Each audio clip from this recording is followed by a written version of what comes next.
Chapter 1. With a blink of an eye, Gu Qing found himself reborn from 2024 back to the 1980s. Beijing, here I come. The train slowly pulled into the station, its deep rumble echoing like a weary yet punctual beast returning to its lair. Dear passengers, the train is approaching its final destination, the capital of our great motherland, Beijing. Beijing is our nation's.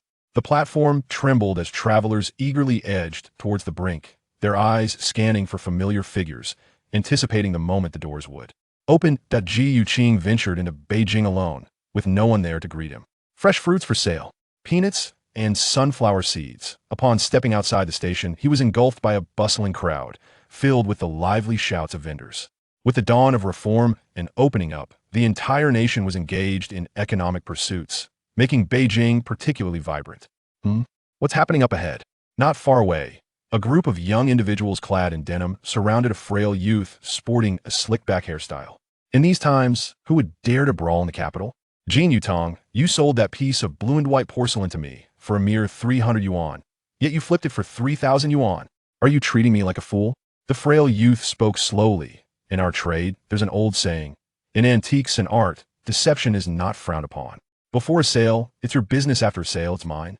Our line of work relies on keen insight, and those who gamble must accept their losses. Upon hearing this, the denim-clad youth seethed with anger, his fists cracking ominously as he shouted, "Don't preach to me. Just answer. Will you pay back the money? Damn it, it's 3,000 yuan, not a cent less. If you refuse to pay, a tooth will cost you 300 yuan. Will you take the initiative, or shall my brothers take action?" Listening to their exchange, Gu Qing quickly grasped the situation. This was a business dispute. The antique trade was notoriously lucrative, and he had heard endless tales of overnight wealth in his previous life. Those with old artifacts could sell for millions, effortlessly achieving financial freedom. Regrettably, Gu Qing had returned to the 1980s, where the most valuable possession in his family was merely an old ox used for plowing. However, he had already sold that old ox to fund his journey to the city. Upon encountering the fateful figure of the golden-toothed man, he could alter his destiny and gain a fate-related subplot and several fate points. Jin Yutong? Could it be that he is the golden-toothed man? Fate points? A golden finger? Upon closer inspection, the frail youth was none other than the golden-toothed man from the web series Ghost Blows Out the Light. The distinction was that this version of the golden-toothed man had not yet acquired his signature front enamel gold denture. Was this world truly that of Ghost Blows Out the Light? Fortunately, he had awakened his golden finger. What was there to fear? It was time to take action. In broad daylight, under the clear sky, how dare you rob in the streets? This is utterly lawless. Basking in his imposing stature of 1.80 meters, coupled with a physique honed by years of agricultural toil, Gu Qing possessed remarkable strength.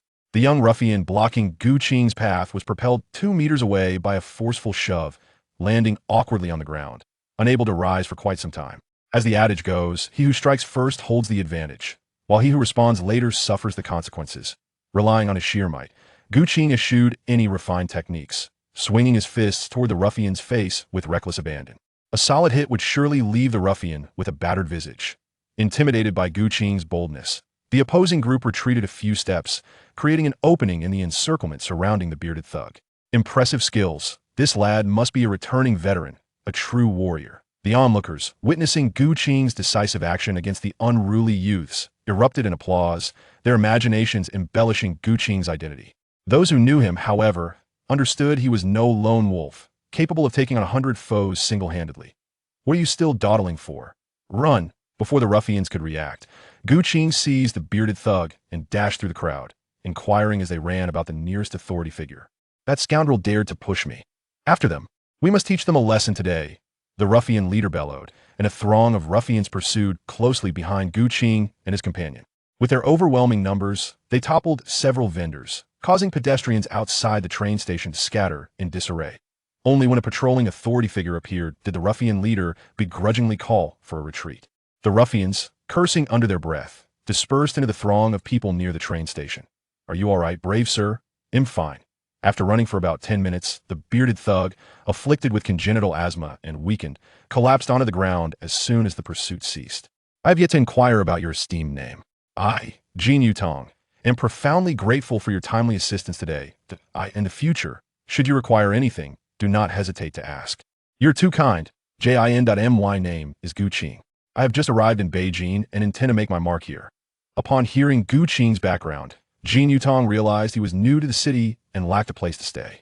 He kindly offered Gu Qing temporary lodging at his residence. After settling his belongings, Jin Yutong treated Gu Qing to a meal at an old Beijing hot pot restaurant to welcome him.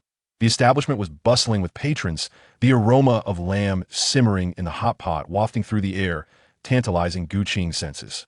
Having returned to the 1980s, it was Gu Qing's first time savoring this flavor. He reminisced about the self-service hot pot of his past life, where an array of meat rolls awaited. Selection, what a delight. That was Dajiyu. I cannot thank you enough for your gallant actions outside the station today. Without your intervention, I fear I would have lost my teeth. That Liu gang operates in this area, engaging in lending and debt collection. Their leader, Liu Biao, is a ruthless individual, known for breaking limbs during debt collection. Having offended them today, it seems we shall encounter incessant troubles if we wish to conduct business here peacefully in the future. To be candid, I have learned a valuable lesson today. To thrive in business, mere wealth is insufficient. One must also have people. If you, Lord Gu, have not yet decided on your endeavors, perhaps you might assist me for now. Rest assured, at Jinyutang, I shall not neglect a benefactor, offering you this sum each month. 100 yuan per month? Frankly, the wages offered by Big Gold Tooth are considered the pinnacle for laborers. In this era, the average salary ranges from 30 to 80 yuan. The legendary Shanghai brand all-steel watch costs 120 yuan, the Phoenix brand bicycle 168 yuan, and the Butterfly brand sewing machine 175 yuan, relatively affordable four-tube. Semiconductor radios are priced at 32 yuan that a typical mail worker in the city would need to save for 1 to 2 years to purchase a complete set of these essentials. Master Jean, your offer is far too generous. One does not receive rewards without merit. But we share a bond forged in adversity. It is not the same. Tomorrow, let's recruit a few more individuals. These treasures at home need safeguarding to prevent Liu Biao and his men from causing havoc. With your assistance, Lord Gu, I would feel more secure in my business dealings. Goodness, does he perceive me as a security guard? I recall the television adaptation of Ghost Blows Out the Light, where Big Gold Tooth had several subordinates who were merely thugs assisting him in brawls. Without any extraordinary abilities, Gu Qing would not mind serving as a security chief beside Big Gold Tooth, living a tranquil life. However, now that he possesses a unique talent, he is unwilling to settle for a mundane existence. In the world of Ghost Blows Out the Light, the hierarchy of power is exceedingly high, even touching upon the concept of immortality. Let's not even speak of the ancient snake god. Consider the Republican era, when Zhigu Xiao encountered the enormous centipede on Bottle Mountain, having survived for countless years, possessing an inner elixir, and could rightly be termed a monstrous entity. The great tombs in Ghost Blows Out the Light conceal innumerable secrets. Should he gain access to the powers of the snake god, perhaps he could indeed seize the opportunity for immortality. Only those who have truly faced death comprehend its terror. How could Gu Qing resign himself to becoming a mere skeleton in a tomb decades hence? While Big Gold Tooth continued his incessant exhortations for Gu Qing to assist him, Gu Qing remained transfixed on the ethereal panel before him, lost in thought as it refreshed. Presenting a new line of text, Big Gold Tooth had been assaulted by thugs, and thanks to the protagonist's timely rescue, he retained his teeth, altering his fate of having gold teeth, thus earning an 11 level. Side Quest 1. Gaining 100 fate points and activating the destiny chart. The fated one alters their destiny, harnessing the luck of the masses to empower themselves. In an invisible realm, a stream of white fortune emanated from Big Gold Tooth's body, merging into Gu Qing. Is this my unique ability? Within Gu Qing's consciousness, a magnificent scroll gradually unfurled.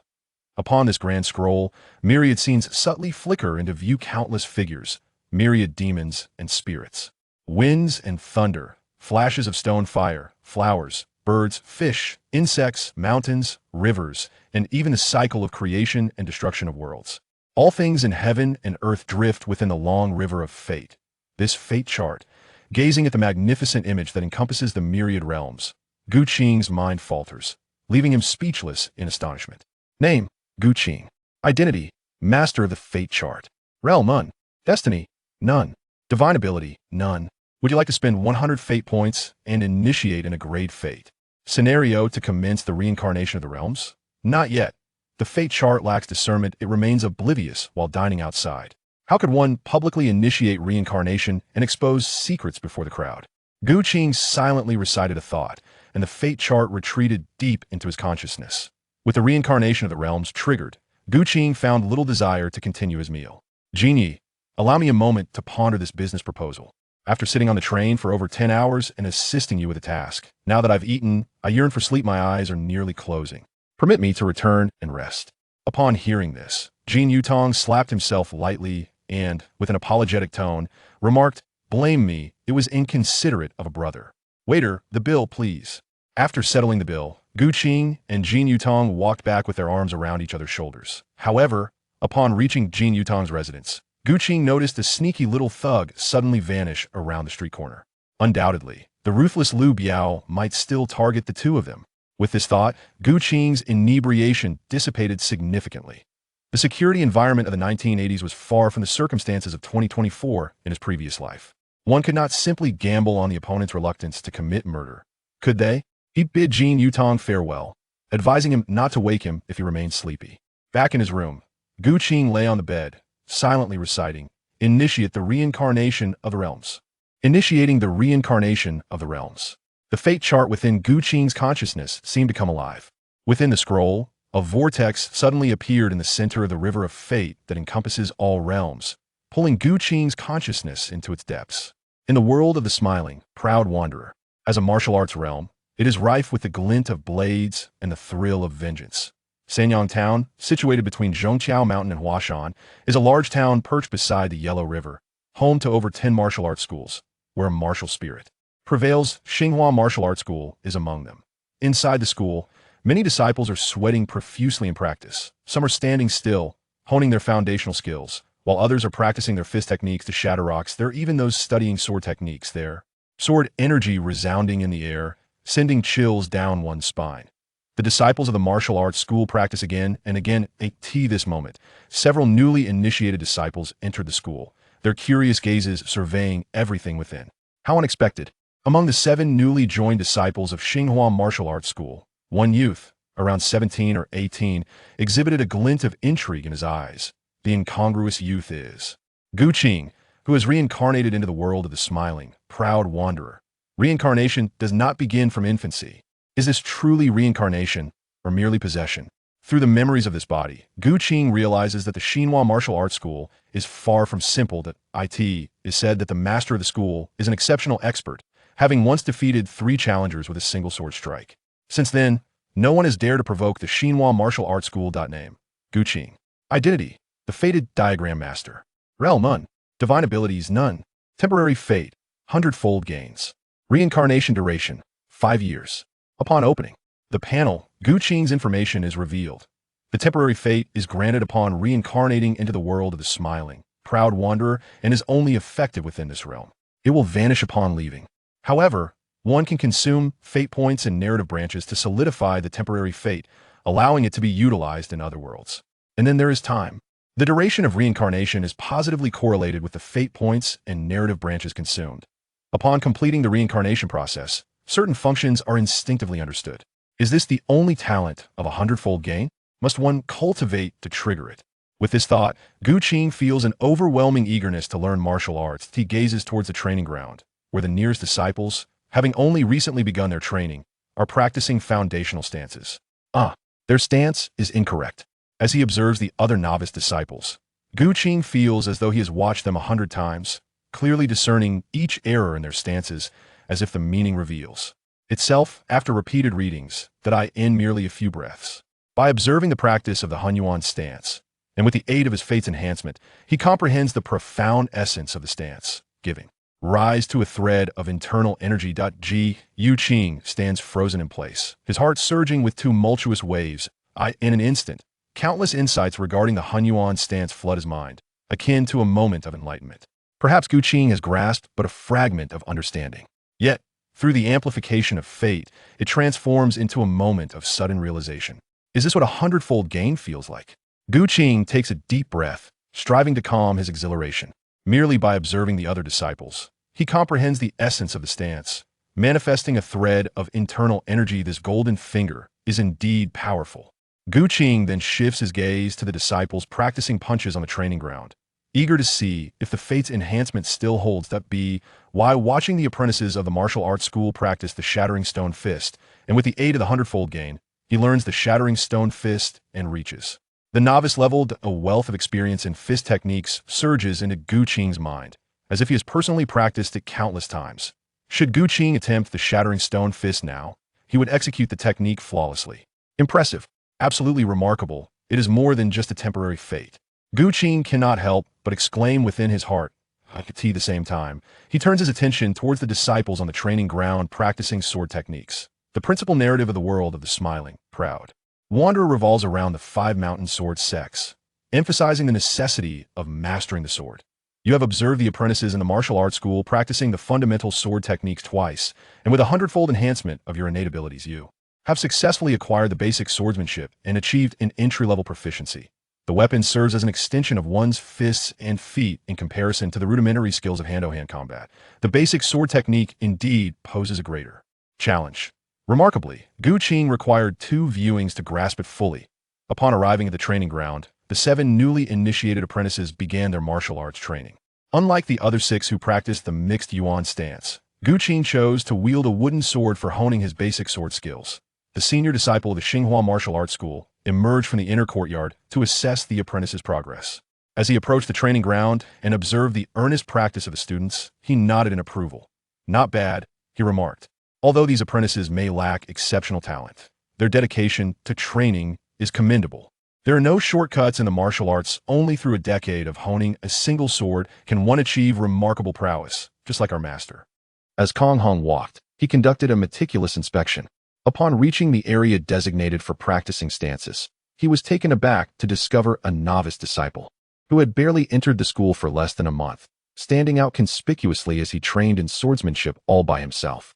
Where did this impudent youth come from? So unaware of his own limitations? Who has not dreamed of traversing the world with a sword in hand, adorned in light attire, galloping on a swift steed, accompanied by fine wine and enchanting companions, reigning supreme over all, to aspire to be the best in the realm? Yet, how foolish it is to neglect the foundation of stances, fixated solely on swordplay. At Xinghua Martial Arts Academy, the emphasis is first placed on mastering stances, cultivating one's vital energy and nurturing internal strength, before tailoring instruction in either boxing or sword techniques according to the disciple's innate talent. What is this? As Gu Qing practiced his swordsmanship, Kong Hong initially intended to reprimand him. Yet he soon discovered that Gu Qing's technique was increasingly peculiar. In the first iteration of his swordplay, Gu Qing appeared to be a mere novice, mimicking movements like a parrot. However, by the second round, his movements flowed with an effortless grace. What is happening? Kong Hong's expression shifted, a growing sense of alarm washing over him. Could it be that this young man was secretly learning from a master? Was he an undercover agent sent by another faction? Yet, that seemed implausible. Every disciple admitted into the martial arts academy had been thoroughly vetted by Kong Hong himself. This group lacked any internal power or martial arts foundation. Suspicion gnawed at Kong Hong, and before he could unravel his doubts, Gu Qing's fundamental sword technique underwent yet another transformation. Was this still the basic form? No. It was indeed the foundational technique, but it felt unervingly different. Gu Qing wielded the sword with the grace of an antelope's horns, embodying a natural elegance. The fundamental sword techniques, thrusts, slashes, points, lifts, sweeps, breaks, and intercepts, were imbued with an inexplicable aura in Gu Qing's hands. As Kong Hong observed Gu Qing practice these basic moves, he experienced an unexpected epiphany, realizing the profundity of these techniques. Bound by the limitations of his own understanding, he sensed a subtle shift in the foundational swordplay. How could this be? He was merely a novice, having trained for less than a month. How could he master the fundamentals to such an extraordinary degree? Kong Hong was astounded. Even the legendary genius swordsman Ling Huchong of the Huashan Sword sect, said to appear once in a century, would likely pale in comparison to this apprentice. Every martial art, whether it be boxing, palm techniques, or swordplay, requires immense time and dedication to cultivate, to ponder, and to comprehend. The basic sword techniques, while not arcane, demand significant effort to reach perfection, a feat fraught with challenges. According to his master, achieving mastery in these foundational skills would facilitate the learning of advanced sword techniques, yielding exceptional results. Kong Hong himself had practiced these basic techniques for a decade. Yet he had only attained a modest level of proficiency. "Senior brother," the instructor Nan Xiao greeted Kong Hong as he approached. "Is that the new apprentice?" Kong Hong inquired, pointing at Gu Qing. "Indeed, senior brother. His name is Gu Qing. He fell gravely ill the day after joining the academy, and this is his first time training here." Kong Hong gasped in astonishment. He had assumed Gu Qing had been training for at least a month, only to discover this was his inaugural practice session. What an anomaly! Without uttering another word, Nan Shao and Kong Hong remained transfixed, their gaze fixed upon Gu Qing as he practiced the sword. After repeating the foundational techniques 100 times, he absorbed their essence, amplifying his understanding manifold, and ultimately achieving perfection in the basic swordplay. With a flourish, he completed a sword dance and sheathed the wooden sword. Gu Qing closed his eyes, feeling a tingling sensation coursing through his limbs. Within him, a thread of internal energy seemed to resonate with an inexplicable aura, subtly responding to the wooden sword he held. Oh! He opened his eyes to find his senior brothers, the first and fifth, gazing at him with intense focus. Prompting his curiosity, Kong Hong revealed a gentle smile, his tone imbued with warmth as he spoke. Junior brother, would you be willing to formally acknowledge me as your master and become an official disciple of our martial arts school? At the Xinghua Martial Arts School, aside from the few senior brothers who taught martial arts and were recognized as official disciples, apprentices like Gu Qing were merely considered nominal disciples. During the foundational training phase, senior brothers would impart different martial skills based on each apprentice's progress and comprehension. Among the dozens of apprentices, it was not guaranteed that there would be qualified official disciples. Is this a jest? I've only just begun my training, and already I am being selected by the first senior brother? The other apprentices present, upon hearing Kong Hong's words, turned their envious gazes towards Gu Qing. Some had trained at the school for 4 or 5 years without passing the rigorous assessment for official discipleship, highlighting the formidable challenges of the Xinghua Martial Arts School's evaluation process. Could it be that this newly initiated junior brother was a once-in-a-century martial arts prodigy? Many of the onlookers found themselves pondering this notion. To the first senior brother, I am willing to become an official disciple of the school. Shall I take you as my master? Ha. The junior brother misunderstood. How could I, a mere mortal, presume to instruct someone of your talent? The head of the Xinghua Martial Arts School is currently in secluded meditation, and as the first senior brother, I shall take you under my wing on behalf of our master. In due time, I will introduce you to our teacher. In esteemed martial sects like those in the smiling, proud wanderer, one cannot expect to delve into profound martial arts immediately upon entering. Even at Shaolin Temple, one must undergo 3 years of rigorous training, and other prominent sects like Huashan also have their own periods of assessment. Gu Qing has only 5 years left, and the martial arts school is quite convenient. Junior brother, let me have a look at your hand. All right. Gu Qing did not refuse, and Kong Hong examined Gu Qing's body, discovering that a thread of internal energy had already emerged within him. Junior brother, when did you cultivate this thread of internal energy? He inquired. In response to senior brother, it was just now that I managed to manifest it. I observed my fellow disciples practicing the primordial posture and, through a moment of comprehension, I was able to condense a thread of internal energy within my body. Kong Hong and Nan Shao exchanged glances upon hearing this. And after seeing Nan Shao nod, Kong Hong fell into contemplative silence for a moment. The other disciples, upon hearing the exchange, also fell into a profound silence. Do you speak the truth? Very well. Tomorrow I shall impart to junior brother the profound martial arts techniques. I hope junior brother will continue to strive and live up to our master's expectations. Profound martial arts? Could it be that the Xinghua Martial Arts School harbors secret legacies? The following day, after a simple initiation ceremony, Gu Qing officially became a disciple of the Xinghua Martial Arts School. Regarding Gu Qing's background, Kong Hong and the others managed to uncover the details clearly and thoroughly within just one night. Gu Qing grew up in Sanhong Town, making it implausible for him to be a spy sent by others.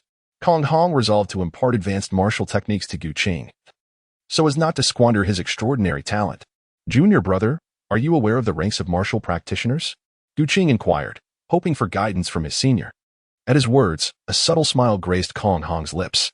Even though the junior brother was exceptionally gifted, he remained an unrefined gem, requiring careful sculpting to realize his potential.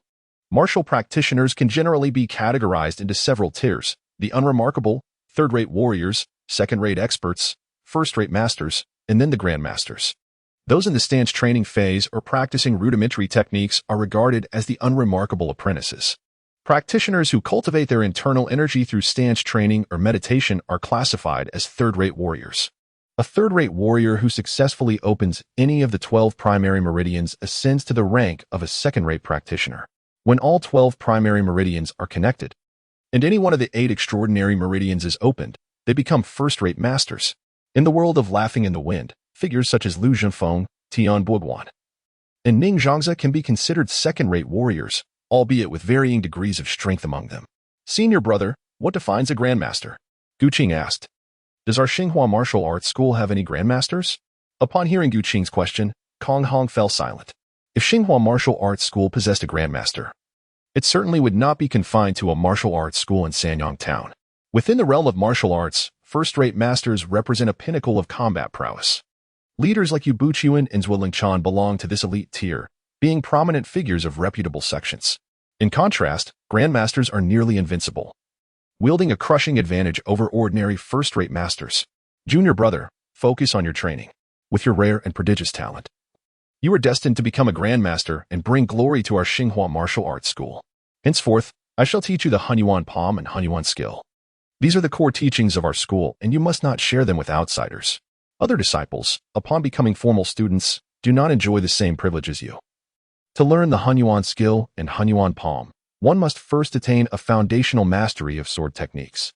Even our fifth junior brother, Nan Xiao, lacks the qualification to practice these two techniques. Kong Hong's decision to break tradition stemmed from his recognition of Gu Qing's exceptional aptitude.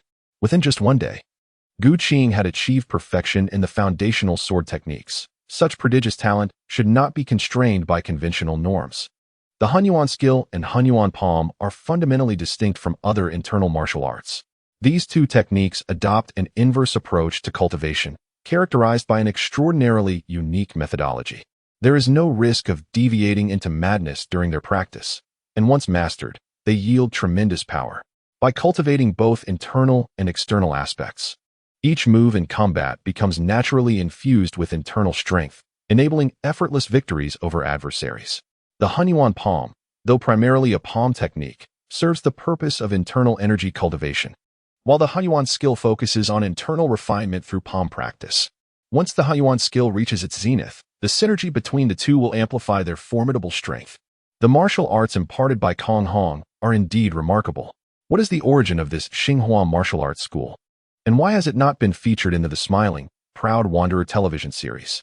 The Hunyuan Gong, one of the 9 skills of Mount Hua, is undoubtedly an esteemed Taoist practice. Could it be that Xinghua is associated with the sword sect of Mount Hua? Kong Hong and Nan Xiao, too, are absent from the adaptations of the smiling, proud Wanderer. For now, I shall set aside my lingering doubts, even if they are part of the sword sect. What of it? The Hunyuan Gong is a martial art that rivals the esteemed Zixia divine skill of Mount Hua. Achieving mastery in Hunyuan Gong might not render one invincible, but defeating Yu Buqian should pose little challenge. 3 months hence, Gu Qing stood in the inner courtyard of the martial arts school alongside Kong Hong and Nan Xiao, engaging in a discussion of martial techniques.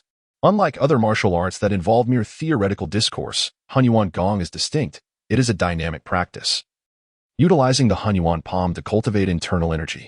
Observing Gu Qing, one could see the internal energy converging in his palm, his right hand resonating with a harmonious sound as his physical strength melded with his internal energy, delivering a strike.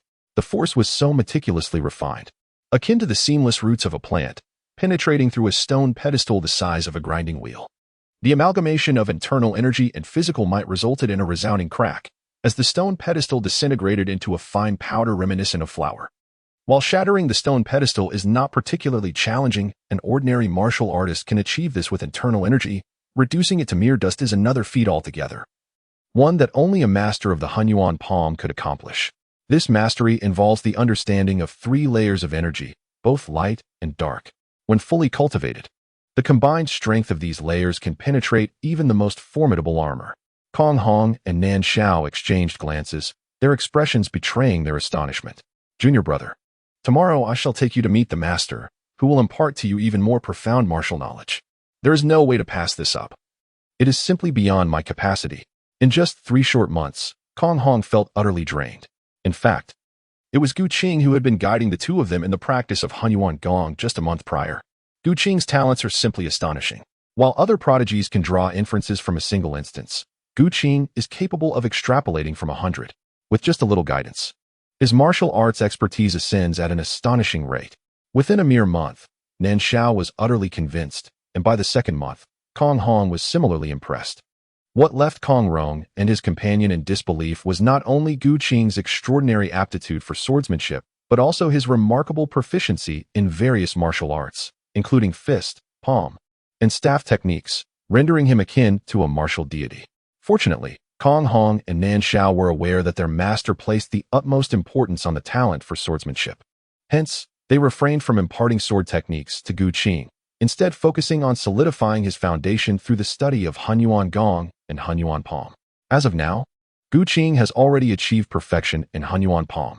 The internal energy accumulated through Hunyuan Gong is formidable, boasting a full 25 years of cultivation, surpassing their own decades of training.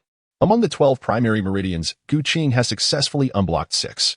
In truth, the human body's meridians are inherently unobstructed. Even without the aid of internal energy, they can sustain the flow of vital energy. What martial artists refer to as unblocking is fundamentally akin to reconstruction, akin to building highways or canals. The primary objective is to enhance the meridian's capacity and fortify the instantaneous output of internal energy. In the face of Gu Qing's prowess, Kong Hong and Nan Shao find themselves utterly overwhelmed. The two are on the verge of despair, feeling as though they are utterly inept. The seemingly simple techniques that Gu Qing speaks of require countless repetitions, often dozens or even hundreds, to truly master. Gu Qing continued to advise them, as the two were likely to face the peril of shattered resolve. The following day, Kong Hong departed from Sanyong Town with Gu Qing, traversing the official road for several miles. Upon making a turn, Kong Hong veered off the main path, heading towards the towering and desolate Zhangtiao mountain range. Gu Qing adeptly employed the graceful techniques of Yin Hui Chao Yang, closely pursuing ahead. Soon, Gu Qing beheld a bearded hermit, unkempt and rugged, residing in the depths of the mountains. This solitary figure was engrossed in the art of swordsmanship, and even Kong Hong dared not to intrude upon his practice. Gu Qing and Kong Hong observed him as he practiced the sword. You witnessed Feng Buping refine the Gale Sword technique, and through a 100-fold enhancement of his fate, gained an additional 100 experience points in the Gale Sword technique, mastering it at an entry-level proficiency. You encountered the fateful individual Feng Buping, altering his destiny, thus unlocking a side quest narrative and several fate points. Indeed, he is a member of the Sword Sect, reincarnated into the world of the smiling, proud wanderer. This marks the first notable side character. Now, Feng Buping has unexpectedly become Gu Qing's master. When it comes to Feng Buping, his martial prowess is undoubtedly on par with, if not superior to, that of Yu Buchuan, both hailing from the Huashan sect. While Yu Buchuan devoted decades to the cultivation of the purple mist divine skill with little to show for it, ultimately opting for the Lin family's exorcising sword technique in the face of the pressing threat from the Songshan sword sect. Feng Buping secluded himself in the Zhongtiao mountains for several decades, creating the Gale sword technique. In terms of intent and innovation, he clearly surpasses Yu Buchuan. The Feng Buping before us is the 2001 version, who did not survive a single episode in the adapted drama. To claim that my master's martial arts are lacking would be an exaggeration. The very fact that Feng Buping dared to challenge Yu Buchuan on Huashan indicates his formidable skills. As for his defeat at the hands of Ling Huchong, it was entirely due to Ling Huchong's innate talent. Possessing the Duga 9 swords, he was a natural adversary for Feng Buping, who specialized in sword techniques. In fact, in the original narrative of the smiling, proud wanderer, Feng Buping stands as the foremost master of the Huashan sword sect, second only to Feng Qingyang. Those who fell to the hands of the 6 immortals of Peach Valley were not him. Disciple Kong Hong pays his respects to the master. Disciple Gu Qing pays his respects to the master. After practicing the Gale sword technique, Feng Buping paused, and the two approached to pay their respects. Kong Hong, is this disciple a newly initiated formal student? Reporting to the master, my junior brother has surpassed my own martial skills in just 3 months since entering. I am unable to teach him, which is why I dared to bring him to meet you. I hope for your forgiveness. Feng Buping had secluded himself here, known only to 3 of his direct disciples. Had it not been for urgent matters, Kong Hong and the others would not have dared to disturb him. Upon hearing Kong Hong's words, Feng Buping's gaze fell upon Gu Qing, noticing the brilliance in his eyes, a clear indication of substantial internal cultivation. How could one achieve such mastery in merely 3 months?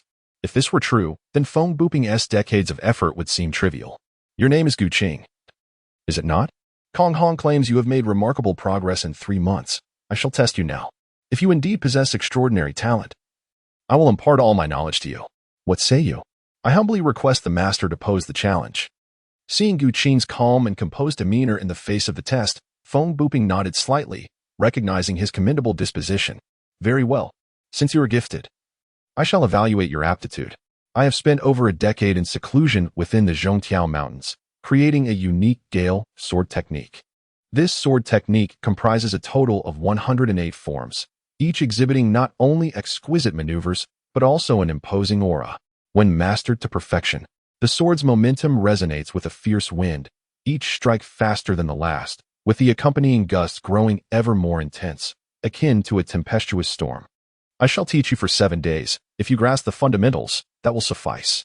Master, 7 days are unnecessary. When I came here with senior brother, the sword technique you practiced was undoubtedly the Gale sword technique. As you described, the momentum of this technique mirrors that of a raging tempest. After observing it once, I inadvertently mastered it. I hope you will not hold this against me. Achieving mastery in the foundational sword techniques greatly facilitates the practice of higher-level sword arts. As I watched Feng Buping practice the Gale sword technique, it seemed as though countless figures were performing the forms in my mind. Deconstructing this advanced technique into its fundamental components and reassembling them into the Gale sword technique. To learn it so effortlessly is indeed remarkable. Kong Hong's lips twitched. Despite witnessing this phenomenon repeatedly, he still found it absurd. The sense of powerlessness he felt was more unbearable than death itself. How could there be such a vast disparity among individuals? This sword technique is akin to a complex mathematical problem. A struggling student may practice it countless times yet still fail during the exam, while a top student perceives it as simple and swiftly calculates the answer. As for Feng Buping, he was utterly taken aback by this occurrence. After dedicating over a decade to creating his own sword technique, he found Gu Qing mastering it with a mere glance. He had not yet imparted this technique to anyone, not even to his eldest disciple, Kong Hong. Therefore, Gu Qing could not have learned it from any other source. Their first encounter eliminated any possibility of clandestine learning. Quickly, demonstrate it for me. Feng Buping commanded. Master, please guide me, Gu Qing replied. Gu Qing held a 3-foot azure peak in his hand, compared to a wooden sword. The enhancement brought by this finely crafted weapon was remarkably formidable. The Gale sword technique unfolded gradually, each move imbued with an intense momentum. The very essence of the sword resonating with a fierce wind sound, each strike quicker than the last, the gusts it conjured growing ever stronger. While the swordplay exuded a certain craftsmanship, it was nonetheless a quintessential expression of the Gale sword technique, with Gu Qing exhibiting no discernible errors. Such talent. It is indeed rare in this world, a genius like this, appearing once in a millennium, and I, Feng Buping, have the honor of accepting him as my disciple. This is a great fortune for the sword sect. Heaven has favored our sword sect. Ha ha ha. Feng Buping was dedicated to revitalizing the sword sect and reclaiming Mount Hua. With the acquisition of a prodigious disciple like Gu Qing, he erupted into hearty laughter. His voice imbued with internal energy resonating through the several peaks of Zhongtiao Mountain, echoing his exuberant mirth. Kong Hong quickly informed Chengbuyo and Shizhuoqi. Master has important matters to discuss with them. Understood, Master. I shall take my leave. Without observing how Kong Hong departed, Feng Buping's gaze remained fixated on Gu Qing. As he witnessed Gu Qing's swordplay becoming increasingly fluid, reaching a level of seamless grace, he momentarily forgot to call for a halt. Faced with such an extraordinary disciple, Feng Buping felt an immense pressure. Since arriving deep within Zhongtiao Mountain, Gu Qing had spent another month here. Under Feng Buping's personal guidance, he had learned a considerable amount of techniques from the Huashan sword sect. In addition to the Gale sword technique, Feng Buping imparted the Huashan sword method, the Mortal Chain 3 Immortal Sword, and even numerous skills of lightness and martial arts, such as the Iron Finger technique, Leopard Tail Kick, and Jade Smasher Fist. Feng Buping himself had little martial arts experience beyond what he shared with Gu Qing, offering him the secrets to ponder and refine on his own. However, for Gu Qing, these martial techniques were secondary. His greatest acquisition was, in fact, the revelations regarding the secrets of the Master Realm. Feng Buping elucidated that to attain the so-called Master Realm in contemporary martial arts, one must comprehend the essence of the techniques to become a master martial artist. The arcane martial arts passed down through the major sects, such as the Shaolin Temple's I Ching Jing and Wudong's Tai Chi classics, were all methods that led directly to the Master Realm. Martial artists from these two sects merely needed to understand the profound meanings contained within these ultimate techniques to ascend to mastery. Conversely, Martial artists from other sects aspiring to break through to the master realm must independently grasp the essence of their techniques and create an entirely new martial art. This is also why practitioners are so eager to pursue various martial arts masterpieces. Feng Buping, having created the Gale's sword technique, surely harbored aspirations of glimpsing the master realm. Unfortunately, his innate talent fell short, preventing him from achieving his desires. Yet, Gu Qing was different. After a year of practicing the Gale sword technique, his swordsmanship had reached perfection. He had comprehended the rising winds and billowing clouds of Zhangtiao Mountain, grasping a thread of the essence of the wind. With this enhancement to his destiny, he broke free from the constraints of the Gale sword technique, and it began to undergo a remarkable transformation. Gu Qingpan sat atop a peculiar rock at the summit, where the mountain breeze surged through the ravine, lifting the mist that enveloped the mountainside. The entire Zhangtiao mountain range appeared as a colossal dragon concealed within the clouds. The azure sword, thrust into the summit of the mountain, emitted a series of melodious clangs as the winds danced around it. In the vicinity of Gu Qing practicing his swordplay, Feng Buping, Cheng Buyo, and Song Buki remained intensely focused on the mountain above. Brother, do you believe Gu Qing can succeed? Perhaps he might. Only by personally ascending Mount Everest can one truly comprehend the arduous journey to the summit. In the realm of martial arts, practitioners are categorized as unranked, third-rate, second-rate, first-rate, and ultimately, grandmasters. Throughout history, the number of martial artists who have attained the first-rate realm is numerous, yet how many have genuinely achieved the title of grandmaster? Despite Gu Qing's extraordinary talents, Feng Buping still harbored doubts. The primary concern was Gu Qing's brief training period, having advanced to first-rate martial artist in merely 1 year. Without the necessary experience and cultivation, how could he surmount that formidable peak and reach the pinnacle? Brother Feng, you too lack confidence in our nephew Gu Qing? In my view, he is undoubtedly capable. Listen closely. After spending several months in Zhangtiao Mountain, Song Buki had already witnessed Gu Qing's remarkable aptitude. His ability to learn swiftly and master skills with ease had reached the level of blind admiration. Even if Gu Qing claimed he could cultivate to become an immortal, Song Buki would wholeheartedly believe him. Following Song Buki's suggestion, Feng Buping and Cheng Buyo closed their eyes and attentively listened to the sound of the wind flowing through the mountain gorge. Buzzing. Within the wind's sound, a deep resonance intertwined. Had it not been for their cultivation, which heightened their senses far beyond those of ordinary mortals, they might not have noticed this peculiar sound. Was this the essence of the martial realm? Could Gu Qing's martial artistic conception reach such a distant place? A surge of conflicting sword intent spread through the air, transforming into ripples amidst the mist of the mountain gorge, surrounding Gu Qing, resonating throughout the entire mountain. Upon witnessing this, the eyes of Feng Buping, Cheng Buyo, and Song Buki widened in astonishment. This was the realm every disciple of the sword sect yearned to attain. Sword chi soaring into the sky. Immediately, the three felt as if their scalps were exploding. To think that Gu Qing had only been training for a year, it was simply unfathomable. A grandmaster martial artist? A mere 18-year-old grandmaster? After only 1 year of cultivation? The three could not help but ponder, was Gu Qing truly human, or was he an immortal? The distinction between a first-rate martial artist and a grandmaster is profoundly significant. A grandmaster comprehends the essence of martial arts, drawing wisdom from the universe itself. It is no exaggeration to say that they embody the path of martial arts. A grandmaster possesses the ability to dominate several, even dozens of first-rate martial artists, effortlessly maneuvering through throngs of adversaries. This is well documented. To illustrate, the Huashan sect has recorded instances from the Southern Song dynasty, where a martial arts grandmaster single-handedly infiltrated an army and slew the Khan of the northern nomadic forces. In the presence of a grandmaster-level warrior, the numerical advantage becomes inconsequential. When Gu Qing truly grasps the profound techniques that only a grandmaster can wield, Feng Buping still senses an elusive quality. With Gu Qing's innate talent, he is certain that Gu Qing will undoubtedly transcend to the grandmaster realm, perhaps in 10 years, or 5, or even 3. Yet, it was unexpected that Gu Qing achieved this breakthrough in merely 1 year, at the location of the peculiar stones atop the mountain. Gu Qing sat cross-legged, a multitude of insights flooding his mind, invigorating his spirit. He became attuned to the flow of the wind in the world around him.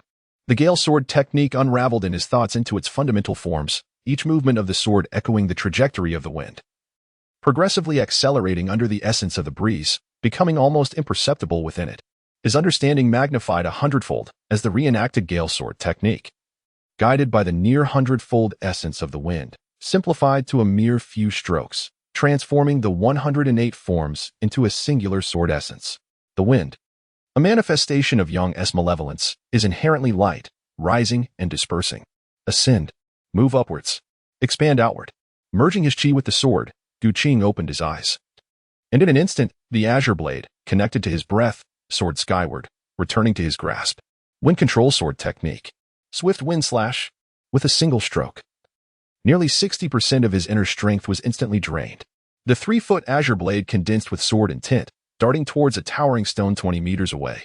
In the air, a visible, transparent cleft appeared. The stone remained unyielding as the sword energy swept past. Only upon closer inspection could one discern a fine crack forming at the center of the rock, through which even the dew must slowly seep to pass. The sword energy unleashed by Gu Qing pierced through the colossal boulder without dissipating, continuing its trajectory in the form of a blade of light for 30 meters before erupting in a cascade of fine sword energies within the mountain gorge, stirring a whirlwind amidst the flowing mist. It is said that an attack with a sword aura spanning 40 meters compels one to flee 10 meters ahead. This technique, known as the Gale Slash, is no less formidable. Have you all been waiting for me? Having undergone a profound enlightenment, Gu Qing's spiritual perception was exceptionally keen, rendering him acutely aware of the whispers of the wind. Feng Buping, Cheng Bu, and Bu Chuyi remained transfixed, their eyes fixed upon him.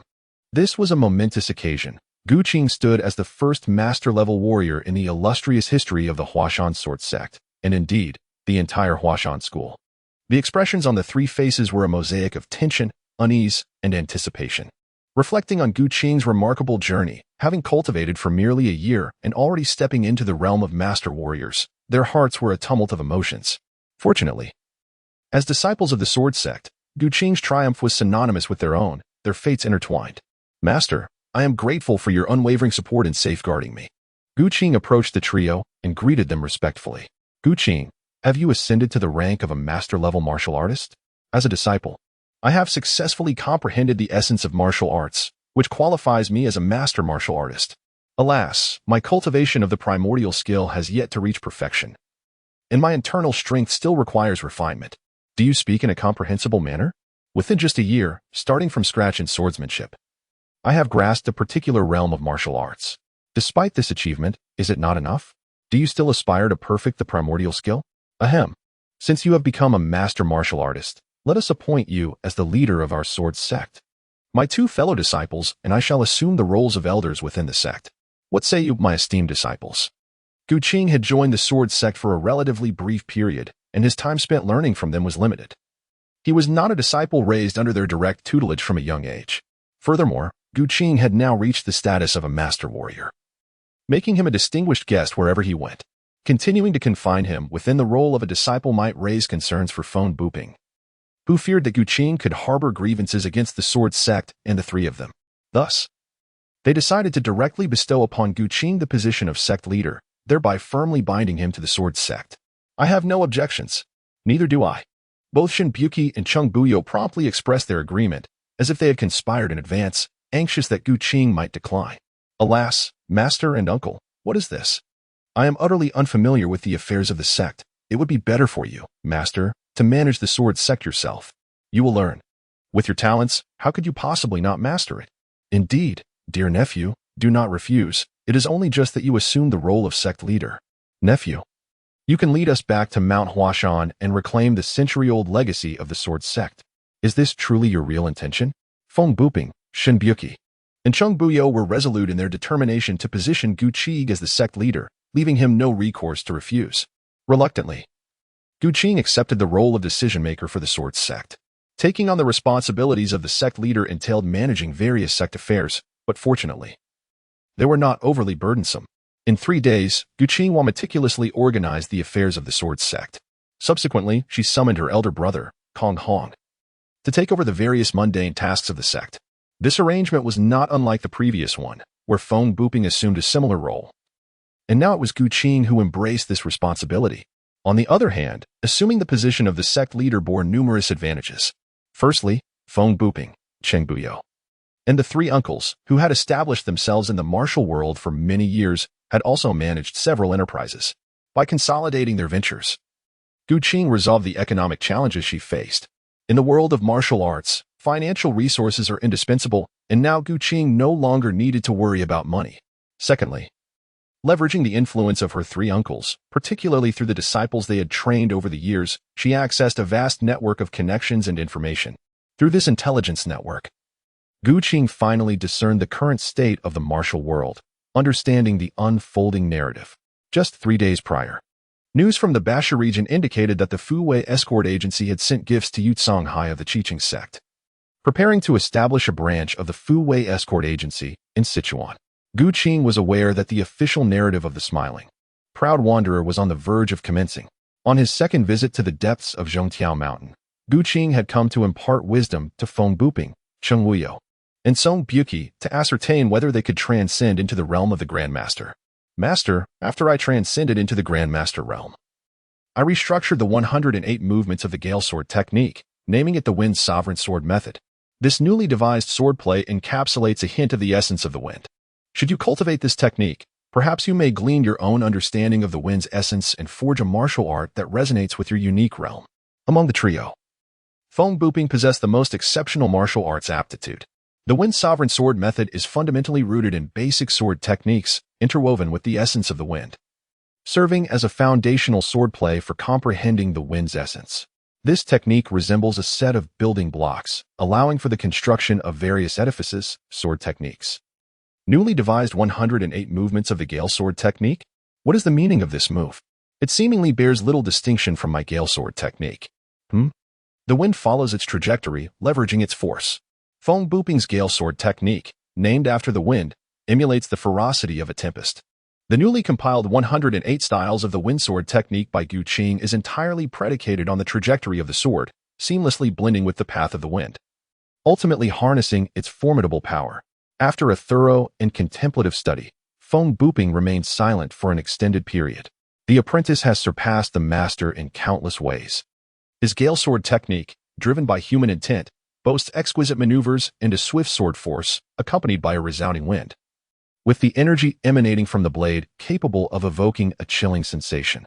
Gu Qing's swordsmanship, inspired by the essence of nature, is formless and intangible.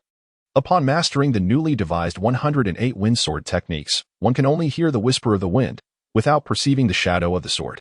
While they may appear similar, the difference is as vast as that between clouds and mud. After observing Gu Qing's innovative 108 wind sword techniques, Feng Buping closed his eyes in contemplation, deriving profound insights. In contrast, his two senior uncles, Song Buqi and Cheng Buyo, were left scratching their heads, utterly perplexed. Master, this wind sword technique feels inexplicably bizarre, akin to aimlessly waving a sword. Look at these two moves. Although a direct thrust is evidently swifter, the technique has been altered to a slicing motion. What could be the reason behind this? Song Buqi, clutching the sword manual, felt increasingly vexed. They both recognized that this was a martial art steeped in profound meaning. Yet truly comprehending it was akin to enduring torment. Lacking experience with the old version of the Gale Sword technique, their understanding of the wind was woefully superficial. It is the wind. Whether in the master's original Gale Sword technique or my newly crafted wind sword technique, the essence lies in the concept of wind. The alteration from thrusting to slicing is intended to embody the trajectory of the wind. Watch closely. Gu Qing deliberately demonstrated his swordsmanship, thrusting the 3-foot azure blade forward, producing a sound that sliced through the air. He then practiced the wind manipulation sword technique, wielding his long sword with an utter silence, gliding along the currents of the wind. The swift and precise cuts flashed before the eyes of the two observers, moving with such incredible speed that their eyes struggled to keep pace with the blade. If this were an enemy, that strike would have undoubtedly claimed a life. Hiss. Is this what one refers to as the essence of martial arts? Gu Qing's guidance directly allowed Song Buqi and Cheng Buyo to recognize the vast chasm that exists between ordinary martial arts and the profound realm of artistic martial practices. Many matters, such as the martial arts passed down by our ancestors, require the demonstration and instruction of a master.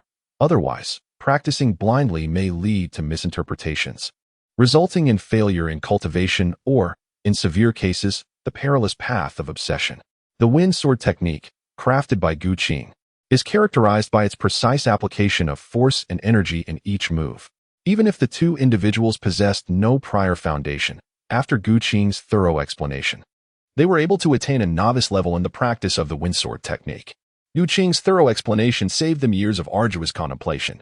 With the wind sword technique conceived by Gu Qing, an unexpected sense of hope arose from the depths of their hearts.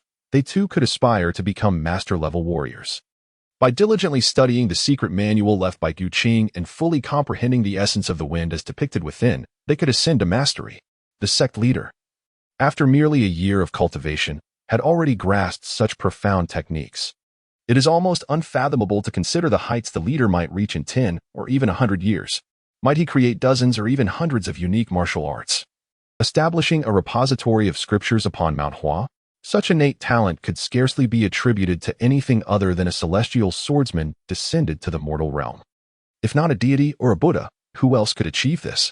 Master, esteemed uncles, here is a divine illustration crafted by your disciple. Should one encounter obstacles in practicing the wind sword technique, this illustration may serve as a source of contemplation and inspiration. Gu Qing unveiled his meticulously prepared painting, which vividly depicted his moment of enlightenment atop Zhangtiao Mountain. The artwork featured majestic peaks, flowing mists, and Gu Qing himself, seated at the summit, observing the clouds as they billowed and swirled. Was this painting alive? Feng Buping gazed at the divine imagery, instantly taken aback. It was nothing short of astonishing. The trio had practiced martial arts for decades, yet had never encountered such divine illustrations. The mountains and mist within the painting were so lifelike. It felt as if a mighty wind was perpetually blowing, causing the clouds and fog to ebb and flow. This divine imagery concealed Gu Qing's profound understanding of the essence of wind. When combined with the wind sword technique, it yielded remarkable results. However, there was a drawback. The deeper one delved into Gu Qing's divine imagery, the more one became ensnared in his sword path, making it difficult to extricate oneself and diminishing the opportunity to create entirely new martial arts realms. For most, this dilemma posed no significant issue. Master, if you wish to develop a novel sword technique, it is advisable to refrain from excessive study of the divine imagery. As for you, Senior Uncle Chung and Junior Uncle Tsong, feel free to contemplate at your leisure. Feng Buping suddenly inquired, is there something you wish to convey? Having spent a year with Gu Qing, he had come to understand his habits. Gu Qing typically spoke little unless there was something of importance. Although the disciple's martial arts had been refined to the master level, he had never experienced actual combat. His visit served both to leave a legacy and to bid farewell to his master and the two uncles. Well, the emotions of Feng Buping and the others were complex. Had Master Feng been present, he could have provided Gu Qing with further guidance. Reflecting on several decades past, when Mount Hua was as renowned as Wudong and Shaolin, it was bittersweet to witness its current decline. Days later, Gu Qing appeared outside Fuzhou City. Not far away, a young woman adorned with a white sand hat swiftly glided past, her lightness of movement unmatched by ordinary folk. Meanwhile, a group of disciples from Songshan pursued her relentlessly. A fated one, intriguing. My reward, do not flee. Upon witnessing the fated individual escape, Gu Qing swiftly darted through the forest. Having descended the mountain for a few months, he had perfected several lightness techniques. The manuals Feng Buping provided included titles such as Great Peng Spreading Wings, Wind Sending Purple Haze, Swallow Returning at Dawn, Parting from the Ancient Pine, Sunrise, Golden Goose Across the Sky, and Bright Moon and Stars. By comprehending the essence of wind and integrating it into his lightness techniques, his speed escalated to an almost ghostly swiftness. Wind Sending Purple Haze exhibited the highest degree of integration with the essence of wind. The woman in white has not made an appearance, yet another fated individual has emerged. Is that the elder Chu Yang from the demonic sect? Within moments, Gu Qing arrived in front of the group. Now, both the Songshan sect sought to eliminate Chu Yang, and the hidden saintess of the demonic sect aimed to do the same. How could Gu Qing allow them to have their way? These are matters of fate, and they cannot be permitted to kill at will. The members of the Songshan sect were not slow either. Before long, they caught up with the foremost Chu Yang. Chu Yang, today marks your demise. Why not surrender? Fei Bin, have you lost your mind? If you possess the ability, come and slay me yourself, Chu Yang retorted. Holding a wine jug, drinking and laughing mockingly, entirely disregarding the Songshan sect members. You seek death, Fei Bin shouted, his voice thunderous. The 12 guardians of Songshan are formidable. With a heavy sword in hand, he unleashed a powerful sword energy that cleaved through the air.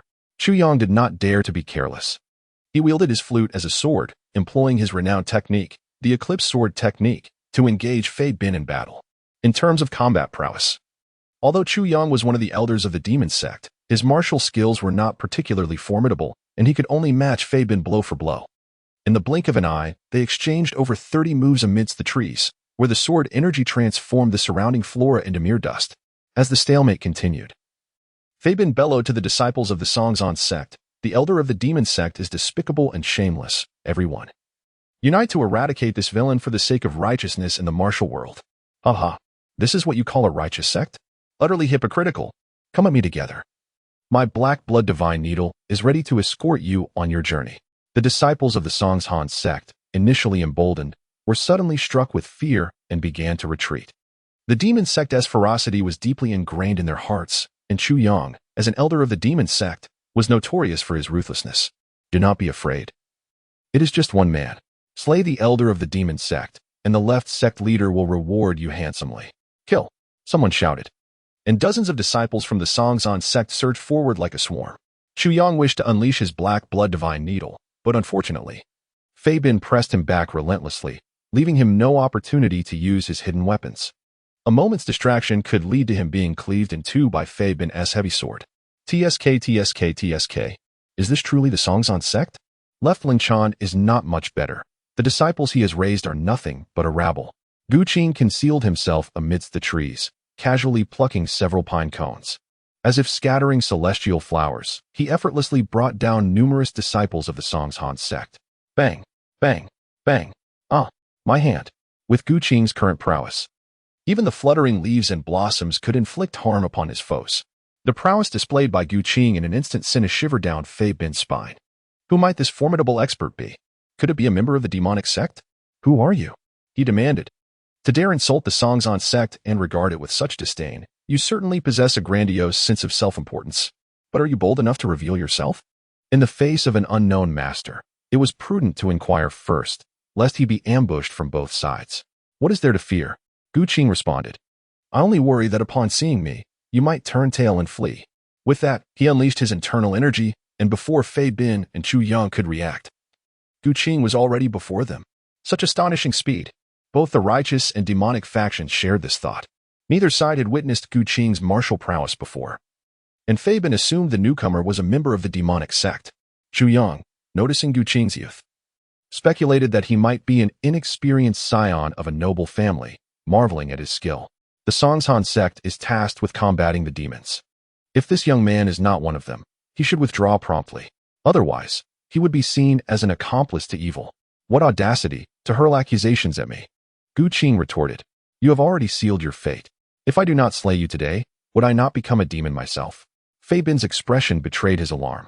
He was engaged in combat with Chu Yang, and if this unknown master were to attack him, he would be in dire straits. Swallowing his humiliation, he addressed Gu Qing. My apologies, it was my misstep. As long as you do not interfere with the Songzhan sect's pursuit of evil, I would be immensely grateful. And in the future, I shall repay your kindness. The Songzhan sect repaying favors? Fei Bin, why do you grovel now? Do you not wish to eliminate me? He had never encountered such an insufferable scoundrel. Were it not for Chu Yang's restraint, he would have certainly confronted Gu Qing today. Taking a deep breath to suppress his ire, Fei Bin said, Sir, I apologize for my previous offenses. I implore you to consider the reputation of the Righteous Alliance and refrain from involving yourself in today's matters. If apologies were sufficient, why resort to violence? Today, you shall surely perish. Channeling his internal energy, the 3-foot azure peak glimmered ominously, and the blue sword aura erupted like a tempest of stars, flooding the vicinity with a dense barrage of sword energy, instantly saturating a 20-meter radius. As the sword aura swept through, blood flowed freely. The members of the Songzhan sword sect, including Fei Bin, had no time to react, initially believing they were hallucinating.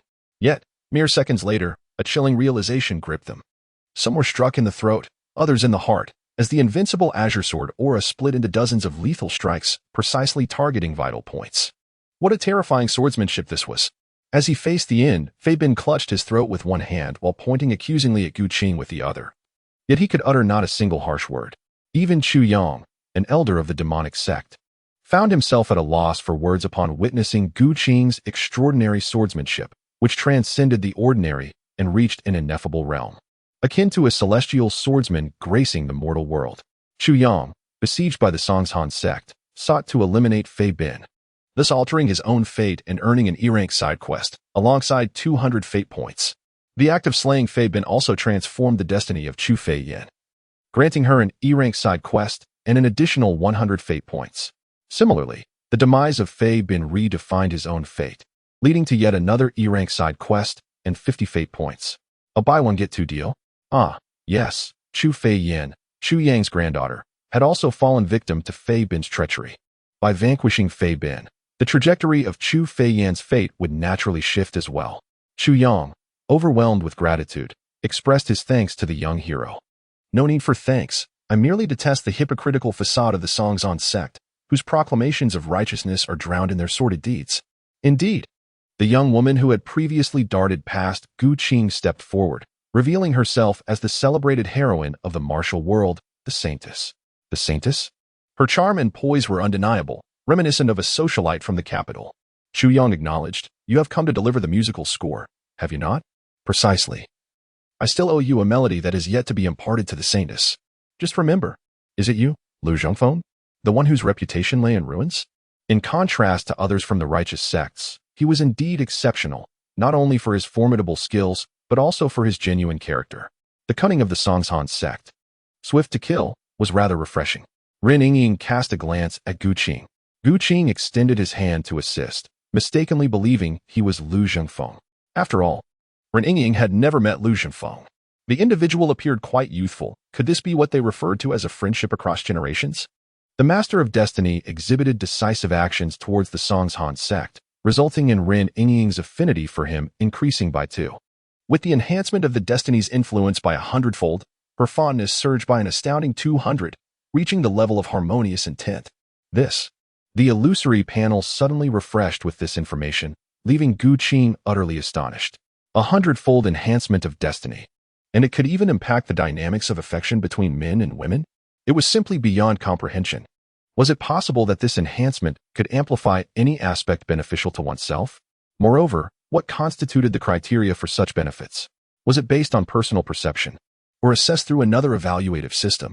Meanwhile, Ren Yingying also found herself perplexed. In the blink of an eye, her gaze towards Gu Qing had transformed significantly.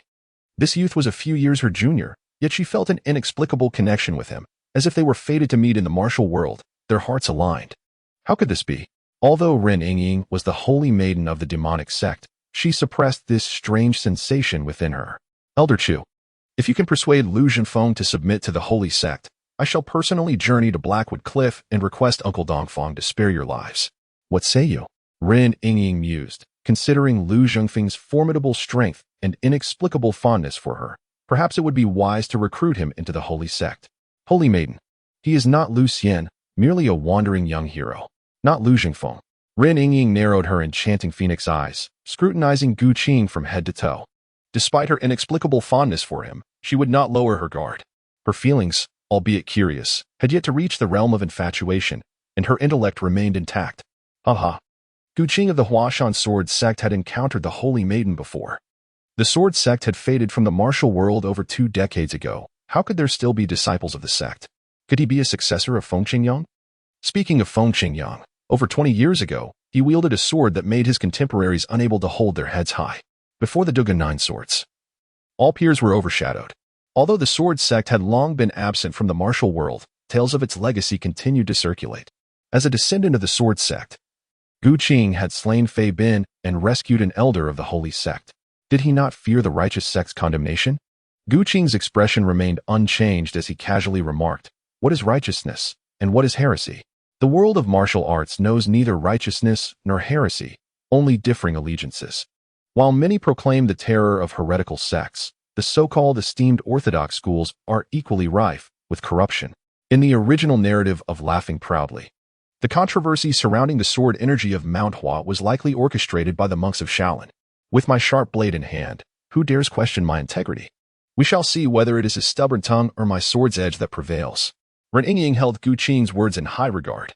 It was no wonder she felt an inexplicable affection for him. He was genuinely sincere. What a remarkable young man from the Sword sect, Gu Gongzi. By the order of Uncle Dongfang, I am to execute Elder Chu, so Gu Gongzi should refrain from interfering in the matters of the Holy Church. Hold on, said Gu Gongzi. Elder Chu is one whom I have saved. You cannot kill him. Gu Qing called out to Ren Yingying. And both Chu Yang and Ren Yingying turned their gazes toward him. Young Master Gu, I am willing to face death, so please do not make things difficult for Saintus. The debt of gratitude for your life, I shall repay in my next life. This is absurd. Are there no sane individuals within the Sun and Moon sect? Seeing that Gu Qing did not respond, Ren Yingying asked in confusion, Young Master Gu, why are you so determined to save Elder Chu? The answer was evident. It was for the sake of fate's narrative and destiny points. However, such reasoning could not be disclosed to the two. Thus, he fabricated a plausible excuse, saying, the sword sect is re-emerging in the world, yet its reputation has not yet been established. I have heard that Lu Zhengfeng is holding a ceremony to wash his hands of the martial world. It would be timely for Elder Chu to go to Hengshan and convey this news to the various sections. If you truly wish to die, then announce the sword sect's return before all the martial world and sever ties with the heroes. To use the life of an elder from the demon sect to pave the way for the sword sect? A sudden thought emerged in the minds of Chu Yang and Ren Yingying. Absolutely not. Elder Chu could only perish at the hands of his own sect. Witnessing Ren Yingying's resolute words, Gu Qing felt a desire to slap her face. Saintus, do not speak so definitively. I know you are searching for someone and yearning for answers, willing to exchange Chu Yang's life for them.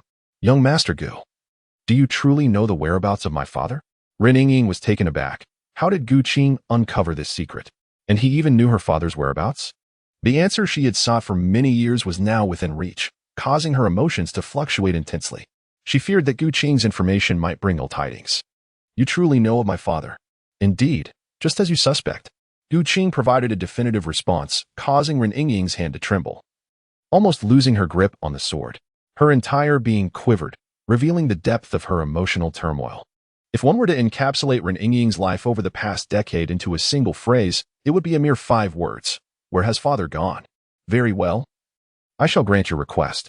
Elder Chu, from this moment forth, there shall no longer be a person named Chu in the sacred church. Chu Yang, do you comprehend your task? Chu Yang understands. Having received the consent of Gu Qing and Ren Yingying, Chu Yang set forth with the zither to Mount Heng in search of Lu Zhengfeng, fulfilling Gu Qing's directive. Ren Yingying meticulously surveyed the area within a radius of over 100 meters, sparing no living creature, be it bird or beast. Only when all life had vanished did she feel secure enough to engage in the forthcoming conversation. Young Master Gu, might you elaborate on your earlier statements? There is no need for unease. For you, this is not entirely bad news. Your father still lives. The invincible Dongfang Bubi has imprisoned him within the plum orchard of Jiang'an. Given your martial prowess, it is unlikely you could rescue him. Should you act recklessly, Dongfang Bubi may resort to lethal measures. I advise you to seek trustworthy allies and devise a thorough plan. Let Chu Yang disrupt Lu Zhengfen's ceremony of retirement at Mount Heng. As for Ren Yingying, eliminating her would minimally affect the narrative. Through Ren Yingying, one could also influence the fates of others within the Sun and Moon Sacred Church. After manipulating these 2 pivotal characters in the storyline, Gu Qing turned and departed from the scene. In the forest, Gu Qing moved with the swiftness of lightning, propelled by the fierce winds, while remaining vigilant of his surroundings. The following day, Gu Qing encountered 2 men with a Sichuan accent along the official road. Judging by their attire, they appeared to be disciples of the Qiqing sect. Could it be that Yu Songhai, the leader of Qiqing, was also nearby? Yu Songhai, a top-tier expert, served as a formidable guardian. In the original narrative, this individual annihilated the Fu Wei escort agency and engaged in a fierce battle with Yu Buchuan, who had not yet mastered the evil repelling sword technique. Ultimately, he was vanquished by Lin Pingji, who had since learned the evil repelling sword manual. Gu Qing had attained the mastery of a grandmaster, yet had yet to engage in combat with the foremost experts from the smiling, proud wanderer. It seemed prudent to seek out Yu Songhai and test his swordsmanship. With this thought in mind, Gu Qing remained unhurried. For Yu Songhai was currently scheming to obtain the Lin family's evil repelling sword technique. A visit to the Lin household would undoubtedly lead him to this individual. As he journeyed onward, he soon encountered an establishment where a group of people, armed with shovels, were digging graves in the woods outside. Haha, how amusing. To his astonishment, the esteemed disciple of Mount Hua, Ling Hu Chong, along with Yu Lingshan, the daughter of Yu Buchuan, were operating this eatery in such a guise. Yu Buchuan himself was preparing to enter the fray to contend for the Lin family's evil repelling sword manual. The scene before him mirrored the opening act of The Smiling Proud Wanderer, CCTV version. It is often said that fortune favors the prepared. Just as he arrived, the destiny chart suddenly refreshed with several messages. Among this group, there were 5 individuals of destiny, 2 from the Mount Hua sect, Ling Huchong and Yu Lingshan, along with 3 from the Fu Wei escort agency, Lin Pingji, and 2 other notable side characters. How absurd. My father would never engage in such actions. Since you are aware of our identities, why do you slander the Mount Hua sect and my master? I implore you to retract your words. Otherwise, do not blame me for my hostility. With her identity exposed, Yu Lingshan removed her pockmarked mask, revealing her enchanting visage as the little sister of Mount Hua. Ling Huchong first cupped his fist in a gesture of respect towards Gu Qing before delivering a stern retort. Are you well acquainted with Yu Buchuan? As the saying goes, one may know a person's face but not their heart. Sister Yu, Yu Buchuan is deeply calculating and willing to endure humiliation for the sake of strengthening Mount Hua. To call him a hero would not be an exaggeration. As for the moniker Gentleman's Sword, I find it rather unsuitable. Should he indeed acquire the evil-repelling sword technique, he shall henceforth be known as Sister Yu. Seeing that Gu Qing not only refused to apologize but intensified his defamation of Yu Buchuan, Ling Huchong could no longer hold back and chose to speak with his sword. If you insist on insulting my master, do not blame me for my rudeness. With that, Ling Huchong drew the long sword hidden within the eatery, gathered his breath, and launched into a technique known as White Rainbow piercing the sun. In the blink of an eye, his sword was before Gu Qing. Noticing that Gu Qing did not evade or flinch, a flicker of doubt crossed Ling Huchong's mind. Could this individual lack martial prowess? Never mind. He would spare his life, but deliver a lesson nonetheless. Ling Huchong tempered his force, changing a thrust into a slap. However, Gu Qing's response was swifter. In the face of the gleaming sword, he merely extended 2 fingers. Clang! How can this be possible? With a swift motion, Gu Qing extended 2 fingers, effortlessly pinching the long sword of Ling Huchong. Not only was Ling Huchong taken aback, but the onlooking members of the Fu Wei escort were equally astonished. Momentarily forgetting to continue burying Yu Rinyan, Yu Lingshan was understandably alarmed. After all, her senior brother was the 3rd most formidable master of Mount Hua. In the presence of this individual, he appeared utterly powerless. Lin Pingji, witnessing this scene, recalled his earlier rashness in stepping forward, which had resulted in the fatal incident for Yu Lingshan.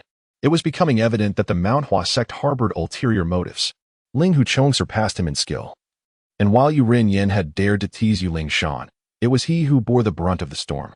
As for Gu Qing, had it not been for his timely warning, he would remain blissfully unaware of the underlying tensions. Ling Huchong, do you yield? What is this technique? If you possess the skill, then face me in a duel.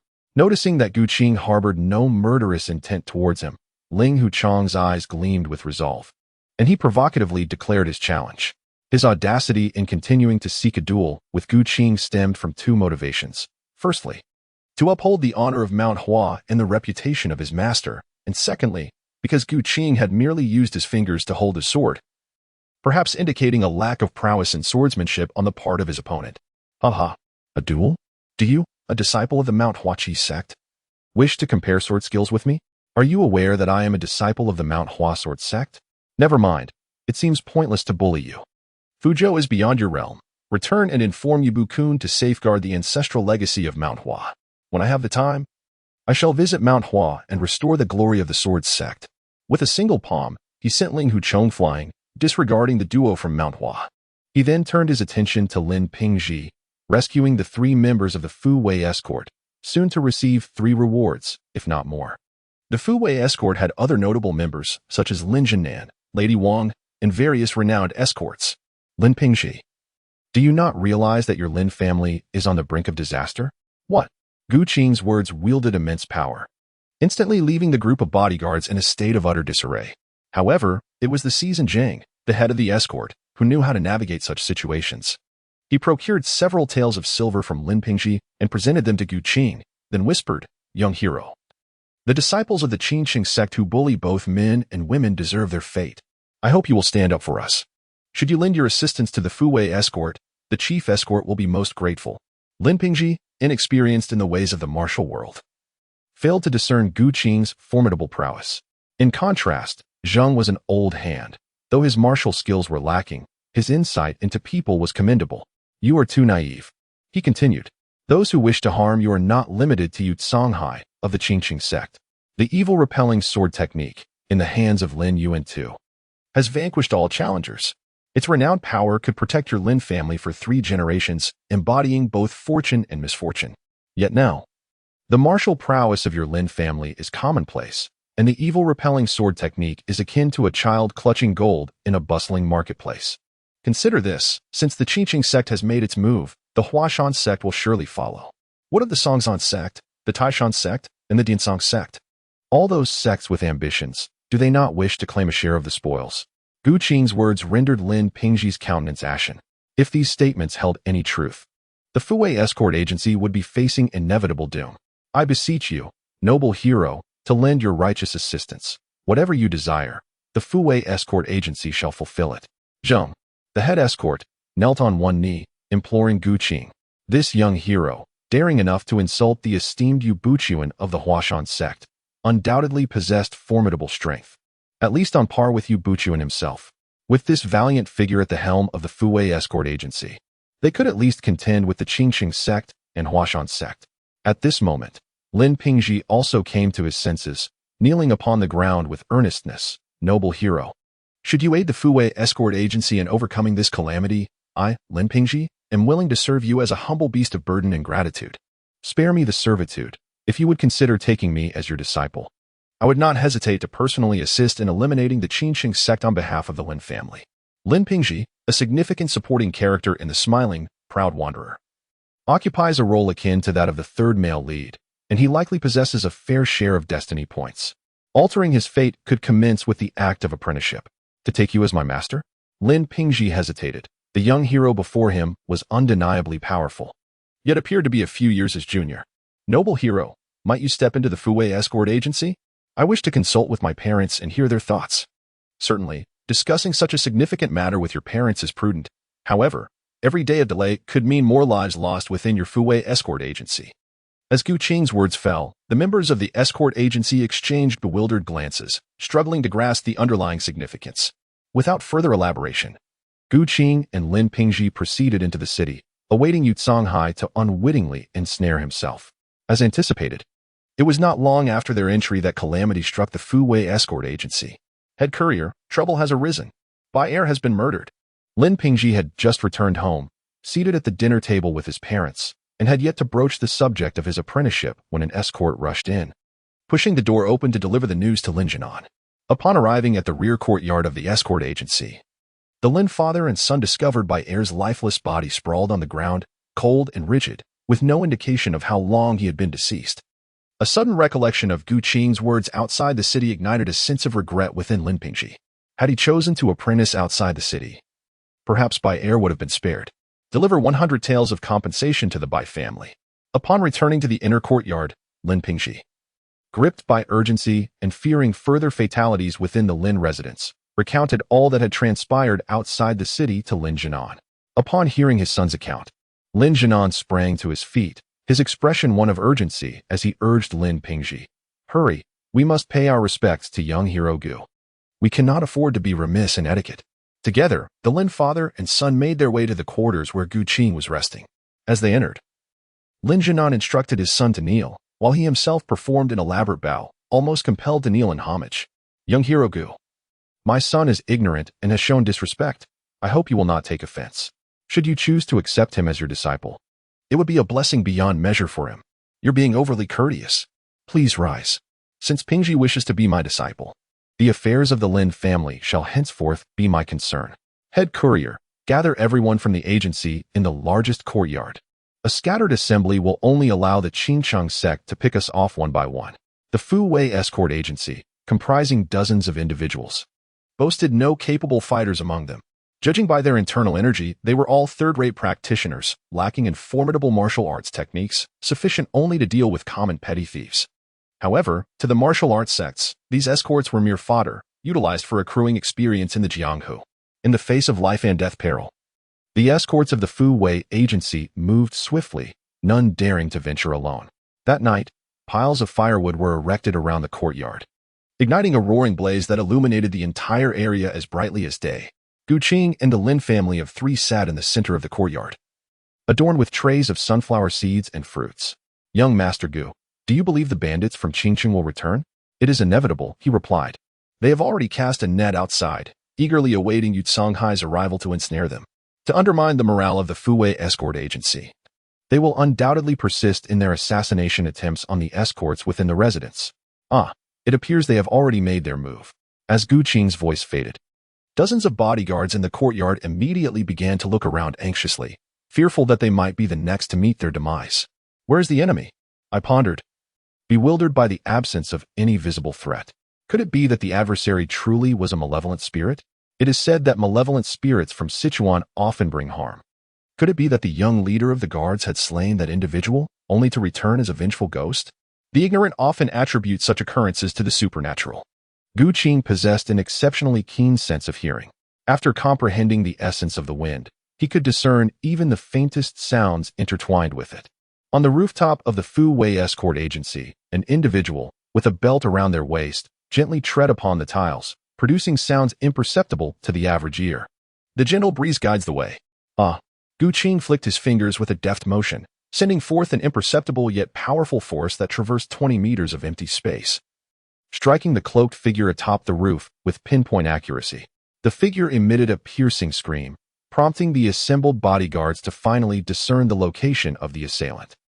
Upon a subtle gesture from Gu Qing, the convoy guards finally comprehended the terrifying prowess of this individual. With a mere flick of his finger in the void, he suppressed the formidable adversary of the Fuwei escort agency. It is worth noting that when this person covertly assassinated by air, all the guards, including the Lin family father and son, failed to detect the presence of their opponent. The prowess of the esteemed Gu Shao is indeed formidable. It is no wonder he dares to challenge the Qingqing sect. At this moment, the members of the Fuwei escort agency can breathe a sigh of relief, having been granted a sense of assurance. The chief escort commanded, "Chui, go confront this fellow." "Go forth." He replied, "Bring him here." A disciple of the Qingqing sect was severely injured by Gu Qing, tumbling down from the rooftop, his life hanging by a thread. While the courage to engage in a one-on-one duel may elude the likes of Chief Escort Chui and his companions, they possess the audacity to strike when their adversary is down. "Lin Jinan, dare to move against me. When my master arrives, none of you from the Lin family shall escape." Enough of this clamor. Gu Qing grasped an orange and, with a flick of his wrist, tossed it into the mouth of a Qingqing disciple. "Lin Pingji," he declared, "today I shall impart a lesson to you, in the realm of martial arts. The stronghold dominion. Justice, as it is understood, is a privilege reserved solely for the powerful, whether in seeking retribution for oneself or in championing the cause of others. Go, sever this man's head and display it upon the flagpole outside your Fuwei escort agency. Let us see if any of the infamous Sichuan fiends dare to seek vengeance thereafter. When strength is formidable enough, even the specters will steer clear of you." Master, this. Lin Pingji, having only ever hunted game, found himself confronted with the grim reality of taking a life for the first time. In the world of martial arts, one is either the hunter or the hunted. Do not dawdle. Wah, the Qingqing disciple, upon hearing Gu Qing's words, turned pale with fear. It is only when death looms over one that the true terror of mortality becomes apparent. He struggled desperately, but alas, he was firmly restrained by the likes of head escort Chui, as helpless as a pig awaiting slaughter. "Young master, proceed. Do not disappoint Hero Gu. Recall the deceased by air. These individuals are deserving of their fate." Swish, Lin Pingji's descent into darkness and madness, as depicted in the original text, stemmed from his failure to recognize the true nature of the martial world in due time. He had believed in the triumph of justice. Yet the reality was a stark and savage jungle. Indeed, it is better to strike first than to endure a barrage of blows. Once the severed head of the Qingqing disciple was hoisted upon the flagpole in front of the Fuwei escort agency, no one dared to disturb them again. The following day, the Fuwei escort agency suddenly buzzed with activity as dozens of men from western Sichuan, clad in straw skirts and bamboo capes, performed acrobatics outside in a lively display. "Welcome, master." Kneeling in unison, the disciples of Qingqing shouted, "We honor our master."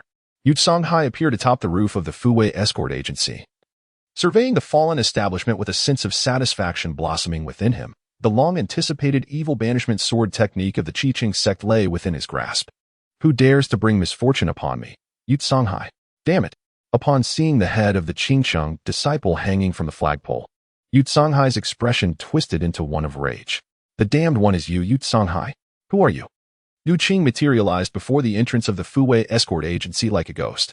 Yu Songhai was taken aback. The fleeting shadow had left him questioning his own sight. The one who shall claim your life. What? I bear no enmity with you. Why should I trouble the Qingqing sect? Sensing the gravity of the situation, Yu Songhai contemplated retreat. Seizing the opportunity to converse, he desperately sought to widen the gap between himself and Gu Qing. Lin Pingji is my disciple. What reason do you have to pursue me? How can this be?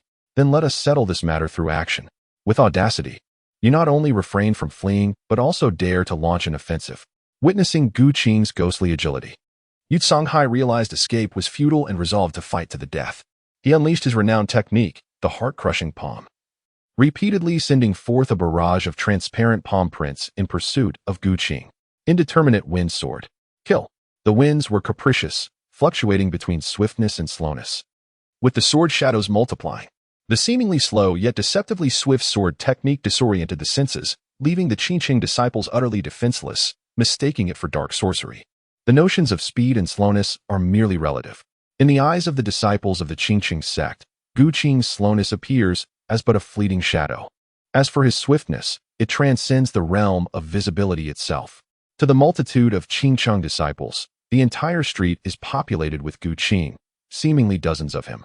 Akin to the illusion of a body-splitting technique often portrayed in operas. Yet, is such sorcery confined solely to the theatrical realm? A gust of wind arose, and before one could discern the moment, the doors of the Fuwei escort agency swung open. Gu Qing confronted Yu Songhai, while Lin Pingji insisted on rallying the valiant escorts to assist Gu Qing in vanquishing foes. The escort members of Fuwei cautiously pushed the door ajar, peering apprehensively into the street. There, they beheld countless Gu Qings, each wielding a long sword, swiftly dispatching the disciples of the Qingqing sect. What is this? Could it be that the young hero Gu is a reincarnation of a sword immortal? Is this truly the swordplay of the mortal realm? The technique of my master. It is utterly formidable. If I were to master even a single move, would I not have the upper hand against Yu Songhai of the Qingqing sect? The confrontation between Gu Qing and the Qingqing sect unfolded before the astonished eyes of the members of the Fuwei escort agency, who were left utterly speechless, both awed and terrified by Gu Qing's swordsmanship. In a heartbeat, he transitioned from a fierce display of killing intent to sheathing his sword. This was the essence sword technique.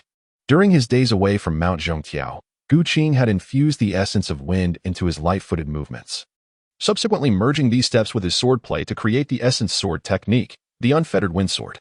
The ghostly speed, combined with formidable strikes, made the unfettered wind sword's core principle one of swiftness, characterized by an unpredictable and elusive form. In the realm of martial arts, only speed is invincible. As he unleashed this technique upon dozens of Qingqing sect disciples, they fell like autumn leaves before a brisk wind, their demise swift and merciful. One might say that Gu Qing was a philanthropist at heart, unable to bear the suffering of others. Who are you? How could the Lin family possess such a formidable master? Is this the legendary evil-repelling sword technique? No, it cannot be Yu Songhai, his chest gushing blood pointed at Gu Qing, unable to fathom how the Lin family could harbor such a terrifying expert. Had he known, he would have avoided the Lin family altogether. How could he still be alive? Despite having pierced Yu Songhai's heart, the man continued to speak. This defied logic. It dawned on Gu Qing that in the 2001 adaptation of The Smiling, Proud Wanderer, Yu Songhai was not a singular entity, but rather a composite of two individuals, one a legless cripple and the other a dwarf. Had Gu Qing not seen the television series, he might have been deceived by this ruse. Concealed as it was, it proved futile. Swift wind slash. A gentle breeze swept through. Can one see the wind? No one can perceive the wind. Gu Qing's sword moved with an ethereal grace, devoid of any murderous intent. As if a soft breeze caressed the face, Yu Songhai felt a chilling sensation penetrate to his very bones. How swift was that sword? Yu Songhai's eyes widened, his mind grasping its final thought as blood sprayed forth. Both iterations of Yu Songhai met their ends simultaneously. Disciple, come forth and cleanse the ground. Master. Yu Songhai fell before your two strikes. What a formidable sword technique. And the sword shadow doppelganger, killing dozens from the Qingqing sect in an instant. May I learn this technique? Faced with the overwhelming prowess laid bare before him, Lin Pingji promptly dismissed any earlier doubts regarding Gu Qing's youth. He had assumed that despite his prowess, it could not be extraordinary. Yet, strength proved to be the most compelling language. Alas, he had not anticipated that Yu Songhai was a composite being. A moment's attention could have annihilated dozens of Qingqing sect disciples with the very first strike. It was indeed a lapse in his master's judgment. Such embarrassment.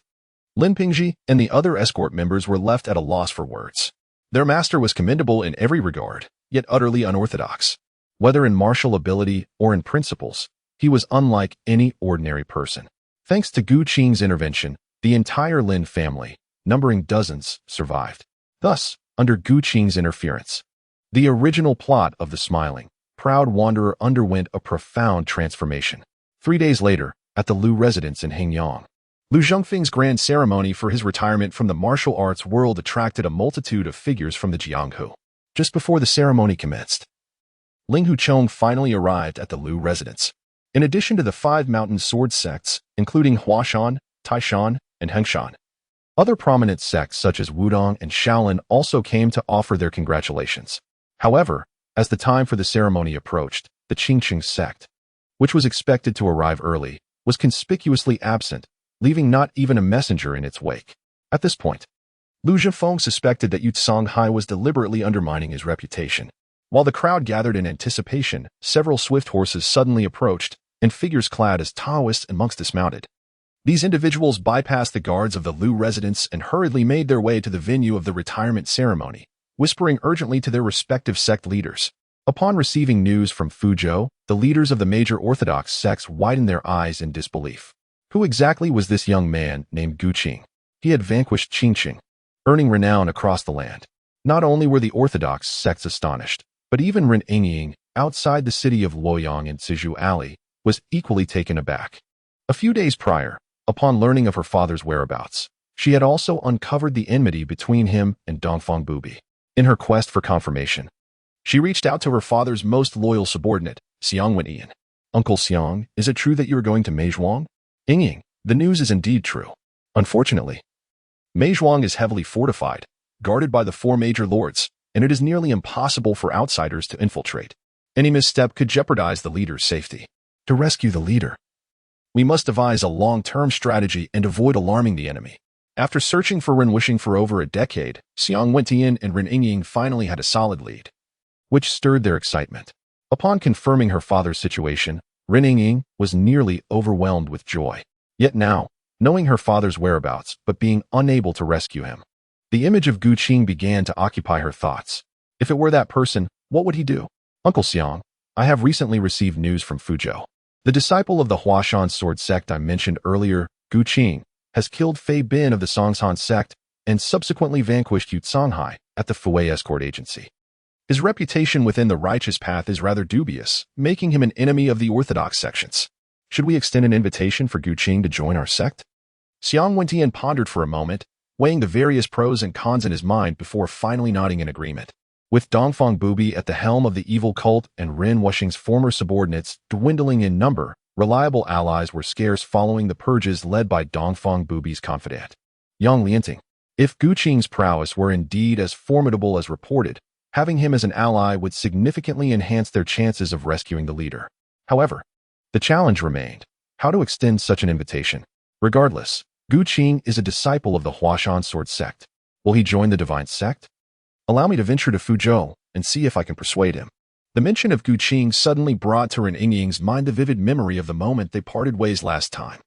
Gu Qing's hand seemed to have once again rested upon her face, causing Ren Yingying to feel a warmth spreading through her neck and ears. What could this signify? The destruction of the Qingqing sect had thrown the martial world into chaos. For decades, even centuries, the 5 mountain sword sect and the Sun Moon holy cult had engaged in relentless battles, yet no sect had ever been annihilated. Now, however, due to the actions of Gu Qing alone, the entire martial realm had become rife with trepidation, leaving everyone in a state of anxiety and fear. Gu Qing Yuan, currently in Fuzhou, remains unaware of the profound transformations he has instigated throughout the martial world. He is presently fulfilling his duties as a master, instructing Lin Pingji in the art of martial cultivation. Frankly speaking, Lin Pingji's innate talent leaves much to be desired. In the television adaptation of The Smiling, Proud Wanderer, even with the accompaniment of Yu Lingshan while practicing Huashan swordsmanship on Mount Huashan, his progress is painfully slow, indicative of his questionable aptitude. If he struggles with the foundational techniques of Huashan, how could he possibly excel at the more advanced Yufeng sword technique? Consequently, Gu Qing has resolved to tailor his teachings to Lin Pingji's capabilities.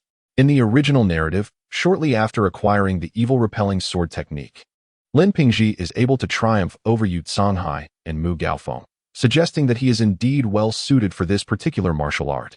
To alter Lin Pingji's destiny, it is imperative that he does not tread the same path of self-castration for the sake of swordsmanship. Thus, Gu Qing must enable Lin Pingji to practice the evil repelling sword technique without succumbing to self-castration. To address this dilemma, Gu Qing finds it necessary to intervene personally, resolving the inherent drawbacks of self-castration associated with the evil repelling sword technique. The pursuit of divine skills often necessitates the severing of one's own flesh. Without this sacrifice, the internal energy can become tumultuous and unmanageable. Even when the heat intensifies, injuries persist. However, after self-castration, true energy is born, converging within the Dantian. At the Fuwei Escort Agency, Gu Qing diligently practices the evil repelling sword technique, a style characterized by its enigmatic maneuvers. Without the special inner force to amplify its power, the technique remains relatively feeble.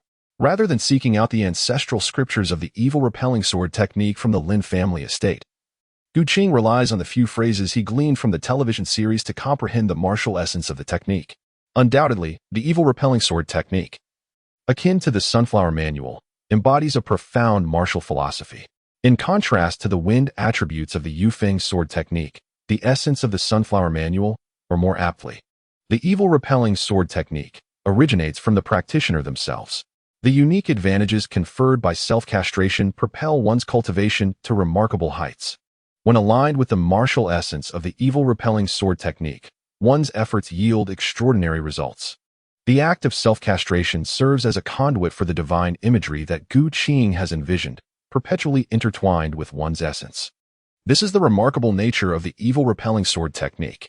Through relentless practice of the evil repelling sword technique, guided solely by the scant phrases of the martial art, Gu Qing navigates the flow of energy within. He perceives the rising heat within, and the tumultuous thoughts inevitably surface in his mind.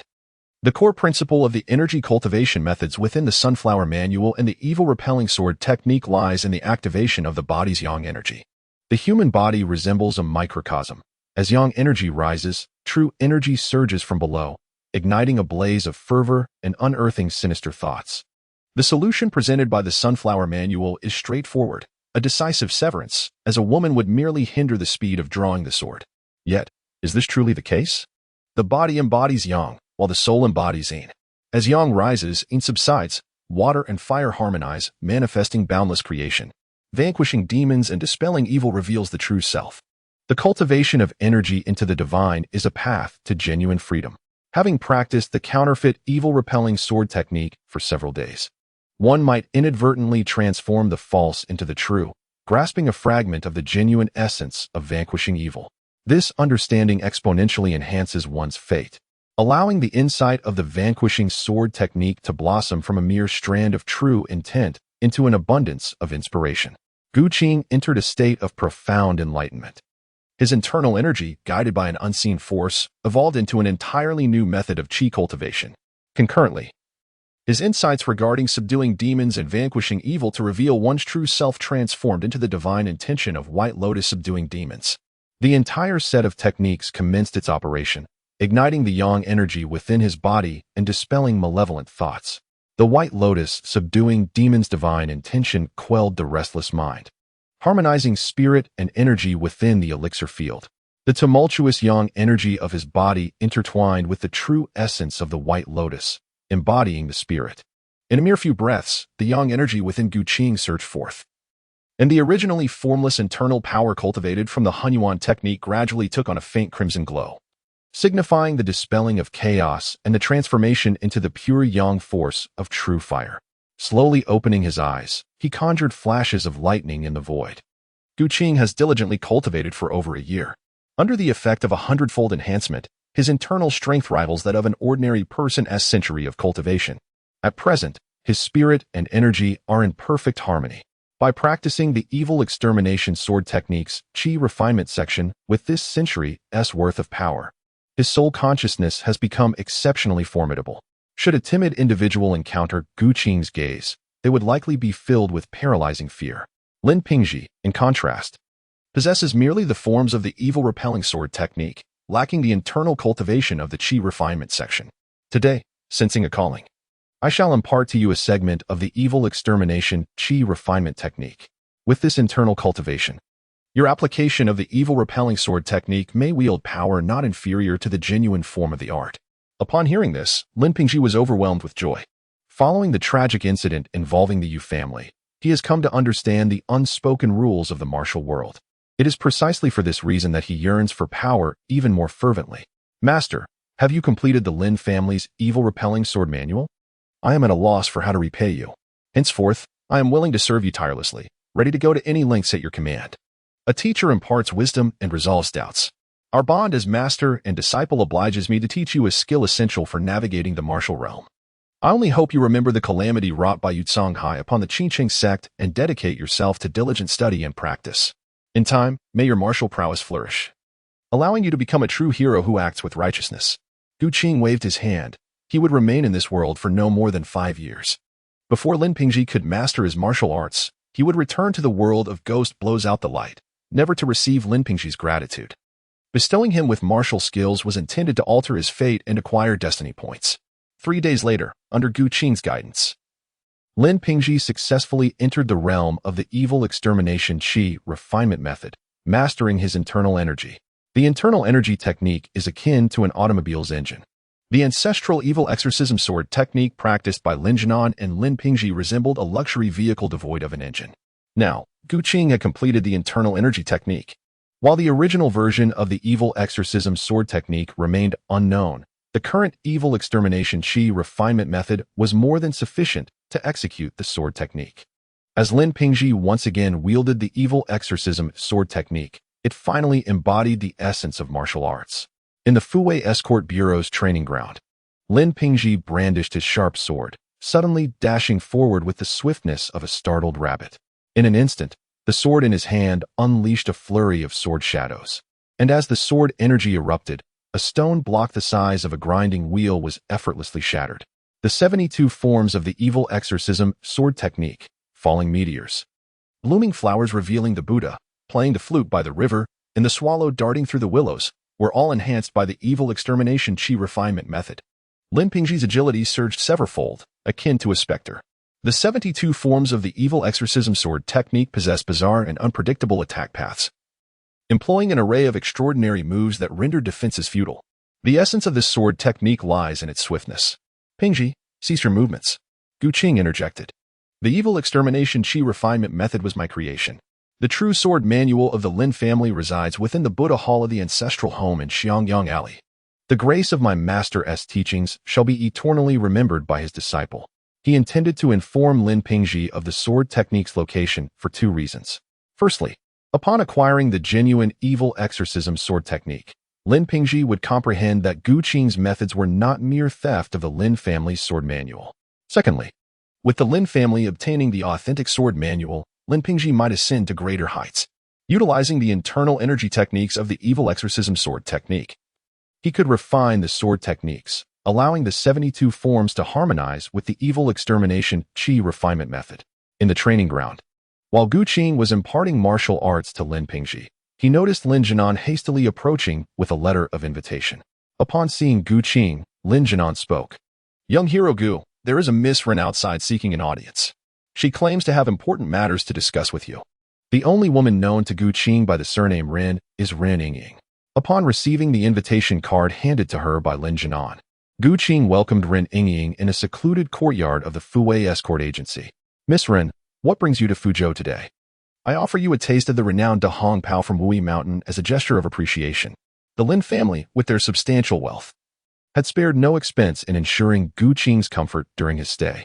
The Dahong Pao served was of the finest quality. Rumors in the martial world suggested that Gu Qing was the reincarnation of a legendary swordsman, having vanquished dozens of disciples from the Qingqing sect with a single stroke. Young Master Gu, do you harbor ambitions of claiming the title of the world's #1? Ren Yingying inquired with a playful smile, lightly sipping her tea. She refrained from directly mentioning her plan to rescue her father, instead seeking to gauge Gu Qing's intentions and desires. If he indeed aspired to be the best, she could propose a partnership to confront Dongfang Bubi, thus enabling her to save her father, Ren Wuxing, from Meizhuang in West Lake beforehand. It was not difficult to discern Ren Yingying's thoughts, prompting a smile from Gu Qing. Miss Ren, who else could possibly be the world's number one, if not myself? His unwavering confidence compelled Ren Yingying to scrutinize him once more. This young hero exuded an air of unparalleled pride. As a revered figure within the demonic sect, she had encountered many exceptional men, yet before Gu Qing, she felt utterly disregarded. Such a man naturally drew one closer, igniting a desire to unveil the layers of his arrogance and discover the truth beneath. With a commanding presence and extraordinary charm, Gu Qing's allure increased Ren Yingying's affection towards him by 2 points. The enhancement of his fate dramatically amplified this sentiment, elevating her fondness to an astonishing 200 points, reaching the level of infatuation. As Gu Qing took a sip of tea, he paused momentarily before gently placing the cup down. Is that all? The holy maiden of the demon sect has fallen for me. What should I do? Noticing Gu Qing's unwavering composure, she grew slightly anxious. Eager to bridge the gap between them, she spoke. Master Gu, I am a few years your senior. Henceforth, I shall call you Qing Di. Observing that Gu Qing did not object, Ren Yingying continued, in our quest for supremacy, we must contend with Dongfang Bubi. His power is formidable. Qing Di, if you assist me in rescuing my father, we can join forces against Dongfang Bubi. What do you think? If Gu Qing were to acquiesce to this proposal, they would share a common interest, enabling them to confront the formidable Dongfang Bubi of Haima Cliff together. Ren Miss, your calculations are astute, yet your sincerity is lacking. Lacking sincerity? Repeating Gu Qing's words, Ren Yingying regarded him with a hint of confusion. Upon noticing Gu Qing's gaze fixed upon her, her expression shifted from mild indignation to a series of transformations, ultimately yielding to the reality of the situation. Master Gu, what do you wish to achieve? Just moments ago, you called me Qing Di, and now you seem distant. Miss Ren, surely you would not wish for your father to suffer beneath the West Lake, would you? Gu Qing rose to his feet, surveying the woman before him from a position of superiority, the ruthless holy maiden of the demonic cult, who sought to use him as a mere pawn. Today, she would learn the unique and formidable skills of the Gu family. The Overlord's spear, devoid of a tip, could still prove fatal. Are you not from the Huashan Sword sect? How could you resort to such despicable tactics? He retorted. Miss Ren, please do not slander me. I have not compelled you. You are free to leave, and I shall not hinder you in any way. As the female protagonist, Ren Yingying captivated Gu Qing, who was drawn to her beauty. What is the martial world?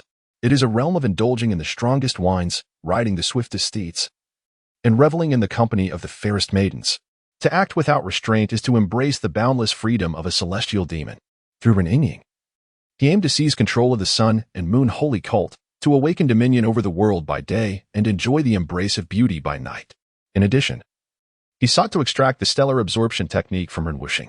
This martial art, while possessing its flaws, also offers significant advantages.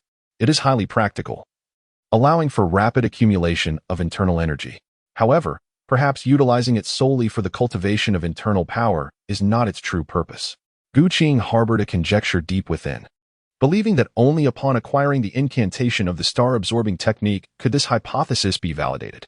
The myriad calculations within Gu Qing's heart were, of course, beyond Ren Yingying's comprehension. In the secluded courtyard, an hour later, before Gu Qing, a transparent screen suddenly refreshed with a line of prompts. The master had forcefully conquered Ren Yingying, and her affection level increased by 10. With the hundredfold amplification of fate, her affection surged by an additional 1,000, elevating her feelings towards him to an unwavering devotion, a love that would endure through life and death, unchanging forever. Could this be the reason behind kneeling and singing Conquer?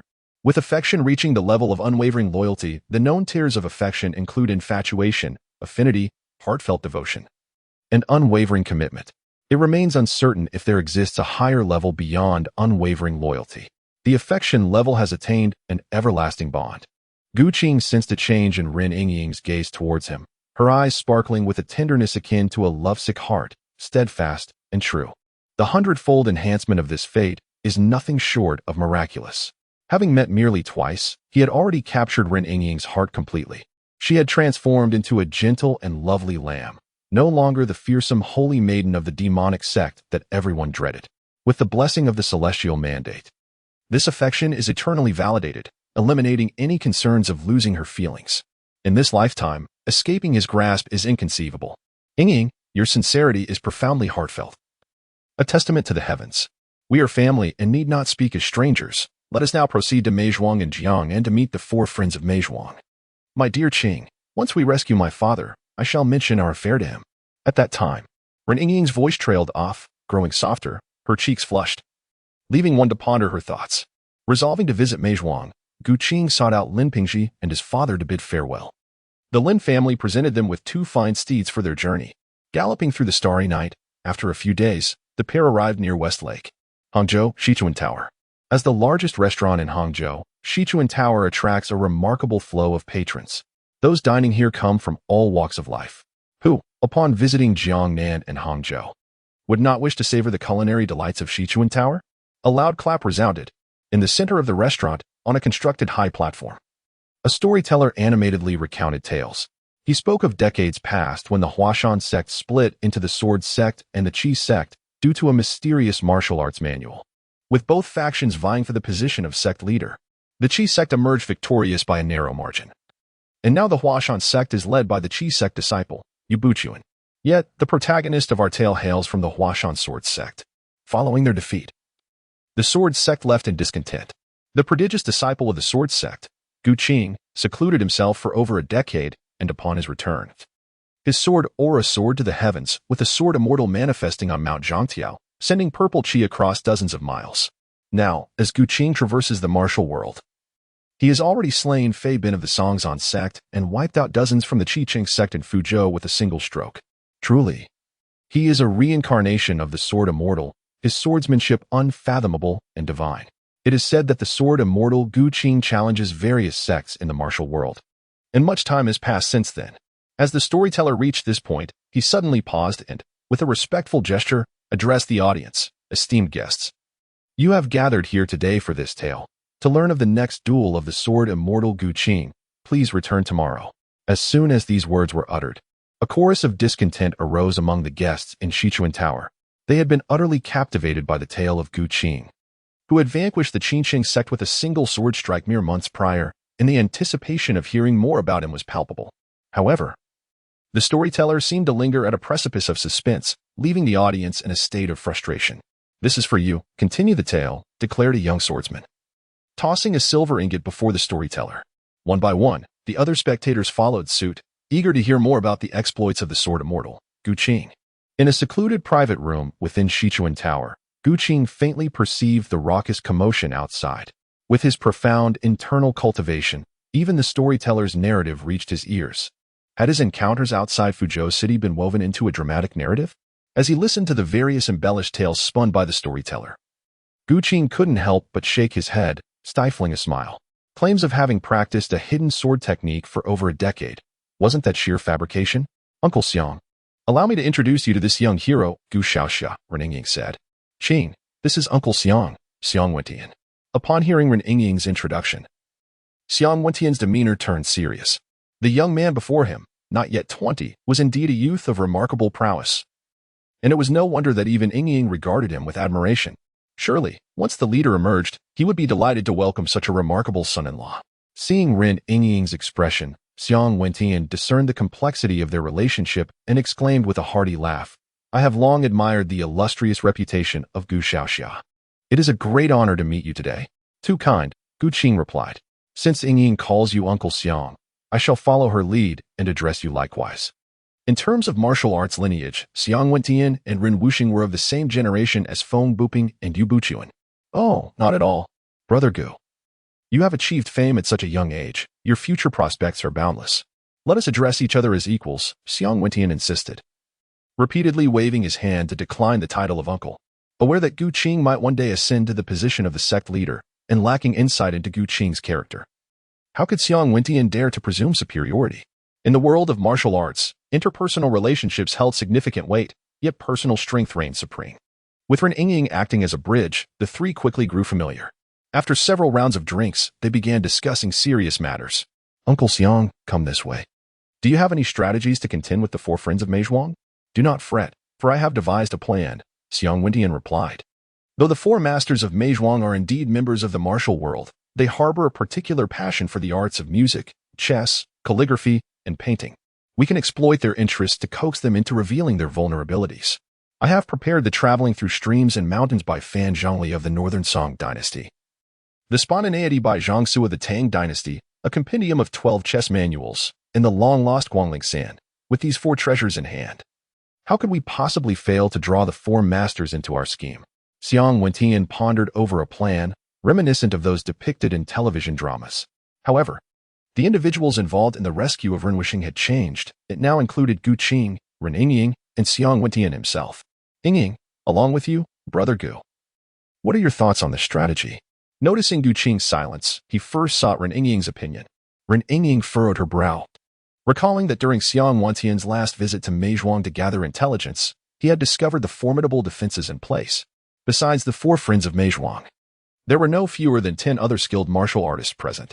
For instance, Ding Jian, known in the martial world as the one-character lightning sword, was a renowned master who had once roamed the Chilean mountains with great prowess.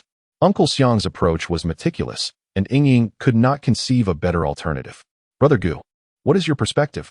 With Ren Yingying present, the success of the rescue plan hinged upon her agreement, as the target of their mission was her father. As for Gu Qing, this was their first encounter. The thoughts of Gu Qing elude his understanding. The martial world widely proclaims that Gu Qing's swordsmanship is unparalleled. Yet he remains unaware of its true excellence. The plan, however, is indeed commendable. Gu Qing nodded, and upon witnessing this, Wentian felt a slight improvement in his mood and let out a sigh of relief. In a collaboration among 3 individuals, mutual suspicion is the greatest taboo. Gu Qing approved of his plan, allowing the 3 of them to unite their efforts and work towards a common goal. However, Gu Qing shook his head once more. What does it mean? A sense of unease gripped Xiang Wentian's heart. Could it be that there was a flaw in his plan? This scheme was exceedingly cumbersome. Why expend such effort over merely the 4 friends of Jiangnan? Gu Qing's gaze was tranquil. After more than a year of diligent practice, he had even devised 2 sets of profound martial arts. If dealing with the 4 friends of Jiangnan was such a hassle, had his efforts in cultivation been in vain? Trouble? Xiang Wentian was taken aback, struggling to comprehend the situation. The plan he had meticulously crafted was already as streamlined as possible, requiring minimal effort to address the 4 friends of Jiangnan. How could it be deemed troublesome? Should he simply walk into Meizhuang and demand their release? The prowess of the 4 friends was indeed formidable. I believe the 4 friends of Jiangnan are reasonable individuals. Tomorrow, I shall personally visit Meizhuang and present my case to them. I am certain they will allow me to meet with the esteemed Elder Ren. Ren Yingying and Xiang Wentian exchanged bewildered glances, their minds filled with questions. The 4 friends of Jiangnan were subordinates of the invincible Dongfang Bubi, and Meizhuang was heavily fortified, established specifically to guard Renwushing. Now, Gu Qing suggested that the 4 friends were reasonable? Was this not absurd? Seeing Gu Qing's enigmatic demeanor, they refrained from pressing further. The following day, Gu Qing approached Meizhuang alone, sword in hand, while Ren Yingying and Xiang Wentian concealed themselves in the shadows, prepared to assist. With unwavering resolve, Gu Qing strode directly toward Meizhuang. Upon reaching the grand entrance, he took a deep breath and called out loudly, I am Gu Qing. Having heard of the remarkable martial prowess of the 4 friends of Jiangnan, I have come today to seek their guidance. As Gu Qing uttered the first word, it seemed relatively normal. However, with the onset of the second word, his voice began to ascend in pitch, reaching a terrifying crescendo by the 5th word, as a cataclysmic wave of sound erupted outward in all directions. When the final word fell, it was as if thunder had erupted within the confines of Meizhuang, shaking the very foundations of the earth. The ground trembled violently, resonating with a thunderous roar. In that instant, Gu Qing's accumulated mastery of internal energy over a century surged forth, amplifying the sound waves that enveloped the vicinity of Meizhuang. The fish in the pond floated to the surface, belly up, succumbing to a state of unconsciousness. Among the guards of Meizhuang, dozens of 3rd-rate experts were left reeling, their senses overwhelmed and minds scattered. Even renowned 2nd-rate masters like Ding Jian found their limbs weakened, as if their very bones had been drawn from their bodies, collapsing helplessly to the ground. The 1st-rate masters, including the 4 friends of Jiangnan, attempted to harness their energy to withstand the onslaught of the demonic sound. But within mere moments, their breath became erratic, their internal power dissipated, rendering them utterly defenseless like lambs awaiting slaughter. In the span of a single utterance, the meticulously laid trap of Meizhuang had become a mere fade. The once imposing defenses were rendered ineffective. Not even a handful of individuals remained lucid amidst the chaos. The defense was successfully breached. Is this the principle that Brother Gu spoke of? Indeed, It is formidable and unyielding. Who would dare defy reason in the presence of Brother Gu? Xiang Wentian and Ren Yingying remained concealed in the shadows. Gu Qing did not specifically target the two, yet they were still ensnared by the sonic assault. Xiang Wentian shook his dazed head and gaped in realization. He finally comprehended the essence of Gu Qing's reasoning. Within the confines of the Mei Manor, the four friends of Jiangnan stood united. Even the reclusive patriarch of the manor, who seldom ventured outside, made an exception and stepped out of his chamber. Brother, what formidable entity produces that terrifying sound? How does it compare to your 7 mystical formless sword? The fourth patriarch, the weakest among the four friends of Jiangnan, wiped the blood from the corner of his mouth and inquired of the most powerful elder. The stronger one's prowess, the deeper the resistance. Thus, the damage inflicted by Gu Qing's voice was proportionately greater. The patriarch could hardly believe that such a formidable being existed in the world. That person's strength. A frog in a well cannot discuss the ocean. It is confined to its own limitations. I study music, yet I see him as a mayfly gazing at the heavens. What shall we do? The other 3 brothers, upon hearing these words, were instantly thrown into a state of panic. The 4 brothers had secluded themselves in Mei Manor, having long turned a blind eye to the affairs of the martial world. The reputation of Gu Qing had yet to reach the ears of the 4 friends of Jiangnan, leaving them in the dark regarding the true prowess of this mysterious figure. However, one must never underestimate a strong adversary.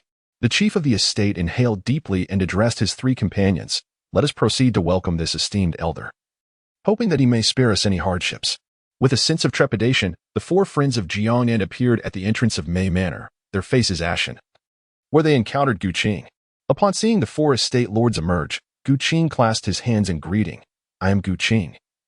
Having heard of the formidable martial arts of the 4 friends of Jiangnan, I have come today to seek guidance. How could this seemingly youthful figure, who had just unleashed a terrifying sonic attack, possess such formidable internal strength? The prowess exhibited was unprecedented in the lives of the 4 friends. Noticing their stunned silence, Gu Qing frowned slightly, releasing the restrained aura of his cultivation. His formidable internal energy surged forth like a mighty river, enveloping the 4 of them. Please, esteemed Gu, show us mercy. Your skills are unparalleled, and we are no match for even a single exchange. The 4 lords of Mei Manor immediately prostrated themselves, a testament to the training they had received from Ren Wuxing and Dongfang Bubi. The 2 former leaders of the Sun and Moon Holy Cult reveled in boasting about their supremacy, declaring that their sect was invincible and their teachings would endure for millennia, unifying the martial world. Why kneel so quickly? How can I strike? Gu Qing mused. Since they were all spineless, he felt no obligation to be courteous. With this thought, he pressed on. Your martial skills are indeed lacking. Given this, I shall not make it difficult for you. I have heard that within the dungeon of Mei Manor is imprisoned a martial arts elder, a figure of legendary prowess with few equals in the pugilistic world. Today, I have come to test my sword, and I must draw it. Since you 4 cannot suffice, release this individual. Otherwise, I fear my sword may soon taste blood. Upon hearing this, the faces of the 4 friends of Jiangnan turned even paler. Allowing Ren Wuxing to be freed would surely mean their demise. The chief of the estate trembled and spoke. Esteemed Gu, this matter is ill-advised. You are unaware that the one imprisoned in the dungeon is a ruthless killer. Releasing him would undoubtedly incite a bloodbath in the martial realm. I implore you to reconsider. Gu Qing's expression darkened as he coldly remarked, this will not do. Nor will that. Do you truly wish to engage in a duel with me? The aura of his sword intent permeated the vicinity, casting a chilling radiance that mingled with the gentle breeze. The 4 friends of Jiangnan felt as though they were ensnared in a frozen abyss, the frigid air piercing their very bones. Such terrifying murderous intent. This individual was not jesting. Under the immense pressure, beads of cold sweat began to form on the foreheads of the 4. Please, young hero Gu, temper your wrath. Observing Gu Qing's increasingly grim countenance, the 4 heads of the clans hastily expressed their apologies before continuing. If young hero Gu insists on dueling that person, we could arrange for you to face him in the dungeon. What say you to that? A dungeon duel? The martial prowess of that individual is indeed formidable. Yet with my presence, what have you to fear? Attempting to feign indifference, the 4 friends of Jiangnan silently mused. You may not fear, but we, your 4 brothers, are filled with trepidation. Should Ren Wuxing emerge, our demise is inevitable. Not only would Ren Wuxing seek to end our lives, but Dongfang Bubi would not spare us either. Sighing, they implored once more, we beseech you, young hero Gu, to show mercy. Gu Qing chuckled inwardly. Humans invariably lean towards compromise. If they proposed a duel with the sword over the dungeon, they would likely refuse. However, if they suggested allowing me to emerge freely for a duel, they had themselves proposed a contest from the dungeon. Of course, more forceful measures could be employed. But the issue lies in the fact that 3 out of the 4 are resolute, the kind who would rather perish than yield. If they do not relinquish the unique key, it would indeed be quite troublesome to access the subterranean water prison. Never mind, I shall not impose upon you any further. Please, lead the way. Ah, Gu Xiaoxia said, please wait a moment. We shall retrieve the key immediately. The force secretly felt a tinge of luck. If they did not permit me to emerge, there was still room to maneuver.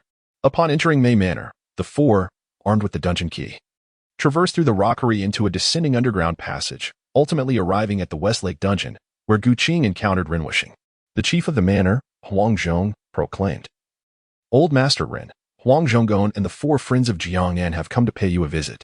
Today, a rising star from the martial world has arrived at Mei Manor, whose swordsmanship is on par with the esteemed Feng Qingyang of Mount Hua. Gu Xiaoxia, having heard of the illustrious name of Old Master Ren, came specifically to engage in a duel. Ren Wuxing erupted into his signature boisterous laughter, his voice carrying a unique sonic wave that caused countless small stones to tumble from the stone walls. A slight perception revealed to Gu Qing the extraordinary accumulation of internal energy within Ren Wuxing. It was indeed rare. Were it not for the 100-fold enhancement of my fate, it would be quite challenging to contend with Ren Wuxing. You 4 wretched jailers wish for my assistance in repelling formidable foes, do you? Ren scoffed. Dream on. I haven't wielded a sword in over a decade, and I have forgotten all my techniques. Be gone, quickly. Alas, this was troublesome. Ren Wuxing was uncooperative, and to extricate him, a certain approach would be necessary. It was rumored that Old Master Ren was harmed by Dongfang Bubi, and the tales in the martial world proclaimed Dongfang Bubi as the #1 in the realm. I, Gu Qing, seek to test the sword against the world and aspire to ascertain who truly holds the title of the foremost. I suspect that Old Master Ren dares not accept the challenge, as his martial prowess likely pales in comparison to that of Dongfang Bubi. You speak nonsense, Ren retorted. Had it not been for Dongfang Bubi's ambush, I could have bested him. You, young one, are courting death. I shall grant your wish. Release me. The 4 heads of Mei Manor hastily produced the key to unlock the mechanism, lowering the golden steel cage that hung suspended in midair. Gu Qing picked up 2 swords and approached Ren Wuxing, handing one of them to him. As Ren Wuxing grasped the sword, he suddenly noticed a hidden token within Gu Qing's palm. In an instant, he comprehended Gu Qing's intentions. Maintaining a composed demeanor, Ren Wuxing spoke. Come, young brother. Let me witness the extent of your abilities. Very well, senior. Do be careful. Gu Qing was equally eager to gauge Ren Wuxing's prowess. Channeling his internal energy, Gu Qing launched an assault, the sword aura coalescing upon the blade. After 12 years of confinement, Ren Wuxing was not merely idling. Upon witnessing Gu Qing's fierce onslaught, he became earnest. As their swords clashed, Gu Qing employed the wind control sword technique, the sword aura strikingly sharp, causing Ren Wuxing's own to shatter upon contact. In a duel, he could not best Gu Qing. This realization ignited Ren Wuxing's competitive spirit. Stellar absorption technique. In an instant, the dungeon of Westlake trembled inexplicably. Rocks and debris cascading from the walls, while the subterranean pool erupted, sending countless droplets forth like concealed projectiles, striking the walls with resounding echoes. The stellar absorption technique unleashed a formidable attraction, drawing a tremendous force that surged towards Gu Qing, propelling him towards Ren Wuxing. This technique not only absorbed internal energy but also served as a crowd control skill. Should it evolve further into a gravitational field, it would become formidable, transforming into a battlefield buff, rendering foes powerless. Indeed, Ren Wuxing's stellar absorption technique was exceptionally formidable, eliciting Gu Qing's admiration. Ha ha, ha ha. Upon hearing these words, Ren Wuxing erupted into a wild laughter, his mirth growing increasingly raucous, creating a resonating echo in the dungeon. Under the influence of his boisterous laughter, the 4 friends of Mei Manor soon succumbed to unconsciousness. Senior Ren, Yingying, and Brother Xiang are waiting for you outside Mei Manor. Now is the opportune moment for your escape. I implore you to haste. Very well, thank you, young brother, for your assistance. In the days to come, I shall surely repay your kindness handsomely. Gu Qing thought to herself, your daughter has already paid the price. Ren Wuxing, having endured the torment of imprisonment, longed to soar into freedom the moment he escaped. Gu Qing intentionally lagged behind. waiting for Ren wishing to leave the depths of the prison before entering the steel cage to inscribe the incantation of the star absorption technique upon the iron pillar, subsequently erasing the markings. The coveted star absorption technique was now in his possession. Just as he prepared to depart, Gu Qing glanced at the unconscious four friends of Mei Zhuang, who had yet to be looted. After a thorough search, he extracted four unique martial arts techniques from their bodies. Exiting the dungeon, Gu Qing arrived at the entrance of Mei Zhuang, where Ren Wuxing had already been blindfolded. Upon seeing Gu Qing, Ren Yingying immediately dashed into his embrace. Her character transformed profoundly after being completely conquered by the demonic sect. Qing, thank goodness you were unharmed. If you hadn't emerged soon, I would have ventured in to find you. Yingying, what is your relationship with this young man? Ren Wuxing pondered various emotions as he observed his daughter in such a state. After 12 years of darkness, his daughter had developed feelings for another man. He was unsure whether to feel joy or sorrow. Fortunately, having just sparred with Gu Qing in the dungeon, he recognized the young man's formidable skills, deeming him worthy of being his son-in-law. Father, do not be upset. I hold dear feelings for Qing. I shall marry no one but him in this lifetime. I implore you to grant your blessing. Without Gu Qing needing to speak, Ren Yingying voluntarily elaborated. Her affection for him had reached its zenith. Her fate now entwined with Gu Qing's. With no means to intervene, Ren Wuxing could only watch helplessly as his daughter expressed her feelings. Since Yingying's happiness was paramount, he harbored no objections. After all, she was his only daughter. The Sun and Moon holy cult would eventually be entrusted to her. And with Gu Qing seeking to marry his daughter, they would become one family. If you wed Yingying, I shall appoint you as the bright right envoy of the Sun and Moon holy cult. What do you think? Ren Wuxing, a formidable figure, cherished his daughter while also yearning for the position of the sect leader. Gu Qing possesses formidable strength. He seeks to win over Gu Qing in order to collaborate on the Blackwood Cliff to eliminate Dongfang Bubi and reclaim the throne of the sect leader. As a time traveler, Gu Qing's perspective could never be confined to the Sun and Moon holy cult. Indeed, the entire martial world of the smiling, proud wanderer seems to Gu Qing merely a shallow pond, incapable of nurturing a true dragon. Gu Qing cast a glance at Ren Yingying, then laughed heartily, addressing Ren Wuxing. Thank you for your kind intentions, sect leader. There is no need for the position of the right guardian of light. I, Gu Qing, am invincible throughout my life. It is said that one should match in status and background. Since Yingying is the daughter of the sect leader, once I return and seize the position of the Mount Hua sect leader, I shall have the rightful claim to take Yingying as my wife. At that time, we shall command both the forces of light and darkness. How splendid that would be. Ha ha ha. Ren Wuxing laughed boisterously, secretly pondering that Gu Qing, though young, was remarkably perceptive. He understood the importance of serving my interests. If he were to secure the position of the Mount Hua sect leader, when I return to the Blackwood Cliff, our combined efforts could soon unify the martial world. What Ren Wuxing did not realize was that Gu Qing was no ordinary individual accustomed to being subservient. Gu Qing united the Huashan sect not merely to tailor garments for Ren Wuxing.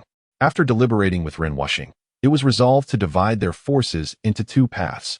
Ren Wuxing and his daughter, along with Xiang Wentian, resolved to first subdue the remnants of their former affiliates, such as the Wuxian sect in the southwest, among others. Gu Qing has witnessed the formidable prowess of the 12 guardians of Songshan and has engaged in combat with both Yu Songhai and Ren Wuxing. He possesses a considerable understanding of the elite combat strength within the narrative of the smiling, proud wanderer. Referring to the original text, the encounters between Dongfang Bubi and Ling Hu Chong, as well as Xiang Wentian, and the Ren family duo, reveal that even when besieged by 4 individuals, it was only through the leverage of Yang Lianting as a hostage that they managed to gain the slightest upper hand over Dongfang Bubi. This underscores that the title of the world's foremost martial artist held by Dongfang Bubi is indeed well-deserved and not merely a hollow reputation. At present, Gu Qing's prowess in swordsmanship is formidable. He has created 2 sets of martial arts infused with profound concepts, capable of contending with the likes of Feng Qingyang. In terms of internal energy, he has diligently cultivated the Hunyuan Gong for over a year, accumulating more than a century's worth of internal power. Ren Wuxing, having absorbed countless internal energies, has previously engaged in combat with him at the depths of Westlake. In terms of internal strength, Gu Qing finds himself evenly matched with Ren Wuxing. The true extent of Dongfang Bubi's Sunflower Manual remains a mystery to Gu Qing. For now, he decides to consolidate his gains from his travels and transform them into personal strength. At Zhongtiao Mountain, Gu Qing revisits the summit where he contemplates the drifting clouds. In the Tale of Laughing in the Wind, the Sun Moon Holy Cult once swept through various sects, gathering numerous martial arts secrets. This included the theft of Zhang Sanfeng's handwritten Taiji boxing scriptures and the Jinwu sword from Wudong, as well as the Sunflower Manual pilfered from Huashan by Yu Su and Kai Zifeng. As for the origins of the star-absorbing Great Method, it may be related to the Western regions. The Sun and Moon Holy Cult originated from the Ming cult. After the Zhu family ascended to power, they vigorously suppressed the Ming cult, which, weakened, was compelled to change its name and flee, eventually arriving at Blackwood Cliff from the bright summit of Kunlun. In the Western regions, there exists the Zhuzi-Lu lineage, tracing its teachings back to Master Eating of Dali. Master Eating's ancestry includes the fortuitous Duan Yu, who acquired a portion of the Northern Dark Art. The remnants of this Northern Dark Art left by Duan Yu may have found their way into the hands of both the Zhu and Wu families, ultimately being acquired by the Sun and Moon Holy Cult. The Northern Dark Art absorbs the inner strength of others, embodying a philosophy that is fundamentally contrary to conventional practice. Its method of cultivation is in stark opposition to that of others, resembling the magnetic attraction between positive and negative poles. By connecting different meridians within the body to an adversary's acupoints, it draws upon their inner strength and can even transform that energy into true Northern Dark Qi. However, the star absorption technique cannot refine foreign true energies, and there exists a fundamental disparity in the foundational principles between it and the Northern Dark Art. Renwuxing, building upon the remnants of the Northern Dark Art, created the star absorption technique. Its core essence lies in the notion of remaining like an empty box or a profound valley, allowing the energy reservoir in the Dantian to resemble either an empty container or a desolate gorge, drawing high water down to lower levels, thereby absorbing the inner strength of enemies. Nonetheless, the inner strength cultivated through internal martial arts possesses various attributes. The inner strength of a martial artist is inherently a fusion of essence, qi, and spirit, and when it is plundered from others without refinement, it ultimately results in conflicting attributes. Moreover, one may be affected by the residual thoughts carried by another's inner strength, leading to a state of mental instability and confusion. Ren Wuxing's mastery of the star absorption technique earned him great renown within the martial world. However, he later appointed Dongfang Bubi as deputy leader and, due to his own erratic behavior, was imprisoned by Dongfang Bubi for 12 years, a consequence of the backlash from the star absorption technique. Certainly, the star absorption technique possesses advantages over the Northern Dark Art. The latter requires the practitioner to disperse their original inner strength and can only absorb the energy of those with lower cultivation levels at the outset. The star absorption technique, in contrast, does not suffer from these limitations. In the original text, Ling Huchong directly utilized the star absorption technique to suppress several streams of foreign inner strength far exceeding his own cultivation. On his first attempt to absorb inner strength, he drew from the formidable Heibai Zi. Thus, the star absorption technique exhibits a superior capacity for absorbing inner strength compared to the Northern Dark Art, albeit lacking a means to resolve foreign inner strength. Gu Qingpin sat atop a peculiar rock on the mountain, attentively perceiving the meridian pathways of the star-absorbing technique. Without the ability to siphon the inner strength of others, the star-absorbing technique merely serves as a unique method to enhance one's luck. The speed of accumulating inner strength through cultivation is comparable to that of the primordial skill. Gu Qing opened his eyes, gazing towards the eastern expanse of Zhangqiao Mountain. At that moment, the sun was rising from the east, with swirling clouds enveloping the peaks, creating an illusion of islands amidst a vast ocean. The horizon gradually brightened, as a faint purplish aura emerged from the rolling sea of clouds. Without extraordinary vision or exceptional spiritual perception, it would be utterly impossible to discern the morning sun's ethereal violet glow. Fortunately, Gu Qing had cultivated the exorcism and qi refinement technique, endowed with the essence of the White Lotus demon-subduing realm, granting him mental acuity that surpassed that of ordinary individuals. He could even project a delicate thread of his spiritual energy outward, fixing his gaze upon the violet aura at the horizon. He activated the star-absorbing technique to its utmost potential. Gu Qing's entire being transformed into a swirling vortex, nestled within the mountains and mist, akin to a colossal whale lurking at the bottom of the northern sea. The morning sun's purple aura was drawn into his body by the star-absorbing technique, causing Gu Qing to emanate a resplendent purple light.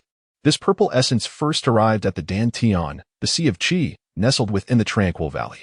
Subsequently, myriad strands of purple energy suffused Gu Qing's Dantian, transforming it into a vast ocean of violet, rich in celestial energy, incomparable to the internal force of mere martial practitioners.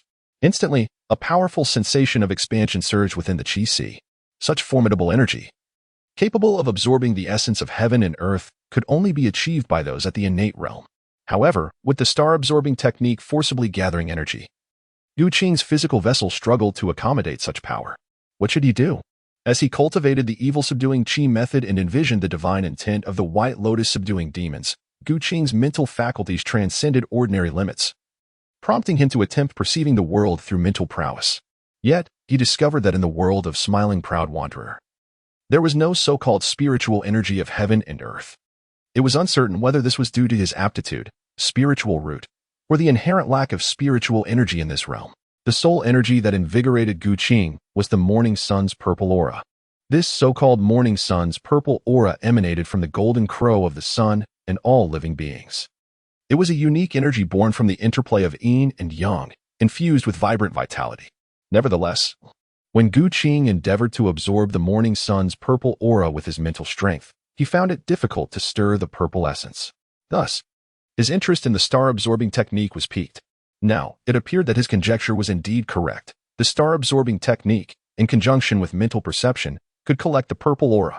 Yet, despite the purple essence entering his body, he lacked the means to refine it. In Gu Qing's mind, a tempest of thoughts clashed violently. As he recalled various philosophies and techniques of cultivation and Qi refinement from both past and present, the stellar absorption technique, a means to harness inner strength, resonated with the notion of an empty valley, consuming all that it encounters. The cosmos, with its stars and black holes, embodies this act of devouring. In contrast to the idea of an empty vessel, the gravitational pull of a cosmic black hole represents the ultimate power that governs the celestial realms. The essence of martial arts lies in the alignment of human will with the natural laws of the universe. This is true of both the wind sword technique and the evil-banishing Qi refinement method. Transform, stellar absorption technique. As one cultivates the stellar absorption technique, they gain insight into the evolution of celestial bodies and the movement of earthly energies, grasping a fragment of the consuming essence. With an enhancement of their fate, they break free from the shackles of the stellar absorption technique, embarking on a transformative journey. The stellar absorption technique draws an inner strength, dispersing it throughout the meridians, creating a realm akin to an empty valley within the sea of Qi in the Dantian. Gu Qing attained profound enlightenment regarding the evolution of celestial bodies, utilizing his inner strength for transformation. After diligently cultivating and accumulating over a century's worth of internal energy, he directed it all back to his Dantian's Qi Si, where it began to rotate, resembling a vast cosmic nebula of energy. The energy swirled, converged, and compressed, with a mental acuity surpassing that of ordinary mortals. He propelled the transformation of his inner strength. At the center of the Dantian, the dense energy coalesced and compressed into a sphere of liquid form. In an instant, the Qi Si of the Dantian emanated an unimaginable gravitational force. The once mentally guided Qi Si now mirrored the birth of the universe as natural laws emerged, establishing a harmonious flow within. All energies began to rotate in an orderly fashion. The pale red energy accumulated at the center of the Dantian, transforming into a tangible fireball. This fireball, forged from inner strength, attracted the erratic purple mist swirling within the Qi Si, akin to capturing meteors in flight. The purple mist plunged into the fireball, where the blazing, malevolent energy ignited, resembling a star furnace that refined this essence. As the purple mist ascended, the fire of the star furnace burned with even greater fervor. With a thunderous roar, the first wisp of purple mist was refined within the Dantian's Qi Si, the inner strength infused with the mist transformed into the ethereal purple dew, erupting from both ends of the star furnace like high-energy particle streams ejected from a black hole. The two streams of energy traversed the Dantian, entering the Ren and Du meridians, dispersing into the physical body in the sea of consciousness. In that fleeting moment, Gu Qing felt a soothing warmth enveloping him, invigorating his spirit. He could distinctly sense the metamorphosis of his physical form, particularly in the augmentation of his strength. Regarding his consciousness, the visualization of the White Lotus divine intent to vanquish demons had also evolved.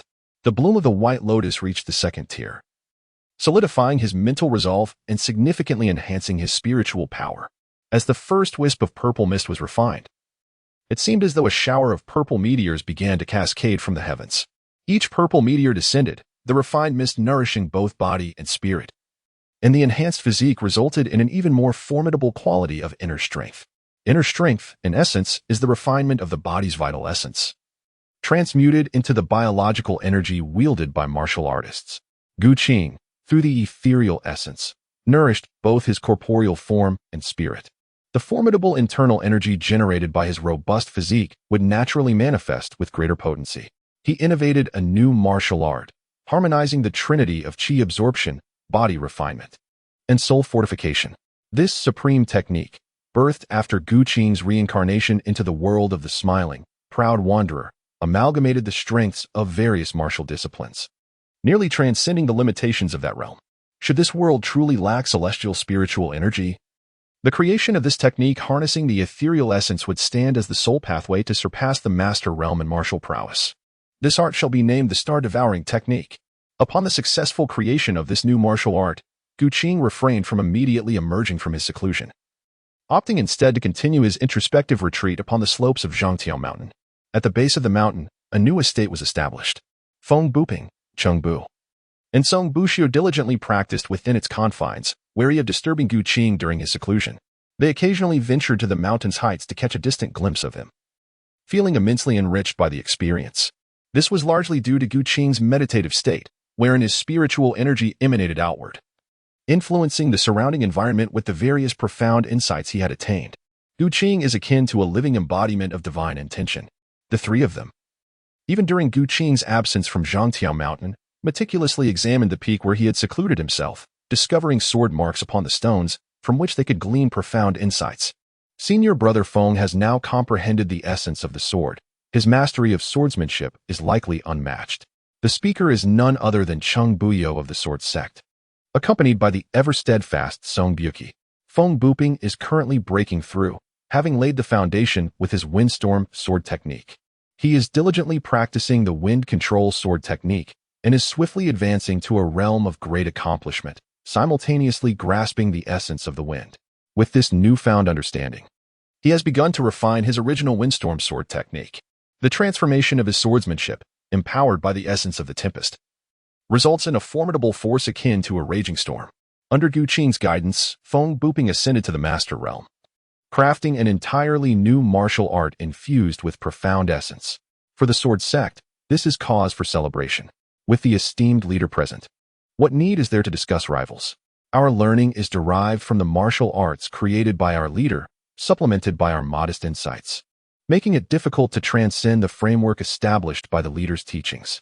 Song Buki shook his head, not allowing himself to feel complacent despite the advancements of the past year. It cannot be said thus, he remarked. The wind control sword technique crafted by our leader resembles a sapling, while the new sword technique created by senior brother Feng is akin to a branch sprouting from that sapling.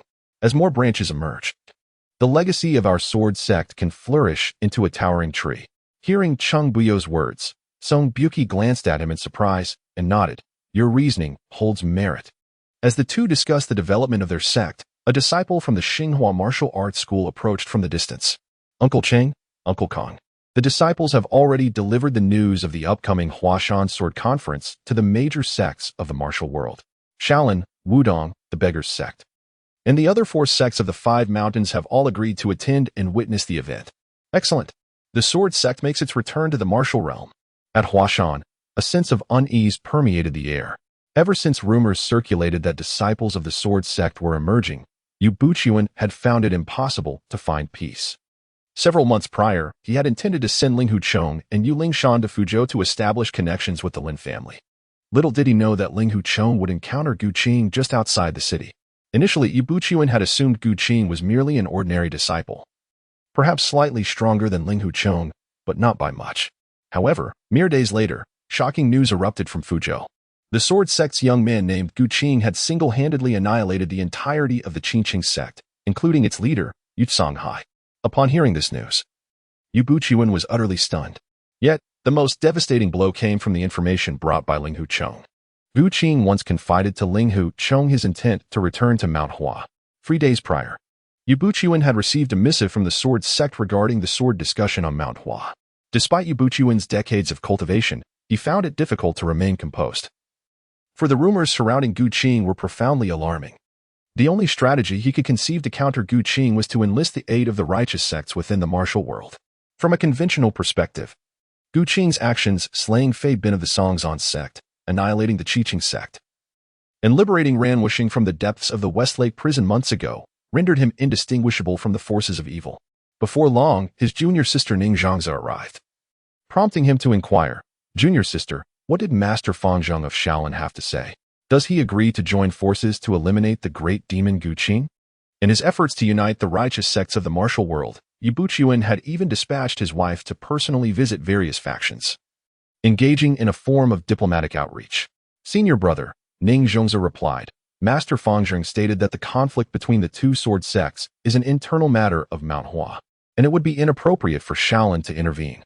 Hearing this, Yu Buqiuan's brow furrowed even deeper, and he subsequently asked, "What about the Wudong sect? Are they also unwilling to take action? Must we allow the sword sect demon to grow unchecked?"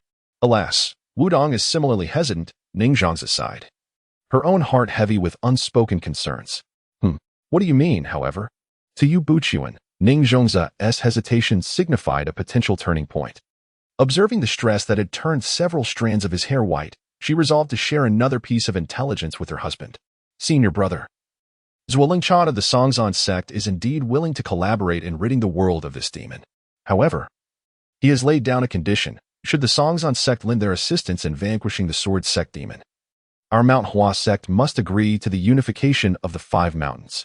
Zhuolingchan indicated that, at that time, her senior brother would serve as the vice leader of the 5 mountain sword sect. "You despicable Zhuolingchan," Yu Buqiuan seethed inwardly, lamenting the opportunistic timing of Zhuolingchan's proposal. Yet, he pondered whether he had any room to refuse. The more he contemplated, the heavier his heart grew. Had it not been for the sudden emergence of the sword sect disciples, his scheme to acquire the evil-slaying sword manual would have undeniably succeeded. The position of leader of the 5 mountain sword sect should have belonged to him, Yu Buqiuan. "Junior sister, for the sake of the legacy of Mount Hua and the righteousness of the martial world, we must accept Zhuolingchan's terms. I feel I have betrayed the ancestors of Mount Hua. Senior brother, this cannot be cast upon you. It is the sword sect demon's relentless aggression that is to blame, as well as the inaction of Shaolin and Wudong. In the martial world, the lines between black and white are blurred. There is no true righteous sect or demonic cult. They merely align themselves with whoever prevails, tarnishing the esteemed reputation of the martial world." A sigh escaped Ning Zhongzi's lips. A profound disappointment in the righteous sects of the martial world. The last desperate struggles of Yu Buqiuan and his wife culminated merely in the furtive gaze of the ambitious Zhuolingchan, casting a shadow over the legacy of Mount Hua. 7 days later, the banners of Mount Hua fluttered proudly as heroes from all corners of the Jianghu converged upon it. The sword sect having extended invitations to every possible faction, all to bolster their emergence. The esteemed Master Fang Zheng from Shaolin arrived. The leader of the Beggars sect made his entrance. The head of the Diansong sect was present. The disciples of the Huashan sect tirelessly welcomed guests, as representatives from various sects arrived in succession.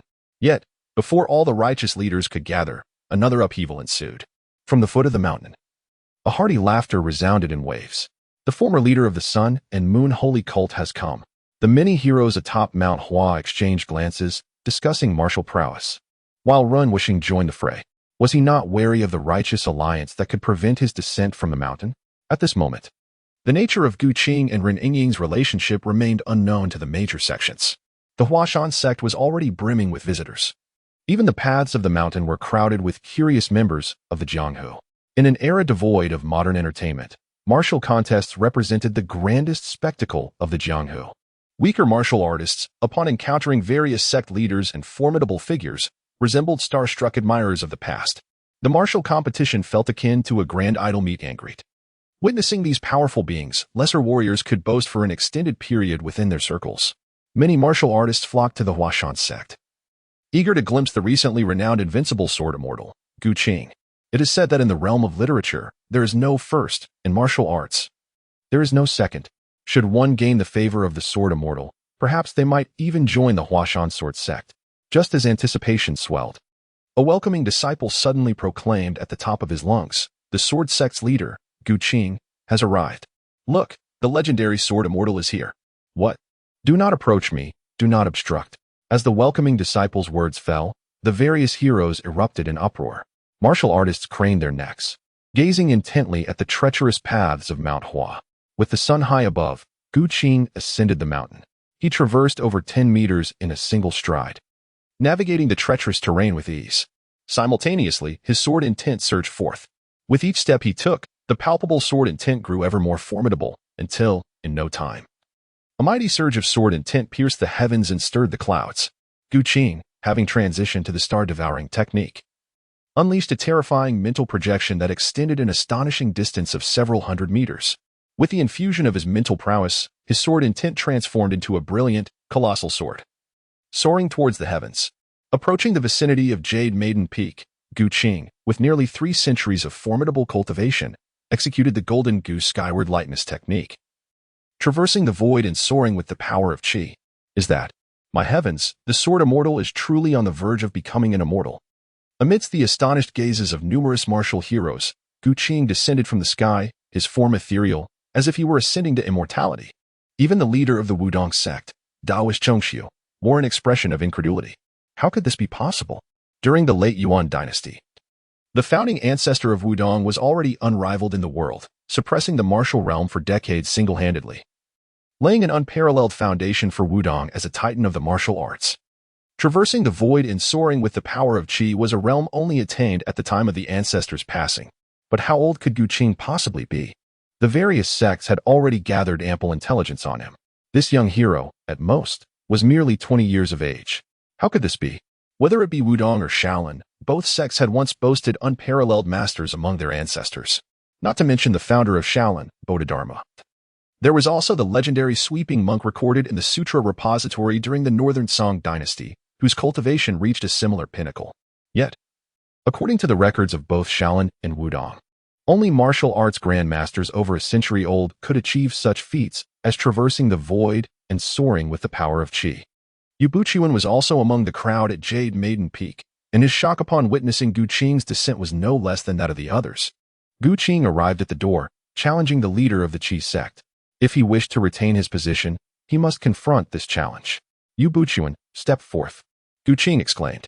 You and your sword sect have long withdrawn from Mount Hua, no longer bearing the title of Huashan disciples. Why then? Do you return to this place? If you were to establish your own sect and achieve great deeds in the martial world, I, Yu Buqian, would indeed hold you in high regard. However, your presence here today stirs trouble, disturbing the peace of the entire martial community. What regard do you hold for your fellow practitioners? Yu Buqian, having cultivated for decades, possessed skills that were rather ordinary. Yet, he was profoundly aware of the principles of the martial world. If he believed that his understanding of these principles would secure his position as the leader of Huashan, it would indeed be a most absurd notion. Was his training not in vain? Observing Yu Buqian's pompous rhetoric, those accompanying Gu Qing found his words utterly repugnant. Gu Qing shook his head. In the presence of such a figure as Yu Buqian, there was no need for a sword comparison. With his current demeanor, he had lost all spirit, rendering him akin to a mere shadow of his former self. My sword intent radiates like the sun in the sky. Should we engage in a duel, the outcome between us would be unequivocal. The Qi sect prides itself on its mastery of energy cultivation. As the leader of the sword sect, I propose a contest of internal power, where I shall demonstrate my prowess against you in your own domain. By challenging you in the arena where the Qi sect excels, I aim to shatter Yu Buqian's arrogance. However, upon hearing Gu Qing's words, Yu Buqian felt no joy whatsoever. Gu Qing had just traversed the void, soaring through the air with mastery. The prowess displayed through these abilities was such that, while not claiming invincibility in the world, few would dare to vie for supremacy in his presence. Hold on. The contest for leadership within the Huashan sect is not solely determined by your faction. Gu Qing was taken aback, pondering who was speaking. As her thoughts traversed towards the source of the voice, she recognized it was Zuolinchan, the leader of the Songshan sect. Instead of taking action against him, he had audaciously emerged to challenge her. Was he eager for his own demise? Master Zhuo, I wonder what insights you possess. Do share, it might amuse everyone present. You, the other 11 guardians of Songshan, who revered Zuolinchan, were indignant at Gu Qing's blatant disregard for him. The 5 Mountain Sword sect, bound by kinship, could not abide by such treachery. As a disciple of the Sword sect, you have slain my junior brother Fei Bin from the Songzhan sect and subsequently annihilated dozens from the Qiqing sect, leading to their utter destruction. You have not only turned against your own kind, but have also slaughtered righteous friends. Furthermore, you unleash the formidable demon vanquishing from the depths of Westlake. Your actions are akin to those of the demonic sect. What face do you have to vie for the position of leader of Huashan? Allowing you to ascend to the helm of Huashan would render the Five Mountain Sword sect a laughingstock in the realm of martial arts. I, Zhuo shall be the first to oppose the tarnishing of the Five Mountains Sword sect's reputation. Blinded by greed, Zhuo ambition had consumed his reason. Perhaps he had lost his sanity. Ladies and gentlemen, do you find Masters was just amusing? Gu Qing, with a smile, inquired of the martial artists present. Upon witnessing Gu Qing's formidable prowess, even the sects of Wudong and Shaolin dared not take the lead. Their awareness of his strength rendered them even more reluctant to provoke him. Only the brash Zhuo, lacking the depth of understanding due to his sect's insufficient heritage, dared to stir trouble. Cough. Zhuo, the leader, proclaimed that the Five Mountain Sword sect held grievances against him and questioned whether the Hongshan and Taishan sects shared similar sentiments. I, Gu Qing, am not unreasonable. If there are objections, do voice them. I have no objections, replied the Taoist from the Taishan sect, who was the first to speak, his words sincere. Neither do we, echoed the representative of the Hongshan sect, Master Mo, a seasoned veteran who understood that, given Hongshan's capabilities, they could not contend with the rivalry of the Sword Chi sections. In contrast, the expression of Master Dingxian from the Hongshan sect was serious. Having witnessed Gu Qing's terrifying strength, she hesitated, recalling Gu Qing's 3 actions in the martial world, which bore resemblance to those of the demonic sect. She reflected, the Hongshan sect does not condescend to associate with demonic beings. If young hero Gu can uphold justice, we are willing to place our trust in you this once. Thank you for your trust, Master Dingxian. In the original tale of Smiling, Proud Wanderer, Master Dingxian of Hongshan is one of the few leaders who steadfastly uphold righteousness. To Gu Qing, she possessed a noble spirit that surpassed that of Yibuchuan. Unfortunately, her strength was somewhat lacking. In the treacherous martial realm, the absence of power coupled with an unwillingness to compromise often leads to one's demise. With no further dissenting voices, Gu Qing cheerfully regarded Yibuchuan and Zhuo, these 2 ambitious individuals who had surprisingly allied against him. Master Zhuo, Mr. Yu, this sword contest is an internal affair of the Five Mountain Sword sect.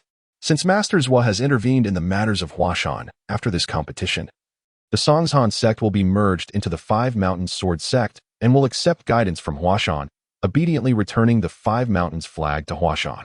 You are rather presumptuous, retorted Zhuo, having mastered the icy true energy and brimming with confidence in his martial skills. He believed he could hold his ground even against the likes of Shaolin's Fang Zheng or Wudong's Chongqiu. Gu Qing, however, regarded him with utter disdain, infuriating me. Alas, a frog in a well, oblivious to its own limitations. What a pity. Yibuchuan, Zhuo, you may as well attack together. Do not waste my time. Leaving behind but a fleeting shadow, before the crowd could even react, Gu Qing's figure had already ascended the arena. Such speed, the spectators, had Gu Qing not halted, would have been utterly oblivious to his true position. With such swiftness, it is no wonder Gu Qing claimed that dueling was merely a means of tormenting Yibuchuan. Contemplating this, the onlookers regarded Yibuchuan with pity. His position as leader was surely untenable. Make your move. Otherwise, you shall have not a single chance. Yibuchuan and Zhuo exchanged a glance. The 2 who were fated to clash in mortal combat were now compelled to unite against a common adversary. Purple Mist Divine Skill, Cold Ice True Chi. With a thunderous roar, both unleashed their ultimate techniques. In an instant, Zhuo expelled a tangible frost-laden chill from his palm, the extreme cold causing moisture in the air to crystallize into an icy mist that surged toward Gu Qing. Simultaneously, Yibuchuan maximized the potency of the Purple Mist Divine Skill, his visage enveloped in a radiant violet aura. Gu Qing extended his palms to meet the frontal assaults of the 2 adversaries, even foregoing the protection of his vital energy. Quite interesting, he remarked. What other tricks do you possess? Unleash them all. What? In their contest of internal strength, Yibuchuan's Zixia Divine Skill and Zhuo Cold Ice True Chi clashed, their attacks penetrating Gu Qing's being as if there were no barriers. Before the 2 could revel in their apparent advantage, they discovered their own internal energy cascading towards Gu Qing like rivers merging into the sea. Have you also mastered the star absorption technique? They exclaimed. You, a demon of the dark arts, shall meet a grim fate. As their palms met in confrontation, Yu and Zhuo found themselves as if imprisoned beneath the weight of Wuzishan, unable even to retreat.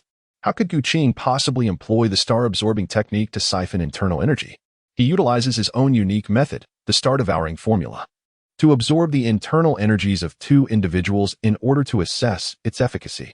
He seeks to determine whether the star-devouring formula possesses any flaws, particularly the inherent shortcomings of the star-absorbing technique.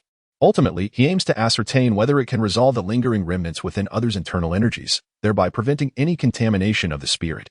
The human body is akin to a miniature cosmos, with meridians resembling rivers and the Dantian representing the vast ocean. In the center of Guqing's Dantian, the star furnace spun with an enchanting grace. The immense gravitational force it released transformed into a black hole, voraciously devouring the cosmos. Yu Buqian and Zhuo Lengchan's internal energies surged into Guqing's Dantian, but before they could inflict any damage, their foreign energies were torn apart into minuscule energy particles, incapable of even sustaining a gaseous state. The star furnace, a vessel of return to the source, enabled martial artists to refine essence into qi, extracting the life force from their blood and transforming it into internal power. Upon reaching the master stage of cultivation, one delves into the realm of martial intent. The essence of this intent lies in the martial artist's spirit and energy comprehending the profound truths of the universe.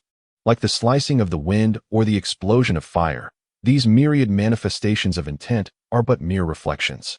A master-level martial artist cultivates their internal power, merging their martial intent with it, where the essence is the union of spiritual energy and internal force. The formidable pulling and devouring power of the star furnace dismantled Yu Buqian and Zhuo Lengchan's internal energy into energy particles. As the star furnace returned to its origin, it refined this energy into droplets of gold and silver. What purpose do these golden and silver droplets serve? How do they differ from the purple Huayu do? The two refined essences of energy erupted from either end of the star furnace, coursing through the Dantian into the Ren and Du meridians. The golden energy dispersed into the physical body, while the silver energy flowed into the sea of consciousness. What is this? Is it an obsession? A delusion? I could sense a slight enhancement of my physical form. Yet, within the sea of consciousness, the silver energy extracted from the internal power of Yu and Zhuo resonated with an eerie chant. It seemed to incessantly murmur fragments of phrases like the number one in the world and the Five Mountains Alliance. Guqing swiftly summoned his immense mental power, and within the vast ocean of consciousness, the white lotus revealed its true form.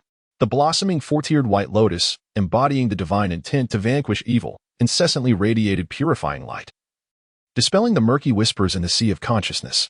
The silver energy, cleansed by the white lotus, gradually transformed into a transparent liquid, which was then absorbed by the lotus, nourishing and strengthening Guqing's soul and will, consequently amplifying his mental prowess. What, indeed, is this peculiar substance extracted from the absorption of inner strength? It is shrouded in enigma. If the cryptic murmurs are not entirely resolved, mass absorption of martial artists' inner strength may prove perilous. This mysterious force evidently harbors significant risks. At the very least, a method to contain this energy must be devised. In comparison to the refined purple aura yielding the essence of purple dew, the droplets of gold and silver derived from martial artists' inner strength possess considerable flaws. Were it not for the hundredfold enhancement of fate, Guqing would not mind absorbing the inner strength of others to expedite his ascension. Under the blessing of his fate, the speed at which he absorbed the morning sun's purple aura was also not sluggish. With a thud, the star-devouring technique ceased its refinement, forcing the inner strength of Yu Zhuo and his companion back. They stood unsteadily, collapsing onto the arena. Why do these two appear aged beyond their years? A glance at Yu Zhuo and his companion revealed their hair had whitened significantly, and their faces bore new lines, resembling the withered bark of an ancient tree. Could it be that the energy absorbed by the star-devouring technique not only extracted inner strength but also siphoned their vitality? Perhaps even their souls were affected? The star-devouring technique is far too domineering. While the star-absorbing method merely consumes inner strength, the star-devouring technique seems intent on devouring all. Judging by their aged appearance, their physical vitality had been forcibly transmuted into inner strength, consumed and refined by the star-devouring technique, resulting in the golden droplets representing their body's vitality. Such a capability is akin to direct consumption of life. No wonder it faced a mysterious backlash within the sea of consciousness. Perhaps, in the unseen realms, there exists a grand and nameless entity watching over all life. Amitabha, young hero Gu, in this bout, victory is yours. I implore you to refrain from further bloodshed. Master Feng Zheng of the Shaolin Temple clasped his hands together and bowed to Guqing, observing the arena, where Yu Zhuo and his companion could not withstand even a single move from Guqing. Various martial artists trembled in fear. The star-absorbing method may not be able to counter the Shaolin temples, e.g. Jing. Yet martial practitioners from other sects are but mere experienced bags before the star-absorbing method. They lacked even the qualification to speak, fearing Gu Qing's displeasure, lest he devour their inner strength and extinguish their lives. The terror of the star-absorbing method left an indelible psychological scar on the martial world, a legacy from over a decade ago. This aura of intimidation, upon Gu Qing's execution of the star-devouring technique, extended to envelop him as well. Rest assured, Master Fangzheng, I shall not employ this technique lightly. As for you Buchuan and Zhuolengchan, they are both ambitious individuals, too perilous. Disabling their martial abilities serves the greater stability of the martial world. As the renowned heroes of the martial world listened, they found themselves at a loss for words. You have mastered the star absorption technique, yet you claim that you Buchuan and Zhuolengchan pose a significant threat. Does your conscience not ache? After responding to Master Fangzheng, Gu Qing's gaze fell upon the arena. You Buchuan, Zhuolengchan, do you yield? I concede, Zhuo admitted. I admit defeat, you echoed. The Huashan school shall be entrusted to the sword sect. I implore you, Master Gu, to show mercy and spare the disciples of the Qi sect. I shall now lead them away. With great effort, Yu Buchuan managed to rise from the ground of the arena, beseeching Gu Qing. The legacy of Huashan had slipped from his grasp, and his fervent aspirations lay shattered, rendering him a mere shell of his former self. This cannot be, Gu Qing proclaimed. From this moment forth, there shall no longer be a division between the sword and Qi sects within Huashan.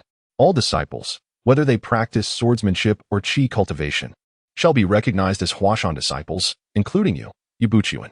Huashan is vast enough to accommodate all its disciples. Yu Buchuan stared at Gu Qing in astonishment. Unable to fathom that Gu Qing, a disciple of the sword sect, had bested him yet chose not to exact vengeance upon the Qi sect. The expressions of the other Huashan disciples were equally complex.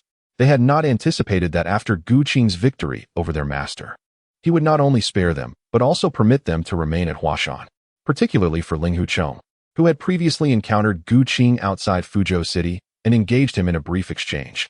He was acutely aware of Gu Qing's formidable prowess and realized that their master could not triumph over him. Now, despite Gu Qing's victory over his master, he had refrained from delivering a fatal blow. The fact that his fellow disciples could continue their lives at Huashan might indeed be the best outcome. Due to Gu Qing's alteration of fate, Ling Huchong was spared from punishment at the Thought Reflection Cliff, and thus had no chance to meet Feng Qingyang and inherit the Dugu Nine Swords. As the competition between the sword and Qi sects concluded, the martial artists gathered to witness were left in awe of Gu Qing's strength. On the mountain path of Huashan, a figure clad in a robe appeared silently, moving with an otherworldly grace. This ethereal figure flickered along the path, passing right before the welcoming disciples of Huashan, who remained oblivious to its presence. This individual was none other than the legendary and unrivaled Dongfang Bubi. Before the emergence of Gu Qing, the formidable Dongfang Bubi single-handedly exerted pressure on the righteous sects, leaving them gasping for breath. In the vast world, few could capture Dongfang Bubi's attention. Renwushing. Oh, Renwushing, you managed to escape from the depths of Westlake's prison, yet you still harbored ambitions of attacking the Blackwood Cliff. This has left Lian Di unable to eat or sleep, and it is indeed your fault. As I traversed the path of Mount Hua, I overheard various martial artists discussing the name Gu Qing. To my surprise, the long-dormant competitive spirit within Dongfang Bubi began to stir once more. Gu Qing, the sword immortal? Today, aside from Renwushing, there exists such a remarkable junior talent. It is not without its intrigue. When Dongfang Bubi, clad in a dark green robe, appeared at the peak of Yunnu, the attention that was once fixated on Gu Qing swiftly turned towards Dongfang Bubi, with the sun rising in the east. I alone am undefeated. Such a reputation was forged through blood and tears accumulated by the major sects of the martial world. In contrast, Gu Qing had merely made 4 appearances, while the fear of Dongfang Bubi stemmed from countless instances of bloodshed and death. Haha, Dongfang Bubi. I constantly remind myself of your appearance while imprisoned at Westlake. But 12 years later, how have you transformed into this androgynous demon? Ha ha ha, this truly is poetic justice. While others dared not offend Dongfang Bubi, Renwushing was an exception, fixated on revenge. Who would have thought that today, Dongfang Bubi would come to him? The old grievances and new hatreds would be resolved today. Observing Renwushing's derision, Dongfang Bubi feigned calmness and replied slowly, Ren sect leader, you have not changed much. Today, we have a new martial arts prodigy. I shall deal with you shortly. Is the figure atop the arena truly the legendary sword immortal Gu Qing? The unique voice of the androgynous figure sent shivers down Gu Qing's spine. In 2 lifetimes, he had never encountered such a demon. Indeed, Dongfang Bubi has come to Mount Hua. What wisdom do you impart? Ah, what an extraordinary demeanor. I have heard from the disciples of the divine church that you are engaged to Ying. She certainly has discerning taste. Dongfang Bubi cast a slightly envious glance at Ren Ying and continued, I have come to Mount Hua today solely because Ren Wuxing has escaped from Westlake's prison, causing Lian Di great distress. I intend to take his life. Dongfang Bubi, if you wish to take my life, then give it a try. Had it not been for your treacherous ambush back then, I would not have fallen to you. Observing Ren Wuxing's arrogant demeanor, Dongfang Bubi shook her head. After 12 years in Westlake's depths, Ren Wuxing remains unchanged. Yet, she is no longer the Dongfang Bubi of yore. Defeating you 12 years ago was a challenge. But now it shall be even simpler. In an instant, the elusive Dongfang Bubi unleashed a delicate embroidered needle, its movement akin to a flash of lightning through the void, leaving many spectators utterly bewildered by the speed of his actions. Their attention was drawn instead to Ren Wuxing, who abruptly drew his sword. A glimmer of cold light flickering as he raised it in defense.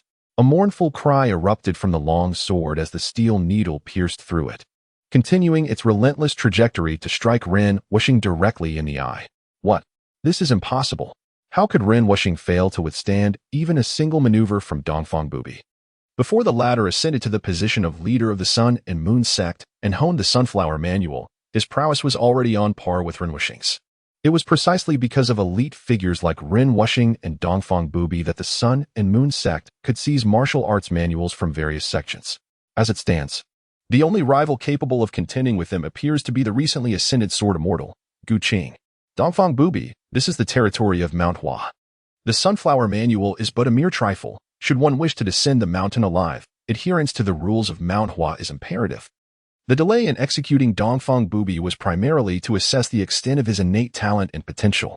The Sunflower Manual, conceived by eunuchs, raises the question, if cultivated to its zenith, could it transform the human body? Might it evolve a mortal form into that of a celestial being? Gu Qing had initially intended to subtly advise Dongfang Bubi, employing internal energy to stimulate human hormones for the purpose of bodily transformation. However, unexpectedly, the subject of his experiment arrived at Mount Hua before the endeavor could commence. To dare to commit murder in his presence was utterly outrageous. Such audacity to address him in this manner warranted a response. His life would be forfeit. How could the self-proclaimed #1 in the world, Dongfang Bubi, tolerate Gu Qing's affront? In retaliation, he unleashed a steel needle with the same technique. Gu Qing had already encountered this technique and could not be struck by the steel needles, which were nearly imperceptible to others. In Gu Qing's heightened perception, they gleamed like fireflies, impossible to conceal. Such trivial skills dared to challenge the master. The invisible sword gesture. Extending his 2 fingers, he concentrated his internal energy at their tips, infused with the essence of wind, transforming his inner force into a sharp sword aura. The azure, semi-transparent sword energy could slice through iron as if it were clay. As the steel needle approached, the tip of his sword gesture met it head-on. The needle shot forth from Dongfang Bubi shattered effortlessly, sending forth dozens of fiery iron fragments. It was akin to a celestial clash. Both combatants had transcended the realm of mere martial artists, particularly the sword immortal Gu Qing. Indeed, the sword energy coalesced at his fingertips, a display previously unseen. Even the revered Master Chengxiu of Wudong gazed in disbelief at this spectacle.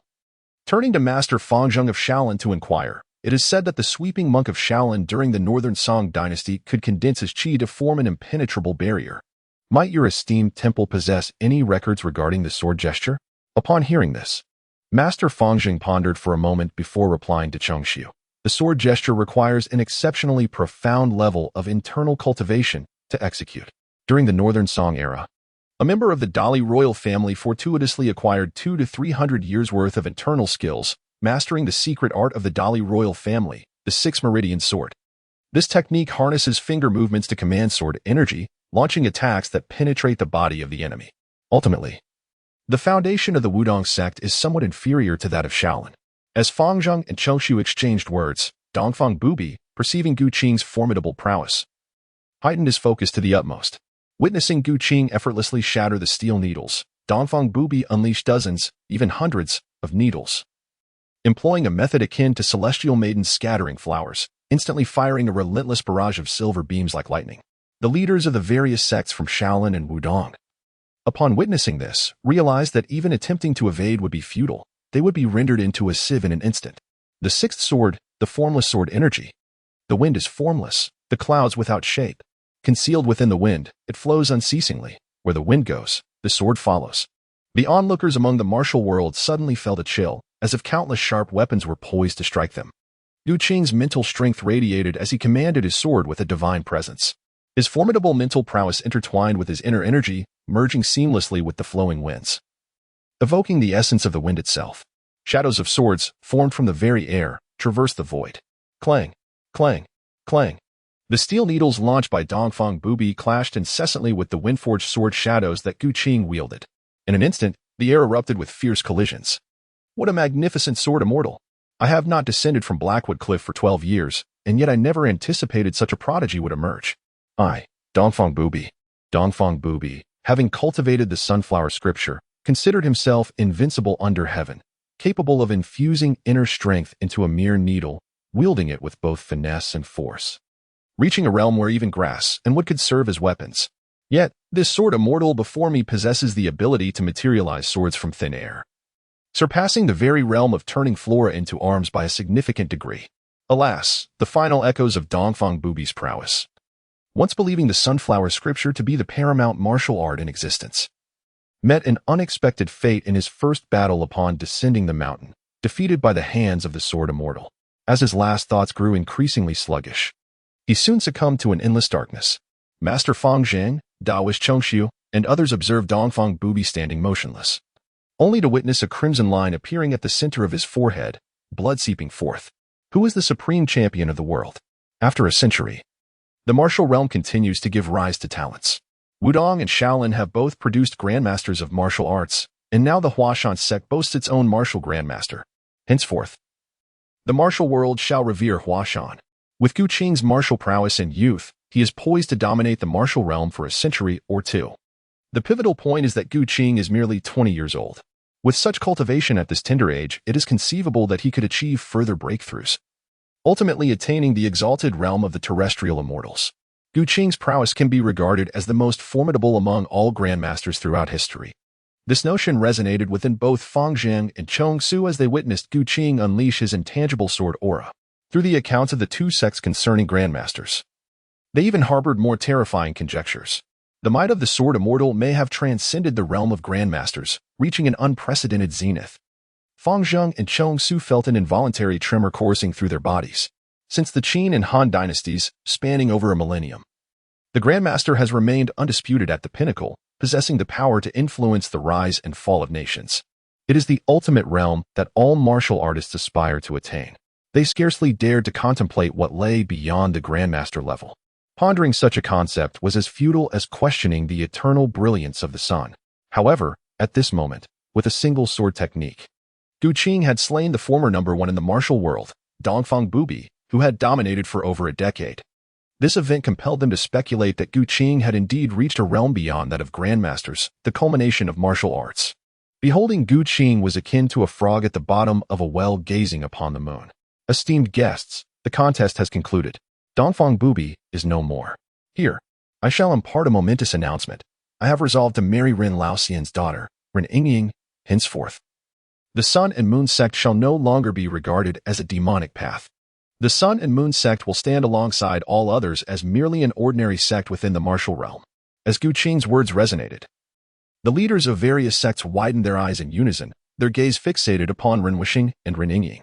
It was no wonder that Ren Wuxing and his companions had also partaken in the Huashan sword debate. It turned out they were bound by a familial connection. Ren Wuxing had come to lend his support to Gu Qing. However, it was unexpected that Ren Wuxing's strength was insufficient, resulting in him losing an eye to Dongfang Bubi's attack. Equally surprising was Gu Qing's decisive strike that felled Dongfang Bubi with a single sword. Gu Qing's sword not only vanquished Dongfang Bubi but also extinguished Ren Wuxing's ambition to claim the title of the world's greatest. How is this possible? The sword immortal Gu Qing truly colluded with the Sun Moon Holy Cult. The amalgamation of Mount Hua and the Sun Moon Holy Cult is likely to bring about a monumental shift in this world. One wonders what the esteemed figure in the Forbidden City thinks of this.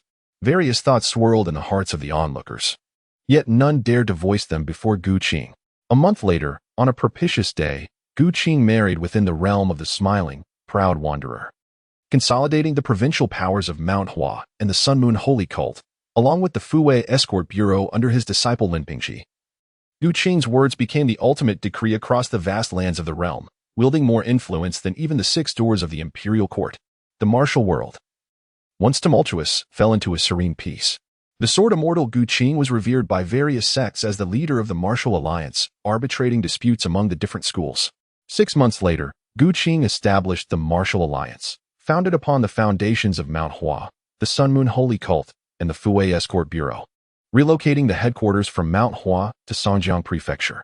In Songjiang, he founded a martial arts academy to disseminate martial knowledge across the land. The 5 mountain sword sects and various martial arts collected by the Sun Moon Holy Cult were made available to all students, simultaneously leveraging the Fuwei Escort Bureau. He established a commercial consortium that spanned the entirety of the realm. Furthermore, he recruited skilled artisans to construct maritime vessels, heralding a new era of overseas trade. With martial prowess as their safeguard, the influence of the martial alliance expanded into Northeast Asia, Southeast Asia, and even South Asia, encountering the Western colonizers who were ushering in the age of exploration. The inexhaustible wealth generated through commerce transformed the martial alliance from a mere martial force into a formidable capitalist entity capable of rivaling the Zhou dynasty. With unparalleled military strength, even the Zhou family could only watch helplessly as the martial alliance continued to flourish. Qingdi, in the headquarters of the martial alliance in Songjiang Prefecture, Ren Yingying appeared beside Gu Qing, her belly round with child. As the martial alliance grew, Ren Yingying became its de facto leader, her decisiveness in matters of life and death evident. Had it not been for Gu Qing's emergence, she would have spent her later years in seclusion on Green Mountain, accompanied only by her Qin and Xiao. Yingying, I entrust all affairs of the martial alliance to you from now on. My time is limited. Qing Di, you. Upon hearing these words, Ren Yingying felt a sense of foreboding arise within her, her thoughts faltering.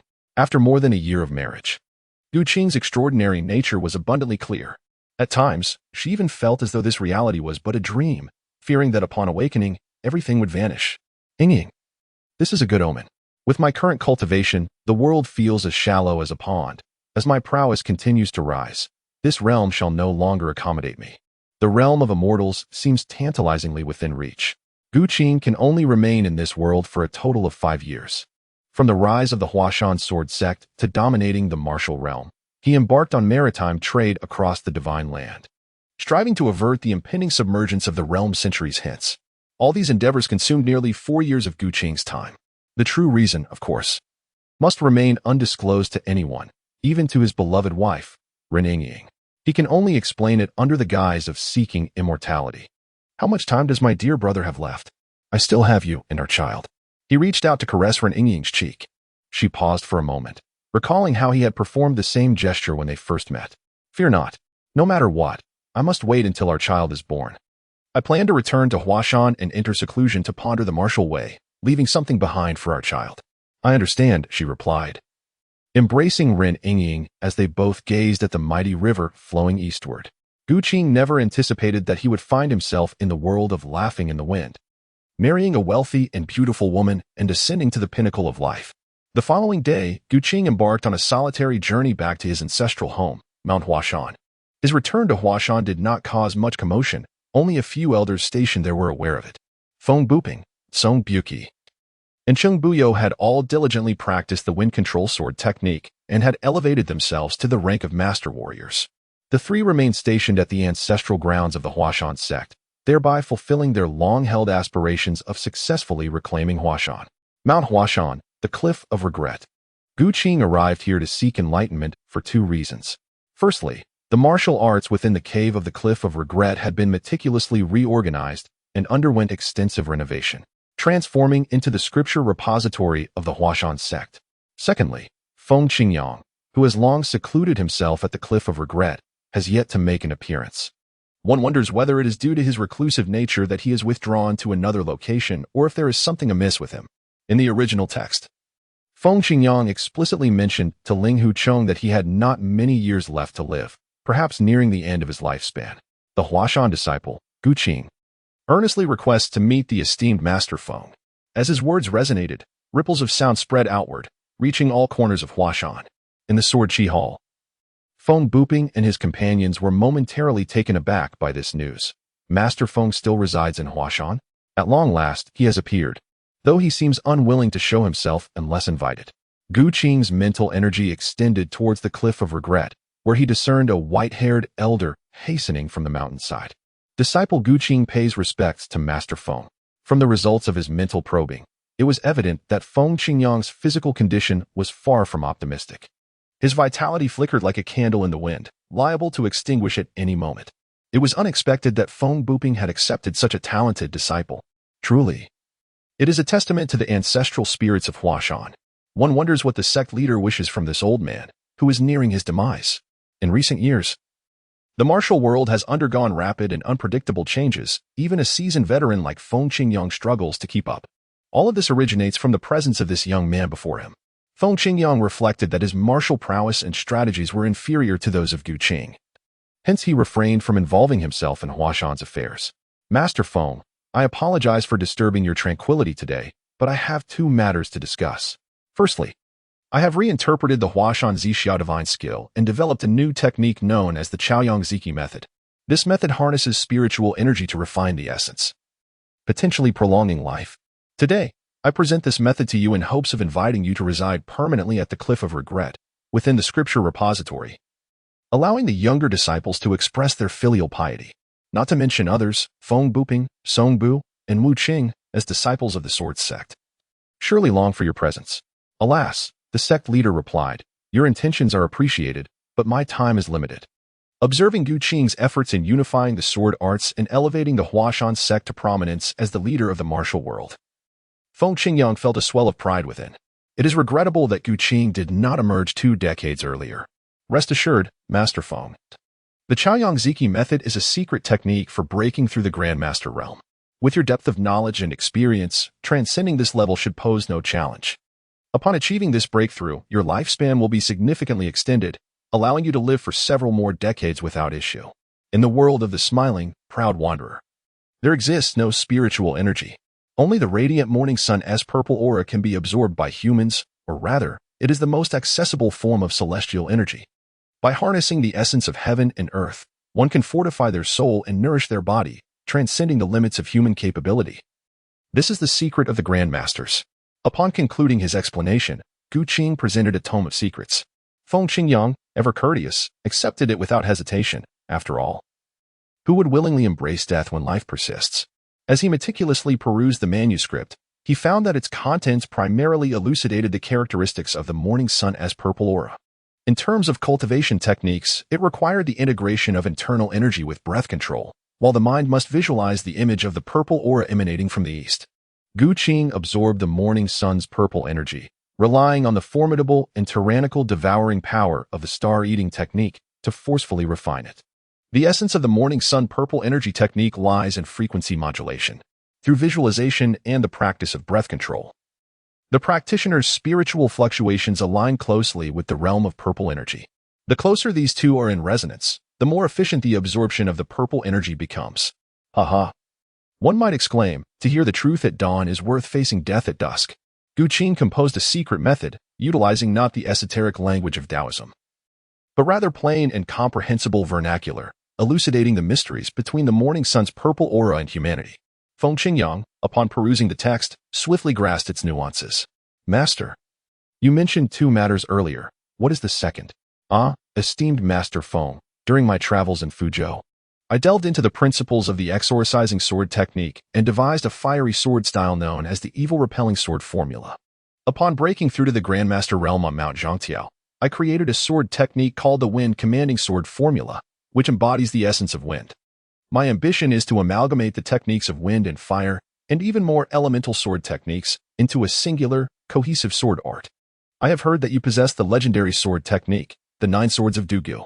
The 9 swords of Dugu are intricately linked to the principles of the I Ching, their movements resonating with the transformations of the Book of Changes. Embodying the 8 trigrams, Qian, Kuan, Kan, Li, Jin, Sun, Jin, and Dui, which correspond to the elements of heaven, earth, water, fire, thunder, wind, mountain, and marsh. My aspiration is to comprehend the martial philosophy of the 9 swords of Du Gu and to create a sword technique that encompasses all of nature. Upon hearing Gu Qing's grand vision, Feng Qingyang's eyes sparkled with fervor. His passion for the sword path ignited profoundly. He took pride in his mastery of the sword, having honed the 9 swords of Du Gu to its utmost perfection. Yet, he found himself unable to transcend the martial constraints set by the legendary swordsman. Du Gu Qiubai. Gu Qing's words, akin to parting the clouds to reveal the sun, illuminate a brand new path to the celestial swordsmanship. Haha. I eagerly anticipate the day of the sect leader's triumphant success. Sect leader, take heed. I shall now demonstrate the unparalleled 9 swords of Du Gu. Given your current mastery of swordsmanship, it should not prove difficult for you to grasp this set of techniques. The return of the sister leads to the unexpected. The unexpected leads to the harmonious, and the harmonious leads to the grand abundance. The transformation from A to C, from C to G, and from G to D. The intersections of the rat and ox, the dragon and snake, and the horse and goat. The wind and thunder constitute one transformation, the mountains and marshes another, and the water and fire yet another. The interplay of heaven and earth, the clash of thunder and marsh, the agitation of fire and wind. 3 augment to form 5, and 5 augment to form 9. The ultimate formula encompasses myriad transformations, employed to embody the essence of the grand principle, with a total of 360 variations. Next, we explore the sword-breaking technique, designed to dismantle the sword arts of all schools across the realm.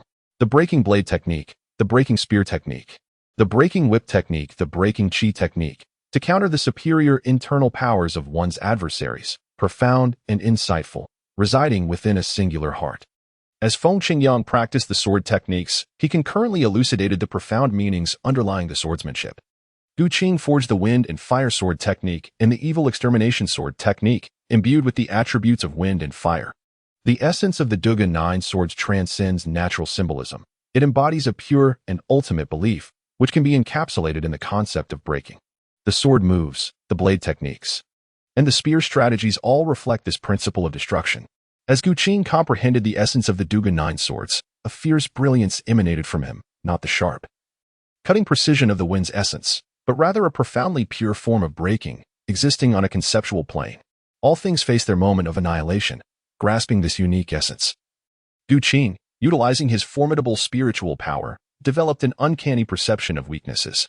Gazing at the mountain rock before him, he instantly discerned its vulnerabilities under the projection of his mental energy. With a subtle flick of his finger, he compelled the massive stone to fracture along its natural seams. Thank you, Master Feng, for imparting your teachings. No need for gratitude.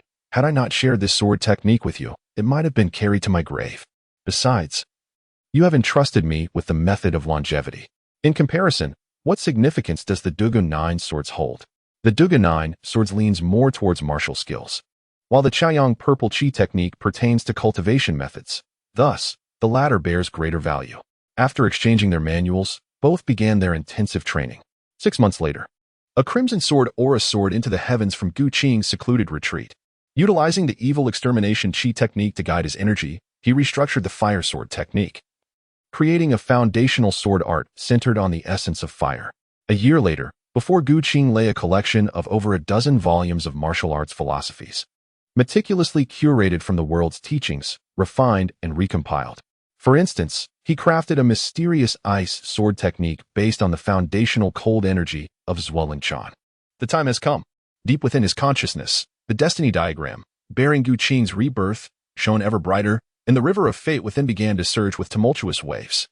Simultaneously, esteemed elders from Mount Hua, Feng Qingyang, Feng Buping, and others gathered outside Gu Qing's dwelling. Also present were Ren Wuxing and his daughter Ren Yingying, cradling the chubby little boy. Gu Tianyan. Yingying, the martial alliance shall rely on you henceforth. And this little rascal, should he vex you, do not hesitate to discipline him fiercely. Qing. I shall miss you dearly.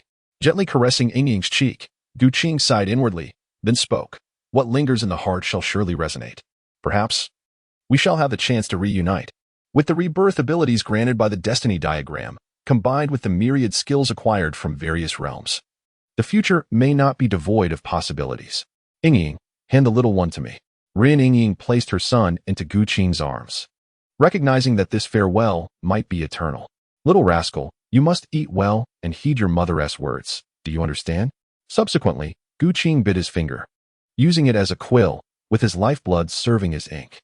An overwhelming surge of spiritual energy coursed through his blood, penetrating the very cells. As his consciousness transformed into characters, inscribing hidden information, this immense spiritual force melded with the blood, which, once a deep crimson, transformed into a resplendent ruby. Blood refinement ensued.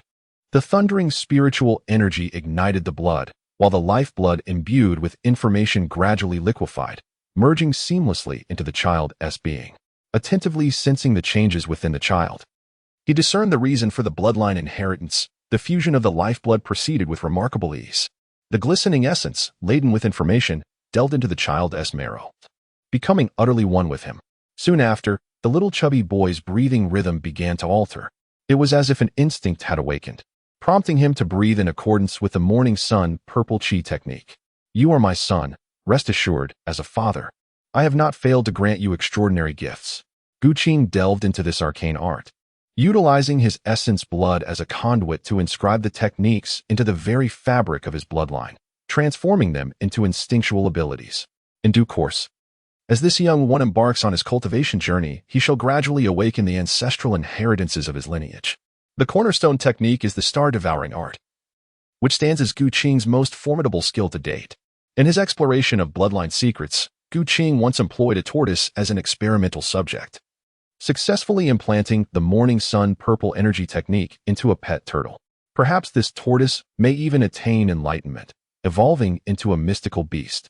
He entrusted the child to Ying. Guqing turned to the others and said, Master, Uncle Feng, I kindly ask for your support. My time is drawing near, and this realm cannot accommodate me any longer. Qing, my dear disciple. Sect leader. As the first light of dawn appeared, a sliver of pale white emerged on the horizon. Guqing gazed upon the sun gradually rising above the horizon, his spiritual energy emanating outward as he executed the star-devouring technique to its utmost extent. In an instant, a purple aura surged from the east for miles, enveloping Mount Huashan in a mist of ethereal violet. The master-level martial artists, including Feng Qingyang, felt their spirits uplifted and their souls lightened under the nurturing embrace of the purple energy, as if they were drawing near to the profound truths of heaven and earth. Guqing ascended into the sky, with purple mist forming a bridge as he traversed the heavens. As he soared, he appeared to move slowly yet swiftly, vanishing from sight within mere moments. Ren Ying felt an emptiness settle within her heart. Centered around Mount Hua, the purple mist flowed eastward, prompting the nearby villagers to gaze upwards. The sky became enveloped in a cascade of purple mist, coalescing into delicate lavender raindrops that fell from above. A wondrous manifestation of fate. As the mystical rain entered their beings, it dispelled calamities and misfortunes. Before long, a shrine dedicated to the sword immortal emerged in Huashan town.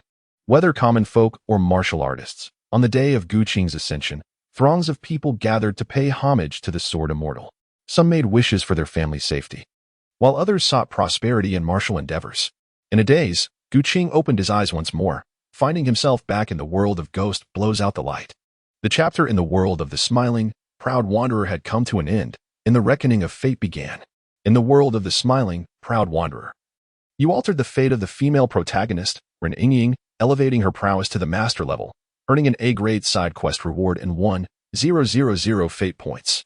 You also transformed the destiny of the male lead, Linghu Chong, enhancing his strength to the first-class level, resulting in a C-grade side quest reward and 500 fate points. Observing the refreshed information on the panel, Guqing furrowed his brow. Both Ren Ying and Linghu Chong were protagonists, yet the reward for Ren Ying, due to her master-level strength, was rated as A-grade, while Linghu Chong's reward was slightly lesser. Could it be that the rewards were correlated with their levels of power? Guqing contemplated as the mandate of Heaven chart refreshed with a plethora of information. In the realm of the smiling proud wanderer, you established the martial alliance. Ushering in the age of exploration, the Central Plains embarked on a grand expansion of martial capital. 20 years hence, your son ascended to the pinnacle of martial mastery. Engaging in a climactic battle against the Zhu family at the apex of the Forbidden City, ultimately vanquishing his adversary. Gu Tianyan established the Wu dynasty and harnessed the power of the spirit tortoise to initiate the cultivation method of bloodline martial arts. You have left an indelible mark on the world of the smiling, proud wanderer, significantly altering its fate. An evaluation of your influence reveals a profound distortion within the river of destiny. resulting in the award of an S-rank side story Destiny Plot 1 and an increase of 20,000 Destiny points. Final tally. Side story Destiny plots: S-rank 1, A-rank 2, B-rank 5, C-rank 4, D-rank 20, E-rank 102. Destiny points: 45,740. Note: S-rank rewards grant 10,000 to 20,000 Destiny points. A-rank grants 5,000 to 10,000. B-rank provides 1,000 to 5,000. C-rank offers 500 to 1,000. D-rank yields 200 to 500, and E-rank gives 1 to 200. As the calculations conclude, a tremendous golden torrent emerges from the void, infusing the map of destiny within your consciousness. The essence of fate transforms into a golden river, flowing ceaselessly. All gifts bestowed by destiny come with a clear price, unlocking the opportunity for fate exchange. Within the map of destiny, various items acquired by Gu Qing in the world of the smiling, proud wanderer materialize in the exchange list. A temporary fate slot offers a 100-fold enhancement, which can be solidified at the cost of S-rank side story Destiny, Plot 1 and 10,000 Destiny points. Note: currently, there is only one fate slot available. To switch slots, the existing one must be removed. To equip multiple slots simultaneously, more slots must be unlocked to stack the enhancements. Martial arts cultivation for 100 years requires S-rank side story Destiny Plot 1 and 10,000 Destiny points. For 10 years of martial arts cultivation, B-rank side story Plot 1 and 2,000 Destiny points are needed. 1 kilogram of gold demands B-rank side story Destiny, Plot 1 and 3,000 Destiny points. 1 kilogram of silver necessitates C-rank side story Destiny, Plot 1 and 1,000 Destiny points. 1 piece of blue and white porcelain from the Yongle period costs D-rank side story Destiny, Plot 1 and 200 Destiny points. 1 piece of sweet white glazed porcelain from the Yongle period requires D-rank side story Destiny Plot 1 and 400 Destiny points. A landscape painting by Fan Zhongli from the Northern Song Dynasty entails B-rank side story Destiny Plot 1 and 1,000 Destiny points. A work by Jiangsu from the Tang Dynasty costs A-rank side story Destiny Plot 1 and 5,000 Destiny points. As Gu Qin was selecting various rewards, 2 exceptional ones suddenly emerged. The first special reward pertains to martial arts. From the 4 friends of Meizhuang, 4 unique martial arts techniques were discovered. The Huangjong Gong's 7 mysterious formless sword manual, which encompasses mastery of the Gu Qin, requires the expenditure of 6,000 fate points along with an A-level side quest. The calligraphy manual by the Bald Brush Elder, General Pei, which includes proficiency in regular script, demands 5,000 fate points and an A-level side quest. The second special reward is a character reward. The affinity towards Ren Yingying has transcended to a state of eternal regretlessness, requiring the expenditure of 5,000 fate points and an A-level side quest, allowing for the locking of Ren Yingying's soul. What one ardently recalls must surely resonate. Under extraordinary circumstances, unexpected gains may arise. Upon reviewing the entire exchange list, I prioritize the rewards based on their significance. The fate slot must be exchanged. It is fundamental and requires no contemplation. An S-level fate quest will be exchanged for a fate slot. The martial prowess of the 4 friends of Jiangnan encompasses the 4 arts of qin, chess, calligraphy, and painting. To achieve an elevated level in any of these arts requires a decade, if not several decades, of dedicated study and practice. Even with a 100-fold enhancement from fate slots, elevating all 4 arts to a commendable level is a daunting feat for an ordinary individual, with mastery in just one qualifying one as a seasoned artist. Now, with the use of fate quests and fate points, one can expedite this process. Such an opportunity must be seized. Side fate quests can be exchanged. 3 E-level quests can be exchanged for 1 D-level quest, with each level following a ternary system. Other fate quests should initially be converted to A-level quests, totaling 6 A-level quests. I shall exchange for the artistic skills of the 4 friends of Jiangnan, locking Ren Yingying's soul. This special reward is indeed a hidden boon. The explanation from the Mandate of Heaven is rather vague. Unexpected gains? I shall proceed with the exchange, treating it akin to a lottery. Perhaps I might win 5 million in the future. Yingying possesses both grace and charm. Not only is she highly capable in her work, but she is also a delight to behold, making her extraordinarily practical. I will first secure her soul, and as for the surprises, they shall be revealed in due time. Bang bang bang. As Gu Qing was selecting rewards, a loud banging echoed from outside the courtyard. Soon, a group of individuals forcefully broke through the door. The leader, bearing a menacing centipede-shaped scar on his face, exuded an intimidating aura. Within the courtyard stood a dozen young ruffians. Among them the one who had been beaten by Gu Qing outside the train station. Jin Yutong, why aren't you running away? Weren't you quite capable? Why have you stopped now?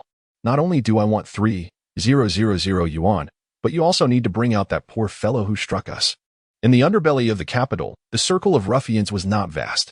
Having lost face outside the train station today, they knew they had to reclaim their dignity or risk losing their standing in this realm. Jin Yutong discreetly glanced at the room where Gu Qing lay asleep. Upon seeing that Gu Qing remained undisturbed, he inwardly lamented. He was no match for Lu Biao and his followers. Brother Lu, your men are not honorable in their dealings. In business, we uphold a principle of trust. Once a deal is made, one cannot shirk responsibility. Your words hold merit, Jin Yutong. Indeed, in our line of work, trust is paramount. I loathe those who are untrustworthy. Hence, the piece of blue and white porcelain is yours. However, since you have harmed my brother, we must settle this matter properly. I do not ask for much, just 3,000 yuan for medicinal expenses, and we can consider this matter resolved. Otherwise, do not blame me for being unkind. Of course, we could also have a chat with your friend. After all, he was the one who struck first. Grievances are best addressed at their source, and I am not unreasonable. Lu Biao observed Jin Yutong with a smirk, akin to a cat playing with a mouse, fully confident in his advantage over Jin Yutong. In contrast, Jin Yutong's expression shifted rapidly. Not only did the other party assert that his business dealings were sound, but they also brought up the altercation instigated by his associates. Lu Biao had skillfully divided the issue, rendering Jin Yutong at fault. All right, Brother Lu. Today, we were indeed at fault. Here, I extend an apology on behalf of my brothers. Let this 3,000 yuan cover their dues. Shall we consider this settled? With the odds stacked against him, escape was not an option, and even if he awakened Gu Qing, the two of them could not contend with Lu Biao and his numerous followers. Jin Yutong was acutely aware of the situation. A wise man does not let pride lead to his downfall. Gu Qing concealed himself within the confines of the room, observing as Jin Yutong willingly offered up 3,000 yuan rather than betray him. Gu Qing nodded in acknowledgement. Within the narrative of Ghost blows out the light, Jin Yutong is not particularly formidable in combat, yet his eloquence is quite sharp, adept at deceiving foreigners. It appears that he is indeed a worthy acquaintance. Hold on, said Master Jin. It is said that grievances have their origins and debts have their owners. Since this gentleman Lu claims that I was the one who struck him, as brothers, how could I possibly allow you to bear the cost? Gu Qing opened the door and strode into the courtyard. Meanwhile, he had exchanged 10 years of martial arts cultivation through the destiny chart. Although a decade of cultivation appears substantial, with the assistance of a 100-fold enhancement from his fate, he could accumulate such experience in mere months. Now, however, he found himself squandering a B-grade side quest and 3,000 fate points. Lu Biao, you have chosen the path of self-destruction. The individuals in the courtyard turned their gazes toward the side room, where they beheld Gu Qing approaching with an air of composure, unperturbed by the presence of a dozen adversaries. You are the one who harmed my brother. Such audacity. You may indeed be a true man. Given your appearance, your skills seem commendable.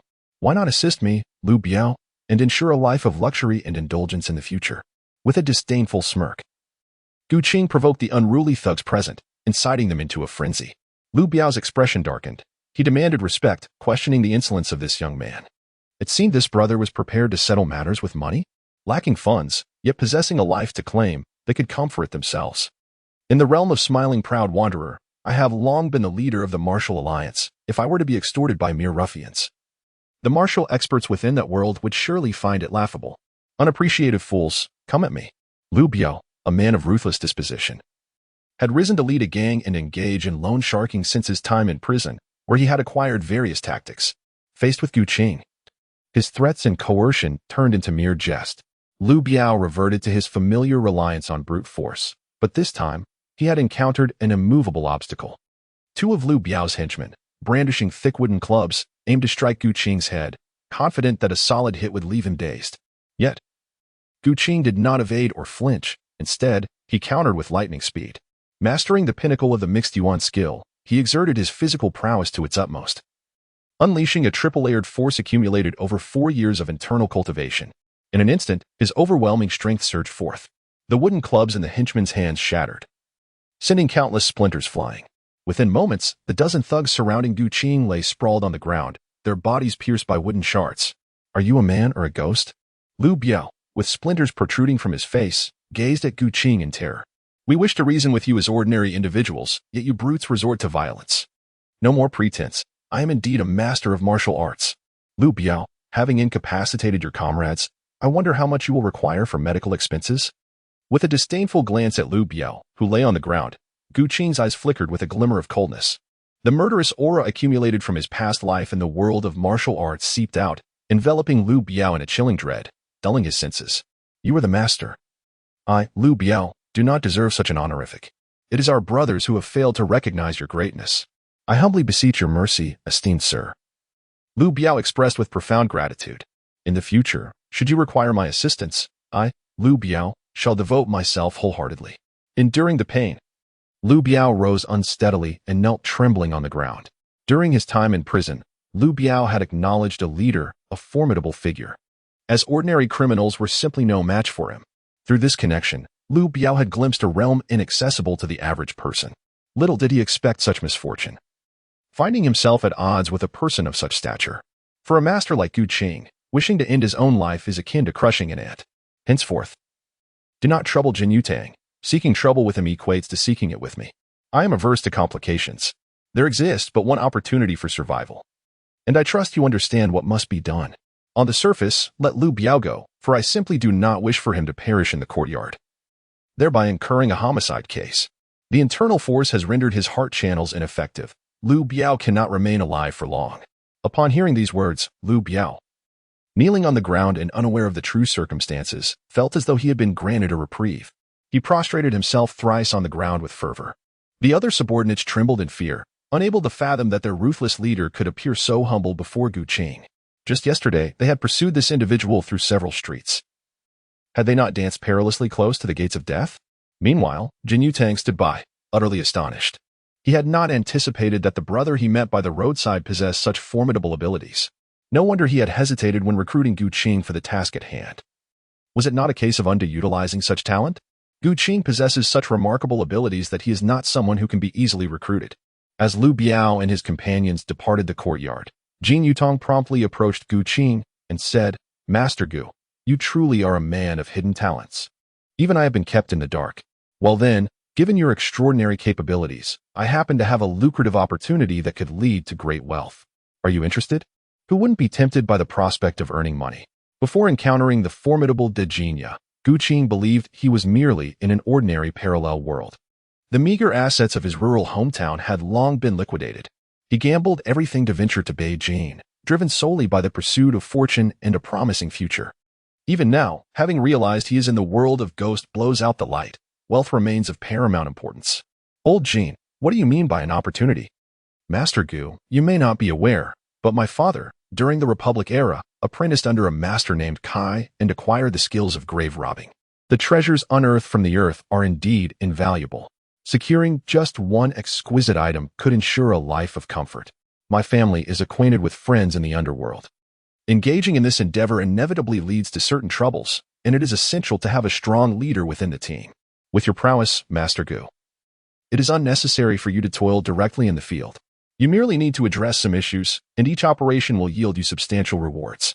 The antiques and artifacts sold by Jin Yutang to foreign clients are not solely sourced from Panjiayuan. Commerce requires a stable supply. Behind Jin Yutang lies a secret partnership, a group of Southern Tomb Raiders who have yet to make their appearance in the cinematic portrayals. In this world of ghost blows out the light, we find ourselves in a reality far more intricate than any film could depict. The relationships among its characters are far more convoluted than those portrayed on screen. Jin Yutang's rise in Panjiayuan is also linked to its family background. However, for Gu Qing, dedicating extensive time to grave robbing underground pales in comparison to remaining at home to diligently cultivate his skills. If it were Shui Yang and others, such an endeavor might be worth considering. Shui Yang, Hu Ba Yi, and Wang Kai Xian, as the protagonists of Ghost Blows Out the Light, would provide ample fate points and side storylines when acting alongside them. Old Jin, let's set aside the matter of grave robbing. You mentioned antiques and paintings. I have quite a few exquisite pieces in my possession. Old Jean, could you help me appraise their worth? Jean Yutong is specialized in the appreciation of antiques and paintings. Gu Qing was not deterred by the thought of his potential greed. Allowing Jean Yutong to assist in the transaction would save an immense amount of time, which could be better spent on cultivating his strength. What? Master Gu, you possess a plethora of exquisite antique artifacts and paintings. Do reveal them for my perusal. Jean Yutong gazed at Gu Qing in disbelief, realizing today was his lucky day to encounter such a remarkable individual. Haha, just a moment. The items are in my bag. Let us retire to a private room for a leisurely appraisal. The two proceeded to a chamber, where Gu Qing approached the bedside, feigning to reach into his backpack, while discreetly utilizing the destiny map for a transaction. One piece of blue and white porcelain vase from the Yongle era. A complete set of sweet white glazed teapots from the Yongle era. One piece of colorful porcelain from the Yongle era. What is happening here? As Gu Qing retrieved exquisite porcelain pieces from his bag, Jean Yutong was at a loss for words. How could such a deflated backpack possibly contain so many treasures? Moreover, these fine porcelain pieces were devoid of any protective casing, laid bare to the elements. How had they remained unscathed during their previous encounter with ruffians? Jean Yutong's mind was a muddled mess. He simply could not fathom it. Wait, there are even more treasures? The Northern Song Dynasty's Traveling Through the Mountains by Fan Zhongli. The Tang Dynasty's Spontaneous Brushwork by Zhang Su.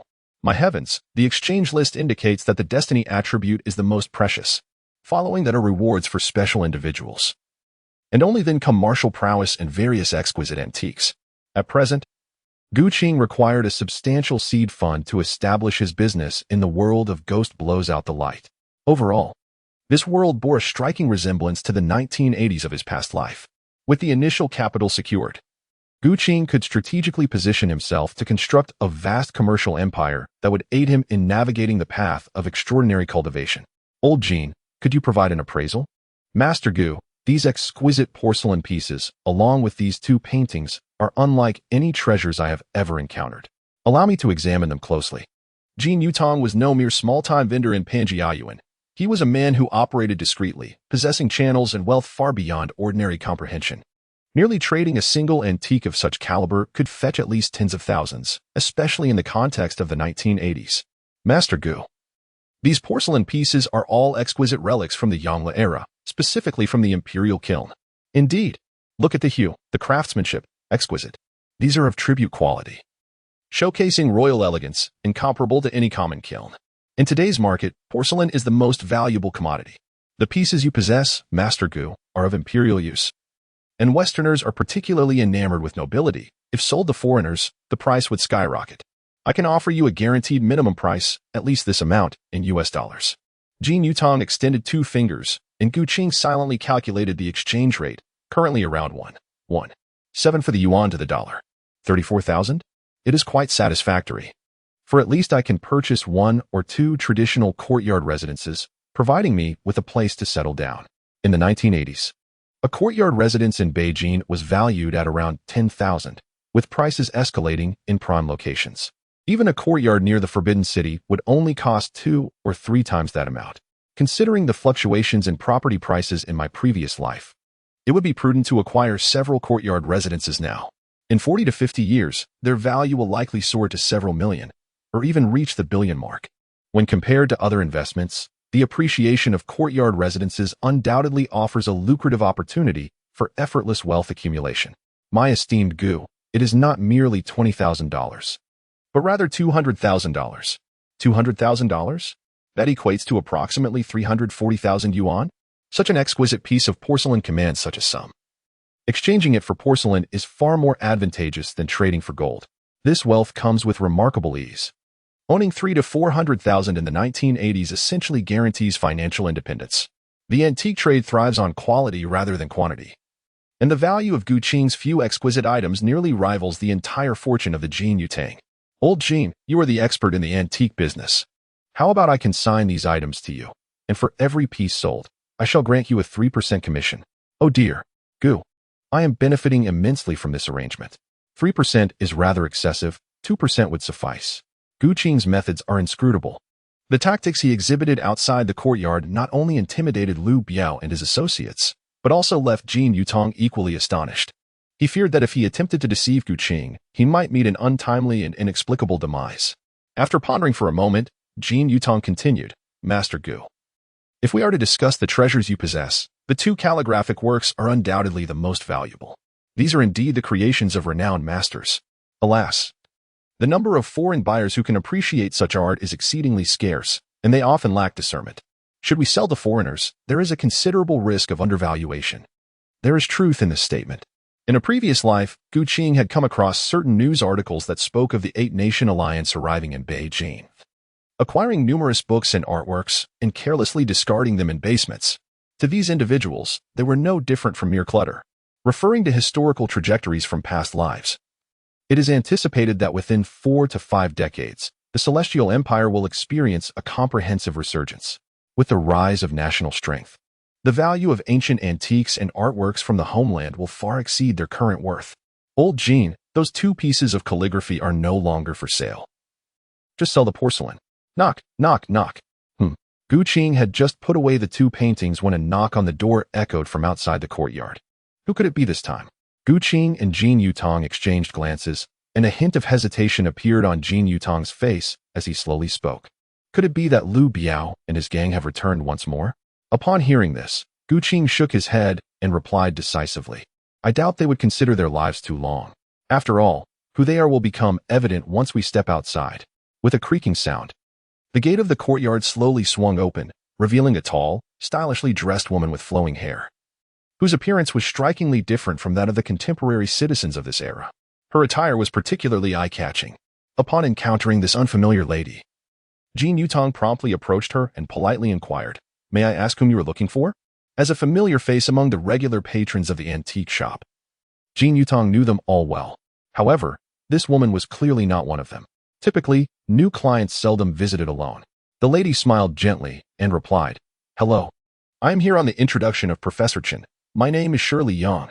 Upon hearing the name Professor Chen, Jin Yutong's demeanor instantly transformed into one of warmth. He quickly rose to greet her, exclaiming with a smile, Miss Shirley, welcome.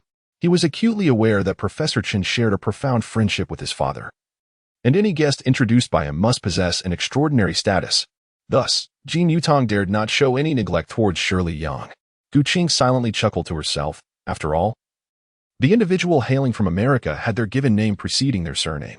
Shirley Yang found herself in a humorous yet perplexing situation, compelled to clarify, My surname is Yang, and I am of Chinese descent residing in America. Miss Yang, my sincerest apologies. Jin Yutong had mistakenly assumed her to be Chinese, and upon realizing her nationality, he acknowledged his blunder. Not a problem. Upon hearing Professor Chen mention that she had a vast network in the antique trade, she inquired if Mr. Jin could introduce her to a few capable assistants. Shirley Yang was organizing a team for an expedition into the Taklamakan Desert to seek the remnants of the legendary city of Jeju. While enlisting the support of Professor Chen and other official entities was one aspect of her endeavor, as the granddaughter of a renowned treasure hunter, she was also aware that numerous skilled tomb raiders across the vast land of China possessed the knowledge of discerning burial sites. Jin Yutong was well acquainted with many individuals. Yet Shirley Yang's description was rather vague, prompting him to inquire further, Miss Yang, when you refer to capable assistants, what specific qualities do you seek? I need individuals who are not only skilled in combat to ensure the safety of others, but also possess the expertise to locate deeply buried ancient tombs. Upon hearing this, Jin Yutong nodded thoughtfully and after a moment of contemplation, replied, It appears that finding someone with the ability to discern burial sites may be a challenging task, as ordinary individuals might not meet your standards. However, he paused, there is indeed a formidable figure, both distant yet within reach. Following Jin Yutong's gaze, Shirley Yang turned her attention to Gu Qing, who stood nearby. I am Gu Qing, possessing a modest understanding of martial arts and weaponry. Gu Qing briefly introduces herself as the female protagonist of Ghost Blows Out the Light, determined to make her mark. Shirley Yang, an American, possesses a significant fortune in the United States. Her grandfather, having traversed the ocean during the Republic of China era, established a trading company in America, earning respect even among Wall Street magnates. Securing Shirley Yang would grant access to initial resources, the 4 essential elements of cultivation, law, wealth, companions, and land, would be partially fulfilled by acquiring Shirley Yang, thus obtaining both wealth and companionship. Martial arts? Sherry Young scrutinizes Gu Qing closely. In contemporary times, hand-to-hand combat is nearly obsolete, overshadowed by firearms. Even the martial arts passed down from the Mount Shanshan lineage are not fully mastered by her. A graduate of the U.S. Naval Academy, she is well-versed in the art of modern weaponry and possesses remarkable marksmanship. Mr. Gu, it's not that I doubt your abilities. Mr. Jean has spoken highly of your martial prowess, yet exploration in the perilous regions of the West requires a deeper understanding of danger. The threats faced are formidable, and conventional martial arts may prove inadequate in dire situations. I hope you might demonstrate your skills to enhance our mutual understanding. Gu Qing smiled faintly and cupped his hands in salute to Miss Sherry Yang, saying, Miss Yang, your profound knowledge is truly commendable. I humbly present my inadequacies, and I kindly ask for your guidance. Upon finishing his words, Gu Qing gestured towards the distance, and the star-devouring technique was abruptly unleashed, manifesting an unseen gravitational force. In an instant, leaves fell and flowers scattered. A series of sharp, crisp sounds echoed as the nearby tree trunk trembled violently. Such a formidable concealed weapon. Inwardly, Shueli Yang marveled at the sight. During her time in America, she had listened to her grandfather, the pheasant call, recount various thrilling tales of adventure and the myriad martial arts that were revered in the East. She had once thought her grandfather exaggerated the potency of such skills, believing it impossible for someone to pluck leaves and flowers, taking lives invisibly. To her astonishment, it was indeed true, and even more powerful than her grandfather had described. Shueli Yang maintained her composure, yet her heart surged with tumultuous waves as she gazed towards a point 6 or 7 meters away. The leaves shot forth by Gu Qing astonishingly embedded themselves entirely into the trunk of the tree within the courtyard. Gu Qing stood still, having launched 12 leaves that arranged themselves in 3 neat rows upon the tree trunk. In his grandfather's notes, there was a record of a female hero known as the Red Maiden, who was exceptionally skilled in the art of throwing knives and concealed weapons. However, the prowess exhibited by the Red Maiden in those chronicles paled in comparison to Gu Qing's recent display of leaf manipulation. Remarkable skills. Mr. Gu's expertise in hidden weapons was indeed formidable. Yet, this journey was fraught with peril, not only due to the enigmatic mechanisms of ancient tombs but also various dangerous creatures. Did Mr. Gu possess other talents beyond his proficiency with concealed weapons? With a slight upward curve of his lips, Gu Qing confidently declared, Concealed weapons are but a minor art. My true expertise lies in swordsmanship. With a 3-foot blade in hand, I have a fair measure of confidence against any vile creature. From the narrative of Ghost Blows Out the Light, the mysterious ancient city, it was evident that the peculiar creatures encountered by Shirley Yang and her companions during their expedition could almost all be vanquished through physical means. The sword energy cultivated through martial arts was sufficient to confront various strange beings. Shirley Yang nodded in satisfaction, her heart already convinced of Gu Qing's capabilities. Turning to Jean Yutong, she remarked, Indeed, Mr. Jean, your introduction of such an exceptional individual is commendable. Mr. Gu, if you agree to join us on this expedition to the western regions, please prepare yourself to accompany us. Upon hearing this, Gu Qing was taken aback. Without the presence of Hu Bai and Wang Kaixian, how could they possibly locate the ancient city of Jingjue? Are we departing now? Not at this moment. We still need to seek out an individual well-versed in the art of divining and selecting auspicious sites. Mr. Gu may take this time to prepare, and I shall inform him of the departure time later.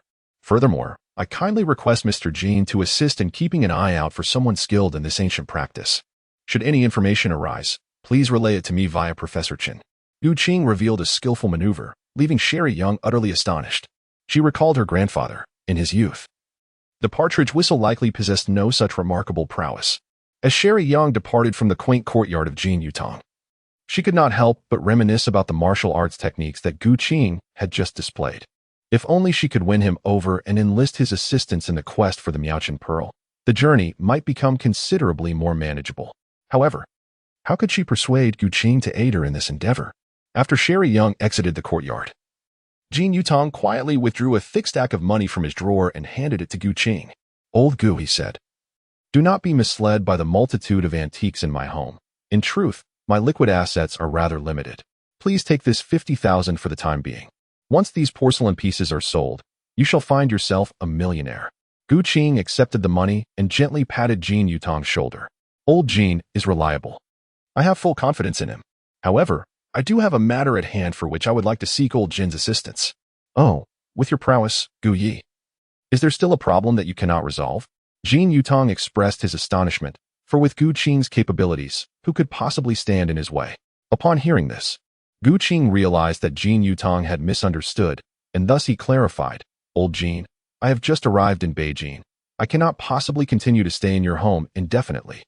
I am contemplating purchasing a residence here, a place to settle. While it may seem like I am merely acquiring a house, in truth, I seek a sanctuary for my cultivation. Currently residing with Jin Yutong proves quite inconvenient, as the space is exceedingly cramped and there are various businesspersons frequently visiting, making my practice rather challenging. Any slight commotion on my part might startle others. Moreover, I require ample room to validate my martial techniques. As a martial artist endowed with a destiny chart, it is imperative for me to have an independent space. Clearly, remaining under the same roof as Jin Yutong is no longer suitable." Jin Yutong eagerly nodded, recognizing the sense in Gu Qing's words. "Indeed, esteemed Gu, given your stature, you can effortlessly acquire a more spacious estate." Being a true native of old Beijing, Jin Yutong possessed considerable acumen in matters of commerce. In the 1980s, Beijing had just begun to implement private housing policies. Acquiring property during this era was not a straightforward endeavor. Selling it proved equally cumbersome. With the nascent private housing policies, purchasing a residence necessitated ownership certificates. When properties were returned, the housing authority had already assigned a valuation. One could only sell to the housing authority, which dictated the market price. Furthermore, most properties returned by the housing authority were occupied by other tenants. If a homeowner possessed merely the ownership certificate, even if the price were attractive, others would hesitate to buy. This is because acquiring such a property would only grant rental rights, requiring monthly rent collection, while also ensuring the tenant's housing safety and the upkeep of the premises. Fortunately, Jin Yutong's extensive network allowed him to swiftly learn of a property that met Gu Qing's criteria. This particular estate was located near the Third Ring Road. In the 1980s, the second and third ring roads of Beijing were not yet fully constructed. The third ring represented the city's outskirts, akin to a suburban area, characterized by lower property prices and a more tranquil environment, less likely to be disturbed. As Gu Qing entered this alley, the surrounding courtyard houses exuded an ancient charm. With gray tiles, crimson doors, and walls adorned with weathered vines, an old locust tree graced the courtyard, accompanied by a stone table and benches. In the afternoon sun, elderly men played chess while children frolicked.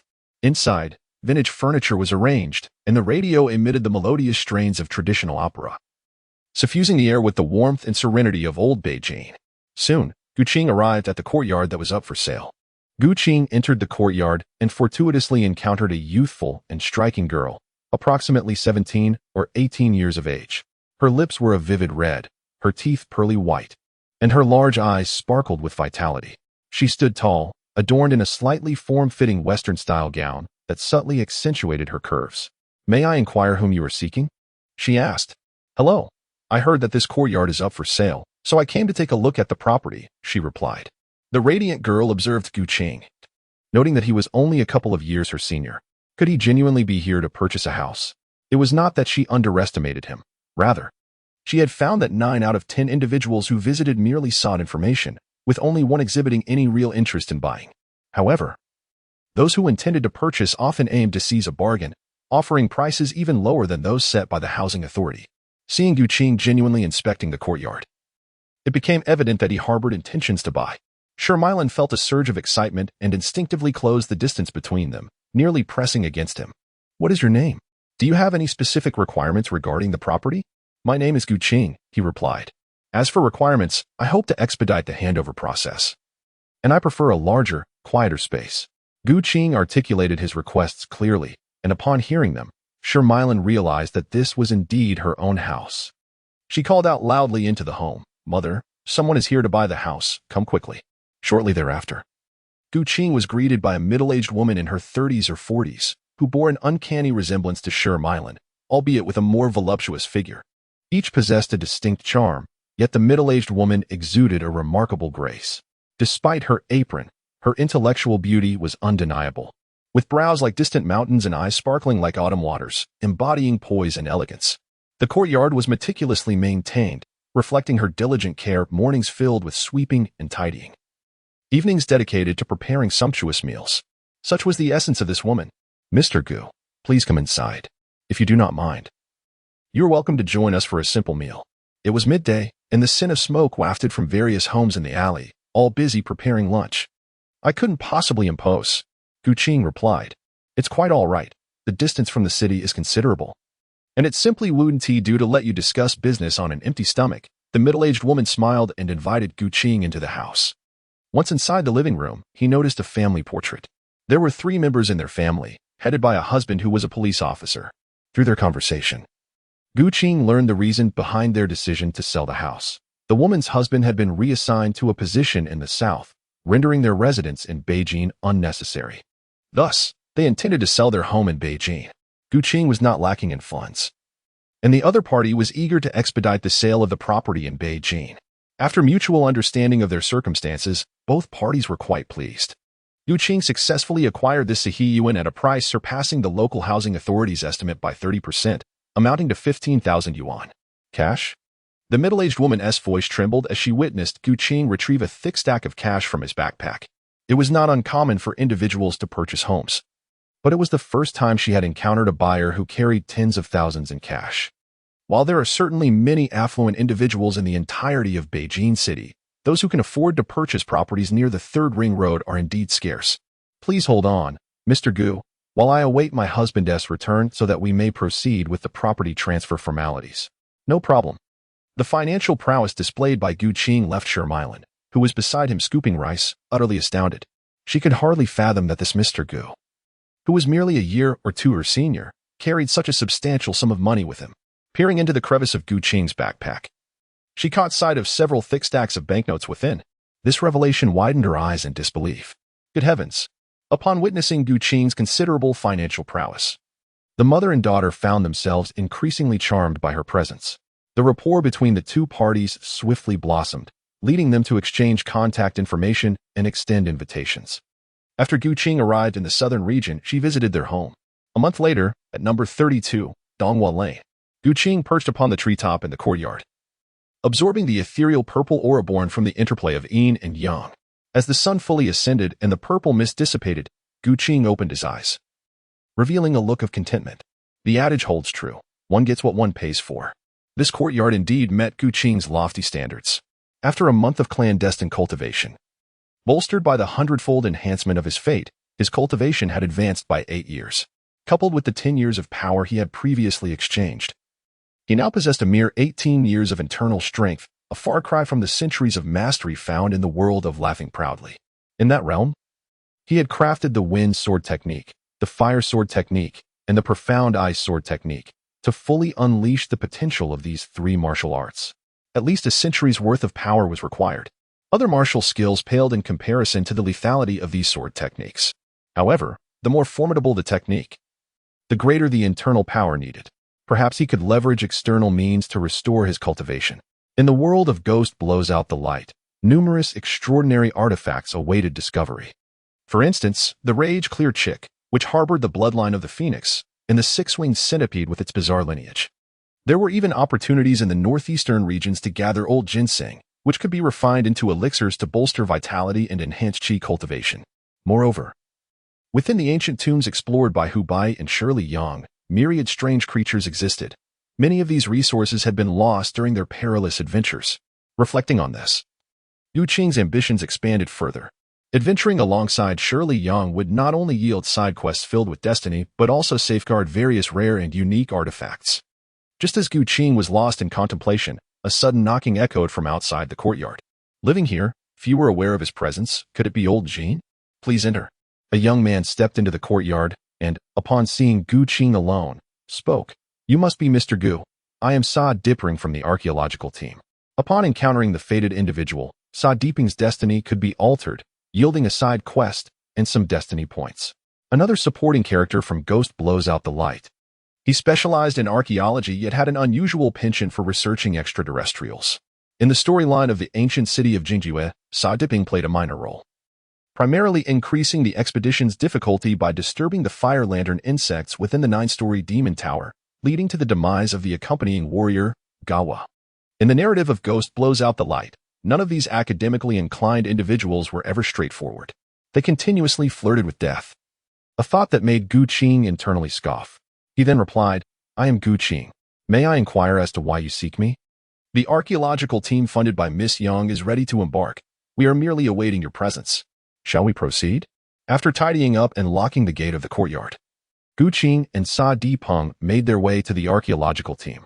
Upon their arrival, they finally encountered the three protagonists of Ghost Blows Out the Light, Hu Ba-yi, Wang Kai-xian, and Shirley Yang.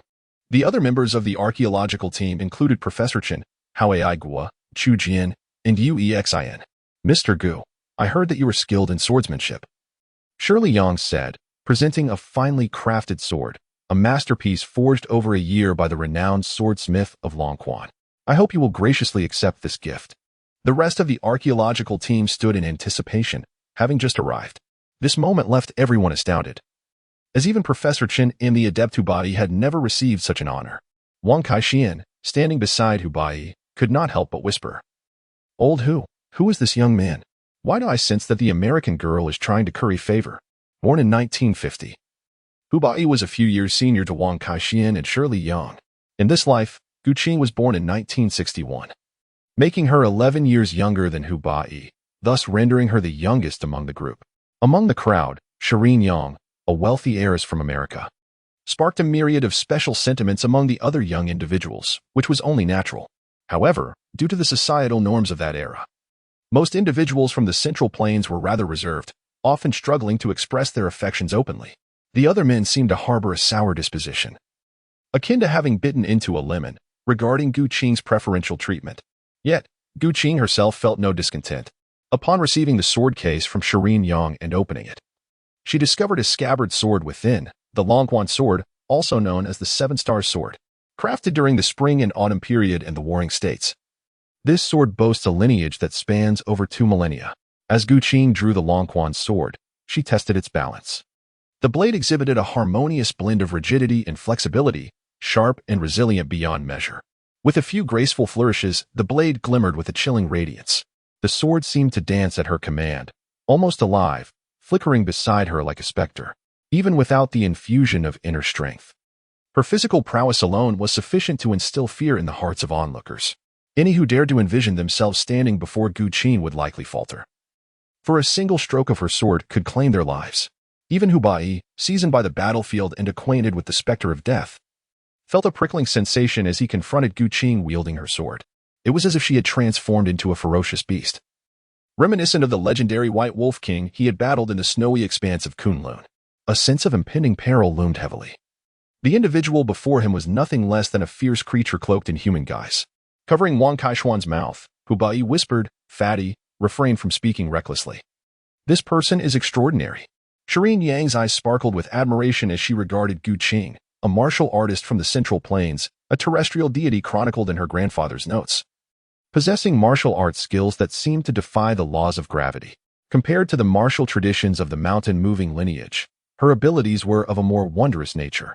The mountain-moving lineage excelled in ancient mystical arts, encompassing the mastery of feng shui, the discernment of fortune and misfortune, the unraveling of mechanisms, and the concoction of poisons and remedies, employing biochemical strategies to navigate the myriad challenges of ancient tombs.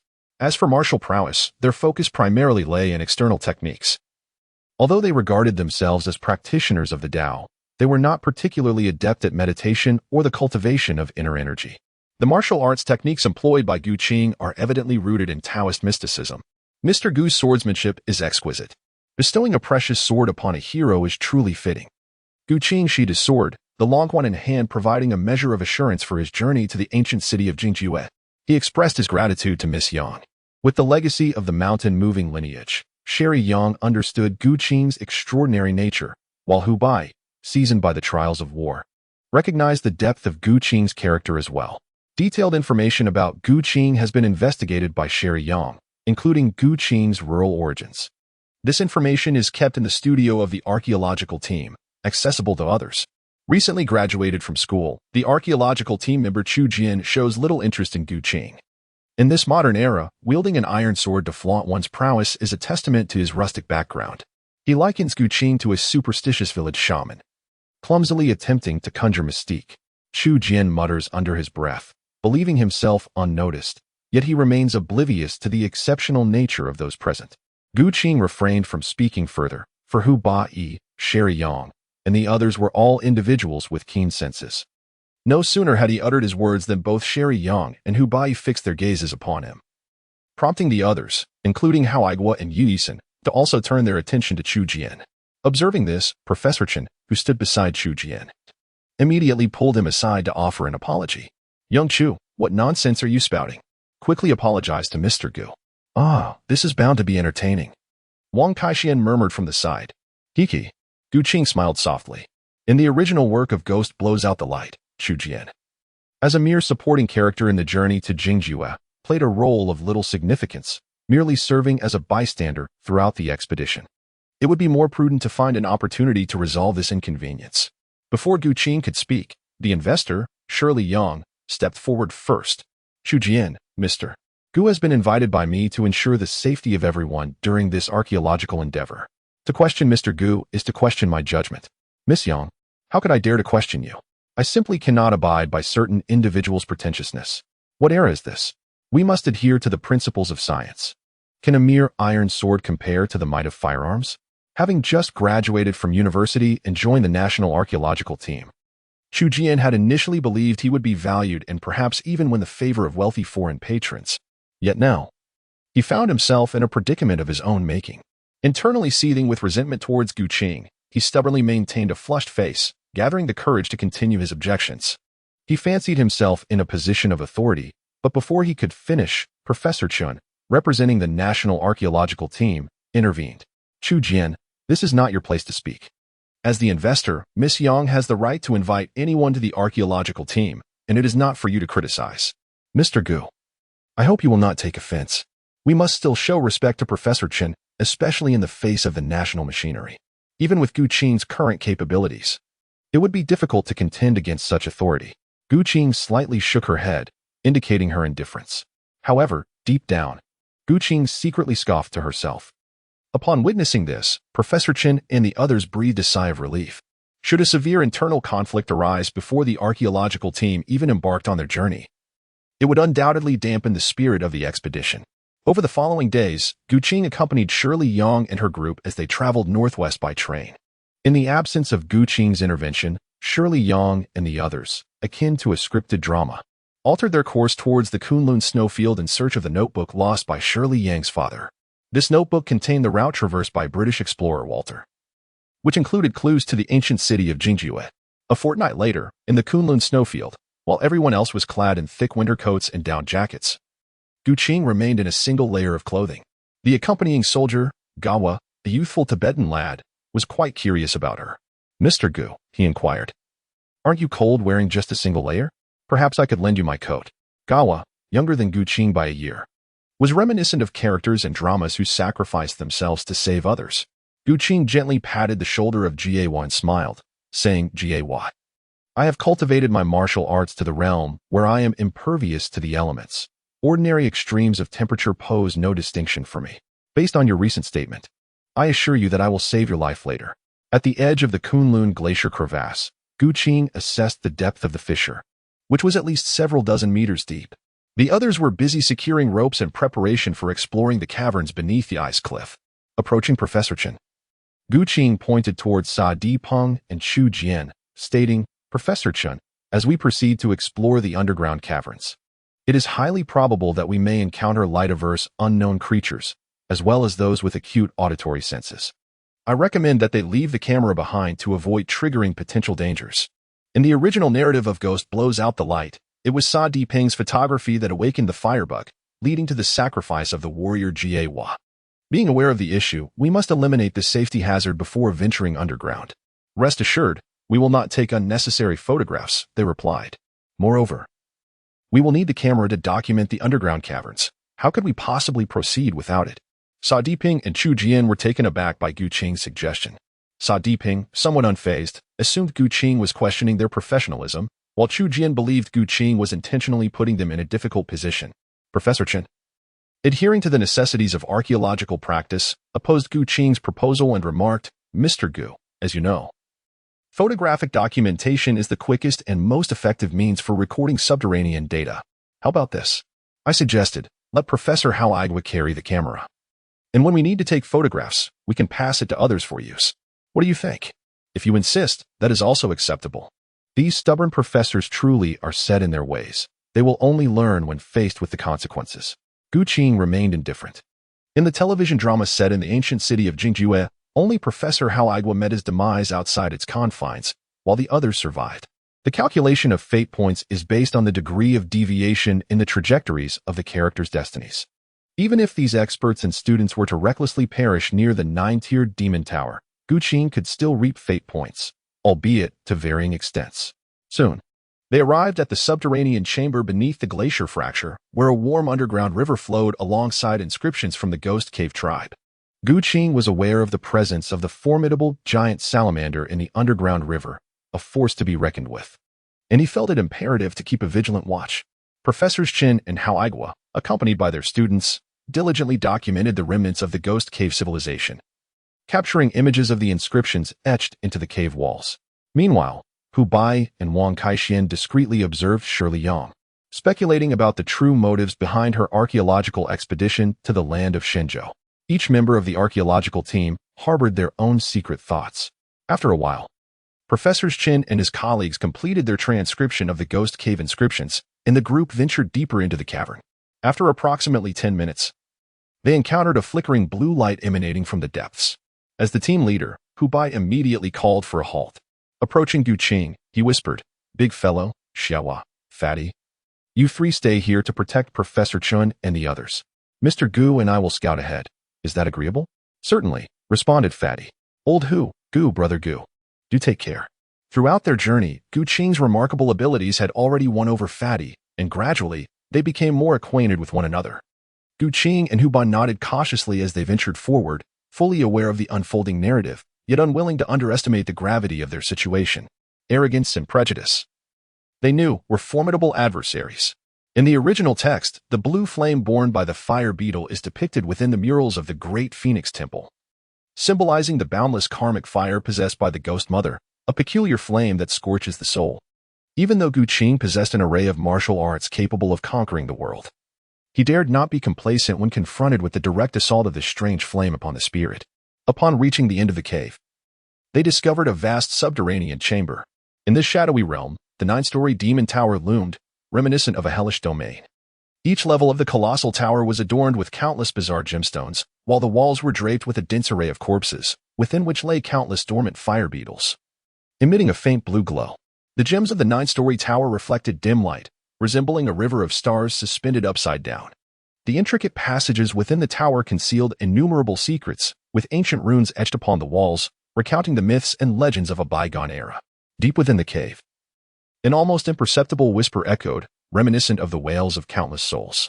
This place served as a nexus of the Kunlun dragon vein, a gathering point for the essence of the earth, as well as a repository of the most malevolent forces in the avarice and delusions of humankind. Ancient rulers, yearning for immortality, forged the Tower of Death. Stepping inside, every footfall was laden with trepidation. Gu Qing had encountered death before, in the realm of the smiling, proud wanderer. The adversaries who had perished at his hands numbered in the hundreds, if not thousands. Yet, within the sacrificial pit of the 9-story demon tower before him, the deceased likely reached into the thousands or even tens of thousands. Standing at the edge of the pit, he gazed upon the densely layered white bones. A grim sight indeed. "Old Hu, summon them to take a look," he commanded. The bodies hanging from the upper levels of the tower were swarmed by countless firefly larvae, and Gu Qing fixed his gaze upon these insects, wary of any misstep. "Brother Gu, do exercise caution," one warned. "I am aware that Professor Chun and his associates are oblivious to the dangers these creatures pose. Keep a close watch on them." Among those present, only Gu Qing and Hu Bai comprehended the peril inherent in these insects.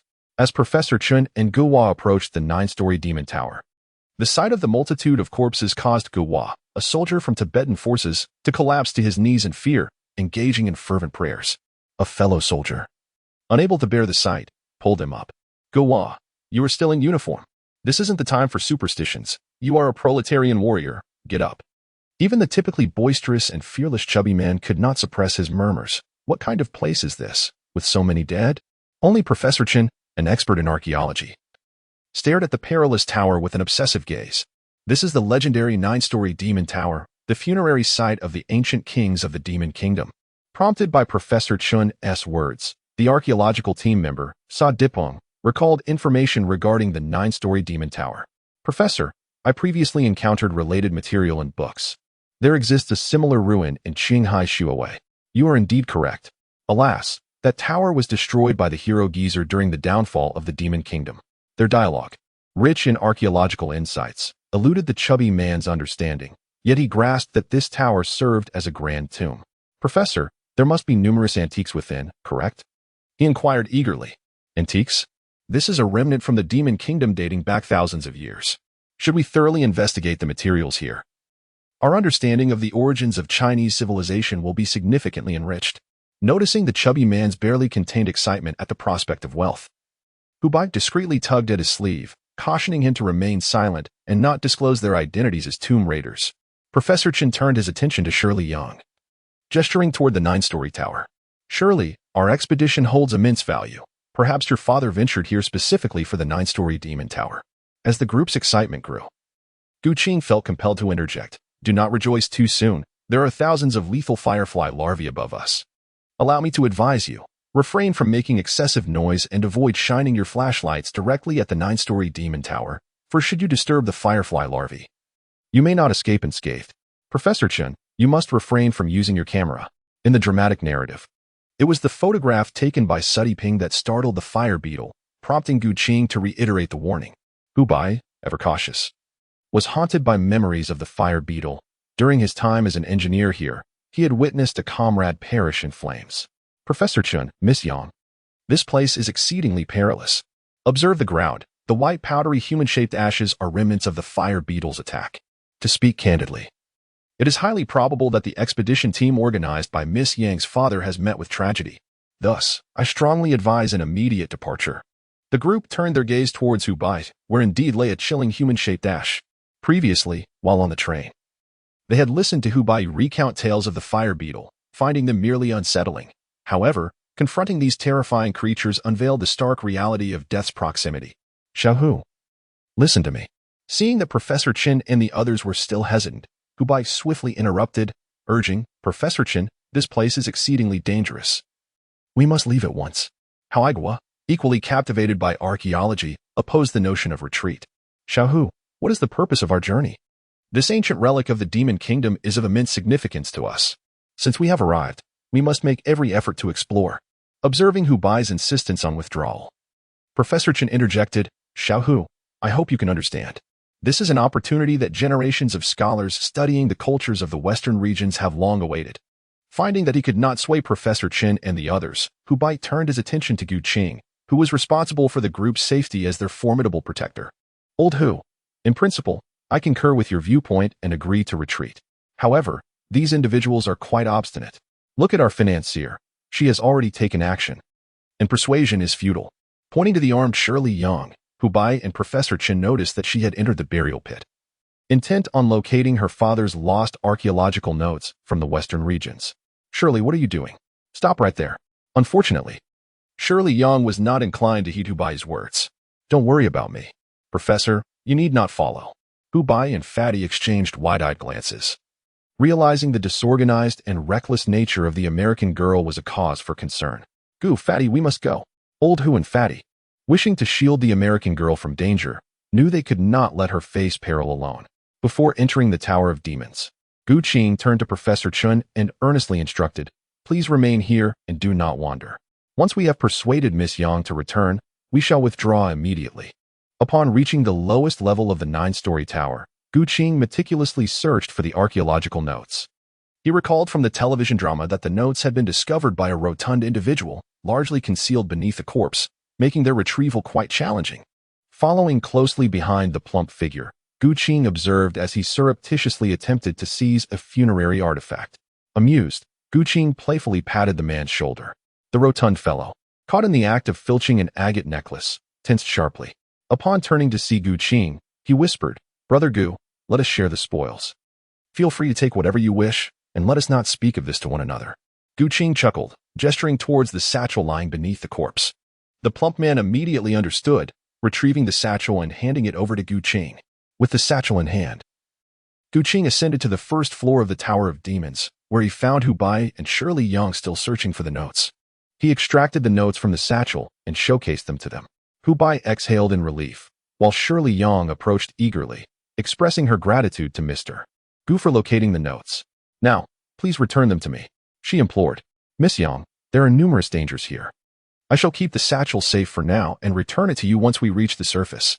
In the television drama, Shirley Yang had inadvertently lost the satchel when leaving the ice cliff, and Gu Qing wished to avoid any further mishaps regarding the notes. Shirley Yang scrutinized Gu Qing carefully. Seeing the sincerity in his eyes, she realized that while the satchel was of great significance to her, it held no tangible benefit for Gu Qing. Thus, she chose to trust his words for the time being and nodded in agreement. Let us depart, but do exercise caution. We must not disturb these insects. Yu Qing had watched the film adaptation of the ancient city of Jingjue and was aware that this group of individuals enjoyed orchestrating mischief. Thanks to Gu Qing's timely warning, they successfully averted the unforeseen calamities that had befallen the original storyline. Overall, their journey was fraught with tension yet devoid of peril. However, upon their return from the first level of the Demon Tower, they discovered that Professor Chen and his team had already descended into the sacrificial pit. Chu Jian, it is imperative that you meticulously document everything. Perhaps we can deduce the identity and status of the tomb's master from the quantity and scale of these burial offerings. Professor Chen instructed Chu Jian to record archaeological data at the edge of the sacrificial pit. Hao Aigua and Sa Di Peng were inside the pit, equipped with magnifying glasses and brushes, extracting items from the accompanying corpses. Professor, do you think this underground 9-layered demon tower could have been constructed by extraterrestrials? Sa Diping inquired while assisting Hao Aigua. Our human ancestors managed to build the pyramids in the Great Wall, and there are numerous monumental structures. What is so extraordinary about constructing a tomb underground? Moreover, the tomb of our ancestor, Qin Shi Huang, remains a mystery to this day. Why not suggest that the tomb of Qin Shi Huang is also an alien creation? Sa Diping pondered this and could not help but nod in agreement. Convinced by the professor's rationale that perhaps the tomb of Qin Shi Huang was indeed built by extraterrestrial beings. You are studying archaeology. Do not always entertain thoughts of aliens. Hand this over to Chu Jian for proper preservation. Hao Aigua regretted taking Sa Diping as a student and instructed him to secure the 2 specimens and take them outside the sacrificial pit. As Sa Diping climbed out of the pit, Chu Jian reached out to assist him. Unfortunately, Chu Jian lost his footing, and both tumbled back into the sacrificial pit. By sheer coincidence, Sa Diping landed squarely upon a ceramic jar, while Chu Jian fell onto a ribcage. The jar shattered, the ribs fractured, and the cacophony of their fall reverberated, rousing the dormant fire beetles from their slumber. In the underground space, a myriad of spine-chilling sounds echoed. The fire beetles ignited in succession, unleashing blue flames that coalesced into a massive azure fireball. Good heavens, we are surrounded by a band of incompetent allies. Miss Yang, Old Hu, run for your lives. Without a second thought, they abandoned all else and fled for their lives. In the chaos, Shirley Yang stumbled and twisted her ankle. Gu Qing stepped forward, wrapping his arms around the waist of the one running ahead. The 4 arrived at the entrance of the tomb, where Hao Aigua, Chu Jian, and Sa Diping emerged from the sacrificial pit. Mr. Gu, Chu Jian has been injured by bones and cannot run swiftly. What shall we do? Gu Qing glanced over and noticed that Chu Jian's cotton pants were already soaked with blood. Damn it, why are you asking me what to do now? What else is there to do? Among the 36 stratagems, retreat is the best. Sa Diping, you big fellow.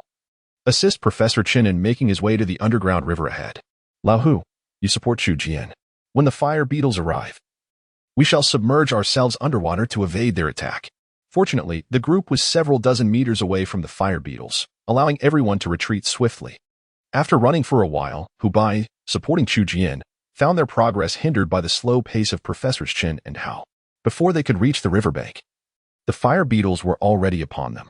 Hu Bai and Chu Jian lagged at the rear, and despair painted Chu Jian's face as his speed involuntarily diminished. Lao Hu, having witnessed life and death on the battlefield, was dependable in critical moments. He supported Chu Jian and encouraged him, saying, think of Professor Chen, think of Professor Hao. They have not given up. As a young man, how can you surrender? Pull yourself together. Seeing this, Gu Qing felt a flutter in his eyelids. Old Hu must not perish, for many ancient tomb mechanisms rely on his expertise to unlock their secrets. Put Miss Shirley Yang down, Gu Qing instructed. Miss Yang, you should accompany Old Hu towards the subterranean river. I shall join you shortly. Mr. Gu, do not be reckless, came the urgent response. We must all retreat together. Handing the satchel to Shirley Yang, Gu Qing urged them to leave, lacking the time to provide further explanation. I shall elaborate later, Miss Yang. Please heed my advice. Gu Qing moved with astonishing speed, leaving the fire beetle utterly incapable of keeping pace with him. He could strike at will and retreat just as easily, capable of engaging in a round of combat before making his escape. Channeling the full force of the star-eating technique, he refined the purple energy to obtain the purple radiance dew, enhancing his vision, his pupils now gleaming with a faint violet hue. In that instant, the flight trajectory of the fire beetle became crystal clear to him. Gu Qing raised her hands gracefully, a flurry of concealed weapons emanating from her waist like celestial maidens scattering flowers. Whoosh, whoosh, whoosh, whoosh. The glimmer of cold light danced at Gu Qing's fingertips as a flurry of concealed weapons sliced through the air, producing a sharp, piercing sound. The bone-piercing needles penetrated the swarm of insects, which had been perilously close to the crowd, extinguishing them one by one at a distance of 7 or 8 meters from Gu Qing, causing them to plummet to the ground in unison. Was this mere coincidence? How could those steel needles have missed their mark? The portly man, shielding the others as they hurried towards the underground river, was suddenly startled by the tempestuous sound behind him. Unable to resist the urge to glance back, he beheld Gu Qing executing his martial arts, leaving him utterly speechless. Gu Qing exhibited a lethal prowess, unleashing a multitude of steel needles in mere moments, surpassing even the ferocity of a machine gun. A humanoid metal tempest. How could this be possible? Fortunately, the stout man proved to be quite astute. Swiftly realizing the urgency of his situation, it was time to flee. He made sure not to alarm anyone else, as he continued to shield the group during their retreat. After a few more fleeting moments, upon completing his stealthy attack, Gu Qing swiftly turned and leapt, covering a distance of 3 to 4 meters in a single bound, his figure darting like lightning. He soon caught up with Hu Bai and the others. Mr. Gu, what is the situation? Not very favorable. I have eliminated a number of insects, but the sheer volume of fire beetles is overwhelming, and they will soon be upon us. Miss Yang, I beg your pardon. Once more. He encircled Sherry Yang's waist and sprinted towards the underground river. Inevitably, there would be some friction. Under the looming threat of death, the group unleashed their latent potential, quickly arriving at the riverbank. The first to plunge into the underground river were Jie Hua and the fat man, followed closely by the tall man, Sa Diping, and Professor Chun, with Professor Hao bringing up the rear. Gu Qing embraced Sherry Yang, standing second to last. The last place was occupied by Old Hu and Chu Jian. Behind them, the sound of fire beetles flapping their wings echoed. Hu Bai exerted all his strength, pulling Chu Jian forward in a desperate bid for survival. However, Chu Jian, lacking in composure, was gripped by fear upon hearing the sounds of the fire beetles. He instinctively turned to gauge their distance, but in doing so, he failed to notice the pit ahead and stepped into empty space, tumbling to the ground. This misstep caused Hu Bai to fall alongside him. The scene left the stout fellow in a state of panic. Old Hu, for heaven's sake, get up. Brother Hu, save me. Don't leave me behind. The sound of the fire beetles drew ever closer. Chu Jian, like a drowning man, clung to Old Hu's ankle as if it were a lifeline, preventing Hu Bai from rising. Upon witnessing this, Gu Qing furrowed his brows. Chu Jian was courting his own demise and dragging Old Hu down with him. This simply cannot be allowed. Gu Qing began. Miss Yang, focus your energy in your dantian and remember to hold your breath. Sherry Yang, perplexed by his words, pressed for clarity in this critical moment. What do you intend to do? There is no time for explanations. Simply follow my instructions, he urged. Gu Qing, having concluded his thoughts, lifted Sherry Yang in both arms and cast her towards the nearby underground river. Filled with grievances, Sherry Yang repeatedly exclaimed that there was no time for explanations. Gu Qing was indeed quite occupied. When he approached Hu Bai, the fire beetles had already gathered around. The first unfortunate victim was naturally Chu Jian. In an instant, the fire beetles surged forward, transforming Chu Jian into a blue-hued human torch. The azure flames coursed along his body, spreading towards Hu Bai. Just as the situation seemed dire, Gu Qing drew his sword and unleashed a wave of sword energy, severing the arm that Chu Jian had tightly clutched around Hu Bai's ankle. Without hesitation, Gu Qing seized Hu's right arm, swung it in a wide arc, and cast it into the underground river.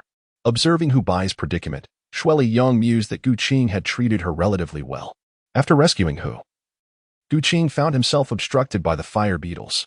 As they closed in on him, Gu Qing unfastened the water flask at his waist and struck it forcefully with both palms. The flask exploded violently, enveloping Gu Qing in a mist of water that spread within a few meters around him.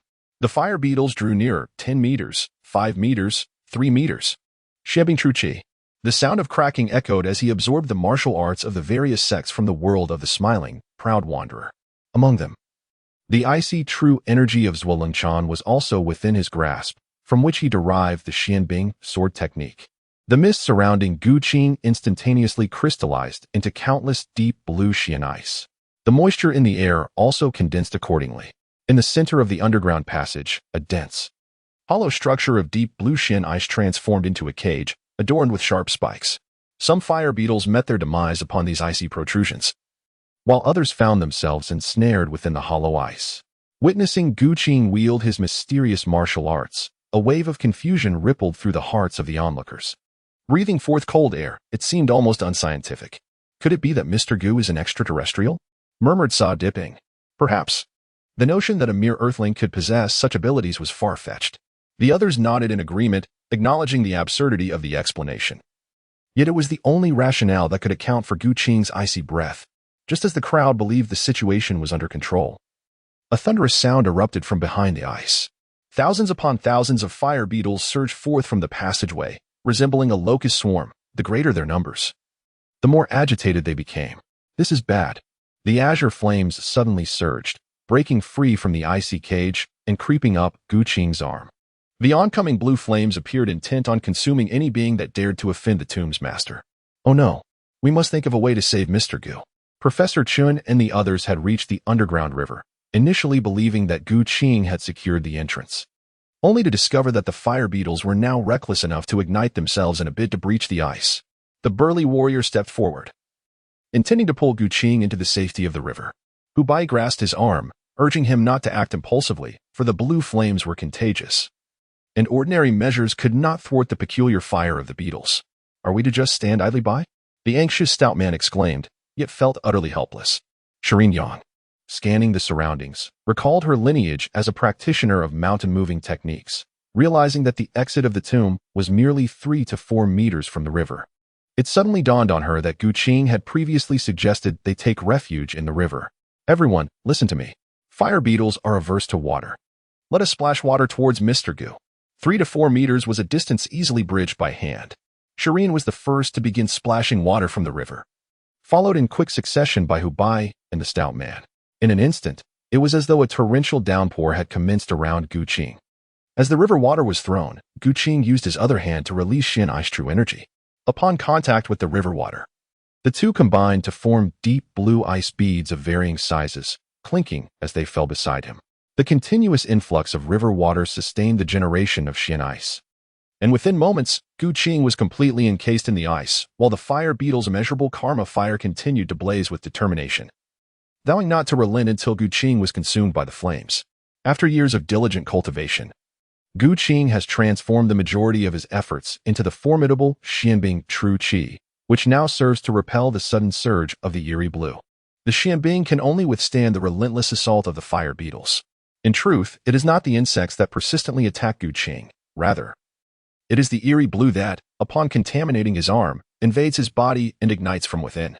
The initial substance it consumes is not flesh or blood, but the very essence of his soul. Once this fire touches anything, it begins to incinerate the soul, deep within the sea of consciousness. The eerie blue flames manifest out of thin air. The destiny diagram emerges, imposing its suppression. In the profound depths of Gu Qing's sea of consciousness lies the strongest defense against any assault. Should one provoke Gu Qing, they have indeed encountered a formidable barrier. Furthermore, within this sea of consciousness resides the white lotus of demon-slaying intent, a manifestation of martial will designed to repel malevolent forces, nourish the essence, refine the qi, and preserve the spirit. These are the 3 fundamental energies. A mere third of one's qi can yield myriad applications. Once it falters, all endeavors cease. In the world of Jianghu, having amassed centuries of cultivation, Gu Qing's mastery of essence, qi, and spirit is unparalleled. Essence ignited, spirit ignited, qi ignited. The harmonious unification of essence, qi, and spirit constitutes the 3 treasures of humanity. The demon-slaying white lotus, forged from concentrated mental power, ignites divine flames that envelop a hauntingly azure fire. Ultimately, whether it be essence, qi, or spirit, They collectively represent the energy of the human body. The fire of Samadhi ignited by Guqing, although not comparable to the true fire of Samadhi depicted in Journey to the West, is nonetheless a product of the ultimate sublimation of vitality and spirit. The potency of the true fire of Samadhi escalates in accordance with one's strength, possessing a capacity for growth. Ordinary individuals also possess a form of fire, yet it remains challenging for them to harness it. It is akin to the common notion of a vigorous flame or the three fires encountered when confronting unclean entities, both of which are manifestations of vitality and spirit. The three flames of Guqing pale in comparison to the true fire of the Red Boy, and the anomalous fire of the fire pill bug cannot rival that of Sun Wukong. When the demon-subduing White Lotus, bearing the anomalous fire, entered the Dantian, the essence fire and the Qi fire joined in the process of refinement. The star-eating technique, residing within the Qi Sea, coalesced into a tangible black hole star furnace. Under the influence of the black hole star furnace, the blue anomalous fire of the fire pill bug was dismantled into myriad flecks of azure energy.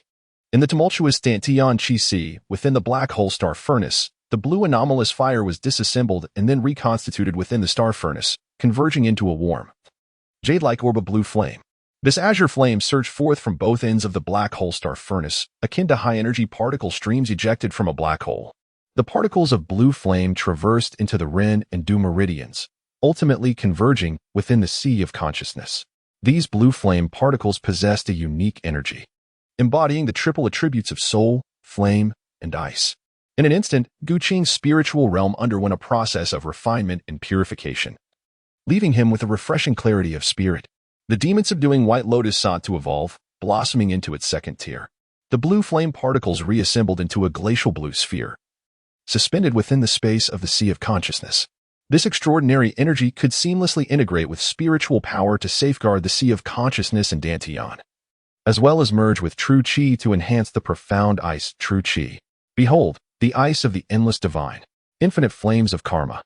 In the original work of Ghost Blows Out the Light, it is depicted that the fire pill bug and the ice pill bug within the glacial crystal cadaver are, in fact, the same species, existing in two distinct forms capable of transitioning between ice and fire. The revelation of this truth was unexpected. These two powers are the malevolent forces mastered by the demon mother's realm, capable of annihilating souls. The original text describes this force as exceedingly wicked. Yet, power itself is devoid of inherent good or evil.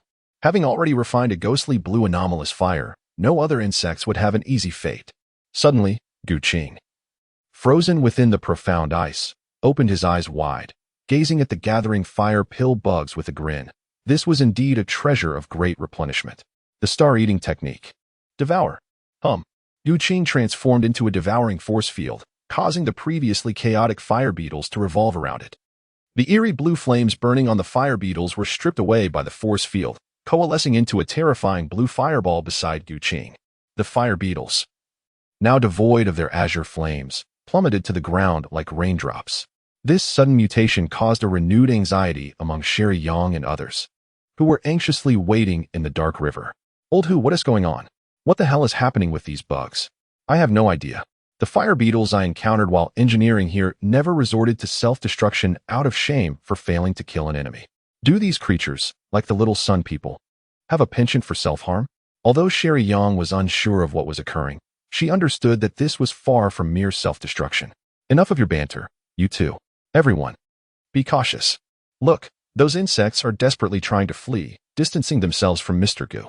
Perhaps Mr. Gu has employed some mysterious technique that has led to their demise. We need to remain vigilant. If the fire beetles come our way, we must submerge to avoid their wrath. Upon hearing Sherry Yang's warning, the group noticed the fire beetles at the back of the cave. Indeed, as if encountering a natural predator, they hastily sought refuge deeper within the 9-tiered Demon Tower cave. How extraordinary.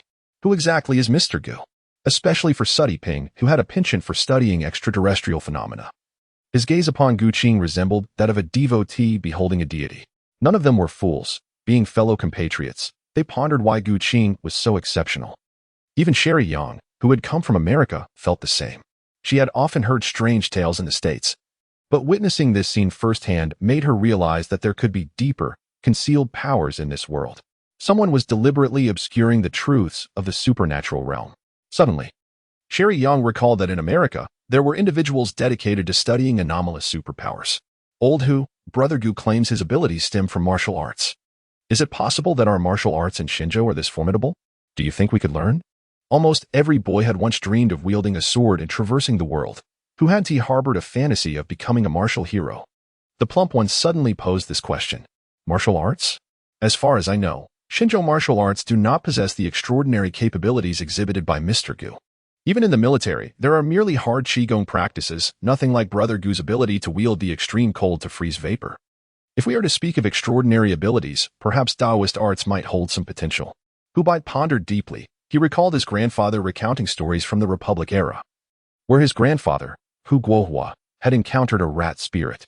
His grandfather's master, Sun Guofu, possessed the yin-yang eye capable of discerning spirits. As a child, he thought these were mere tales spun by his grandfather, but now it seemed that not everything could be explained through science. Reflecting upon his own experiences, he recalled his earlier venture into the Wild Man Valley tomb. Not only did they encounter the Grand Zongzi, but there were also the two jade discs, bestowed upon him and Fatty by their little ancestor. The lineage of family tradition is not solely held by Hubai. Shirley Young, as a descendant of the Mount Shanshu lineage, also possesses many ancestral teachings regarding martial arts and mystical arts. She suddenly recalled a collection of notes she had seen in her grandfather's study. It is said that the legacy of martial arts in the land of the divine has undergone several significant upheavals.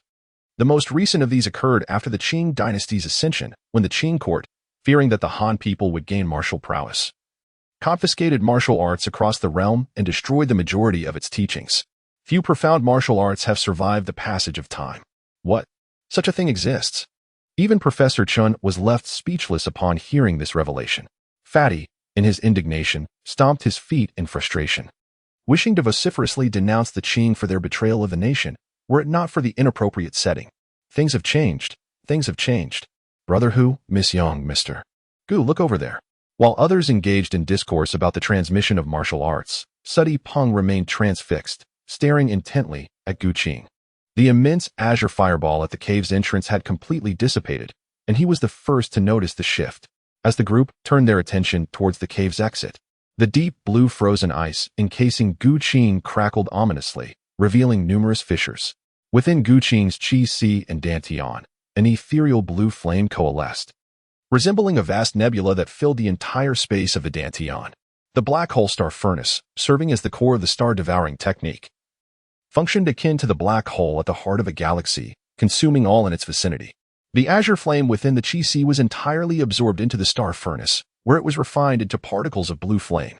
Subsequently, countless particles of blue flame were ejected from both ends of the black hole star furnace.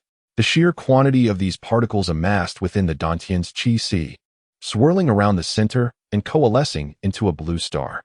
The flames of this blue star burned with a fire that shared the same origin as the ethereal blue flames on the fire beetle. The soul as the foundation, ice and fire, harmonizing three distinct properties into one. Had it not been for the theft and refinement of this power from the fire beetle, it would have likely led to one's own demise. Gu Qing opened his eyes, gazing upon the myriad fire beetles strewn across the ground, a flicker of trepidation blossoming within him. The fire beetles, though fragile, paled in comparison to the terror that would ensue should an ancient demoness wield such otherworldly flames. Fortunately, in this era, we find ourselves in the twilight of the mystical age, where the spiritual essence of the heavens and earth has withered. Only peculiar creatures like the fire beetles retain a semblance of the ethereal flame's power. The flames upon these insects serve as seeds of extraordinary fire, destined to unleash tremendous might when the spiritual energies of the world flourish once more. By refining the fire beetle's flames, Gu Qing not only acquired the seed of this extraordinary fire, but also experienced a remarkable surge in his cultivation, advancing over 100 years in mere moments. Upon a thorough inspection of his body, Gu Qing exhaled a sigh of relief. Meanwhile, on the other side, Shui Liang and the others, witnessing Gu Qing emerge from the ice, also breathed a sigh of relief. Having witnessed Gu Qing's formidable prowess, they were equally disinclined to see him come to harm. Shui Liang approached the bank from the dark river and inquired, "Mr. Gu, are you unharmed?" "I am well. Not only am I unscathed, but I have also turned disaster into fortune." "Brother Gu," they asked, "is the martial prowess you speak of accessible to others?" "Mr. Gu, you cannot truly be an extraterrestrial. Can you?" The rotund man and Sudi Peng, among others, hastily climbed ashore to join Gu Qing. Sa Di Peng, known for his bluntness, and the rotund man, of a similar disposition, could hardly contain their curiosity and directly pose their inquiries, seeing the expressions of those around him akin to that of gazing at an alien. Gu Qing could not help but chuckle. Sa Di Peng, I am a genuine citizen of the divine land, both in this life and the last. As for martial arts, it should be accessible to all citizens of the divine land. However, one must not impart the secrets lightly. Upon reflection, it became clear that whether in the world before his transmigration or in the realms of ghost blowing out the light or the smiling, proud wanderer, the physiques of people from the divine land bore striking similarities, emphasizing the principles of yin and yang as well as the 5 elements, with comparable meridian structures. Given that the meridians function as the body's energy circulation system, as long as this system is akin, practitioners from the smiling, proud wanderer and the citizens of the divine land and ghost blowing out the light could likely cultivate martial arts as well. What of you, rotund fellow? Do you aspire to cultivate martial arts? The rotund man's eyes sparkled with hope upon realizing the possibility. Who wouldn't desire the ability to wield martial techniques that could harm foes with a mere flick of a leaf? Even Sa Di Peng and Professor Hao, both scholars of archaeology, displayed glimmers of anticipation in their gazes. Master above, allow your disciple to bow before you. The rotund man, in a moment of whimsy, promptly bowed to learn the craft. Even Hu Bai could no longer hold his tongue. Rotund fellow, you ought to observe the proper etiquette. There are rites associated with seeking a master. Gu Qing smiled gently, reaching out to support the rotund man, preventing him from kneeling. She gestured towards the ashes of Chu Jian, solemnly stating, the pursuit of martial arts is not akin to dining at a banquet, nor is it the delicate crafting of poetry or painting. Martial arts embody the art of combat, a dance between life and death, confronting the profound terror of mortality and striving to transcend the limits of existence. My dear friend, have you truly contemplated this? In the original work Ghost Blows Out the Light, the rotund man is not depicted as one of great resolve or unwavering determination. His predominant ambition is wealth. The adage men die for riches, birds perish for food captures his essence perfectly. Meanwhile, Hu Bai, maintaining a calm demeanor, discreetly removed the severed limb from his ankle. The group, having survived their ordeal, felt a wave of relief and joy. As Gu Qing mentioned death, everyone was reminded of Chu Jian, and a profound silence enveloped the group. Professor Chen instructed Sa Di Peng to carefully collect Chu Jian's ashes. Amidst the sorrow of the archaeological team, a colossal shadow stealthily approached from the depths of the dark river. Suddenly, a blood-red tongue, several meters long, emerged from the water, seizing the largest warrior stationed at the periphery and dragging him swiftly into the depths. Help! The group, having narrowly escaped the attack of the fire beetles, tensed up once more. Sa Di Peng, trembling, pointed towards the creature in the river and stammered, "What kind of monster is that? Its size is immense." Realizing they had been discovered, the prehistoric giant salamander revealed itself, surfacing in the water. Professor Chen, with his vast knowledge, immediately recognized the creature, a prehistoric giant salamander that should have been extinct since the Ice Age. This prehistoric giant salamander measured over 10 meters in length, exhibiting a fierce temperament and extreme aggressiveness. The one before them was a mutated variant. Normal giant salamanders lacked teeth, yet this one possessed a formidable set. Its gaping maw, 3 to 4 meters wide, could easily crush even the largest warrior in a single bite. Should it strike, survival would be a distant hope. Upon witnessing this, Hu Bai urgently called out to Gawa, "Gawa, fire your weapon." When the matter was unrelated to religion, Gawa transformed into a paragon of valor. Unleashing a torrent of gunfire from his machine gun, his marksmanship akin to that of a sharpshooter, directing every bullet towards the giant salamander's head. Alas, the creature's tough hide rendered the bullets ineffective, merely blossoming into sprays of blood upon impact without delivering a fatal blow. Infuriated by its injuries, the prehistoric giant salamander entered a frenzied state, and while Fatty and Old, who had previously managed to wrestle with it while holding onto the large warrior, they now found themselves being dragged toward the river by the creature's overwhelming strength. Gu Qing stepped forward and addressed Gawa, "Allow me to take charge." "Mr. Gu, the creature's size is formidable. It may be difficult to withstand its might with mere fists and feet." "Perhaps I should handle this," replied Sherry Young, brandishing her pistol. United in their endeavor, she could not bear to watch helplessly as the giant was devoured. Gu Qing wished to avoid any further mishaps and deemed it wise to depart from the icy cliffs at the earliest opportunity. He drew forth the Longguan sword from his back and, with a smile, remarked, The sentiment behind Miss Yang's gift of the sword must not go unacknowledged. Apart from my proficiency in martial arts and hidden weapons, I possess a modest understanding of swordsmanship as well. As Gu Qing's voice fell, his demeanor underwent a profound transformation. Resembling a divine warrior unsheathing his sword, radiating unparalleled brilliance. Wind sword technique. Swift wind slash. The formless wind, guided by the sword, coalesced into unmatched sword energy within 3 feet of Azure Peak, arriving in an instant. In the air, a visible transparent gash appeared, and the prehistoric behemoth of a salamander in the river froze in that moment, ceasing its struggles, as if it had turned into a clay statue. The azure sword energy flashed past, and to the discerning eyes of Hu Bai, Shirley Yang, and others, Gu Qing's movement was imperceptible. They only noticed that the ferocious prehistoric salamander had abruptly halted. Meanwhile, Gu Qing had already sheathed his sword. Jie Hua, what is happening? Keep shooting.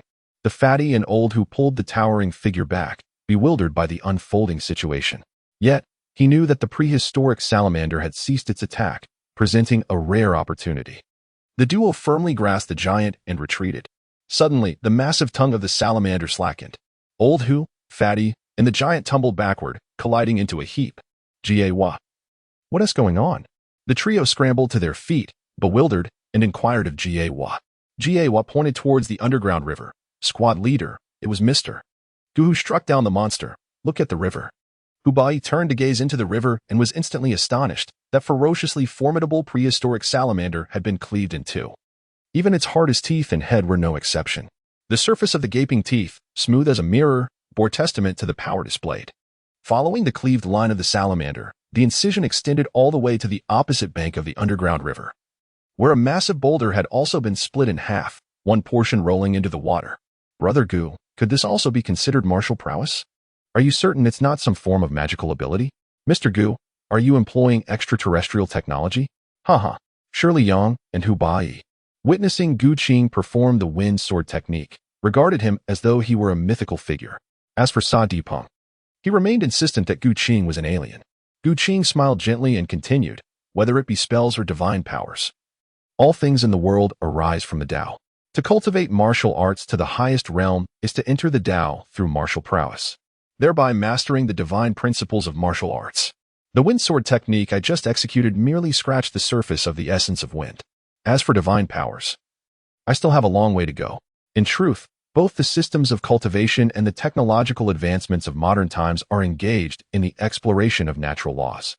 Subsequently harnessing and commanding these principles, countless paths lead to the same ultimate truth.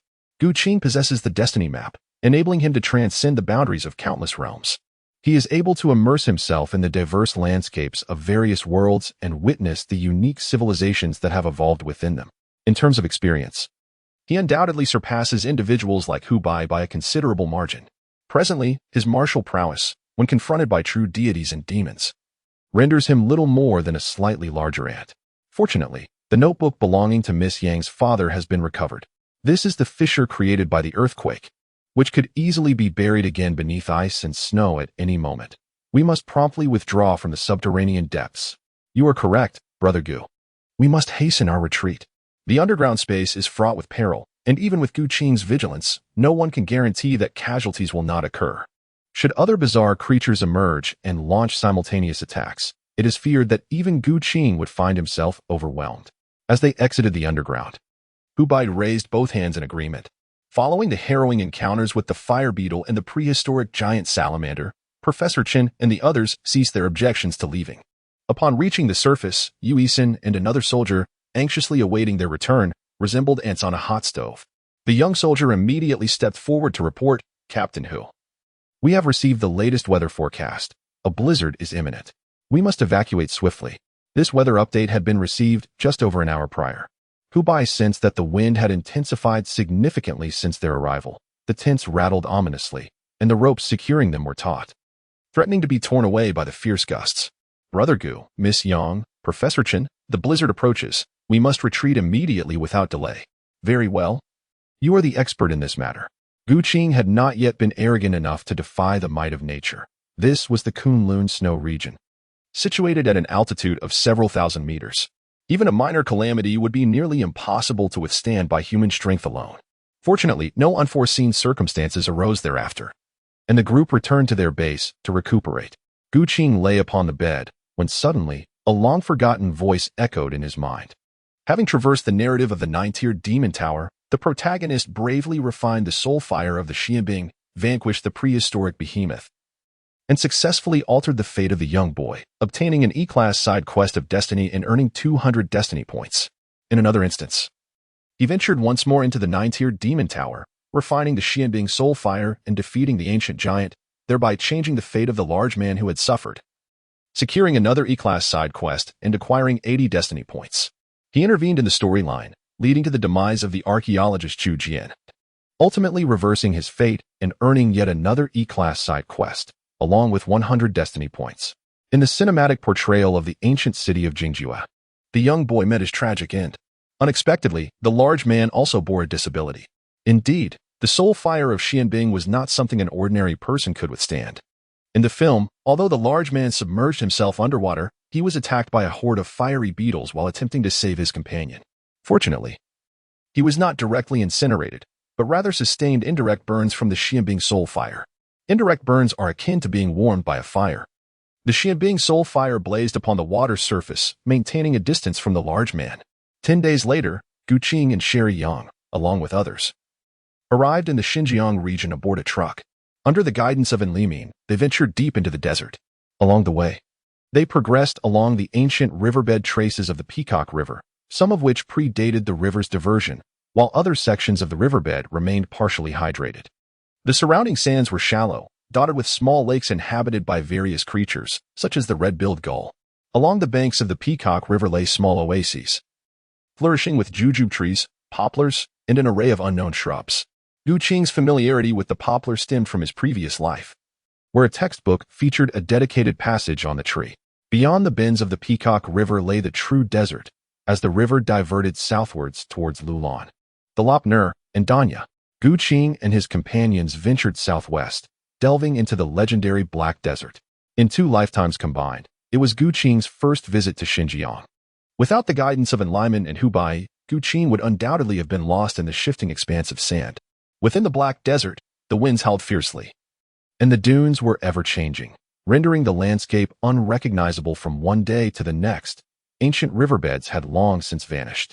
The journey relied solely on An Limin's navigation, as he discerned their course from the fragmented traces left in the desert. He recalled ancient castles with half-exposed rooftops, crumbling houses, towers, and the sparse tamarisk trees. All these remnants were etched in An Limin's memory, forming a singular living map of the Black Desert. On the 3rd day within the Black Desert, the first rays of sunlight ascended from the east, painting the clouds in hues of crimson. The undulating dunes were bathed in a golden glow, while the parched poplars and rippling yellow sands transformed into a rich tapestry of gold and red, resembling a masterpiece crafted by nature itself. To escape the midday heat, the group had traveled through the night, and upon witnessing the breathtaking canvas of nature, they were captivated by its beauty. Shirley Yang, riding a camel, approached Gu Qing and remarked, "Mr. Gu, why do you not take in the beauty of the desert? Look at that poplar. It is like a golden dragon amidst the sea of sand." With that, she produced her camera to immortalize the scene. As the sun fully rose, Gu Qing opened his eyes, his pupils concealing a deep purple light. Even while mounted on the camel, he absorbed the morning's ethereal essence. "Miss Yang, rather than capturing this fleeting moment in a photograph, I would prefer to embody eternity itself. The present cannot perceive the moon of the ancient times. Yet today's moon has illuminated those of yore.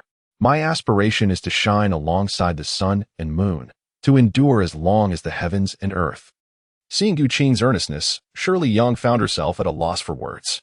Could one truly attain immortality, shining alongside the celestial bodies? The Zaklamar people seldom lived to see 50, their lineage cursed for millennia. This thought stirred a pang of sorrow within her.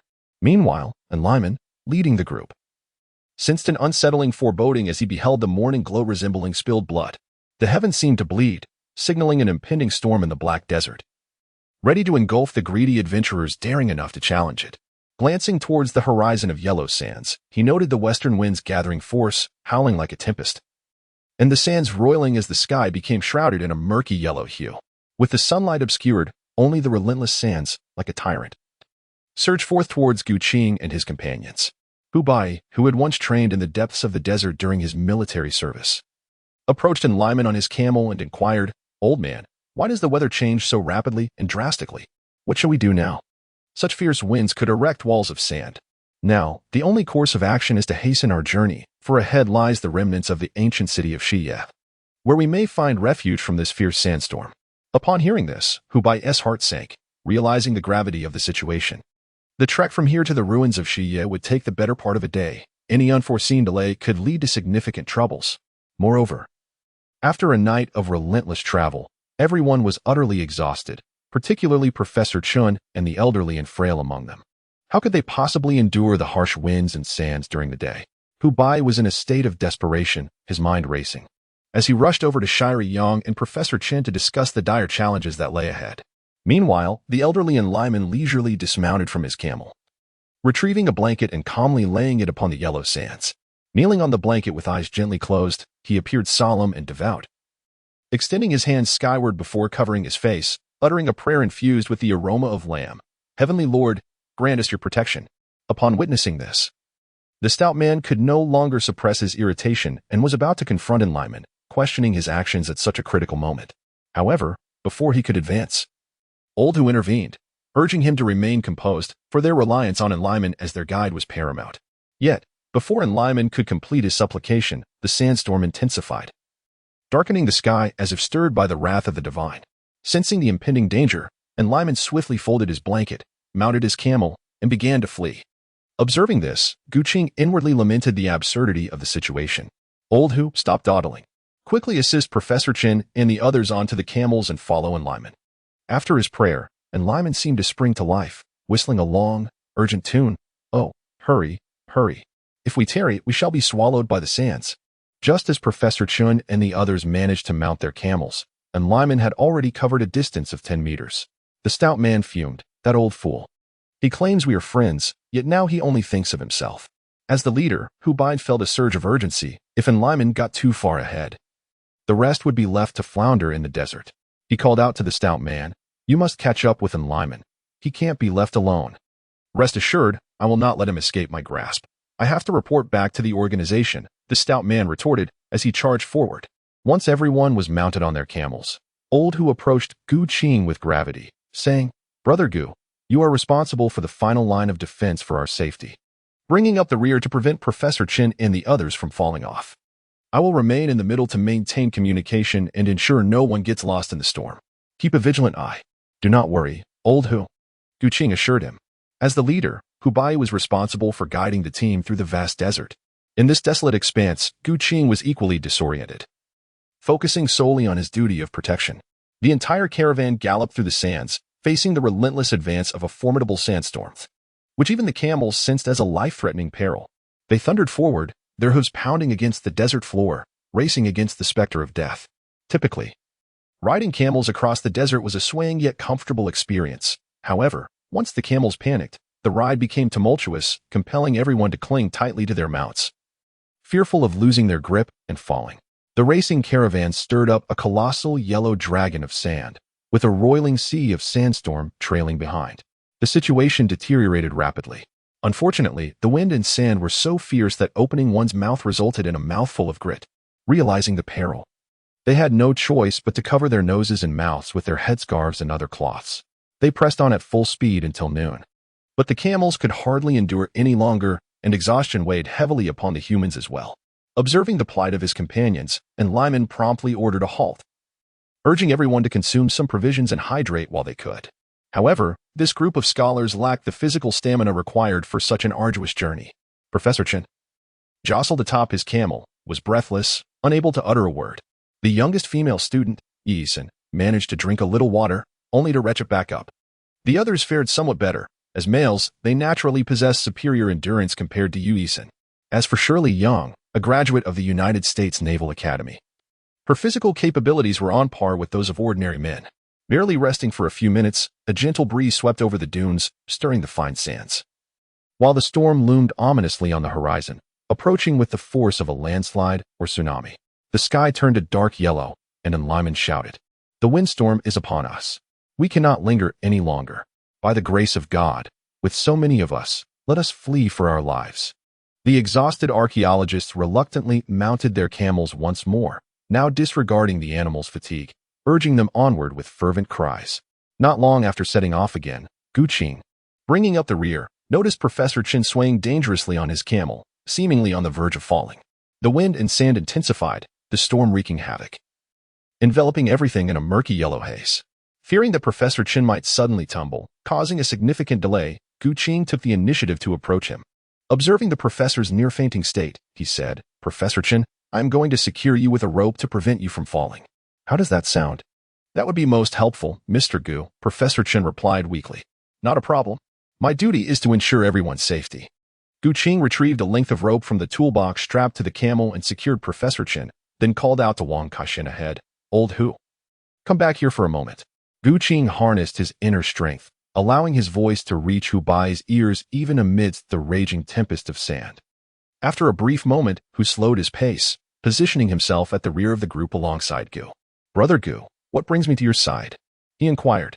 Professor Chen and Yu Yixin were in poor condition. If they continued at this pace, they risked succumbing not to the sandstorm, but to the relentless jolting of the camels. "I shall venture to the front of the line to seek a sheltered spot from the wind and sand." The portly man cast a glance at Professor Chen, precariously perched upon his camel, and then turned to Gu Qing, exclaiming, "In this sandstorm, visibility is reduced to mere meters. How can we possibly find refuge?"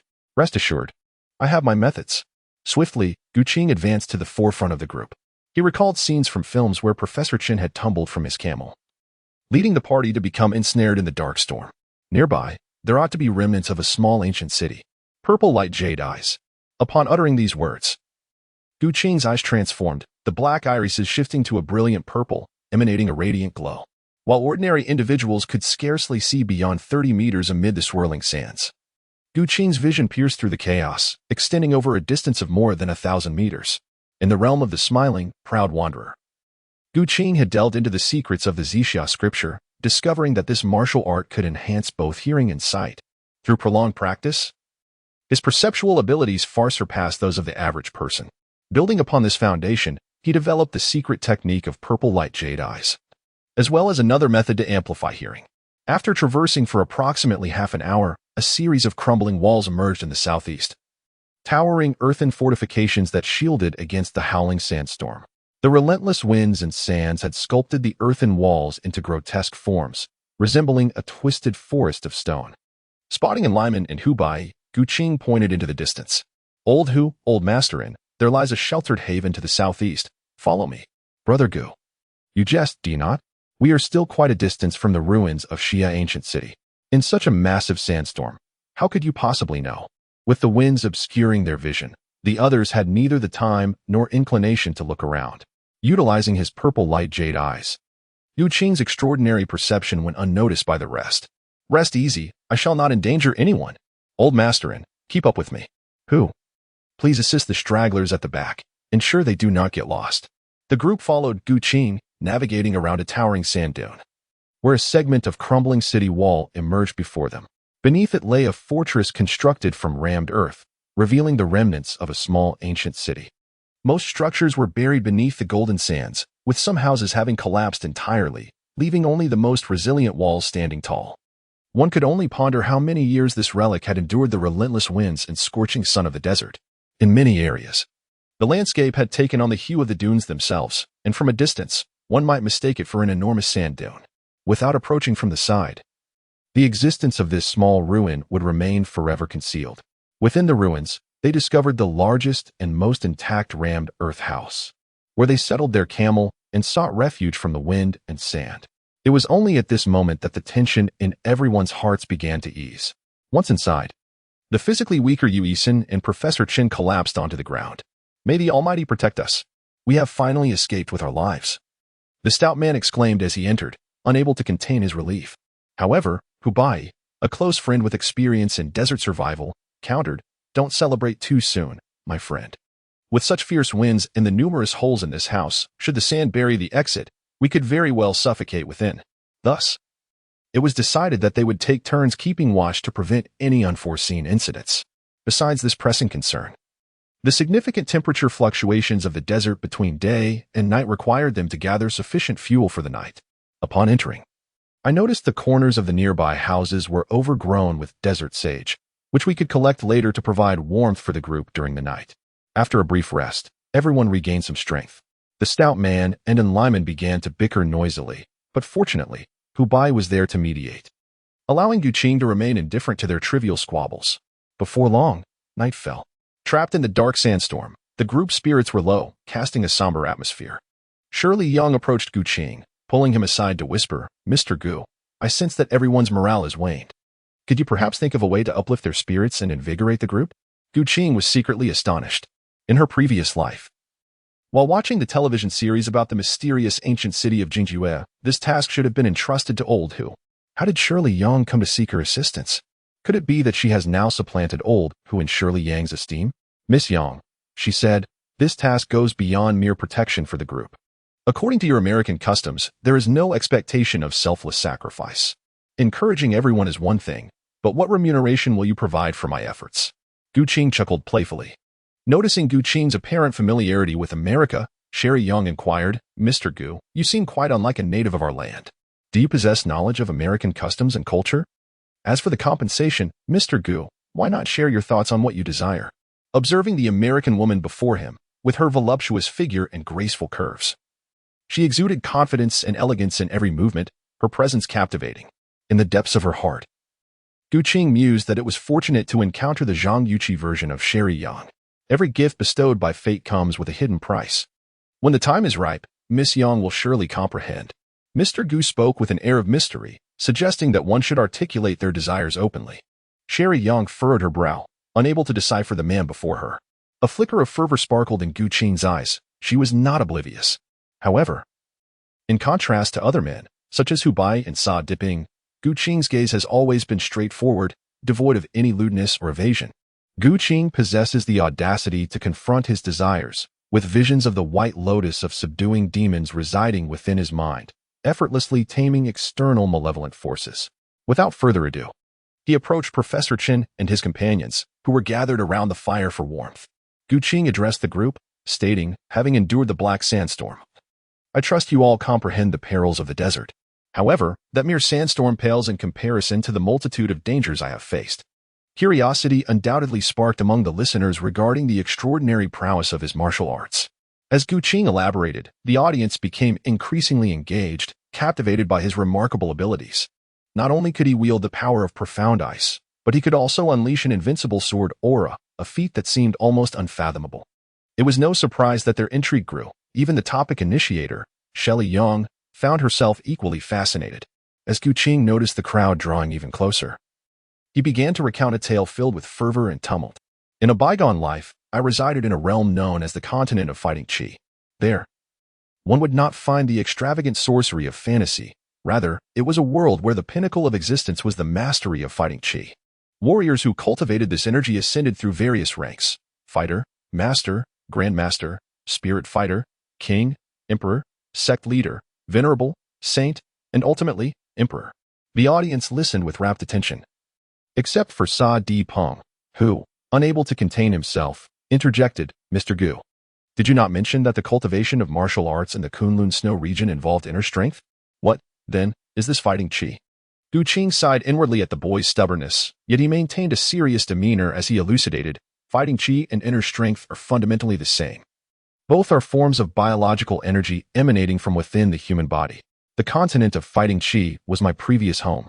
And when I spoke of inner strength and martial arts in the Kunlun Snow region, it was merely for your understanding." The stout companion had long desired to master martial arts and, irritated with Sa Di Ping's impending questions, snapped, "Little Four Eyes, pay attention to Brother Gu's tale of cultivation and refrain from interrupting. Ahem," he continued, "in my days upon the continent of fighting Qi, I was a prodigy from a tender age. By 4, I had already cultivated fighting Qi, and by 10, I possessed the 9th level of fighting energy.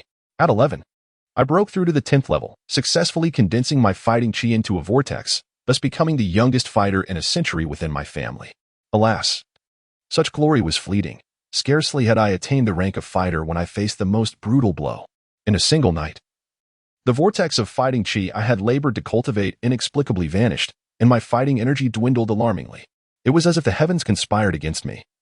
For shortly after my inexplicable regression, the talented young woman from the Nalen family, Nalen Yan Ran, who had been betrothed to me since childhood, leveraged the power of her sect and family to publicly annul our engagement before the assembled relatives of the Shao clan. This rejection dealt a severe blow to our family's morale, leaving the Shao clan in disgrace. In the face of such humiliation, I could not remain silent.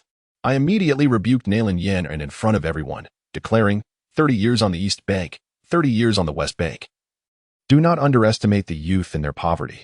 In recounting this story, Gu Qing immersed himself fully into the character of Shao Yan. Gu Qing's formidable spiritual strength radiated outward, and others seemed to be engulfed in the fervor of the broken engagement. Upon noticing Gu Qing's pause, the stout fellow forcefully slapped old Hu's thigh and exclaimed with indignation, "Brother Gu, what lies ahead? As the saying goes, one must know shame before daring to be brave." Following the rejection by Nalin Yanran, what awaited was a harrowing journey of cultivation, marked by rigorous trials in the family that resembled a hellish ordeal, ultimately leading into the treacherous depths of the Beast Mountain range. Within these mountains resided high-ranking magical beasts wielding the enigmatic purple beast fire, as well as formidable fighters capable of soaring through the skies and vanishing into the earth. A moment's inattention could spell instant doom. The perilous journey of survival never ceased, culminating 3 years later when I, armed with only a sword, ventured alone to the Yulan sect where Nalin Yanran resided. Fortuitously, during the process of reincarnation, the memories of Gu Qing's past life became etched within his soul, allowing him to recall every detail and experience from his previous existence with clarity. Gu Qing immersed himself in the narrative of battle through the heavens, recounting a tale that stirred the very essence of fervor within the hearts of his audience. As the story approached the fateful 3-year agreement, the hour struck midnight. Enraptured, Sherry Yang and the others were spellbound until Gu Qing suddenly paused. The eager plump fellow interrupted. "Brother Gu, what happens next? Did you confront and triumph over Nalin Yanran at Yulan sect?" "Ha." Gu Qing chuckled, to discover what unfolds thereafter. One must await the next installment. As the hour grew late, and with the black sandstorm still raging, it was time to rest. After a night filled with Gu Qing's gripping tales, the others lacked the energy to dwell on the skeletal remains within the shelter. Apart from the vigilant Sudi Peng, those preparing for sleep rubbed their feet with fine sand before nestling into their sleeping bags. The practice of washing feet with sand, a lesson learned from enlightenment, was a necessity in the desert where water was more precious than gold, and foot cleansing could only be accomplished with the western sands. Before long, the group succumbed to slumber. At 5 in the morning, it was Gu Qing's turn to keep watch, allowing the plump fellow to return to his sleeping bag for a couple of hours of rest. An hour later, Sherry Yang awoke, noticing Gu Qing seated in the corner. Keeping a vigilant eye, she approached him quietly. Gu Qing remained silent, prompting Sherry Yang to inquire, "Mr. Gu, do you truly believe that there are deities in this world?" "Deities?" He replied, "You must be referring to the serpent god, correct?" Observing Sherry's anxious demeanor, Gu Qing chuckled softly and continued, "All myths and legends serve as reflections of our reality. Whether they be gods or demons, in my view, they are merely advanced beings endowed with extraordinary powers. Consider this. When primitive humans encountered modern individuals wielding various electrical devices and contemporary weaponry, would they not perceive these modern beings as divine entities? All mysteries arise from humanity's trepidation of the unknown. Perhaps the more you comprehend, the clearer it becomes. The so-called deities are not dissimilar to ordinary people. They too possess emotions and desires. The adoration from countless beings is, in essence, a unique yearning akin to imperial authority, which represents a different form of power. A special privilege to influence the material world. Your lineage, the mountain-moving clan, is imbued with a curse, a force that originates from the ancient serpent god. If I were in your position, I would not solely focus on lifting the curse, but rather seek to harness the serpent god's power through our bloodline connection." "Usurp divine authority?" Sherry pondered, recalling that the Zaklamar tribe members seldom lived past 50 years, tirelessly seeking the elusive dust pearl to break the curse. Yet Gu Qing's thought process diverged significantly from the norm, contemplating instead the theft of divine power. Moreover, how could he be privy to the clandestine matters of the mountain-moving clan? "Mr. Gu, how did you come to know of the Zaklamar?" Gu Qing chuckled inwardly, recalling the adaptations of Ghost blows out the light she had seen in her past life.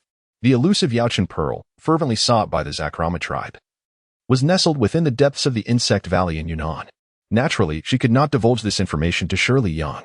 Instead, Gu Qing fabricated a tale, claiming that in her childhood, she had encountered a gravely injured member of the Zakrama tribe who had shared snippets of their lore. Regrettably, the man bore wounds too severe, He was only in his 40s and yet did not survive. I see. Mr. Gu, unaware of the curse that plagued the Zakrama, was oblivious to the fact that all members of the tribe were doomed to perish before reaching the age of 50. My journey to the Celestial Empire, delving into ancient tombs, was solely to seek the means to unravel this curse. Gu Qing was certainly aware of this information, however. The relationship between the two had not yet reached a level of complete openness, and certain intelligence could not be disclosed to Shelley Yang prematurely. The course of events is shaped by human effort. I firmly believe that as long as one possesses sufficient strength, they can withstand any curse. Curses, whether they manifest as physical assaults or attacks on the soul, operate in a manner akin to a virus that infiltrates the body and disrupts its internal mechanisms. The stronger one's constitution, the greater their ability to resist such viral incursions.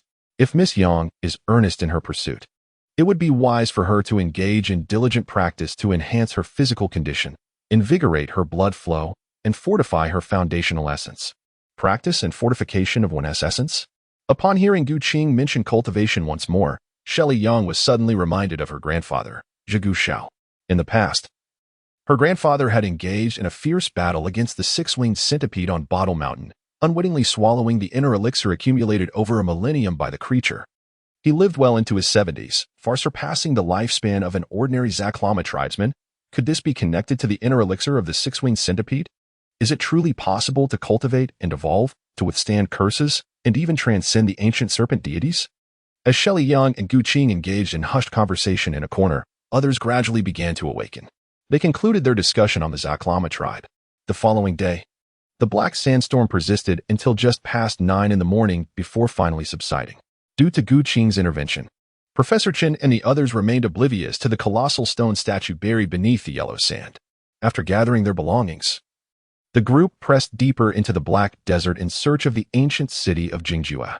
In the ensuing days, they discovered the tomb of Prince Gumo and a stone grave that had been blown open by Soviet tomb raiders. As they drew nearer to the ancient city, Gu Qing suddenly sensed a tremor in his sea of consciousness.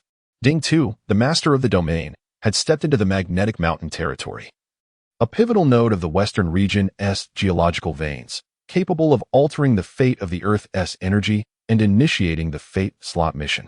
Fate Slot mission? At last, the Fate task had been activated. After experiencing a rebirth through myriad realms, Gu Qing had solidified a 100-fold enhancement of his fate. Each reincarnation came with a temporary fate, usable solely within the realm of rebirth. To utilize fate attributes in the real world, one must first solidify the temporary fate. Furthermore, the fate slot must be activated to access the attributes. The mission just embarked upon was a preliminary task for boring the fate slot. To protect the geological nodes of the western region, in the cinematic adaptations of the ancient city of Jingjue, Hu Bai and his companions had used explosives to destroy the entrance to the Queen of Jingjue's tomb, trapping Shelley Yang and Hu Yiba within. Subsequently, the prophecy of the Zaklama tribe came to fruition, and the Zaklama mountain split open, allowing them to escape. Could Zaklama mountain indeed be the geological node? Inferring various factors from the storyline remains too vague. It is essential to personally traverse the Queen of Jingjue's tomb to truly comprehend the underlying truths. With this thought in mind, Gu Qing resolved not to waste any more time and to expedite the search for the ruins of the ancient city of Jingjue. Purple light jade eye. The internal energy circulates, entering the delicate meridians near the eyes, bestowing vitality upon them. In an instant, the gaze pierces through the vast desert, where the undulating dunes resemble the waves of the sea, obstructing the vision of all. Gu Qing surveyed the surroundings and noticed, in the distance, a distinctive mountain range characterized by its undulating peaks. To an ordinary observer at this vantage point, the colors of the range would remain obscure, likely mistaking it for mere sand dunes. However, Gu Qing perceived it with clarity. The mountains were black. At the center of this black range, it appeared as though the heavens themselves had severed its spine, transforming the once continuous mountains into two vigilant sentinels standing guard amidst the sea of sand. The sunlight cast upon the black mountains rendered them particularly somber and majestic. Magnetic mountains? Old Hu and Miss Yang. I believe I have located the Zaklamar mountains you were searching for. What? The weary group, nearly depleted of their water supply and utterly exhausted, initially regarded Gu Qing's words as a figment of their imagination. Miss Yang, Professor Chen, I have found the Zaklamar mountains. You previously mentioned that according to the notes of the British explorer Mr. White, there are two black magnetic mountains outside the ruins of the ancient city of Jingjue. If you look towards the 9 o'clock direction, the magnetic mountains lie in that direction. Following Gu Qing's indication, Hu Bai and Shirley Yang gazed into the distance, where they could discern only a vague silhouette of undulating forms, unable to distinguish whether they were mountains or something else entirely. The straightforward fatty exclaimed, "Finding the ancient city of Jingjue would mean a reward of $10,000. We cannot make such claims lightly. Brother Gu, this is no jest. How did you see it? None of us could." Gu Qing pointed to his eyes and then said, "Fatty, do you remember when we were caught in the sandstorm? I could see the ancient city ruins in the distance. I can see further than you all because I possess unique vision. Purple." As Gu Qing began to cultivate, her eyes once again transformed into a mesmerizing shade of purple, leaving the onlookers astonished. Could this be yet another ability derived from martial arts training? Their conjecture proved correct. This was indeed a secret technique created by Gu Qing. Her violet eyes emitted a mysterious radiance, exuding an air of enigma and nobility. With the color purple imbued with a rich charm, do not stare at my eyes. Instead, retrieve your compasses and astrolabes to ascertain whether these instruments remain functional. If the compass behaves erratically, it indicates we have approached the vicinity of the magnetic mountain. Of course, you may also utilize telescopes for examination. When capability falls short, technology will suffice. Professor Chun and the other scholars promptly produced their compasses, while the stout man lifted a telescope to survey the direction of 9 o'clock.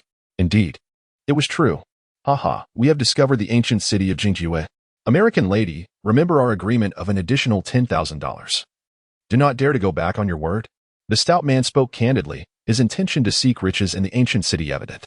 He unwittingly revealed his thoughts, while Shirley Yang paid no heed to the nickname he had bestowed upon her, gazing at the compass spinning erratically in her hand. A mist of emotion glimmered in Shirley Yang's eyes. The Zaklama tribe, after millennia, had returned to Zaklama Mountain, the very birthplace of their ancestors. Enduring numerous trials along the journey, they had finally achieved their desire of uncovering the ruins of the ancient city. Exhausted yet filled with fervent anticipation, the group felt as if their bodies were brimming with energy. Professor Chen lifted the telescope to confirm the distant magnetic mountain. Before them lay a black mountain range, coiling through the vast sea of yellow sands like a dark dragon slithering across the earth. The mountain was cleft in two, revealing a pass. And these features corresponded precisely with the notes of the British explorer Mr. Walter.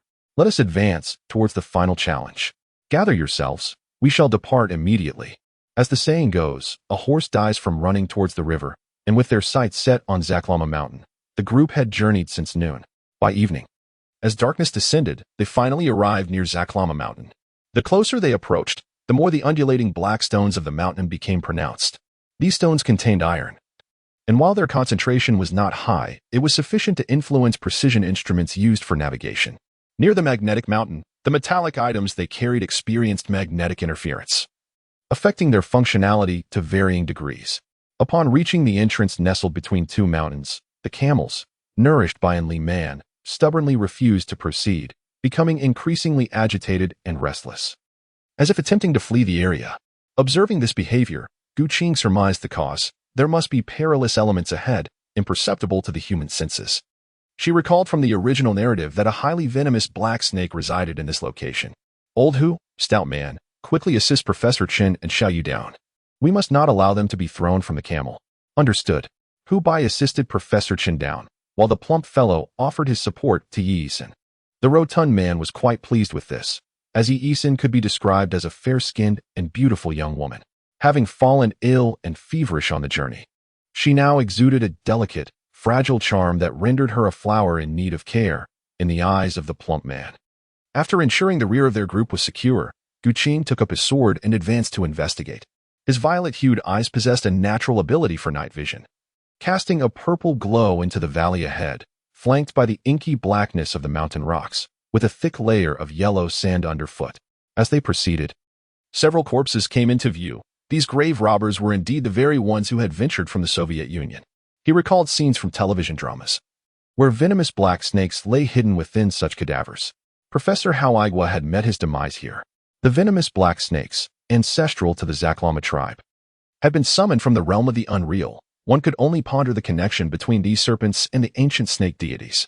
Approaching the nearest corpse, he used his sword to lift the white cloth that concealed the face, revealing a visage marred by a purplish hue indicative of potent venom.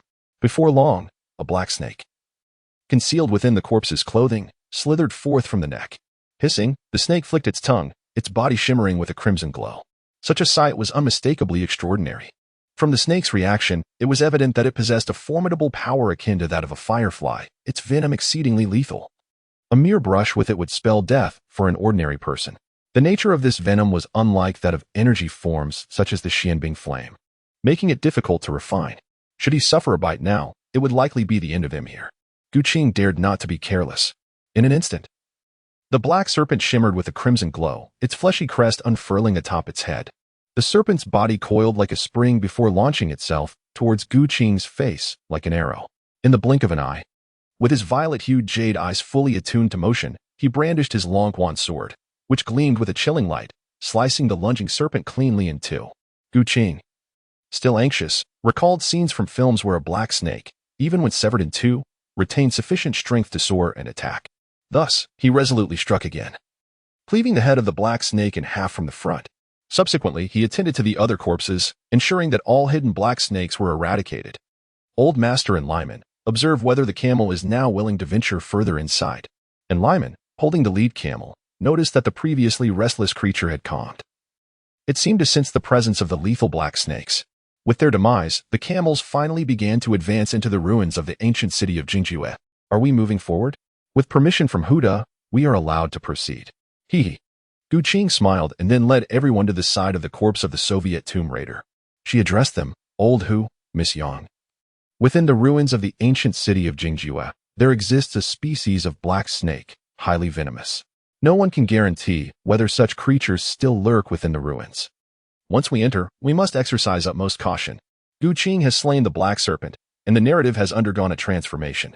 The events depicted in the drama serve merely as a reference.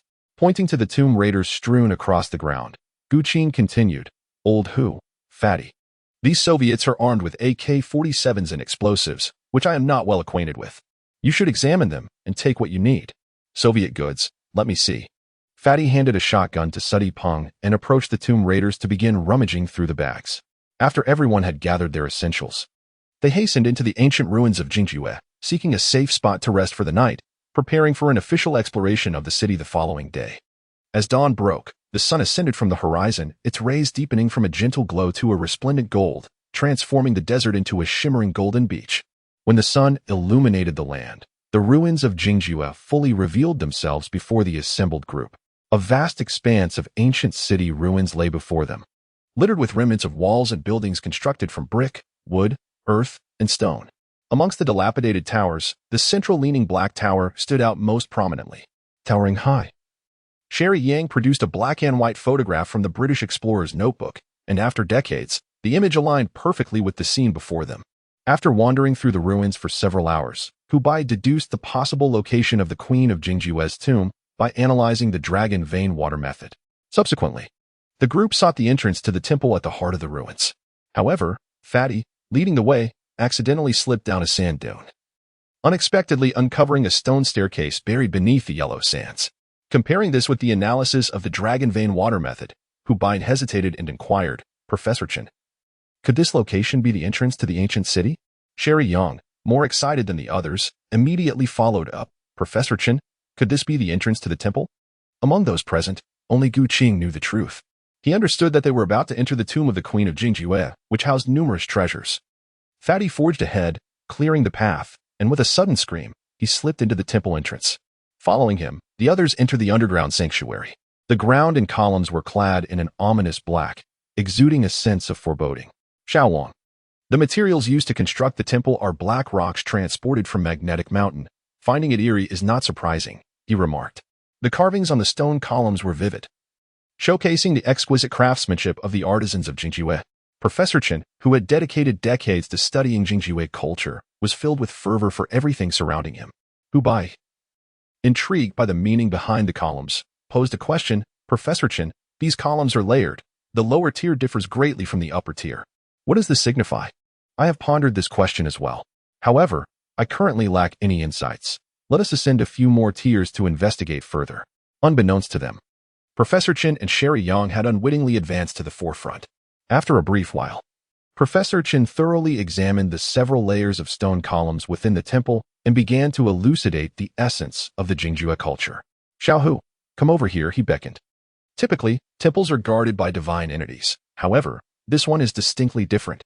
I surmise that the arrangement of the stone columns symbolizes a hierarchy of spirit and identity, showcasing evident class distinctions.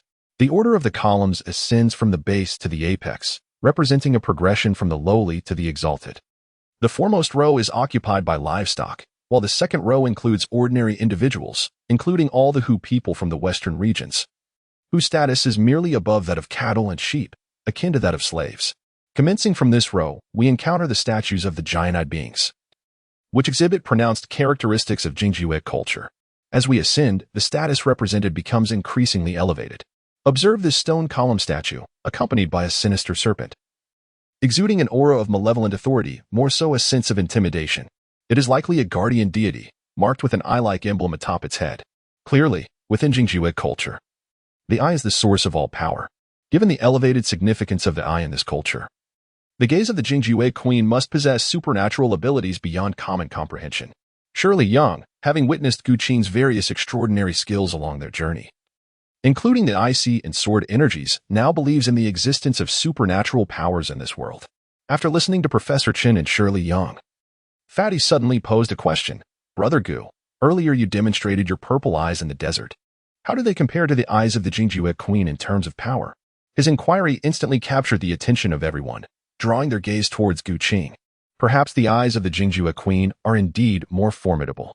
According to the legends of Jingjiu civilization, the queen's eyes are connected to the enigmatic virtual space, endowed with spatial abilities capable of banishing living beings to alternate realms. In contrast, my purple luminous jade eyes merely possess extraordinary dynamic vision, night vision, and an observational range several times that of an ordinary person. Extraordinary dynamic vision? Seeing the perplexity among the crowd, Gu Qing offered an analogy. Everyone knows that dynamic vision is roughly 6 times that of an average person's.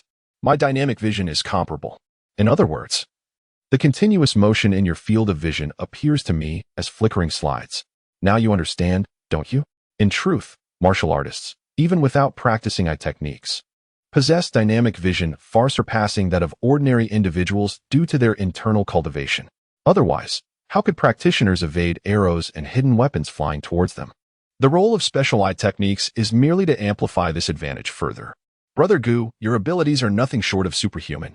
With your physical prowess, if you were to compete in the Olympics, securing a gold medal and bringing glory to your country would be effortless. Oh well. Fatty's comments left Gu Qing momentarily speechless. Am I training in martial arts for the sake of an Olympic gold medal? Let's not be so superficial.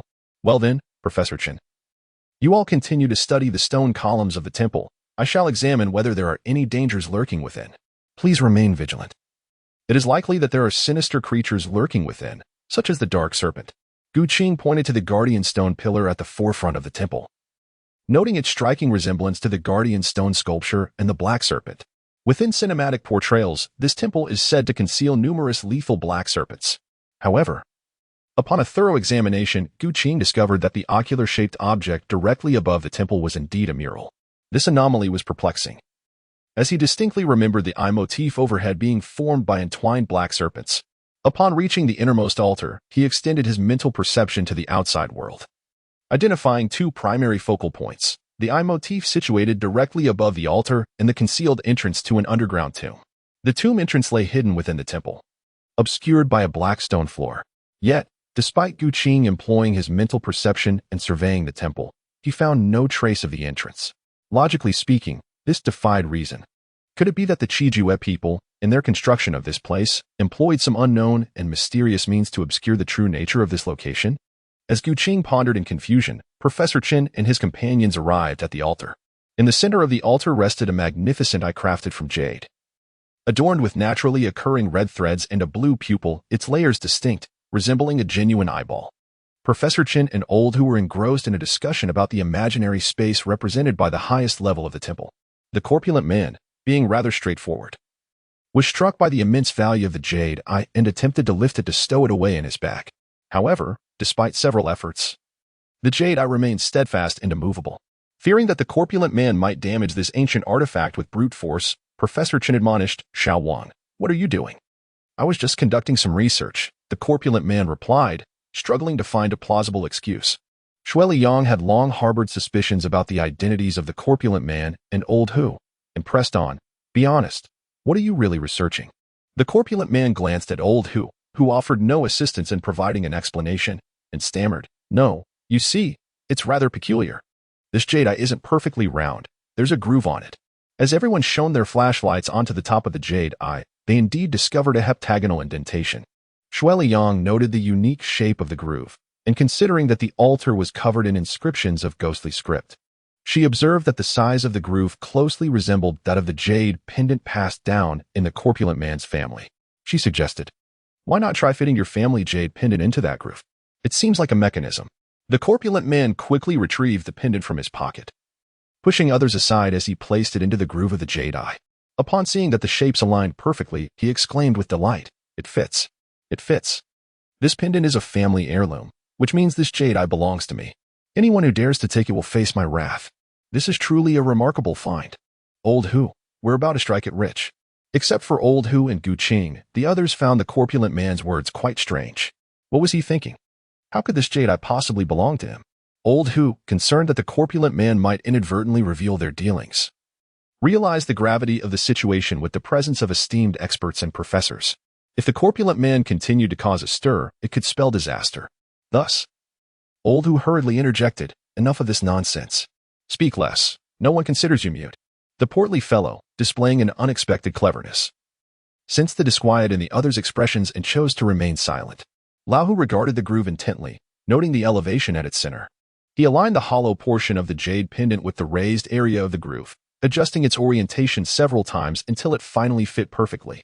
With a decisive click, the jade pendant fused with the jade eye, causing the eye to tremble and roll away from its previous fixed position. The altar now appeared stark and bare, leaving one to wonder what force had previously secured the jade in place. The stout man, despite his considerable strength, was unable to dislodge it after several attempts, indicating that this mechanism was far from ordinary. Mere explanations could not encapsulate its profound intricacies. Professor Chun and the others pressed the stout man for the true origins of his ancestral jade pendant. Gu Qing stood vigilantly at the side, and within a mere few breaths, a mysterious transformation unfolded within the temple. The moment the jade eye mechanism was activated, an unusual tremor resonated, albeit not particularly intense. Yet it was far from ordinary. Gu Qing tirelessly channeled his energy, activating his spiritual perception, on a level incomprehensible to ordinary individuals, ever since the jade fell before him. A unique wave of energy had emanated from beneath the altar. This energy, unlike anything Gu Qing had ever encountered, was imbued with a decayed, malevolent aura.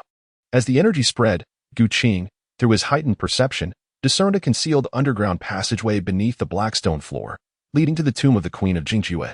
What could this mean? Suddenly recalling the black serpent, Gu Qing cast his gaze upward toward the altar.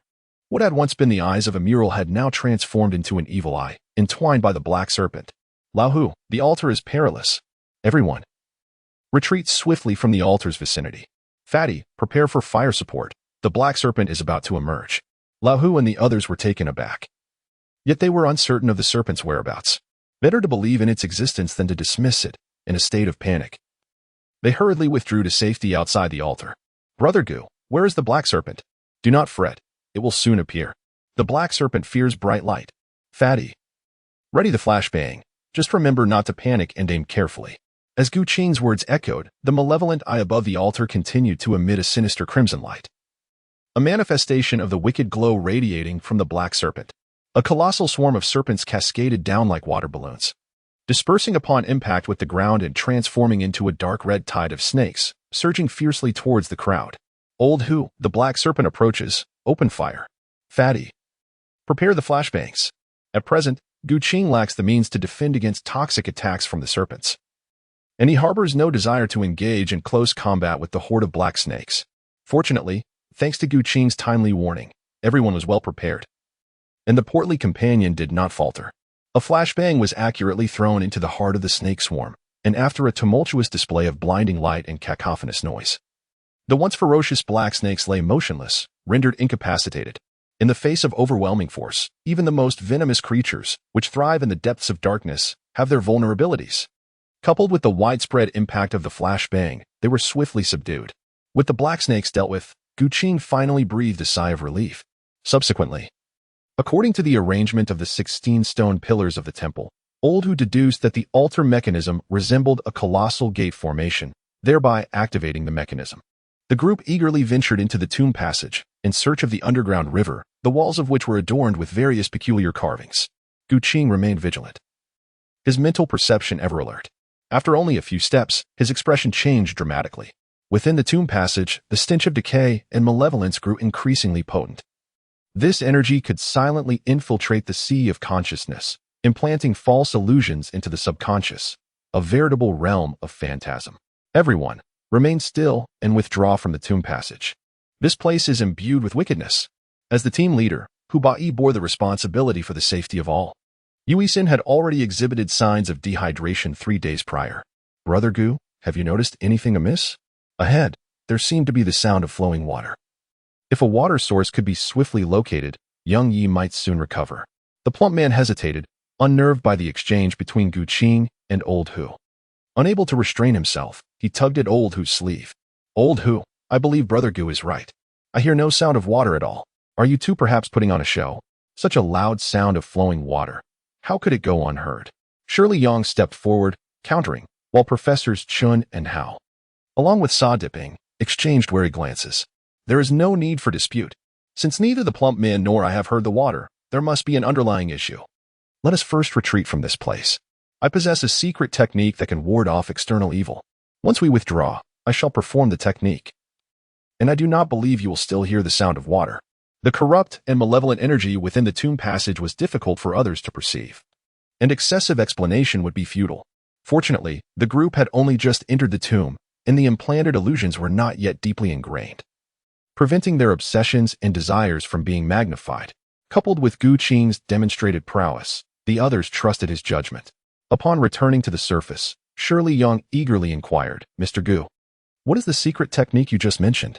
Will it delay our entry into the tomb of the Queen of the Desert? Miss Yang, there is no need for concern. It will not take much time. The demon subduing White Lotus intention, as the core of the evil exorcising Qi refinement technique, can refine external evils and quell inner demons. While rapid mastery is unattainable in a short time, I shall employ a clever method. Of course, such cleverness comes at a price. They would ultimately become Gu Qing's puppets. Returning to the shrine, Gu Qing addressed them. Miss Yang, Old Hu, I will now implant a visualization seed in you. Let us see what differences arise. Brother Gu, please proceed. Seeing that both were prepared, Gu Qing concentrated his mental energy to form 2 demon-subduing white lotuses, gently tapping their foreheads. Suddenly, Shirley Yang and Hu Bai were engulfed in a radiant explosion of white light within their minds. The mysterious sea of consciousness seemed to unfurl as Gu Qing's mental energy seed shone brightly, dispelling the darkness of their awareness. Focus and concentrate. The evil exorcising Qi refinement technique comprises breathing methods and visualization techniques. To expedite the process, I shall implant the mental energy seed. This approach has its merits and drawbacks. The advantage lies in rapid mastery, while the drawbacks can be quite severe. With Gu Qing's mental energy as the seed, I shall coalesce the demon-subduing White Lotus. Gu Qing, with a mere thought, can obliterate their consciousness, even annihilate their very souls, rendering them into living corpses. Shirley Yang, endowed with remarkable intelligence, adapted to the White Lotus seed in just a minute. The magical White Lotus, once radiant with brilliance, now shrouded itself in a veil of obscurity. As if a divine entity had chosen to conceal its light, the lotus gradually retracted its glow, spinning slowly in tandem with Shirley Yang's breath. She concentrated her dissipated mental energy into the magical White Lotus, which seemed to come alive, taking root and sprouting within the confines of her spiritual sea. This act thoroughly awakened Gu Qing's mental seed, and in an instant, Shirley Yang felt a clarity of consciousness akin to sipping a chilled beer in the scorching desert heat. As she opened her eyes, the world before her seemed to shed a layer of veils. While ordinary individuals perceive mountains as mere mountains, Shirley Yang, having activated her mental energy, ascended to the realm of seeing mountains as not merely mountains. Glancing once more at the central passage of the temple, she could now sense faint energies from the outside world, feeling the constant, unseen assaults on her spiritual sea. It was as if a terrifying presence whispered incessantly in her ear, distorting the true nature of reality. Reflecting on how they had previously traversed the underground tomb without any sensation, a wave of uncontainable dread washed over her. Thankfully, Gu Qing was by her side. In this moment, she turned her gaze back to Gu Qing, a man who resembled a foggy enigma. despite her activation of mental energy. He only appeared more mysterious to her. Mr. Gu, I have successfully activated my mental energy. Excellent. It seems Miss Yang possesses remarkable talent. Should she pursue further cultivation, she might reach the pinnacle of martial mastery. The magical white lotus implanted in their spiritual seas was, after all, a manifestation of martial intent, effectively smoothing their path toward cultivation. Ascending to the master realm would present no obstacles. Minutes later, Hubai also opened his eyes. Old Hu, how are you doing? I've made it too. Witnessing the effectiveness of this rapid method, Gu Qing summoned the others to join them, implanting the mental energy seeds into them as well. After nearly an hour, it became evident that the remaining participants did not possess the same aptitude as Hu Yang and Sherry. Among the few left, only Fatty and Professor Chen successfully activated their mental energy seeds, while the other seeds would gradually dissipate and vanish. Among them, Yuisen had the weakest aptitude. Upon inspection, it was found that the magical white lotus in her spiritual sea could only sustain itself for approximately 3 hours. Professor Chen, Miss Yang. There is a special energy constantly emanating within this tomb passage. This energy permeates the temple, enveloping our current space in a unique hallucinatory realm. Within this hallucinatory space, it generates various false thoughts based on each individual's obsessions and desires, thus confusing their senses. When you initially entered the tomb passage and heard the so-called sound of water, it was merely an illusion birthed from your own thoughts. Reflect carefully, were you not all contemplating the discovery of an underground river at that time? Oh, I indeed was thinking about the underground river, searching for a water source. This doesn't seem right. Brother Gu, why did I not hear the sound of water before? Seeing the puzzled expression on the plump man's face, Gu Qing felt a twinge of embarrassment and, clearing his throat, countered, Fatty. What were you thinking about when you first entered the underground tomb passage? The plump man scratched his head, offering an awkward chuckle, and fell silent. Once more, the group ventured into the tomb passage, reaching the spot where they had previously heard the water sound. Yet this time, there was indeed no sound to be heard. The passage was extensive, constructed with Western region celestial bricks, rectangular, pale yellow clay bricks used in ancient times for building city walls, forming a rounded archway overhead, adorned with bizarre and vividly colored murals. The most prominent motif in these murals was that of eyes, both large and small, some wide open while others were closed. Some depicted only the eyeball, while others included eyelids and eyelashes. The murals on either side of the passage exuded a sense of distortion, reminiscent of the eldritch art associated with Cthulhu-like deities. Remarkably, the colors of the murals appeared fresh and intact, with no signs of wear. Gu Qing noted a peculiar enchantment within the murals, which seemed to warp perception through visual means, leading them to unwittingly fall under the sway of illusion. Professors Chen and Hao, these murals are imbued with extraordinary power. You must not gaze at them too intently. Everyone took heed, focusing on their footing and disregarding the artwork on the walls. After a while, the sound of flowing water echoed once more. The plump man thought to himself that trouble was brewing. He trembled and said, Brother Gu, I hear the sound of water now. What should we do? Mr. Gu, I too hear the sound of water. So do I. Having suffered previously, a sense of inexplicable dread gripped them all at the sound of flowing water. Gu Qing himself heard the sound of flowing water and meticulously examined his consciousness, confirming that he had not been affected by any external energy disturbances. This indicated that the sound he was hearing was indeed real and not a mere illusion. After a moment of contemplation, he explained to the group, Do not be alarmed. The sound of flowing water we hear is likely genuine. The craftsmanship employed in the construction of the Queen of the Desert's tomb is remarkably sophisticated, seamlessly blending illusions with the realities of nature. As the saying goes, when the false appears true, the true may also be false. The intertwining of truth and deception further tests our mental fortitude. Should fear take hold and lead us back to the surface, we would fall victim to the tomb owner's trickery. Goodness, this Queen of the Desert is exceedingly cunning. The stout man could not help but remark. Gu Qing was at a loss for words. You come to disturb someone's grave and yet blame the Queen of Jingjue for being too treacherous. What logic is this?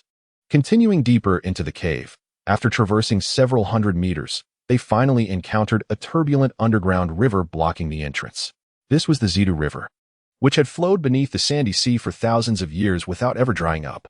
This subterranean river not only had a substantial flow but also possessed a deep riverbed, eventually merging with the Darim River. Old Hu, we finally have water to drink, exclaimed the rotund man, his eyes widening in delight at the sight of the Zidu River. After days of rationing the bare minimum of drinking water, the emergence of a river brought them immense joy. Upon reaching the riverbank, Old Hu, the rotund man. And others eagerly knelt by the water's edge, impatiently scooping up the river water to drink heartily. Shueli Yang, ever observant, noticed that Sa Diping had handed Yu Exin a cup of water and promptly intervened, saying, "Little Yi, you are suffering from dehydration. You cannot drink like that. Let me add some salt for you first." After a brief respite, Old Hu discovered the entrance to the Queen of Jingjiue's tomb across the Zeta River. Shueli Yang and Old Hu carefully crossed the river on stepping stones to inspect, only to find that the tomb had already been breached by others, with stones wedged against the heavy dragonstone. Not daring to venture further, they returned to discuss with the others. Upon learning that the tomb of the Queen of Jingjue lay just across the river, Professor Chen was the first to voice his determination. "I must see what the Queen of Jingjue's tomb is like. Has it been plundered or desecrated? If I do not lay eyes upon it, I shall not find peace in death. This has been my lifelong wish." Hao Aigua, inspired by Professor Chen's fervor, expressed his willingness. "Teacher, I will go with you." Shueli Yang, who had come to lift the bloodline curse, was equally resolute, declaring, "I must go, regardless of the circumstances." As she spoke, she loaded her handgun. Upon witnessing this, Gu Qing, unwilling to squander any time, spoke up, "Let us all proceed together. Within the sea of consciousness, there exist seeds of mental power that can shield us from the encroachment of illusions. These seeds will protect you for 3 hours. Therefore, let us hasten." Upon hearing Gu Qing's words, everyone recognized the urgency of the situation, with Lao Hu and the stout man leading the way. Gu Qing took up the rear. They entered the tomb of the Queen of Jingjue, which contained a narrow passageway that could accommodate only 2 individuals walking side by side. Shirley Yang, perplexed, approached Gu Qing and whispered, "Mr. Gu, have you noticed that Mr. Hu and Mr. Wang might very well be grave robbers?" As they sought the path to the ancient city of Jingjue, the stout man inadvertently let slip several remarks, all of which were deftly deflected by Hu Bai. Professor Chen and the other scholars remained oblivious to any irregularities, but as a descendant of the mountain-moving lineage, Shirley Yang was astute enough to comprehend the situation. Now that they had located the tomb of the Queen of Jingjue, she felt compelled to remain cautious of the 2 men. With Gu Qing being exceptionally skilled and responsible for their protection, she discreetly approached him to strategize. "Miss Yang, you are indeed perceptive. They have indeed ventured into tombs before. However, their intentions are not malevolent. You see, they lack the fortune to profit from their endeavors. The majority of the money they earned from tomb raiding was used for charitable acts. Grave robbers engaging in philanthropy?" Shirley Yang inquired, bewildered. "Indeed," Gu Qing affirmed. Hu Bai and the stout man were initially young men sent to rural areas. Later, Hu Bai enlisted in the military. After his discharge, he and the stout man once descended into a tomb and earned some money. Yet, before they could even enjoy their earnings, they donated a significant portion to the families of Hu Bai's fallen comrades and contributed to the rural areas they had served by installing electrical lines, allowing the villagers to access electricity and watch television. Shirley Yang was taken aback by this revelation. Walking alongside Gu Qing, she scrutinized him closely, pondering how he was aware of Hu Bai's past despite being younger than him, reflecting on Gu Qing's various enigmatic abilities. She questioned whether his motives were merely to earn $20,000. "Mr. Gu, may I ask you something? Will you answer me truthfully?" Gu Qing, perplexed, nodded slightly and inquired, "What does Miss Yang wish to know? What is your true intention in joining the archaeological team?" Huh. Why would Shirley Yang pose such a question? After asking, Shirley directed her flashlight onto Gu Qing's face, scrutinizing her micro-expressions. Could it be that she is capable of discerning deceit through subtle facial cues? Gu Qing pondered thoughtfully before directly expressing his intentions. "Miss Yang, I joined the archaeological team for you. I wonder if you believe me? For me? How could that be possible? How could you even think that?" Miss Yang questioned incredulously. Mr. Gu possessed methods that were unfathomable. He could acquire anything, so why would he seek me out? It was impossible, absolutely impossible. Shirley Yang's mind became a chaotic tangle, continuously denying the incredulous notion nestled within her thoughts. "Well, you did ask me to be honest," he replied, "so you cannot blame me for this." "Miss Yang, what do you think?" Gu Qing inquired. "I must take a closer look to see if I have fallen under an illusion." In a moment of disarray, Shirley Yang responded hastily and strode ahead. "Ah, women," he mused. "Your face has turned crimson, yet you remain evasive." With no opportunity to tease Shirley Yang, he redirected his focus to the tomb. The passage gradually widened, revealing bronze lamps, all in the form of kneeling lamp servants, their hands cradling copper basins. The oil within long since depleted. These ancient bronze lamps, dating back thousands of years, would fetch a fortune if brought to light. Soon, the group arrived at the end of the tomb path, crossing a stone door that led to a broken bridge. Below the bridge, the beam of a flashlight illuminated countless golden glimmers. Mountains of coins and jewels radiated with dazzling brilliance. Emeralds, agates, pearls, and amber carpeted the ground, resembling stars from the night sky fallen to earth. Ancient stone columns and statues stood guard, silently protecting the secrets of the long-lost civilization. Engravings of mysterious serpentine totems adorned the columns, narrating the glories of millennia past. The treasures within this tomb were not merely symbols of wealth but also the crystallization of ancient artistry and wisdom, bearing witness to the resplendent chapters of this culture throughout the annals of time. Even Gu Qing, standing amidst the vast trove of riches, felt his heart race. Struggling to suppress his avarice, maintaining composure was no simple task. The only solution was to avert his gaze from these exquisite items and strive to distract himself. Shortly thereafter, Old Hu, Shirley Yang, Professor Chen, and others descended from the broken bridge via a ladder. Upon witnessing the scattered gold and treasures, they were left utterly astonished. The portly man stared wide-eyed, having completely forgotten Old Hu's earlier admonitions.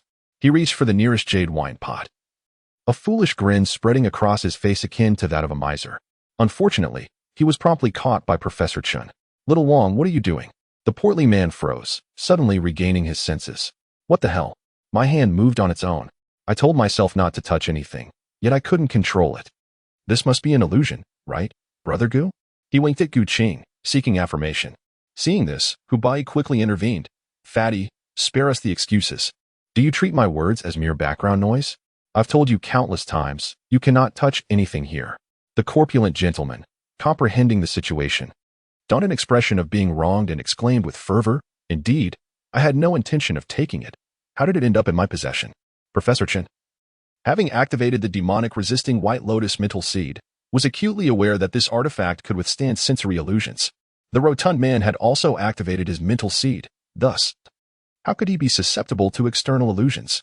"Xiao Wang, everything here is a cultural relic, belonging to the nation. Return it." I shall return it." Under the watchful eyes of the crowd, the portly man felt an ache in his heart as he reluctantly relinquished the precious item he had managed to acquire. "Is there anything left in my pocket?" Upon hearing Professor Chen's probing inquiry, the anxious man promptly replied, "None." Noticing the gazes of the onlookers, he reached into his pocket, intending to turn it inside out as proof. However, just as his hand delved into the depths of his pocket, he froze as if confronted by a specter. "Take it out." The chubby fellow, exasperated, could not suppress a sigh of despair. And then he produced a coin he had found in the murky waters of the Zizhu Dark River, attempting to clarify, "This is not from here. It doesn't belong to this." Old Hu, standing nearby, was so incensed that his face turned an ashen hue, urging, "Put it down, immediately." "Oh, I shall return it, I shall." The chubby man, caught between anxiety and anger, spoke with a voice tinged with desperation. Gu Qing stood nearby, stifling a laugh. "Xiao Wang, when I first began my journey in archaeology, I too felt a twinge of selfish desire upon encountering these treasures. It's only natural. With time and exposure, one develops resilience. Let today's matters rest here. Everyone, return home, and let no one speak of this again." With the matter resolved, Old Hu expressed his gratitude, saying, "Thank you, Professor Chen. And thank you all."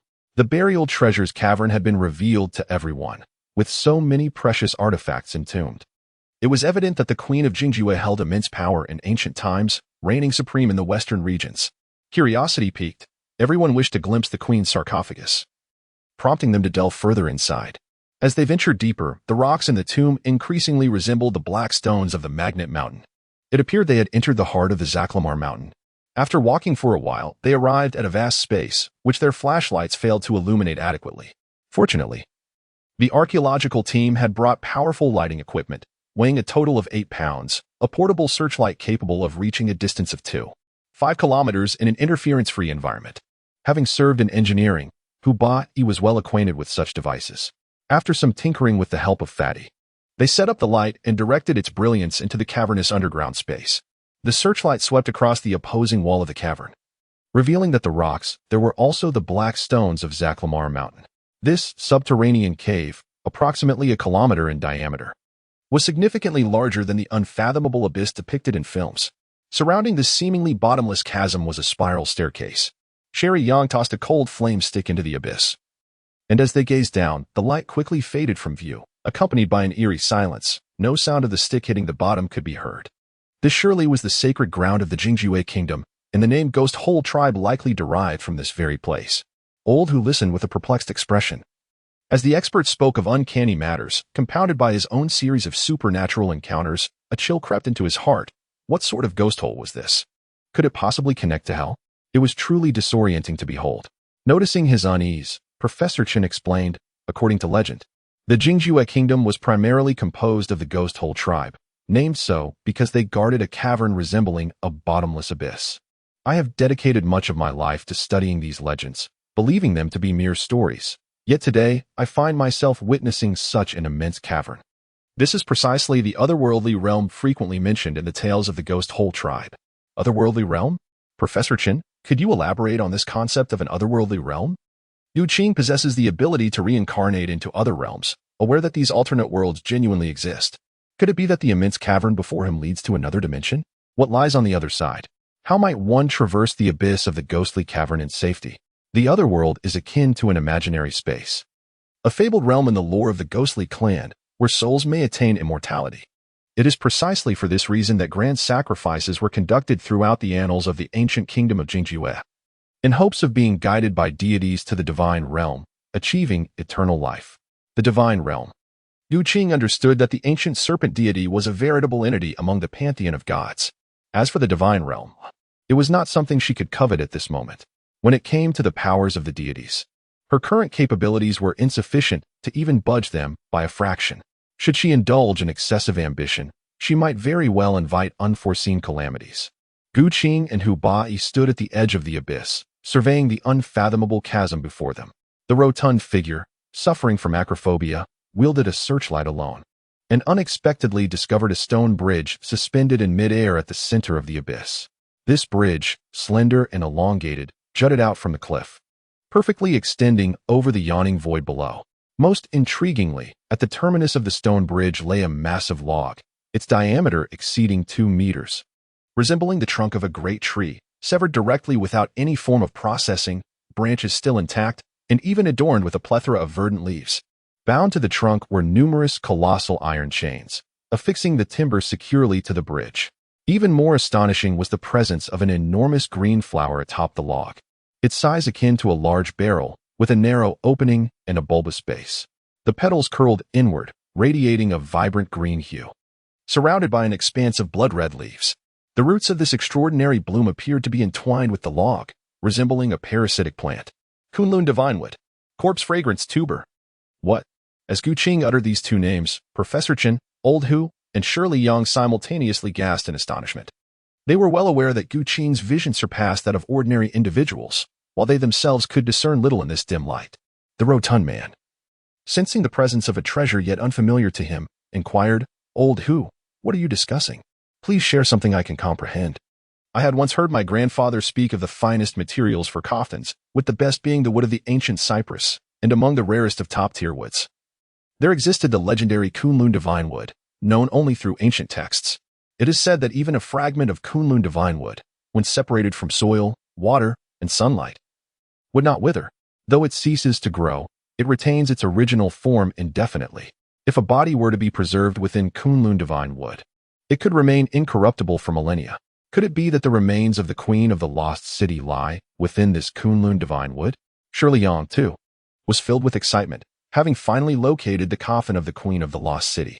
Her voice trembled with anticipation. It cannot be mistaken. This is indeed a coffin crafted from Kunlun divine wood. Ancient texts from the Mount of the Moving Mountains delineated that this tree was as ancient as Kunlun Mountain itself. In ancient times, even Emperor Qin sought the Kunlun divine tree for his coffin. It was unimaginable that the Queen of the Lost City could possess such an exquisite relic. Perhaps no other coffin in history could rival hers in value. Brother Hu, Miss Yang, you spoke of Kunlun divine wood, but what exactly is the corpse fragrance tuber that Mr. Gu just mentioned? Suddy Ping and Yisen, both participating in such a thrilling archaeological endeavor for the first time, were astonished by the emergence of items from myth and legend. What purpose does the corpse fragrance tuber serve? Professor Chen glanced at his students and explained, in my studies of ancient Western region civilizations, I encountered references to it in some surviving ancient murals and historical texts. The corpse fragrance tuber originally grew in the kingdom of the late moon, having once traversed the Silk Road into the Central Plains. However, due to unsuitable environmental conditions, it has since become extinct, though it can still flourish within ancient tombs. It is said that it can ensure the preservation of a body, preventing decay while also emanating a fragrant aroma, making it exceedingly precious. Although this flower is rare, it is also fraught with peril. Legends tell of malevolent spirits residing within the corpse flower, and once it matures, the living must not approach it. Only within a coffin crafted from the divine Kunlun can the ancient magical corpse flower thrive. Upon hearing Professor Chen's explanation, Shirley Yang surveyed the abyssal cave once more.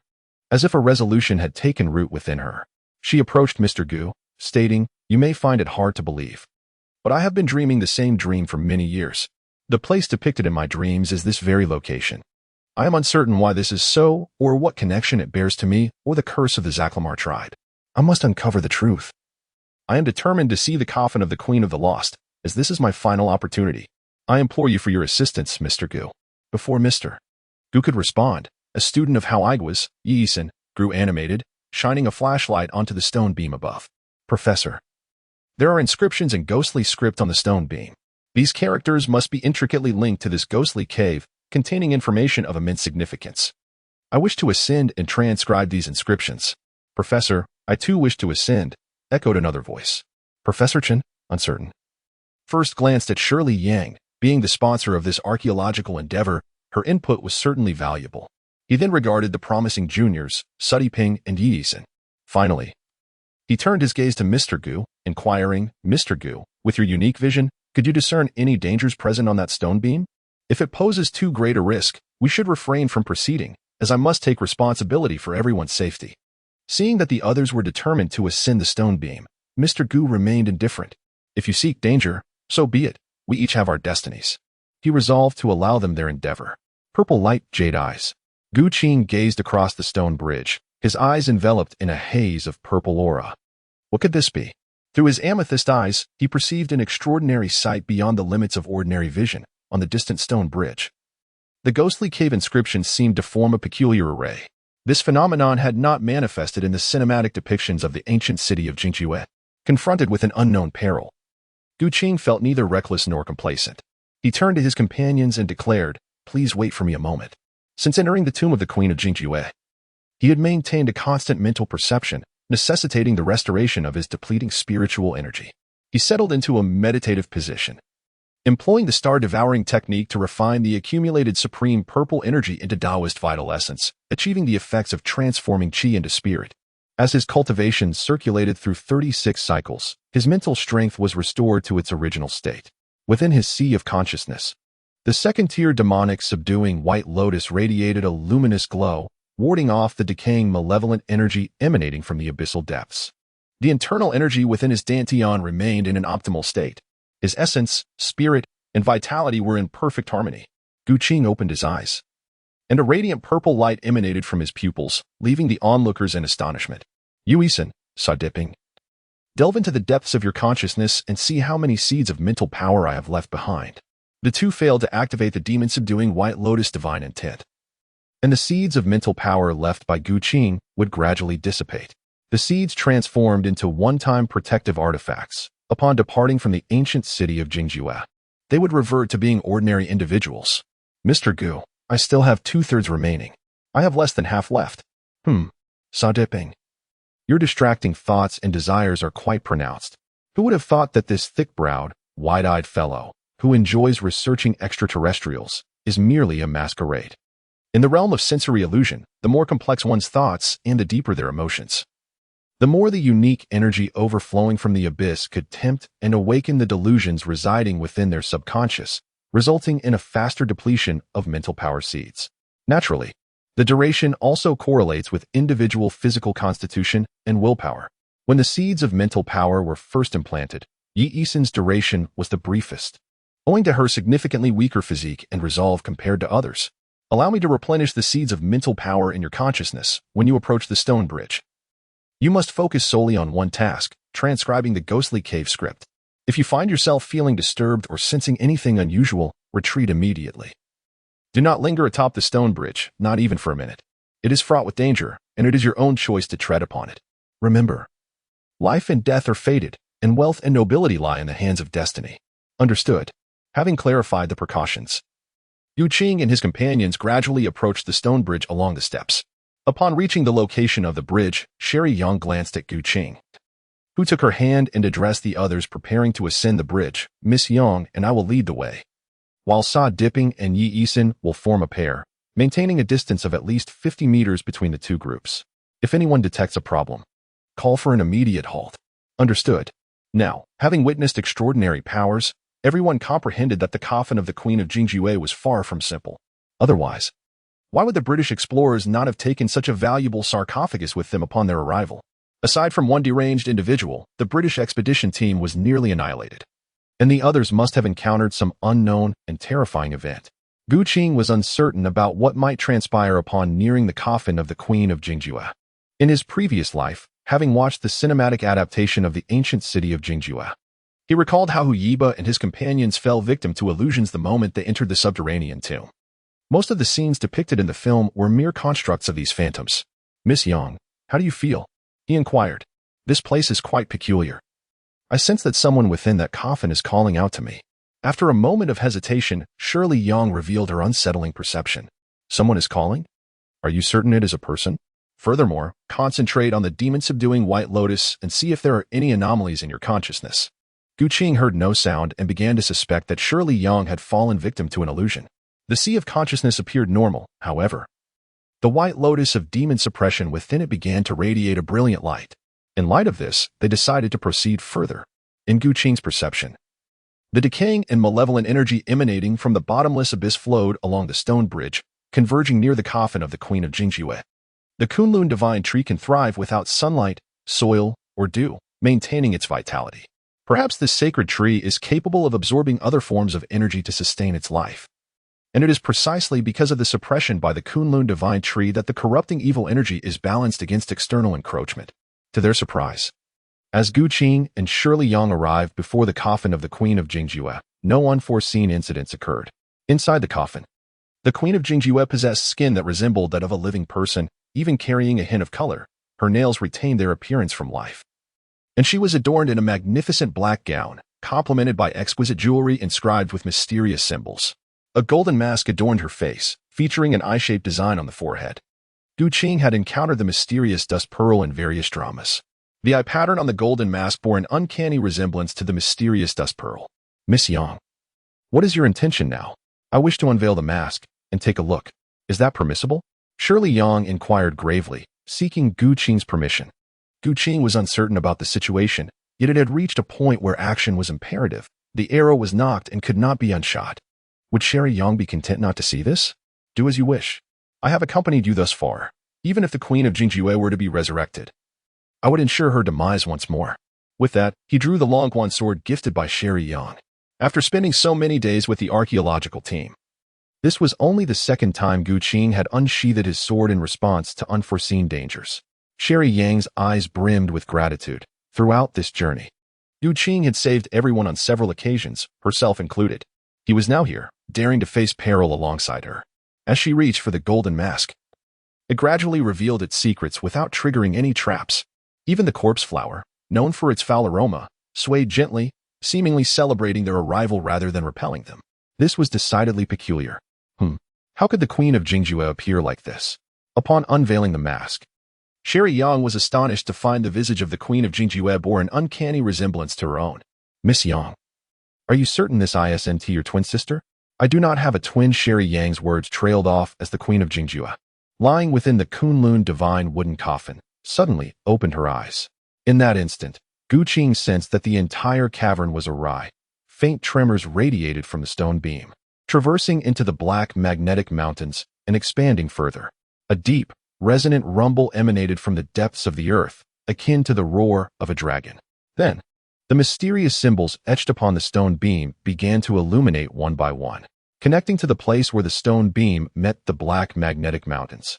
A continuous flow of dark yellow energy surged forth from the underground dragon veins, imparting a weighty, mountainous sensation. This dark yellow energy coalesced upon the Kunlun divine wood, which absorbed it, releasing boundless vitality. The once lifeless body of the Queen of Jingjue, which had lain dormant for millennia, was cleansed of the accumulated deathly aura by the life force of the Kunlun divine wood. Gu, Mr. Gu, I am. Sherry Yang suddenly faltered, her body going limp.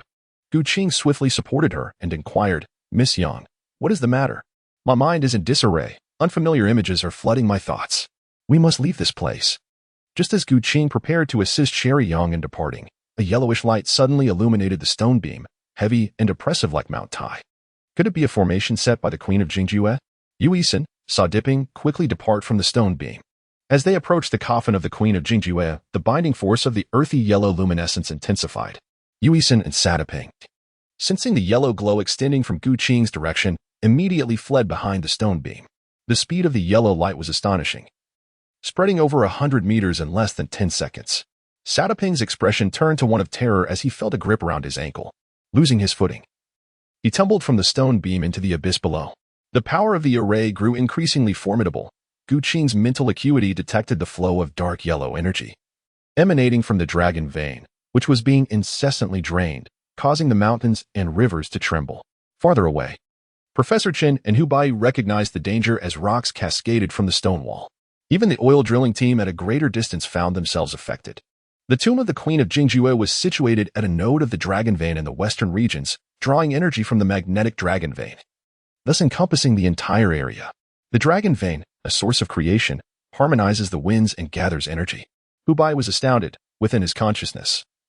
He had implanted a mental seed called White Lotus of Demon Suppression, which had now been activated, allowing him to sense the earth energy stimulated by the dragon vein.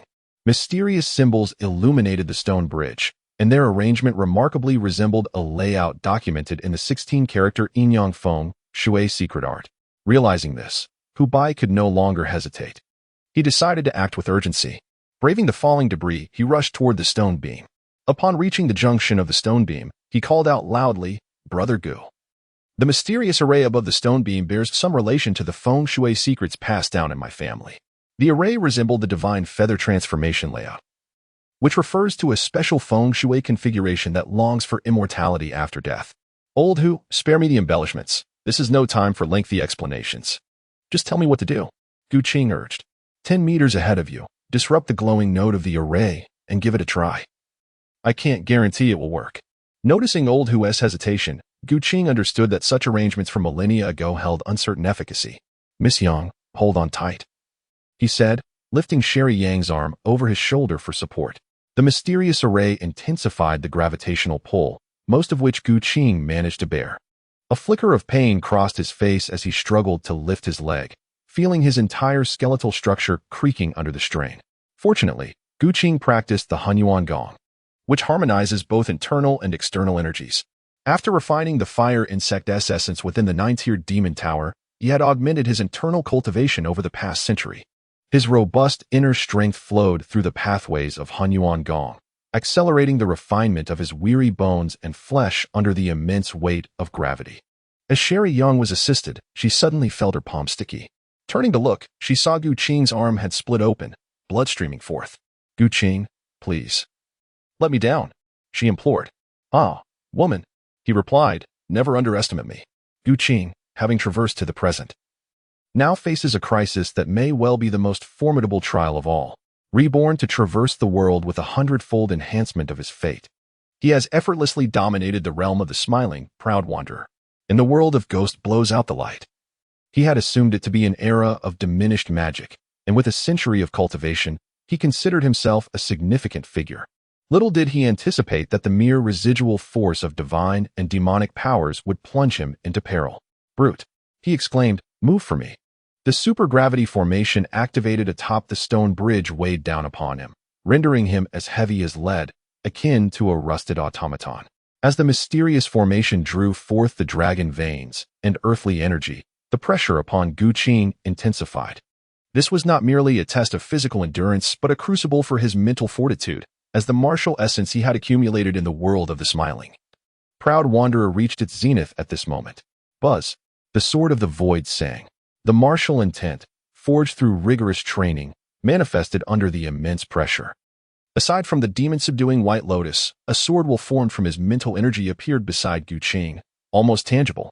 For sword shadows, each a distinct hue of red, blue, green, and white, corresponded to the fire control sword technique, the mysterious ice sword technique, the wind control sword technique, and the breaking intent of the Duga-9 swords.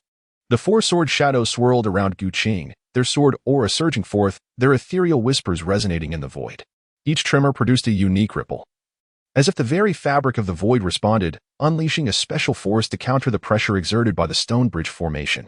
As you cultivate the primordial skill, the effects of the mysterious formation accelerate your refinement, the bones, skin, and flesh beginning to metamorphose. With the hundredfold enhancement of your fate, you embark on a transformative journey of bone and marrow purification. Cough. Is this what they call a blessing in disguise? As he assessed the information displayed on the luminous screen, a smile crept across his face. Under immense pressure, he gritted his teeth and persevered. Even as his gums cracked and blood froth escaped his lips, Gu Qing's visage was remarkably grim. Let the flames of transformation burn brighter. With a resolute heart, Gu Qing stepped forward, leaving behind a trail of crimson footprints. The Hunyuan skill surged with extraordinary vigor, utilizing over a century of cultivation to cleanse and refine his essence. From the shattered surface of his body, a faint layer of blood flames ignited, their warmth dispelling the malevolent energy that seeped from the abyss of the cave. To Shueliyang's senses, Gu Qing seemed to transform into the sun, illuminating the shadowy realm. 5 meters, 4 meters, 3 meters at last. He arrived at the node of the formation. Gu Qing infused his attack with the essence of destruction, employing the Duga-9 swords created by Duga Qiubai, which shattered all martial arts, including the breaking chi technique. The energy directed by the sword, in truth, was the essence of martial arts, as well as various forms of energy. Empowered by the realm of annihilation, Gu Qing perceived the vulnerabilities in the formation's operation. Break from me. Buzzing. Gu Qing infused all his strength into this sword. The Longquan sword, forged from iron through countless hammerings, trembled under the immense pressure, its blade straining against the burden. Fortunately, Gu Qing enhanced it with sword energy, driving the iron blade inch by inch into the stone beam, effectively severing the flow of energy above.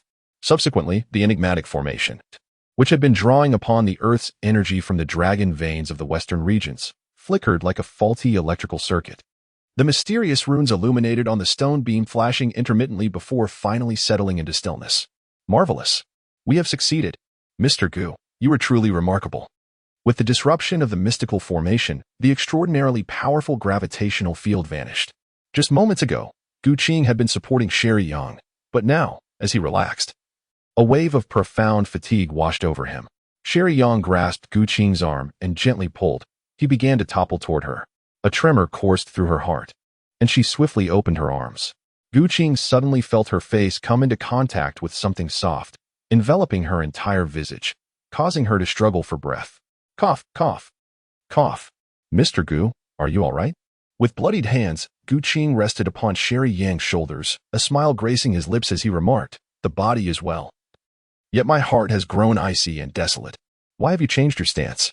You once called me Qing Di, and now you address me as Mr. Gu. Are women truly so fickle? Mr. Gu, do you not realize that I shall not live beyond 50? Seeing Gu Qing, drenched in blood, yet still able to smile, Sherry Yang understood the depths of his suffering, yet she could not bear to burden him further. This sentiment was far too heavy to carry. I am aware. But I also know that I can indeed break this bloodline curse that has persisted for millennia. Do you still hesitate? Of course. Sherry Yang's heartstrings were stirred. She had not anticipated encountering such a foolishly brave man. In that moment, she seemed to perceive the figures of her grandfather and father, their visages merging with that of the man before her. They were all true men, unafraid to love and hate, to act and take responsibility. The protagonist, having endured tribulations, aided Sherry Yang in opening the sarcophagus of the Queen of the Amazons. His promise melted the barriers around her heart, enhancing her affection for him by 1,000-fold. With the augmentation of fate, her fondness surged by 10,000, elevating her feelings to an unwavering devotion, steadfast through life and death, unchanging. So there was indeed a hidden emotional knot. I wondered why no affection had been kindled throughout this journey. With the dissolution of that knot, the accumulated goodwill from their adventures erupted, allowing them to conquer the enemy stronghold decisively. The American girl was secured, and dear brother who? It was my younger sibling who seized the opportunity. However, as brothers, rest assured, we shall not neglect you. When the time comes, I will ensure that you are paired with several suitable partners. Gu Qing glanced at Shirley Yang, a smile gracing his lips while internally he lamented the fate of several fine young women. In that fleeting moment when Shirley Yang was ensnared, Bai, who was positioned at the juncture of the stone bridge, suddenly felt a profound sense of loss, as if something of great significance was slipping away from him. Before Bai could fully comprehend his feelings, he was startled to witness a sudden turn of events at the end of the stone bridge, just behind Gu Qing and the others. The protective formation of the stone bridge had been breached, and from within the Kunlun divine wooden coffin, a dense, visible surge of dark purple energy erupted. Gu brother Miss Yang, there is danger behind you. Retreat at once. Gu Qing felt a chill run down his spine, as if that decaying, malevolent energy was escalating without restraint. Turning around, he beheld the peculiar eyes of the Queen of Jingjue. Upon closer inspection, it seemed as though a world, both elusive and ethereal, lay hidden behind those eyes. Shirley, please hand me the golden mask you just removed. The corpse of the Queen of Jingjue requires some attention. You should withdraw to the stone bridge for the time being. Take care of yourself. If anything were to happen to you, I would not remain unscathed. Shirley Yang observed Gu Qing, drenched in blood, and realized he lacked the strength to confront the sudden turn of events. Seeing this, Gu Qing interrupted Sherry Yang's subsequent words. Rest assured, I cannot bear to perish before I have had the pleasure of your company, such a stunning beauty as yourself. Do not linger. Do you understand the meaning of harmony in a partnership? Hurry along. He took the golden sealing mask and, with a swift motion, slapped it against Sherry Yang's back, testing its feel, causing her to blush profusely. Fortunately, Gu Qing and Sherry Yang were turned away from the corpse of the Queen of the Abyss, so the others were oblivious to their subtle interactions. The corpse of the Queen of the Abyss served as the anchor point connecting the illusory realm to the real world. The mysterious formation upon the stone bridge was likely triggered by none other than Sherry Yang herself, since Sherry Yang bore an uncanny resemblance to the Queen of the Abyss. Gu Qing was certain this was not an illusion. Thus, there must be a deeper connection between Sherry Yang and the Queen of the Abyss. A flurry of thoughts raced through Gu Qing's mind as he resolved to preserve the corpse of the Queen of the Abyss.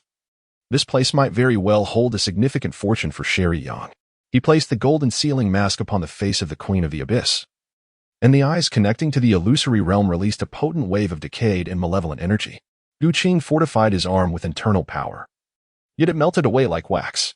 The energy levels he could harness paled in comparison to the overwhelming force of this sinister energy. Fortunately, this energy lacked autonomous awareness. After it eroded Gu Qing's arm, it surged into his body, dissipating within the very flesh and blood of his being. An unusual sensation emerged in his shoulders, as this energy appeared to transform into a bloodline curse, lurking deep within his being. The blood dripping from Gu Qing's arm fell upon the face of the Queen of Jingjue, trickling into her mouth. The lifeless body of the queen stirred slightly in response. But alas, Gu Qing is valiantly combating the malevolent energies permeating from the realm of imaginary numbers, mistakenly believing it to be a mere ordinary phenomenon. The golden sealing mask has been restored to its rightful place, severing the connection between the Queen of Jingjue and the realm of illusions, consequently closing the energy channel. It is finally over. Gazing at the lifelike corpse of the Queen of Jingjue, he observes the corpse flower, parasitic upon the Kunlun divine tree, fully in bloom. Its large crimson petals swaying gently, yet it does not pose any threat. Although the reason eludes him, Gu Qing decides against eliminating the corpse flower, deeming its presence as a safeguard for the queen's body, preventing any potential vandalism by others. With his strength increasing in the future, he will delve into the mysteries it holds. Ding! The master of the map has successfully halted the encroachment from another dimension, safeguarding the geospatial nodes of the western regions and unlocking the fate slot task. This is a refresh of the illusory panel notifications. Immediately thereafter, a mystical transformation occurs within the dragon veins of the entire western region. Within this domain, countless beings momentarily pause, as if an invisible shackle has been shattered. The heavens and the myriad creatures sense this, and an abundance of spiritual light coalesces into a peculiar seed, descending upon Mount Zaklamar and merging into Gu Qing's being, intertwining with the depths of his soul. Subsequently, the illusory panel before Gu Qing refreshes once more. Second Fate Slot Trial. Task 1. Elevate the upper limit of beings in this world, augmenting it by 10 first-tier entities. Task 2. The Master's own strength must not fall below the second tier. Task 3. Collect the fortune of a small world. Gu Qing was slightly taken aback. The information transmitted from the destiny map indicated that the so-called first-tier beings corresponded to martial artists, specifically those of the innate realm. As for the second tier, it referred to realms beyond that of the Grandmaster. Having spent 5 years in the world of the smiling, proud wanderer, and aided by 100-fold enhancement of fate to assist in cultivation, he had only vaguely brushed against the realm surpassing that of the Grandmaster. Task 3 involved collecting the fortune of a small world. Yet, Gu Qing was currently at a loss as to how to achieve this. The encroachment of the otherworld upon the ghost blows out the light realm? It seemed this world was indeed perilous. If one day the ghost blows out the light realm were to be devoured by a powerful world, such as descending into the abyss, what consequences would ensue? Upon observing the messages that refreshed on the illusory panel, Gu Qing furrowed his brow, contemplating further possibilities. Never mind, when the sky falls, there will be tall individuals to bear it. He had yet to reach that level, so it was more prudent to ponder how to grow stronger. Recalling the moment when the mysterious formation was activated, the dragon vein energy converging from the magnetic mountain transformed through the Kunlun divine tree, releasing boundless vitality. This indicated that the Kunlun divine tree could absorb dragon vein energy to flourish. This entity could undoubtedly be deemed a divine tree, brimming with vitality, capable of even reversing life and death, as seen in its ability to resurrect the corpse of the Queen of the Extreme. After being nourished by the dragon vein energy just now, the Kunlun divine tree, which had originally possessed only a few branches, unexpectedly sprouted several new buds. Gu Qing approached with his sword and retrieved a newly sprouted twig from the sacred Kunlun tree. Fortunately, everything proceeded without incident. He took out a finely crafted wooden box from his backpack and carefully placed the twig inside, keeping it close at hand. On this expedition to the legendary Queen of the West, aside from the American girl, the most significant gain was undoubtedly this branch of the Kunlun tree. As Gu Qing descended from the stone bridge, the others gathered around to welcome him. Shirley Yang pushed her way to the front, personally assisting Gu Qing, fearful that he might suffer further harm due to his injuries. His two mischievous friends, the fatty and old Hu, exchanged knowing glances, prompting Gu Qing to feel a desire to retaliate against them. It was Professor Chen, with his composed demeanor, who inquired, "Mr. Gu, how is your condition?" "Professor, my injuries are manageable," Gu Qing replied. "However, I have expended a considerable amount of internal energy. To be prudent, we should expedite our departure from the Queen of the West royal tomb." Upon hearing this, Professor Chen immediately concurred. "Indeed, Mr. Gu makes a valid point. Just moments ago, Satapeng also sacrificed himself. I am at a loss as to how to explain this to his family. Should any further misfortune befall us, I would have no face to return home." At this juncture, the professor, who had initially been invigorated by the discovery of the ancient city of the Queen of the West, now appeared considerably deflated. It must be said that this professor was undeniably of the academic ilk. There was no chance they could explore the ancient city of the Queen of the West independently. Nevertheless, he was genuinely devoted to mentoring future successors, such as Satapeng and Yisen. Even the frequently blundering fatty found acceptance with Professor Chen, who diligently sought to correct his persistent flaws. The process of retreating to the surface proceeded swiftly, and soon they returned to the exterior of the temple. Old Hu was tasked with resealing the temple entrance according to the giant gate formation. The next step involved organizing their findings in preparation for their return to Beijing.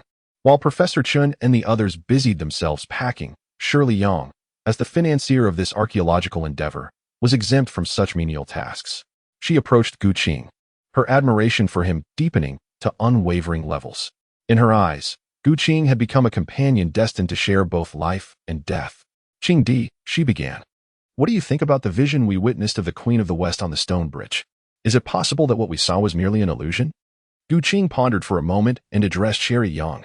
"It should not be an illusion, and I have two reasons for this assertion. Firstly, when we first entered the tomb passage from the temple, you all heard the distinct sound of flowing water, which was undoubtedly a mere illusion. From this, we can deduce that the Queen of Jingjue has established a sensory illusion before her. No matter how sophisticated the magic may be, she can only draw upon the memories that already reside within our minds. She cannot conjure images of things we have never encountered. Now, think carefully about the golden seal mask upon the face of the Queen of Jingjue. What do the patterns upon it resemble?" Gu Qing was certain that Shirley Yang had never encountered the mysterious pearl. Soon, Shirley Yang took out her notebook and sketched the visage of the golden sealed mask. After observing her drawing, Gu Qing continued, "The golden sealed mask you and I have seen is identical. From this perspective, everything we have witnessed including the corpse of the Queen of the Diju, is not a mere illusion. Furthermore, consider this. You mentioned that you have repeatedly dreamt the same dream for a long time, wherein the images perfectly mirror those found within the tomb of the Queen of the Diju. Have you pondered why this occurs?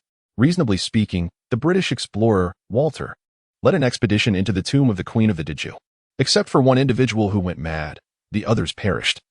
Yet they did not activate the formation above the stone beam. Our entry into the tomb was catalyzed by your presence, which activated the mysterious formation above the stone beam. This scenario suggests two possibilities. First, everything we have experienced is undeniably real. Second, there exists a profound, enigmatic connection between you and the Queen of the Diju, to the extent that you might essentially be the same entity. How could that be possible? Sherry Yang's eyes widened in disbelief, her expression reflecting utter incredulity, as if she had stumbled upon a tale spun from fantasy. However, Gu Qing continued to elucidate. Now that you have witnessed various unfathomable forces, you must realize that behind every myth and legend lies a reflection of reality. Although you are a Chinese American, you should be aware that within the mythological framework of China, concepts such as the 6 paths of reincarnation and the underworld have always existed. Could it be conceivable that in a past life, or even several lives ago, you were the Queen of the Diju? You are the reincarnation of the Queen of the Diju. The audacious conjecture left Sherry Yang utterly speechless. Even Lao Hu, who had been quietly observing, dropped his water bottle in shock. They had not anticipated that the realm of myth could be so closely intertwined with their reality. In truth, Yu Qing's audacious theory was bolstered by a reason he could not disclose to them. During the filming of Ghost Blows Out the Light, when Lao Hu and Sherry Yang explored the 9-tiered demonic tower, they were pursued by fire beetles. At a critical moment, the fire beetles did not attack Sherry Yang, perhaps because her soul possessed a unique quality. The power of the fire beetles comprised 3 elements: ice, fire, and soul, enabling them to detect special fluctuations at the soul level. It is essential to note that the powers derived from the ancient demon kingdom and the Queen of the Diju were rooted in the primordial serpent god. Moreover, the powers of sight wielded by both ancient civilizations shared a common origin, intricately linked to the realm of the imaginary. Qing Di, if all of this is true, what should we do? Seeing Sherry Yang visibly shaken, Gu Qing inwardly chuckled at the unseemly prospect. Nevertheless, he maintained a reassuring facade, saying, "It's all right. It's all right. You still have me. Regardless of the circumstances, I shall protect you." "Indeed, I am aware. Do you recall our previous encounter upon the stone bridge?" I mentioned then that unfamiliar images had begun to surface in my mind. Upon reflection, they must have been fragments of memory. The scenes from my recollections seemed to transcend a millennium, transporting me back to the ancient western regions. In those times, near the magnetic mountain, the pastures were lush and abundant, with herds of cattle and sheep grazing freely. Perhaps these memories belonged to the Queen of Jingjue. At that moment, these suddenly emerging visual memories descended like luminous orbs into my sea of consciousness, intended to merge seamlessly with my recollections. However, during this fusion, they were obstructed by the demon-subduing white lotus that you had implanted within me. Subsequently, the memory orbs erupted, transforming into a succession of vivid scenes. It was as though I were watching a film, sifting through the memories within my consciousness. Had it not been for this, it is difficult to say what might have become of me. I could have easily devolved into a deranged woman, lost in a labyrinth of fragmented memories. After listening to Gu Qing, a wave of trepidation washed over him. The luminous sphere that Sherry Yang spoke of was no ordinary orb. It represented the process of soul energy transference, commonly referred to as possession. However, this term was somewhat misleading for both Sherry Yang and the Queen of Jingjue. More accurately, it ought to be defined as the awakening of past wisdom, essentially the memories of a previous life. Should the Queen of Jingjue's plan succeed, she might supplant Sherry Yang, allowing her own persona and will to dominate, effectively replacing Sherry Yang and reliving her existence. Contemplating this, it was as if Sherry Yang had danced on the precipice of death, only to be pulled back by Gu Qing.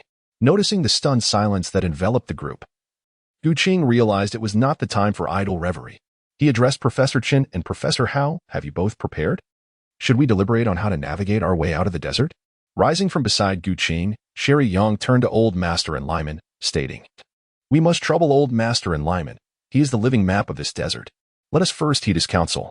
Upon receiving the cue from his superior, Old Master and Lyman sketched a few lines in the sand and proceeded to outline the current route. At this juncture, traveling south leads us to the ruins of Naya, which lie a considerable distance away. and our water supply may not suffice to reach there. Heading east leads to Lop Nur, from which it is challenging to exit. To the north lies the route we took to arrive here, and moving west towards the ancient city of Yi is not an easy path either. The most favorable direction is to the west. The Darim River is in that direction, and if we proceed swiftly, we can reach it in approximately 10 days. There, we can replenish our supplies and continue west for another 6 or 7 days to Aksu, where oil fields are situated and assistance can be requested. With the return route established, the journey commenced. Following the outline plan, the group toiled in the desert for an extended period, enduring hunger and thirst while braving the elements. After traversing through the night, they finally encountered oil workers on the 13th day, who were hunting yellow sheep in the desert. Subsequently, the group followed the workers back to the base, where Sherry Young showcased her financial prowess, and soon enough, they returned to Beijing. Due to the unfortunate deaths of Chu Jian and Sa Diping during the archaeological expedition, the relevant authorities were compelled to investigate. However, before any inquiry could commence, they unexpectedly welcomed a few visitors of peculiar stature. Upon entering the courtyard, these individuals demonstrated telekinesis and even conjured fireballs with their bare hands. Gu Qing was utterly astounded. Was this still the world of Ghost Blows Out the Light? What a dramatic display, establishing their dominance right from the outset. Gu Qing maintained an impassive expression. Although he was uncertain of the upper limits of their abilities, he was acutely aware that with over a century of cultivation, his lethality far surpassed that of these individuals. The foremost among them, with hair as white as snow yet possessing the youthful visage of someone in their 50s or 60s, was clad in a gray suit, exuding an air of authority. The companions accompanying him mirrored his attire, distinctly different from the majority of the people from the Xinzhou region. Mastery? Gu Qing retorted. Before engaging in discourse, should you not first reveal your identities? Expanding his mental perception, he discerned that aside from their unique abilities, these individuals also possessed internal martial arts skills, albeit inferior to his own.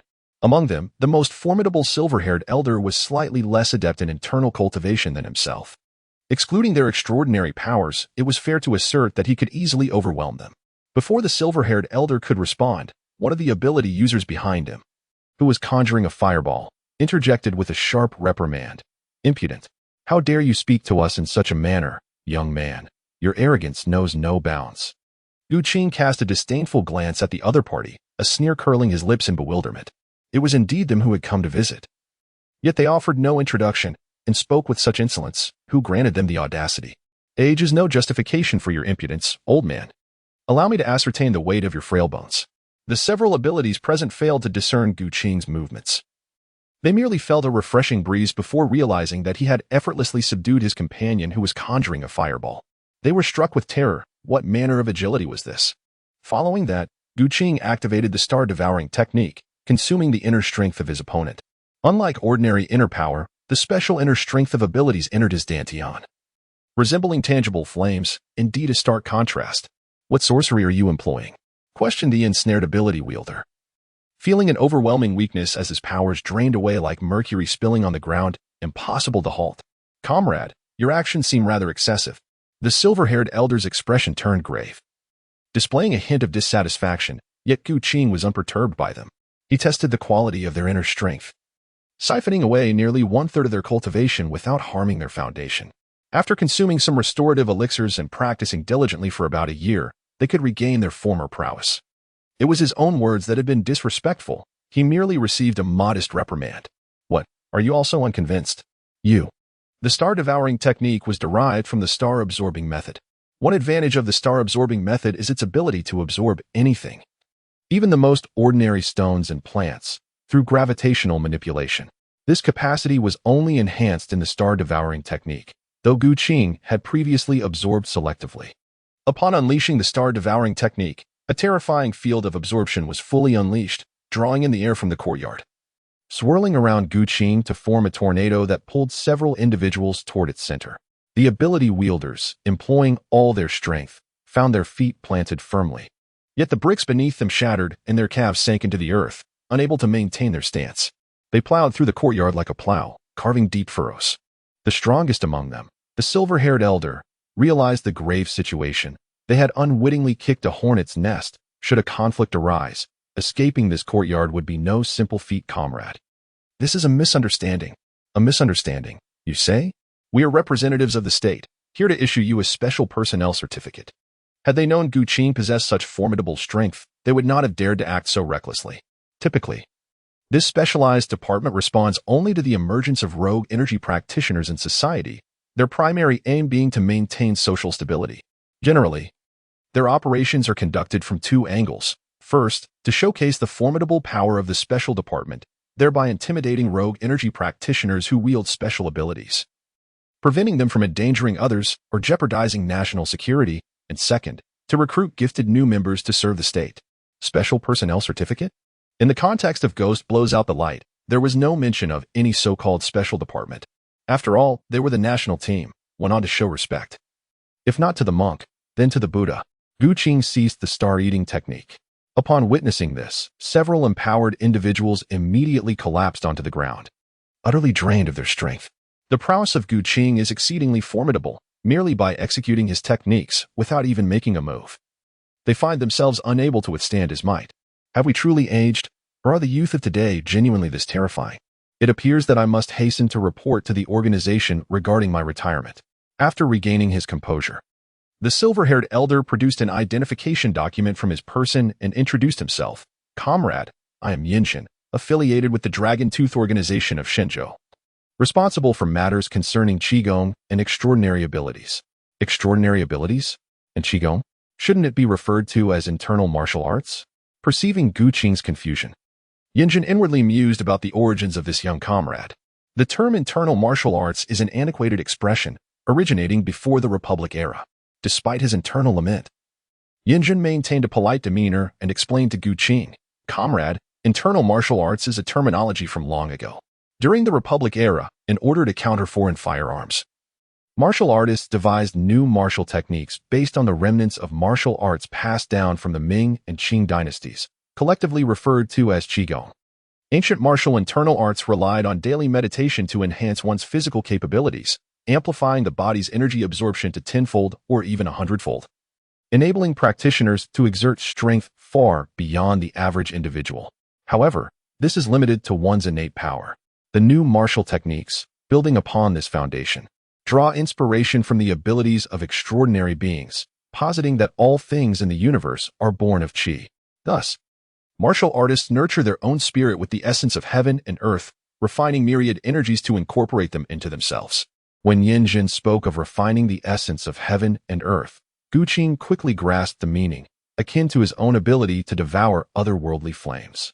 However, based on Gu Qing's perception, the present earth is nearly devoid of spiritual energy. From where do they acquire such ethereal substances? Could it be that the state possesses unique resources? Even if they do, it may be inaccessible to the common folk. This matter is not urgent and must be approached with patience. With this thought in mind, Gu Qing wished to maintain amicable relations and thus smiled, saying, Leader Yin, my practice of ancient martial internal arts surely pales in comparison to your new martial techniques. Since the new martial arts are so formidable, the abilities of extraordinary beings must be even more impressive, correct? Would you be so kind as to provide an introduction? Upon hearing this, Yinshin's expression relaxed, and he responded with a smile, Of course, of course. The so-called extraordinary abilities have been passed down since ancient times and have never ceased to exist. Extraordinary beings can be broadly categorized into three types. The first type is elemental extraordinary beings, who possess the ability to wield special energies and manipulate the material world, such as wind, fire, lightning, metals, and flora. The second type pertains to physical transformation, enhancing strength and stamina, or even transforming to gain the abilities of other creatures, such as beasts or mythical beings. The third type, known as creators, possesses inherent knowledge and abilities related to creation, a historical example being Mozi, the founder of the Mahis school, who was a creator himself. What on earth? After listening to Yin Zhan's introduction, Gu Qing felt as though the history of her past life had been in vain. Everything instilled in her a sense of uncanny familiarity. Taking a deep breath to quell her astonishment, Gu Qing continued to inquire, Team Leader Yin, how is the current martial arts system and the classification of abilities delineated? What distinguishes an ability user from a martial artist? Gu Qing suddenly posed several questions, leaving Yinshin at a loss for words. Gu Qing emanated an aura reminiscent of a wild martial artist emerging from a forgotten corner of the world. However, As the team leader of the Qigong Anomaly Management Association, his duty was to guide the newly emerged wild practitioners of Qigong from various locales.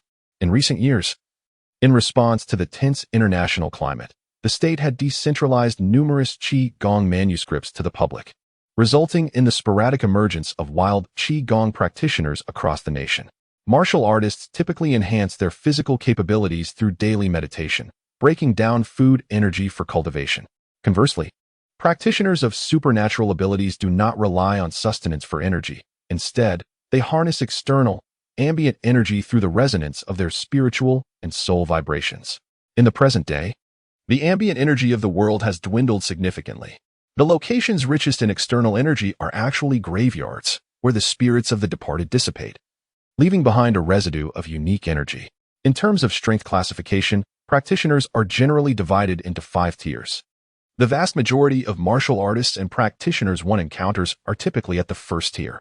As for you, Mr. Gu, you belong to the realm of the perfected first-tier ancient martial artist.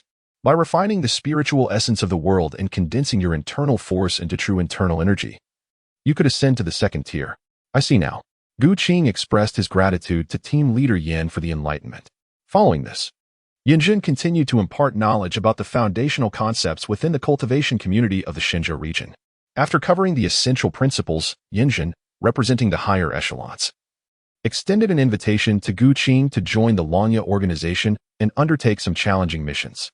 Unfortunately, Gu Qing's aspirations lay elsewhere. He sought immortality and bore the burden of a fateful map, rendering him unsuitable for organizational participation. In light of Gu Qing's formidable prowess, Yan Zhen, upon his departure, bestowed upon him a guest token, which symbolized his affiliation with Longya but was not bound by organizational constraints. The guest status was akin to that of an external member. Gu Qing could proactively reach out to Longya, offering intelligence for trade or contributing to the organization's endeavors, thereby earning rewards from Longya. For instance, he might gain access to the martial arts manuals or other resources curated by the Longya organization. 3 days later, Gu Qing was seated in meditation within the courtyard. Suddenly, he seemed to sense something amiss. Gu Qing concentrated his mind deep within the sea of consciousness, and from the ethereal void, a golden torrent surged forth, infusing the map of destiny within his consciousness. The power of fate transformed into a golden river, surging relentlessly. The journey of trials in the ancient city of Jingjue had concluded, and the reckoning of fate commenced. During his trials in the ancient city, the protagonist altered the destiny of Sherry Yang, enhancing her personal strength. As a reward, he received 1 B-level side quest of destiny and an increase of 1,000 fate points. The illusory panel displayed the settlement information, which briefly flickered before confirming the completion of the reckoning. B-level destiny story 3, C level 2, D level 1, E level 2, with a total of 4,980 fate points. Note: S-level rewards yield 10,000 to 20,000 fate points. A-level rewards provide 5,000 to 10,000. B-level rewards grant 1,000 to 5,000. C-level rewards offer 500 to 1,000. D-level rewards give 200 to 500, and E-level rewards range from 1 to 200. The 3 B-level rewards originated from Sherry Yang and 2 other protagonists. The 2 C-level rewards were awarded by 2 professors. The D-level reward came from Sa Diping. And the 3 E-level rewards were from Jie Hua, the giant, and Chu Jian. In the realm of reincarnation, Gu Qing could freely engage in slaughter to harvest fate points. However, in the world of Ghost Blows Out the Light, a permanent realm, he refrained from indiscriminate killing for the sake of collecting fate points. Subsequently, the map of destiny, encompassing all realms, illuminated with a resplendent golden light across all areas. A surge of joy welled up within Gu Qing. Was it possible to be reborn once more? The reincarnation ability of the destiny diagram was not without its limitations. Each rebirth required a period to accumulate energy, manifested as the gradual illumination of the destiny diagram, culminating in a radiant golden light. During the initial reincarnation, the destiny diagram was in an activated state, allowing for a direct rebirth. After returning from the world of Smiling Proud Wanderer, Gu Qing, alongside Shueli Yang and others, embarked on a quest to seek the ancient city of Jingjue, a journey that spanned several months.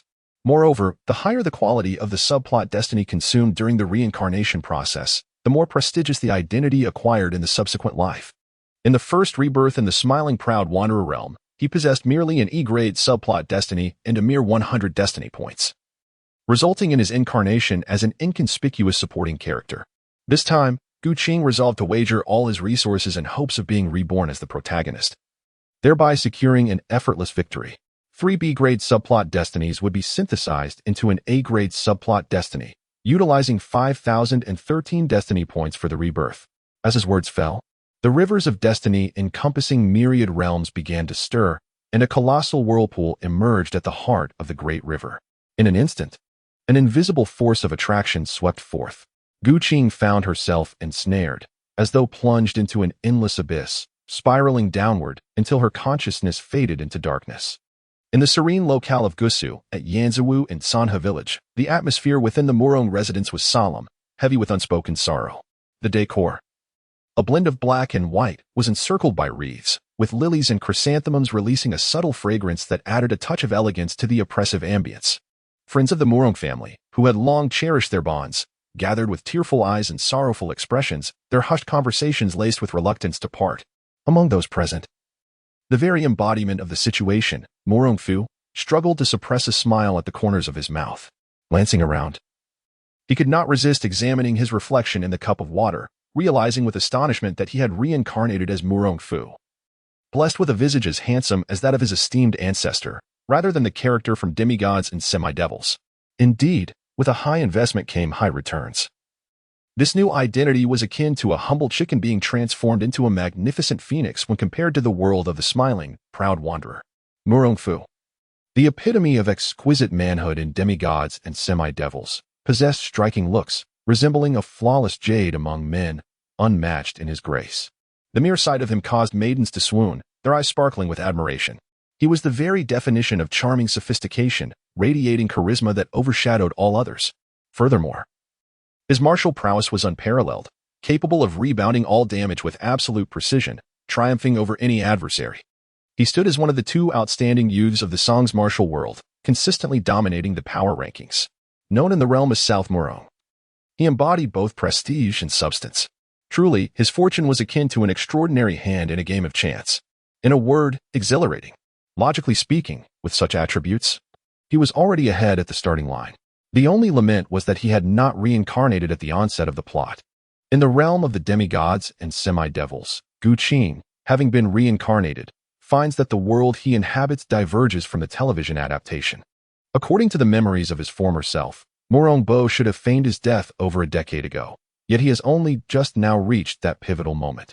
Wang Yuyan is now 13 or 14 years of age, suggesting a dissonance in the timeline. Nevertheless, this is of little consequence, for true strength never laments its surroundings. Upon accessing the ethereal interface, Gu Qing's details are revealed. Name, Gu Qing Murong Fu. Identity, Master of Destiny, Realm. First-tier martial artist, Divine powers, none. Fixed fate, 100-fold enhancement. Temporary fate, Blessing of the Heavenly Maiden, reincarnation duration, 20 years. Compared to the world of the smiling, proud wanderer, his innate talent has significantly increased. And Murong Fu's destiny is now firmly in my grasp. In just 1 year, Gu Qing is confident he can surpass the formidable Murong Bo in martial prowess, establishing himself as a top-tier master in the demigods and semi-devils universe. Within 2 years, he would even dare to challenge the sweeping monk of Shaolin Temple. Though young, Murong Fu commands a capable faction within the Murong family, bolstered by 4 formidable generals, each capable of independent action. Feng Boyi, a brawler from the Jianghu, is known for his defiance, yet he holds Murong Fu in high regard. The sharp-tongued Bao, a master of verbal sparring, is renowned for his ability to twist logic. Gong Yeqian, known as the second master of Jiangnan, is capable of holding his own against Xiaofeng. Deng Baichuan, a superior martial artist compared to Gong Yeqian, can also contend with Xiaofeng, provided he does not suffer a critical blow. Under these 4 generals lie vast estates, managing immense wealth. Their martial skills and abilities rival those of long-established heroes within the martial world, placing them amongst the elite, even within smaller sects, such as the Wuliang Sword sect. They would be more than adequate as leaders. Dear cousin, may you find solace in the face of change. May the spirit of your late uncle watch over you. And may you take good care of your health. The Murong family is in turmoil following the death of the patriarch, Murong Bo. leading to Murong Fu's profound sorrow and subsequent illness, paving the way for Gu Qing's awakening. Currently, the Murong family is fraught with anxiety. Fortunately, the Wang family offers clandestine support to the Murong clan, with cousin Wang Yuyan being the sole heir of the Wang lineage. In the original narrative, Murong Fu's intellect is lacking. If he were to marry Wang Yuyan, backed by the Wang family's influence, even a potential rebellion would require 20 fewer years of struggle. The Wang family holds considerable power in Jiangnan, financially speaking, in the latter part of demigods and semi-devils.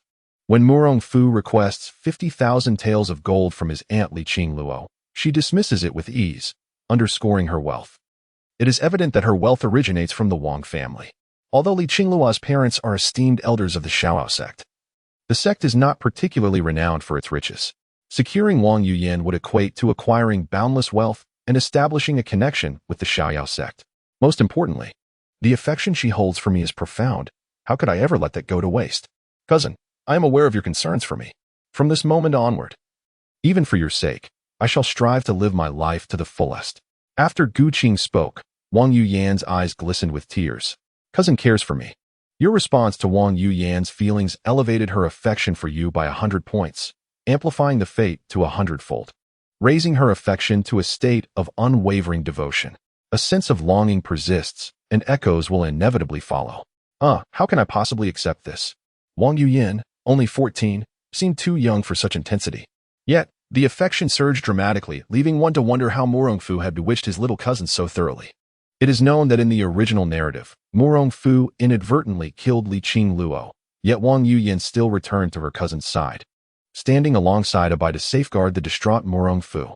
Such a heavy love, even as Gu Qing, a reincarnated soul, bore a palpable sense of guilt. This love is fervent, persistent, and twisted. In this lifetime, one shall not squander the yearning. Nevertheless, considering the present context of the great Song's Tianlong world, it is somewhat acceptable.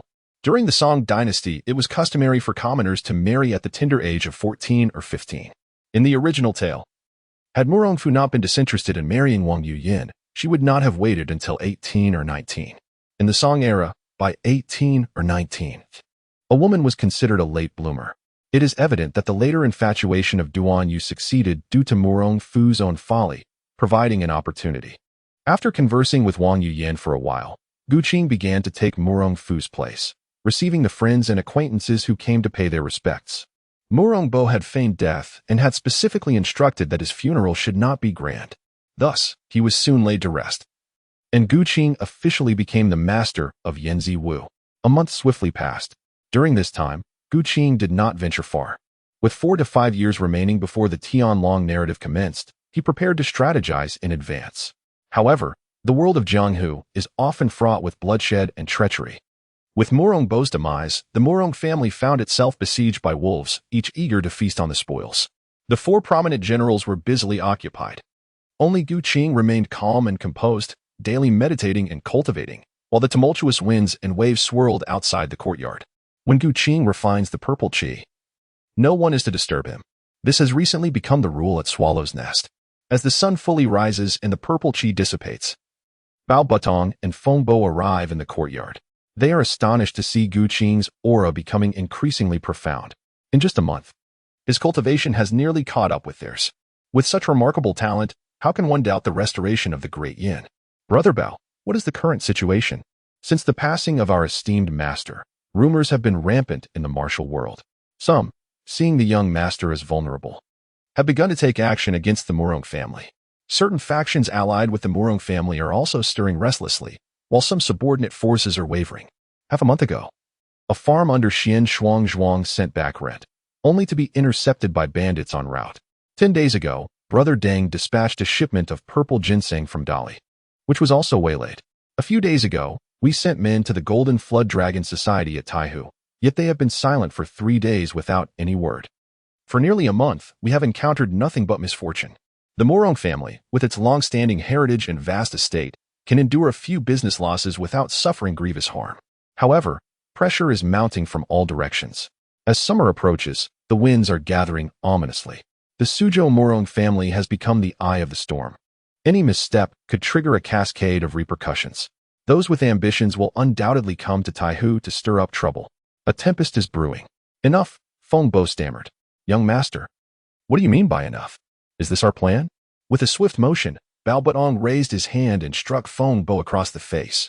He then retorted vehemently, Nay, nay, old who speaks nonsense. How could the young master abandon the plan?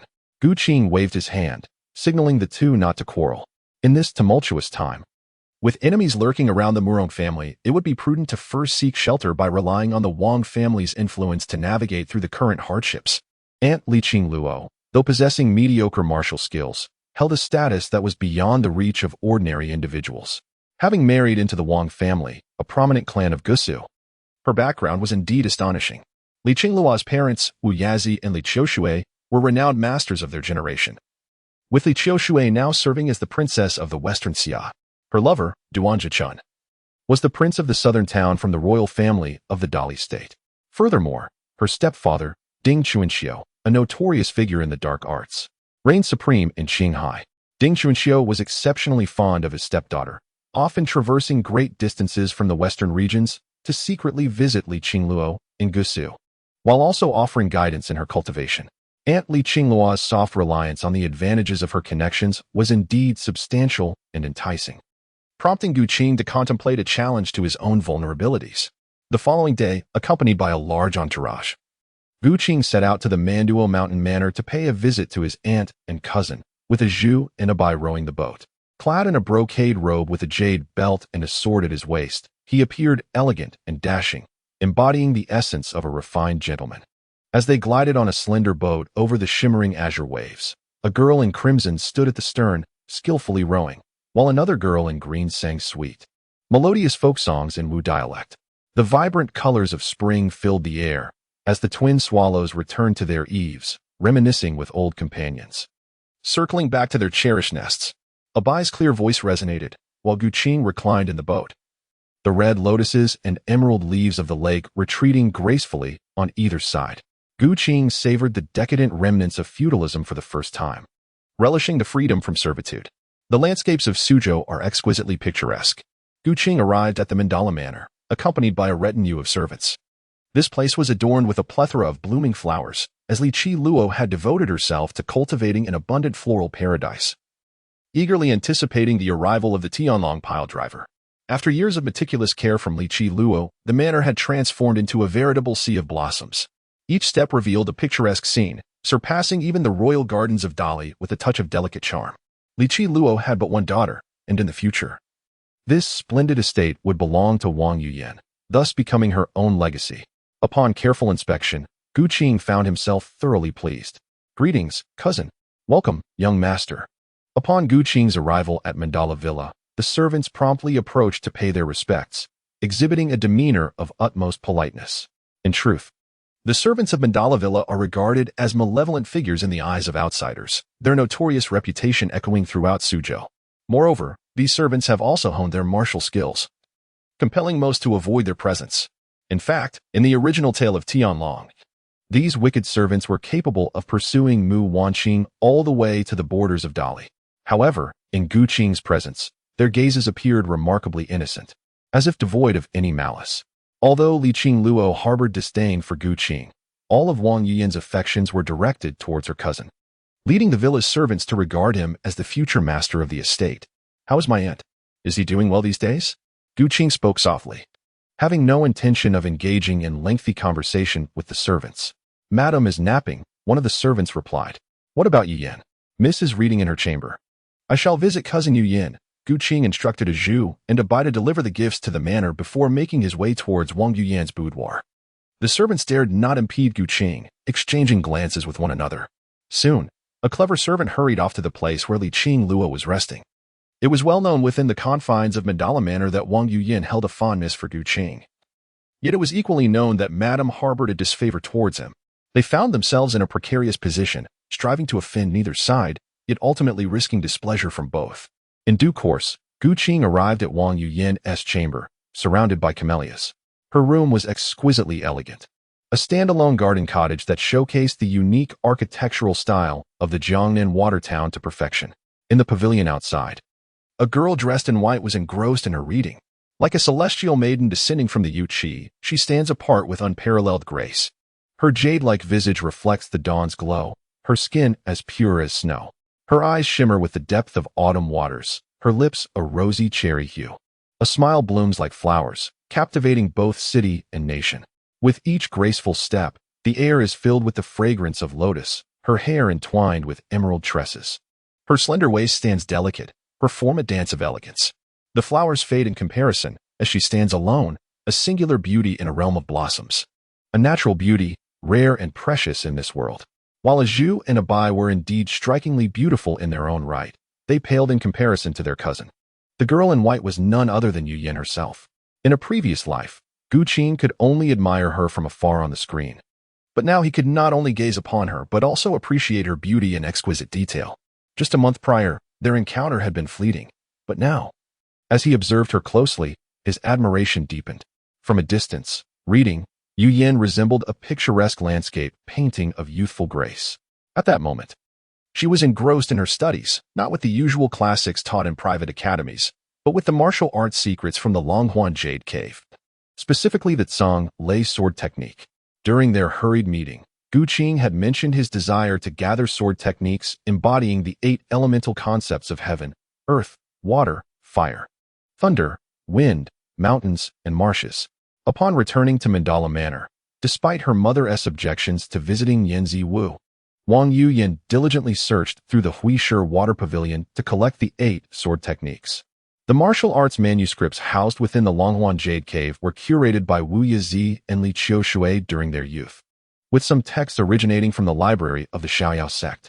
In terms of depth and knowledge, it far surpassed the Huishe Water Pavilion of the Murong family. In her quest to assist Gu Qing, Wang Yuyan had nearly perused the entirety of the Longhuan Jade Cave's collection, becoming nearly proficient in all martial arts within the Tianlong narrative, earning her a reputation as a distinguished martial arts critic in that world. Cousin, Gu Qing softly called as he approached from behind her. Could it be that after a month of absence, she was hearing illusions? At barely 15 years of age, Wang Yuyan furrowed her brow and murmured softly, entirely unaware of the presence of another behind her. This simply would not do. It was imperative to train her cousin in martial arts. If Wang Yuyan could attain even half the strength of Li Qiushui, she would not be subject to bullying within the martial world. With such stunning beauty and no skills for self-defense, it was far too perilous. Once her martial prowess was enhanced, even if Li Qingluo were to disapprove, Wang Yuyan could venture to Yanziwu on her own. A lamb delivered willingly would taste all the sweeter.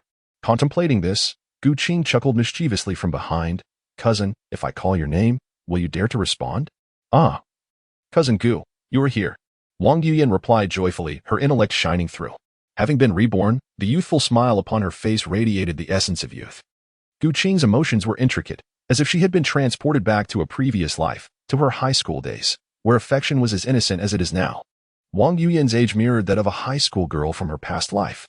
At this tender age, one idolizes and pursues stars fervently. And then there was Murong Fu. His demeanor, appearance, and martial prowess were all exemplary. Furthermore, his handsome looks and esteemed status could easily captivate 99% of women.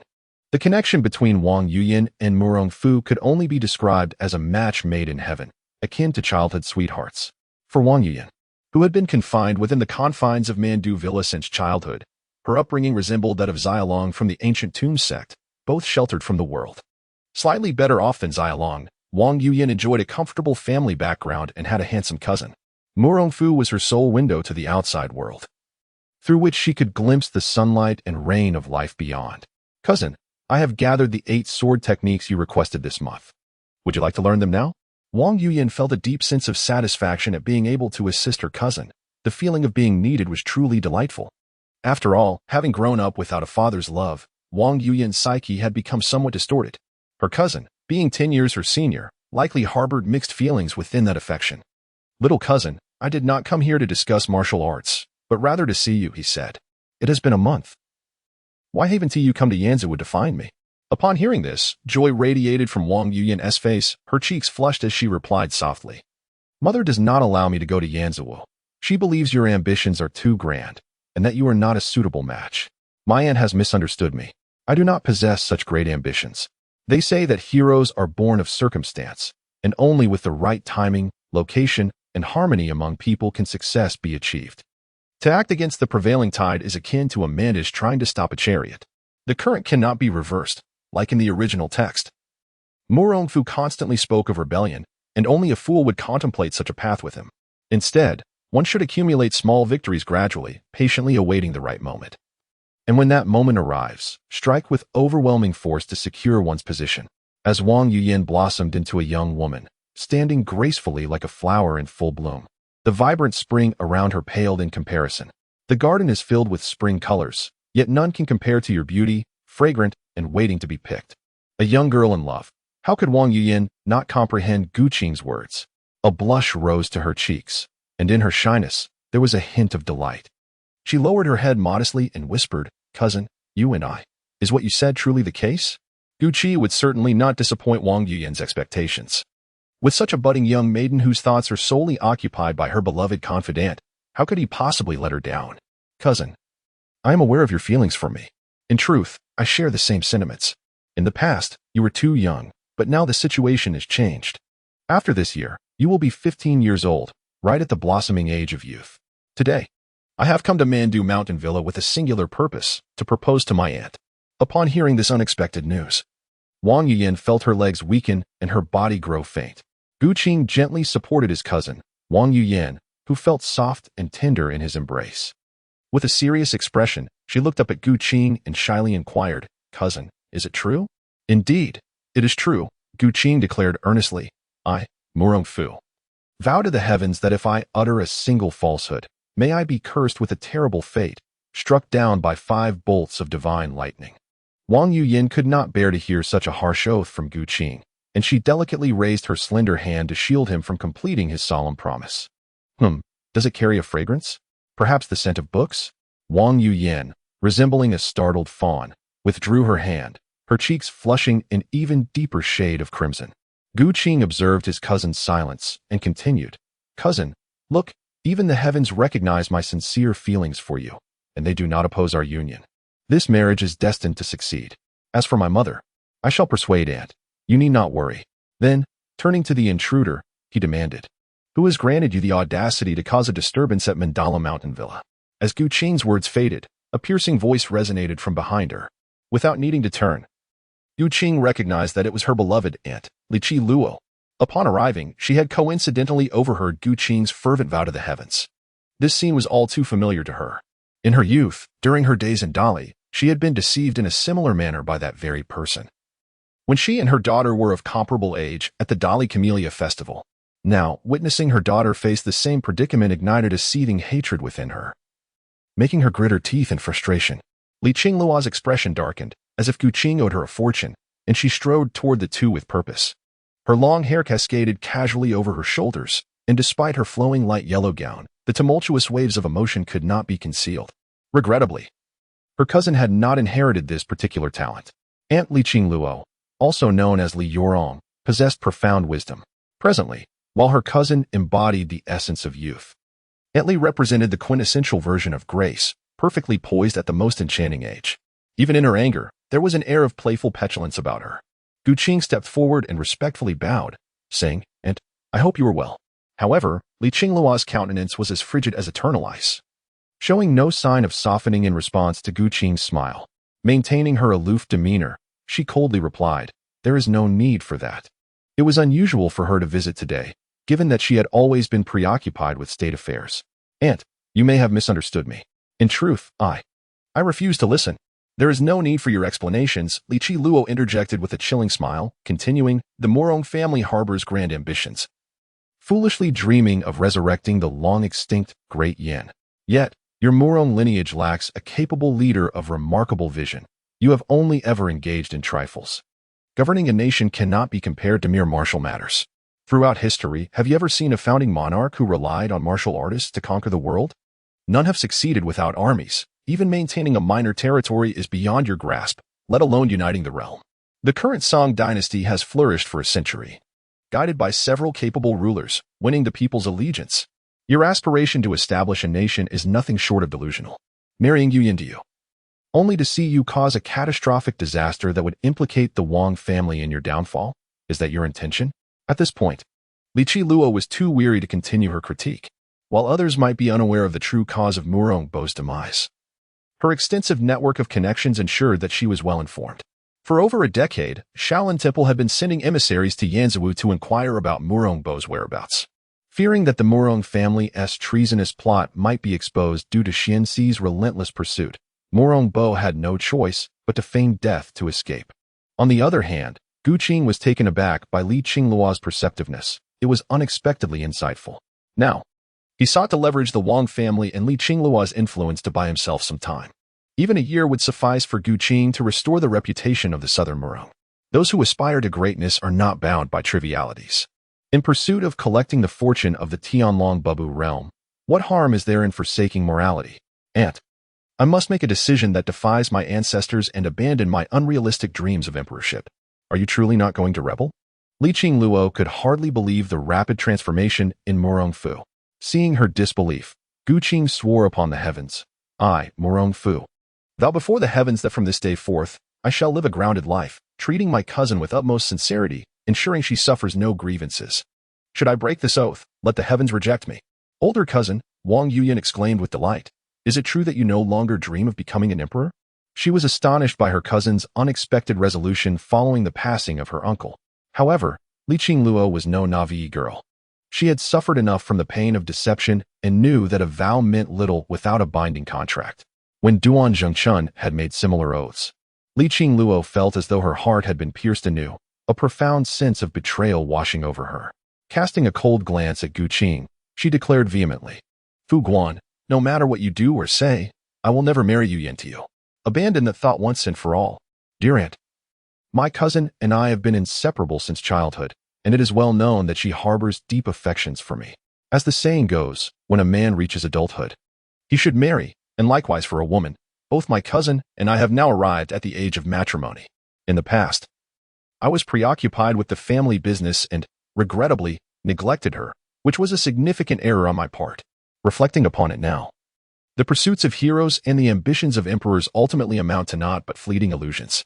To share life with my cousin, to dwell together in the tranquil embrace of Yanzi Wu, to leisurely observe the blossoms bloom and wither in our garden, and to delight in the ever-changing clouds above, is indeed a form of happiness. If my cousin could bear 10 or 8 children, it would be an even greater blessing.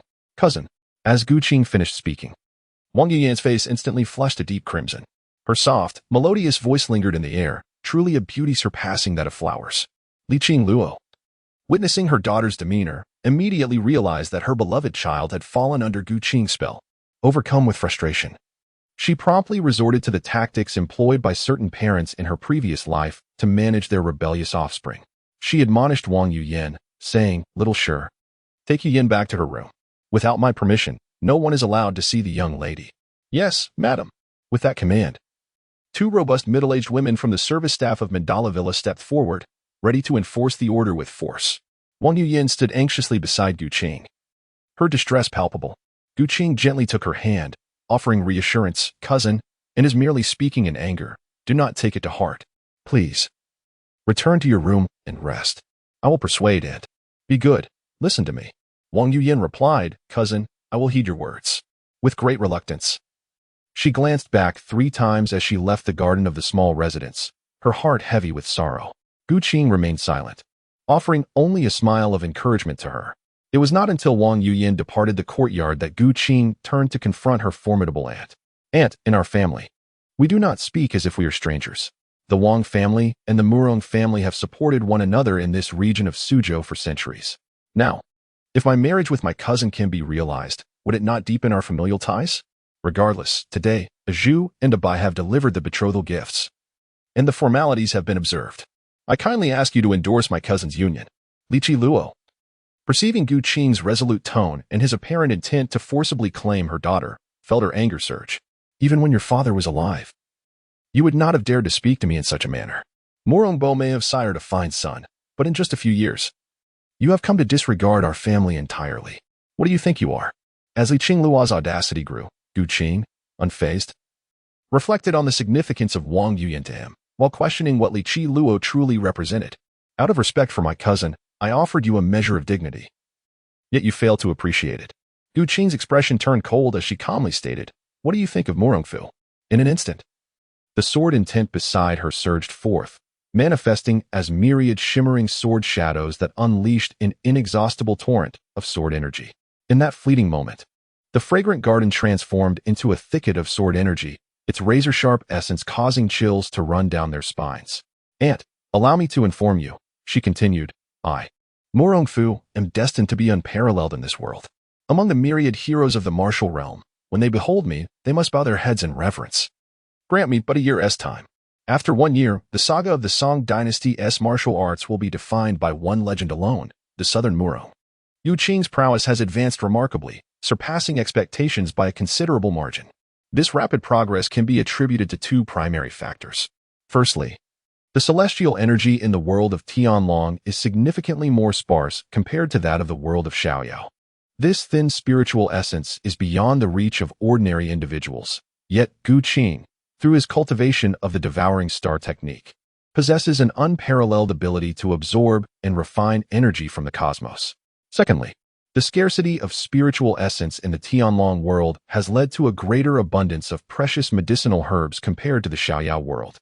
The Murong family's extensive resources allow them to collect rare and invaluable herbs, whose effects, amplified 100-fold by fate-enhancing techniques, render a single herb's potency equivalent to that of 100.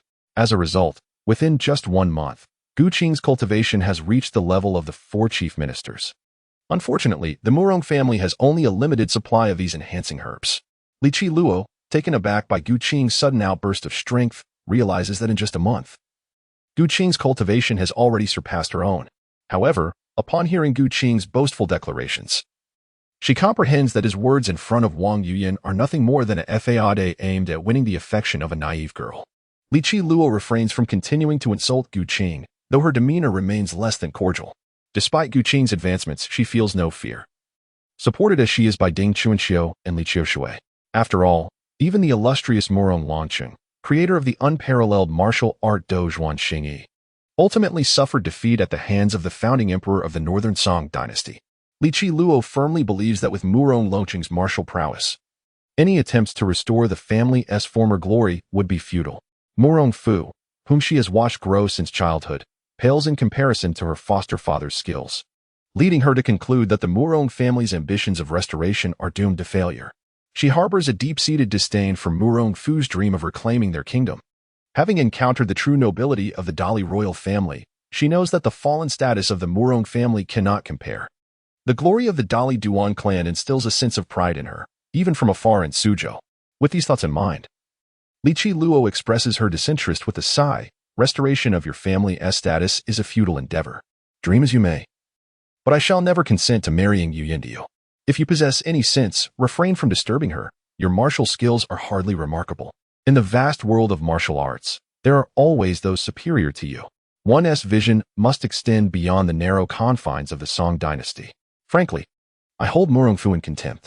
Having witnessed true royalty and the martial prowess of my mother and foster father, to me, Murong Fu is merely a fallen noble with lofty aspirations yet lacking the means to achieve them. As a reincarnated being, Gu Qing naturally comprehends the implications behind Li Qing Luo's words. When reasoned discourse fails to resonate, one must not be surprised when a nephew resorts to underhanded tactics. And, are you insinuating that your nephew is ungrateful? I had initially intended to foster a harmonious relationship with you. Yet not only did you dismiss my good intentions, but you also met them with disdain. Given these circumstances, I shall no longer feign civility. Aunt, surely you do not wish for your affairs to become the talk of the town, do you? What are you implying? Li Qi Luo furrowed her brow, perplexed. Upon observing the situation, Gu Qing could not help but let out a cold laugh. Your aunt's mandala villa is indeed enriched with plenty of floral fertilizer, particularly that from within Dali, which is most beneficial for nurturing flowers. Given your aunt's fondness for camellias, could there be some underlying reason? Li Qi Luo was initially taken aback, but quickly regained her composure, stifling her retort. What is wrong with liking camellias? What nonsense are you spouting? Before me, you dare to feign innocence. You prevent men from entering the mandala villa, and those ignorant of the truth might believe you to be a virtuous maiden guarding her chastity. But what sort of person is Gu Qing? Can he truly be oblivious? Li Qi Luo could be deemed the epitome of a heartless woman. Engagement to the Suzhou Wang family had been arranged for her, yet during her journey from the Longhuan Jade Cave to Suzhou, she fortuitously crossed paths with the charming Duan Zhenchun. Despite having an engagement, she was beguiled by his sweet words, ultimately bearing the child Wang Yuyan, and compelled Duan Jinchun to escort her back to the Dali royal palace. However, Duan Jinchun had the formidable Dao Baifeng in his family, whose lineage was only marginally inferior to that of the Dali Duan clan. Thus, he dared not bring Li Qingluo home and ultimately abandoned her. In her desperation, this heartless woman sought refuge with the old Wang family of Suzhou. Ironically, shortly after their marriage, Mu Rongfu's uncle, who was also Wang Yuyan's nominal father, mysteriously fell ill and passed away.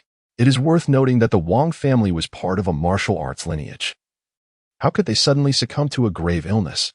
In the original narrative, Mu Rongfu's mother harbored suspicions that Li Qingluo had a hand in the old Wang's demise. Gu Qing harbored suspicions that Li Qingluo had enlisted her stepfather, Ding Xuanqiu, to employ a mysterious poison to eliminate old Wang. And you must be quite familiar with that Lord Duan from Dali, am I correct? Would you care to inform him of your cousin's birth details? One wonders how your cousin would perceive you upon discovering this. Li Qingluo's complexion paled. She had been forsaken by Duan Zhengchan, while her mother had married far away in Xixia, leaving her in a desolate state. Despite her harsh treatment of her daughter, Wang Yuyan remained the sole flicker of hope in her heart, sustaining Li Qingluo's belief in the value of her existence. Were it not for this, she might resort to even more sinister acts than burying someone alive to serve as fertilizer. Seeing Li Qingluo's resolve falter, Gu Qing seized the opportunity, remarking, "And you surely do not wish for your affairs to become common knowledge, do you? What do you intend to do?" Li Qingluo asked, her voice trembling. Hee. Gu Qing's laughter rang out, causing Li Qingluo's face to shift like a painter's palette. She thought to herself that she must stabilize Gu Qing, otherwise the reputations of both mother and daughter would be tarnished, jeopardizing their control over the Wang family's fortunes. Glancing at the household servants in the garden cottage, Li Qingluo recognized the adage that too many voices could lead to indiscretion. Such matters were not for outsiders. She cleared her throat, casting a furtive glance at Gu Qing, and softly suggested, "Fu Guan, let us speak privately." "Very well," Gu Qing agreed. The cousin cherished herself, for even in the original tale where Mu Rongfu took Li Qingluo's life, she ultimately returned to his side. Presently, Wang Yuyan's affections had soared to an unwavering commitment, ensuring that she would not depart from Gu Qing's side. Li Qingluo felt a pang of sorrow for her daughter, acutely aware that her vulnerabilities were being exploited. Gu Qing merely observes, curious to see what tricks she might conjure. This woman possesses numerous schemes and her intentions are far from innocent. Reflecting on her unscrupulous uncle, who became the unwitting steward of the Lao Duan family, having only recently married before meeting his untimely demise, she laments the fate of the honest, who often bear the brunt of misfortune. Meanwhile, Duan Zhicheng continues to indulge in a carefree existence. Gu Qing could not help but feel sympathy for her inexpensive uncle. This greenhead he wore was truly humiliating. Since there were no men left in the Wang family, let the nephew assist in settling this debt. Their thoughts diverged as Li Qingluo swiftly led Gu Qing to a secluded house. This place was rarely visited by the servants of the estate, and Li Qingluo contemplated that this matter must remain confidential. Upon entering the room, it became evident that only one man had previously entered. The nephew was the second. Li Qingluo was quite familiar with this place, where incense was perpetually burned, and wisps of fragrant smoke wafted through the air. The exquisite screens and gauzy curtains were predominantly adorned in hues of red and pink. The atmosphere evoked a sense reminiscent of the Fengqing Hotel from a past life. What purpose did they have for being here? Gu Qing had little time for contemplation, as Li Qingluo, unable to contain her agitation, inquired, "What do you know, Fu Guan?" "I am aware of all that I ought to know, and even that which I should not. The king of Nanzhong in Dali Town is indeed the biological father of my cousin, is he not? Duan Zhicheng, colloquially referred to as the Dragon Pile Driver, is infamous for his indiscretions. The notorious Gan Baobao of Wanqiu Valley, after marrying Zhong Wanqiu, astonishingly excavated a tunnel beneath their bed, solely to rendezvous with Duan Zhicheng. Duan Zhicheng is devoid of humanity, utterly lacking in moral restraint. While others may assist him in his pursuits, this second-hand car dealer brazenly pilfers keys to commandeer vehicles, recklessly driving as if to obliterate the engine. One can only speculate about the condition of the Wang family's second-hand car.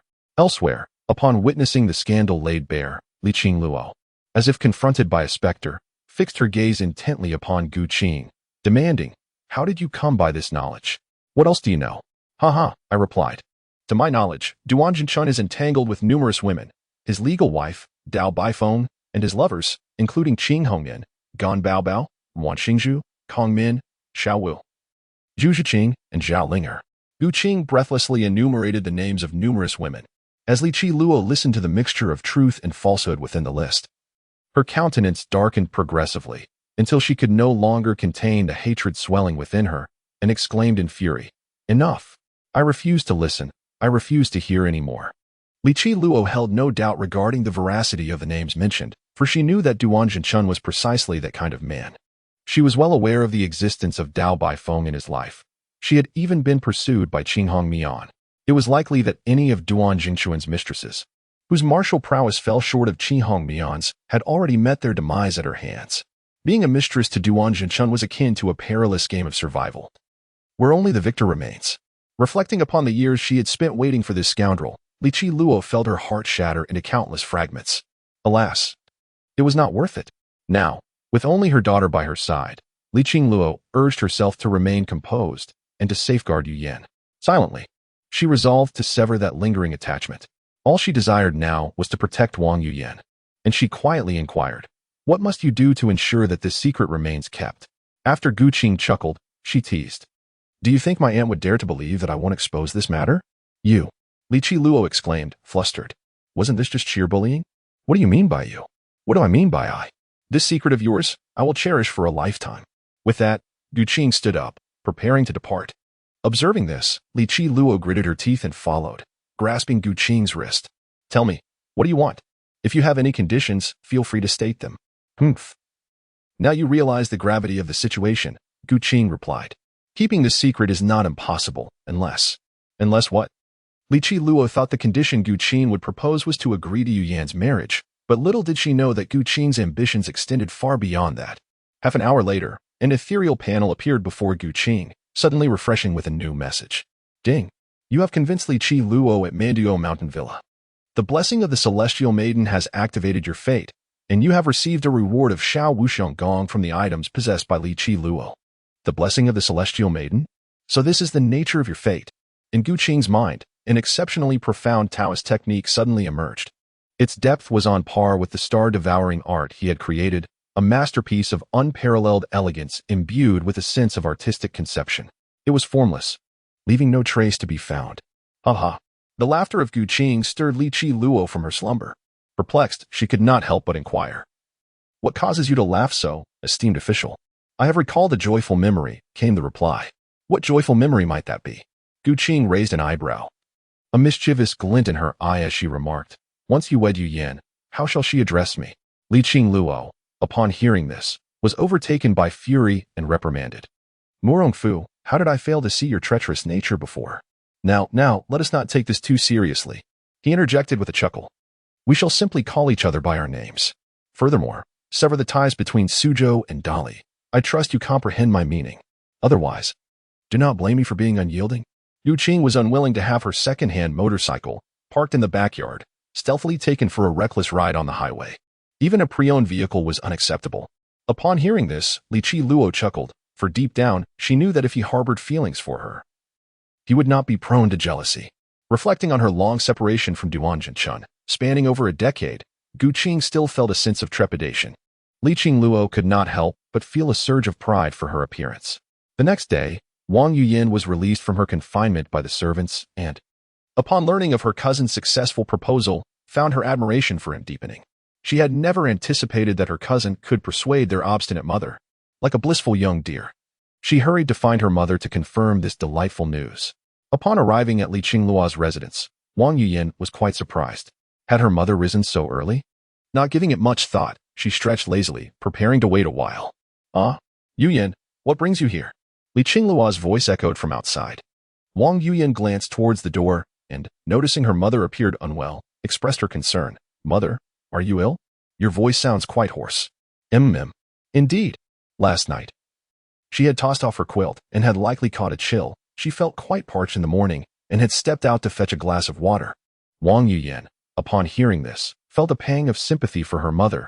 It was not easy for her. Noticing her daughter's hesitance to speak, Li Qiluo sensed that Wang Yuyan had something on her mind. "Yuyan, is there something you wish to tell me? Does it pertain to the Murong family? If so, I am not inclined to listen."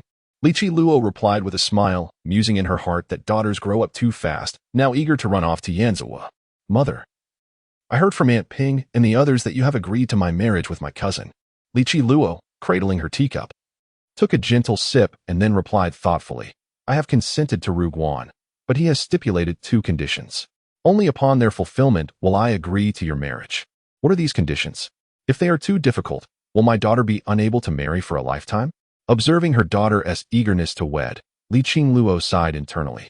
With a daughter blossoming into womanhood, how could she withstand the tempests of life?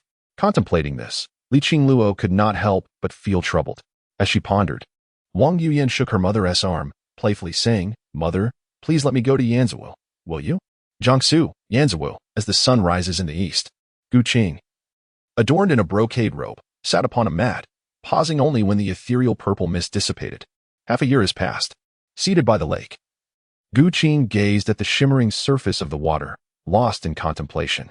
In the span of these 6 months, Gu Qing had gained profound insights into the world of Tianlong. Although this realm is known as Tianlong, it encompasses far more than the characters portrayed in the 8 parts of the Heavenly Dragon. The narrative of the 8 parts scarcely delves into the complexities of the imperial court's influence. In truth, the power wielded by the Northern Song Court is far from the dismal portrayal depicted within the 8 parts of the Heavenly Dragon. In the world of Tianlong, where Gu Qing resides, the governing institutions of the martial realm are represented by the Shenhou Mansion and the 6 Doors. The Northern Song dynasty, able to maintain its dominion, is supported by martial forces replete with formidable experts, including figures of the caliber of the 3 carefree elders. The martial arts hierarchy in this realm far surpasses that of the smiling, proud wanderer, being classified into tiers: non-mainstream, third-rate, second-rate, first-rate, innate realm, and divine intent realm. The distinction between the realms of intent and divine intent lies in a single character, yet the chasm between them is akin to that between the celestial and the mundane. The so-called divine intent realm is revered as the realm of gods among mortals. To comprehend the power of intent and transform it into divine abilities allows one to wield nature's forces, shattering mountains and rending the earth with mere gestures. Even in the world of ghost blowing out the light, the new martial practitioners that Gu Qing encounters have never heard of any news related to divine abilities. Gu Qing cast a glance at his ethereal panel. Name: Gu Qing Murongfu. Identity: Master of Destiny's Map Realm. First-tier martial artist. Divine ability: None fixed fate. 100-fold enhancement. Temporary fate. Blessing of the Celestial Maiden. Rebirth duration: 19 years and 6 months. Having traversed 2 worlds, he had only just encountered information pertaining to divine abilities. Gu Qing had always believed that only upon entering the realm of mythology could one attain the level of supernatural power. However, the Tianlong Babu presented him with an astonishing surprise: the realm of divine intent. Gu Qing gently closed her eyes, attuning herself to the slow circulation of true energy within her. Within the realm of the smiling, proud wanderer, she had forged the star-devouring technique, a martial art of unparalleled mastery, inspired by the celestial bodies of the universe. The deeper her understanding of the evolution of stars, the more formidable the power of this technique became. Drawing upon the knowledge acquired prior to her transmigration, the conceptual foundation of the star-devouring technique surpassed that of most martial arts, paving the way for its further advancement. Its essence mimicked the nature of black holes, with a core that forged a stellar furnace, returning to the origin and refining myriad energies to distill their quintessence. This essence nourished both body and soul, fortifying her innate source, which in turn allowed her to condense her internal strength. Throughout this process, the absorbed energy was rendered attributeless, completely transforming into her own. In essence, the internal power cultivated through the star-devouring technique bore no inherent properties. When employing other martial arts, it was necessary to transmute this attributeless internal strength into various forms of power, such as the force of ice or the force of wind, through the application of different techniques. Thus, Gu Qing was able to simultaneously cultivate and wield the vast majority of martial arts within the smiling, proud wanderer. After 6 months of diligent cultivation, she had nearly assimilated the foundational essence of the world she inhabited and, upon that foundation, began to comprehend the profound intricacies of the martial arts from the dragon-taming realm, further elevating her martial prowess. As the saying goes, standing on the shoulders of giants allows one to journey further. Gu Qing arrived in the world of Tianlong, not merely to harvest luck and the power of fate, but primarily to elevate his cultivation. The emergence of the lesser wuxiang skill from Li Qingluo served as an exquisite source of martial nourishment. With the assistance of a hundredfold enhancement from his destiny, Gu Qing has comprehended the essence of the lesser wuxiang skill, which emphasizes tranquility and effortless action, transcending into the void. It is formless and elusive, embodying the principles of subtlety. This skill, a foundational practice of the free and easy sect, holds a status akin to the one yang finger, both representing simplified versions of supreme martial arts. Having mastered the lesser wuxiang skill and combined it with the star-eating technique, Gu Qing's prowess now places him among the most formidable elite in the martial world of the Great Song. In the realm of Tianlong, even first-rate warriors merely exist in a peripheral capacity, such as those of the four great ministers' caliber. Only upon reaching the innate realm does one earn the right to a title. The renown of Nan Murong was previously cultivated by Murong Bo. The free and easy sect's legacy encompasses not only the lesser wuxiang skill, but also the Baiming divine skill and the eternal spring technique. These three martial arts constitute a singular tradition passed down from the free and easy master. However, due to the insufficient talents of figures like Weiyazi, they were unable to practice this enigmatic martial art. To ensure its legacy, the free and easy master divided this technique into three independent martial arts, bestowing them upon the three elders of the sect. Such revelations were gleaned by Gu Qing from Li Qi Luo. It is likely that the free and easy master is a practitioner of the divine intent realm. Given the longevity of divine intent warriors, it is feared that the three disciples of the free and easy master have already perished, while their venerable ancestor remains. One can only wonder where such a mythical being resides. Should Gu Qing encounter these ancient figures, he would do well to tread carefully around them. Nevertheless, having acquired two of the three major teachings of the free and easy sect, he is determined to devise a means to obtain the eternal spring technique from Wu Xingyun. With his unparalleled aptitude, he may yet succeed in reconstituting these three arts into a martial discipline of divine intent. Gu Qing rose, poised to tear apart the meditation mat he had just used, when suddenly, Gong Zhiqian hurriedly approached. "My lord," he exclaimed, "the steam engine you designed has been crafted by the blacksmith in the village. Furthermore, the Wang family has supplied us with 5 sets of water-powered spinning wheels for the validation of the new technology."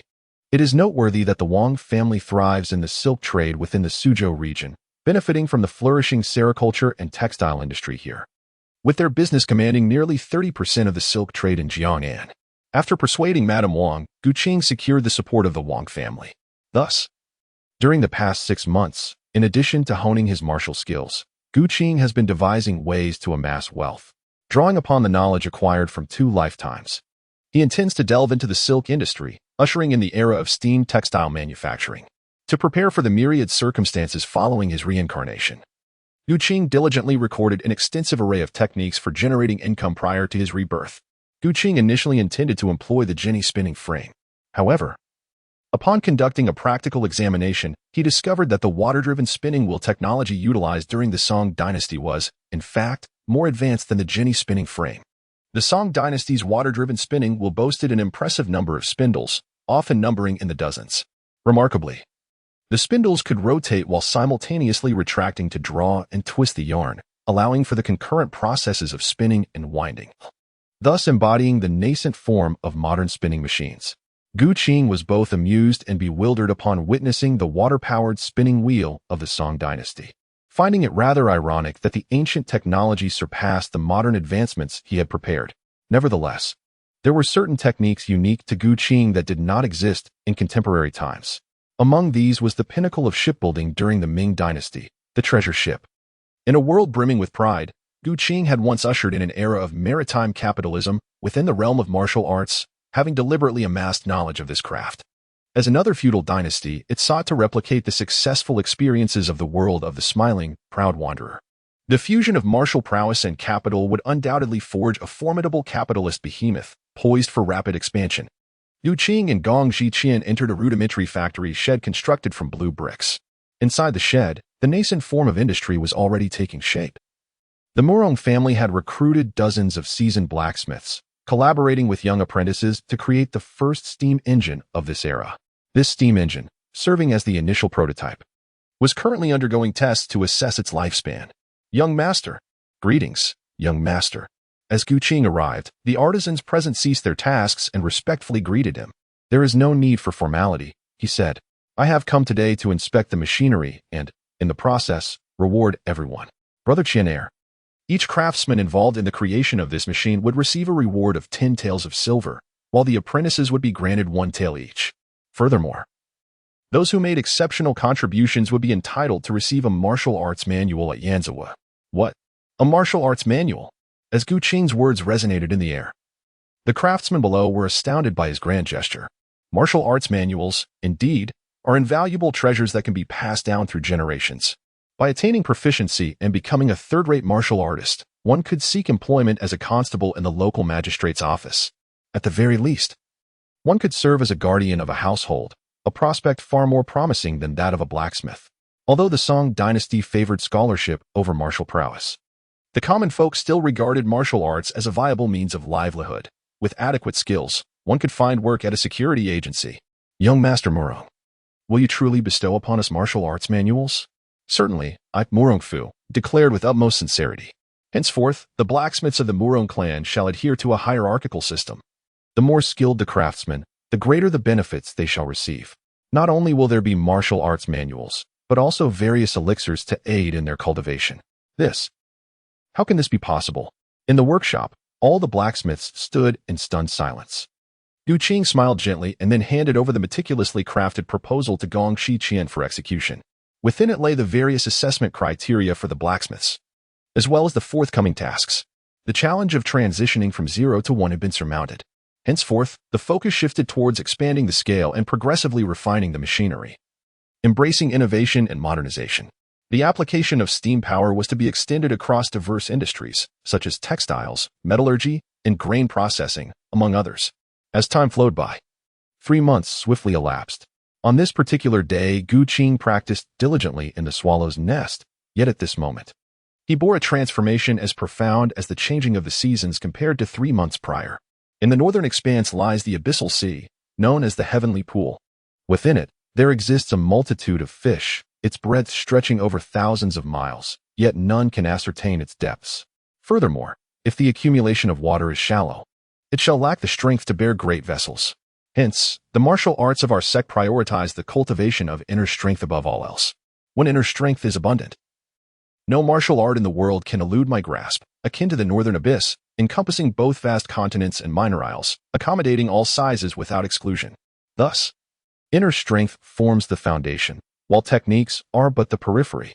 You have grasped the essence of the northern abyss divine skill, your comprehension deepening once more, exponentially enhancing your fate. You have unraveled all mysteries of the northern abyss divine skill and attained the core secrets of the northern abyss returning ruins great formation. The northern abyss returning ruins great formation manifests through the embodiment of the formation itself. Gu Qing did not cultivate the northern underworld technique. Instead, he immersed himself in his own martial arts mastery, comprehending the core secrets of the northern underworld divine skill. As the saying goes, one can refine jade with stones from other hills. Through deep understanding of the human body's secret formations, he recognized that each person possesses various orifices, resonating with celestial bodies, harmonizing with the constellations to command diverse energies.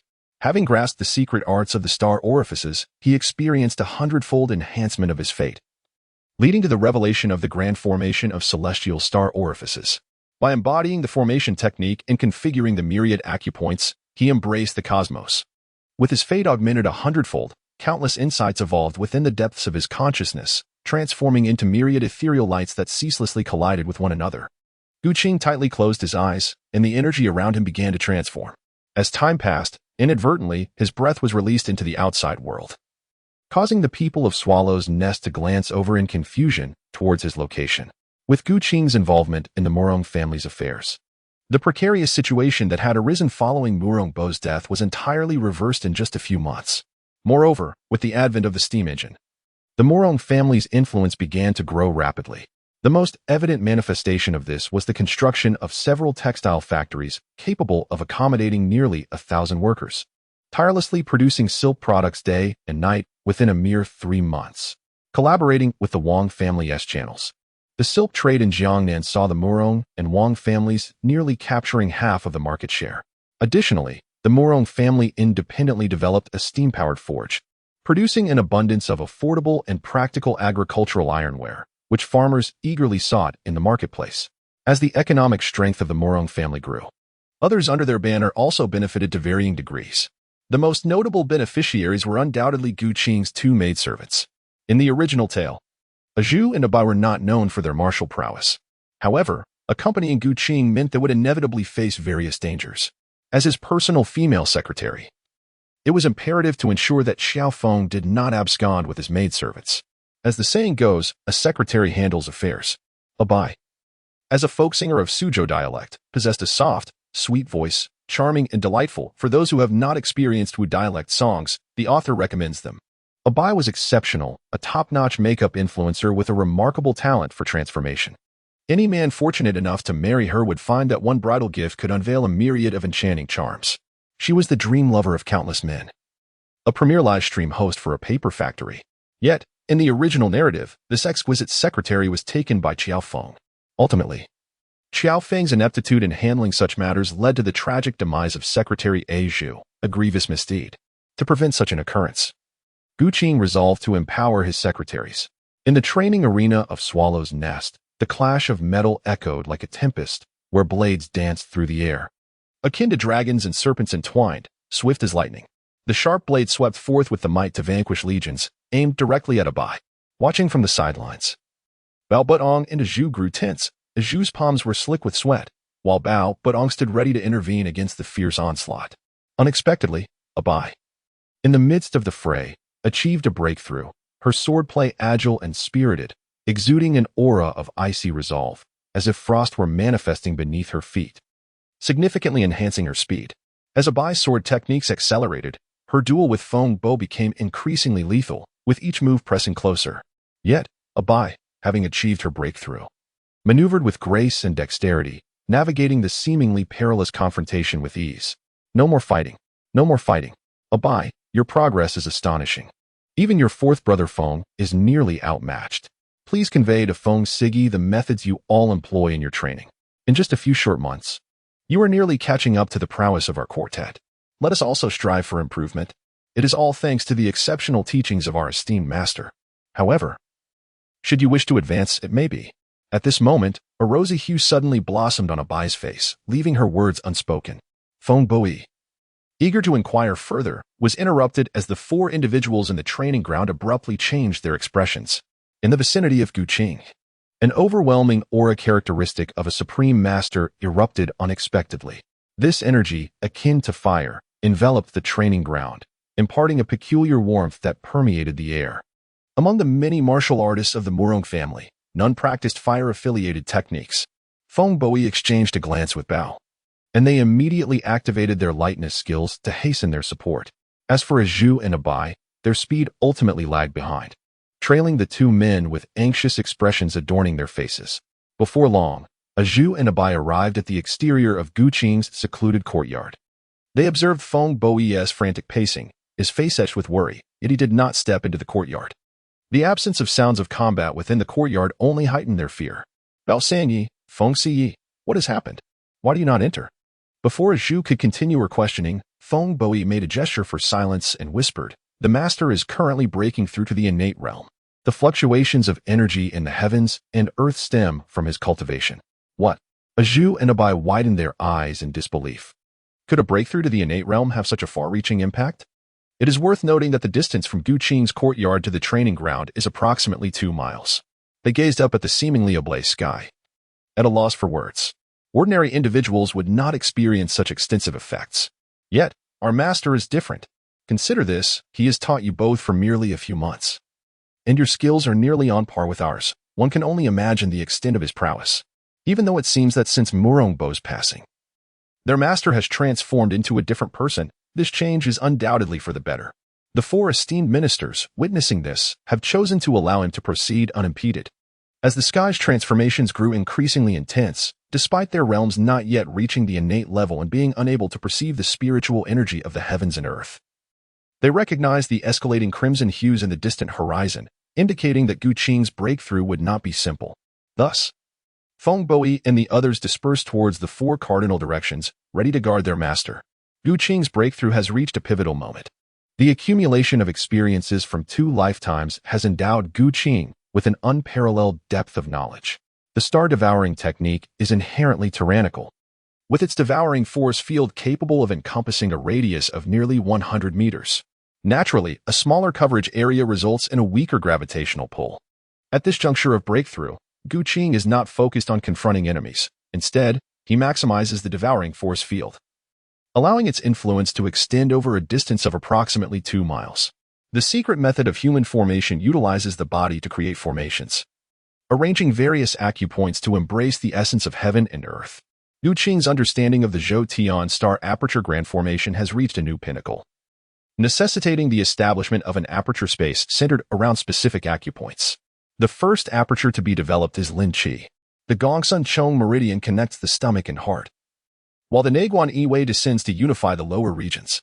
Lin Qi, associated with the gallbladder meridian, intertwines with the Yang Wei, sharpening the vision and enhancing perception. At the convergence of the 8 meridians, mastery over all acupoints is achieved. The 8 meridians correspond to the 8 trigrams, with the Dai meridian belonging to the leaf fire. Through the refinement of the fire sword technique, the essence of the sword is cultivated, commanding the aperture space.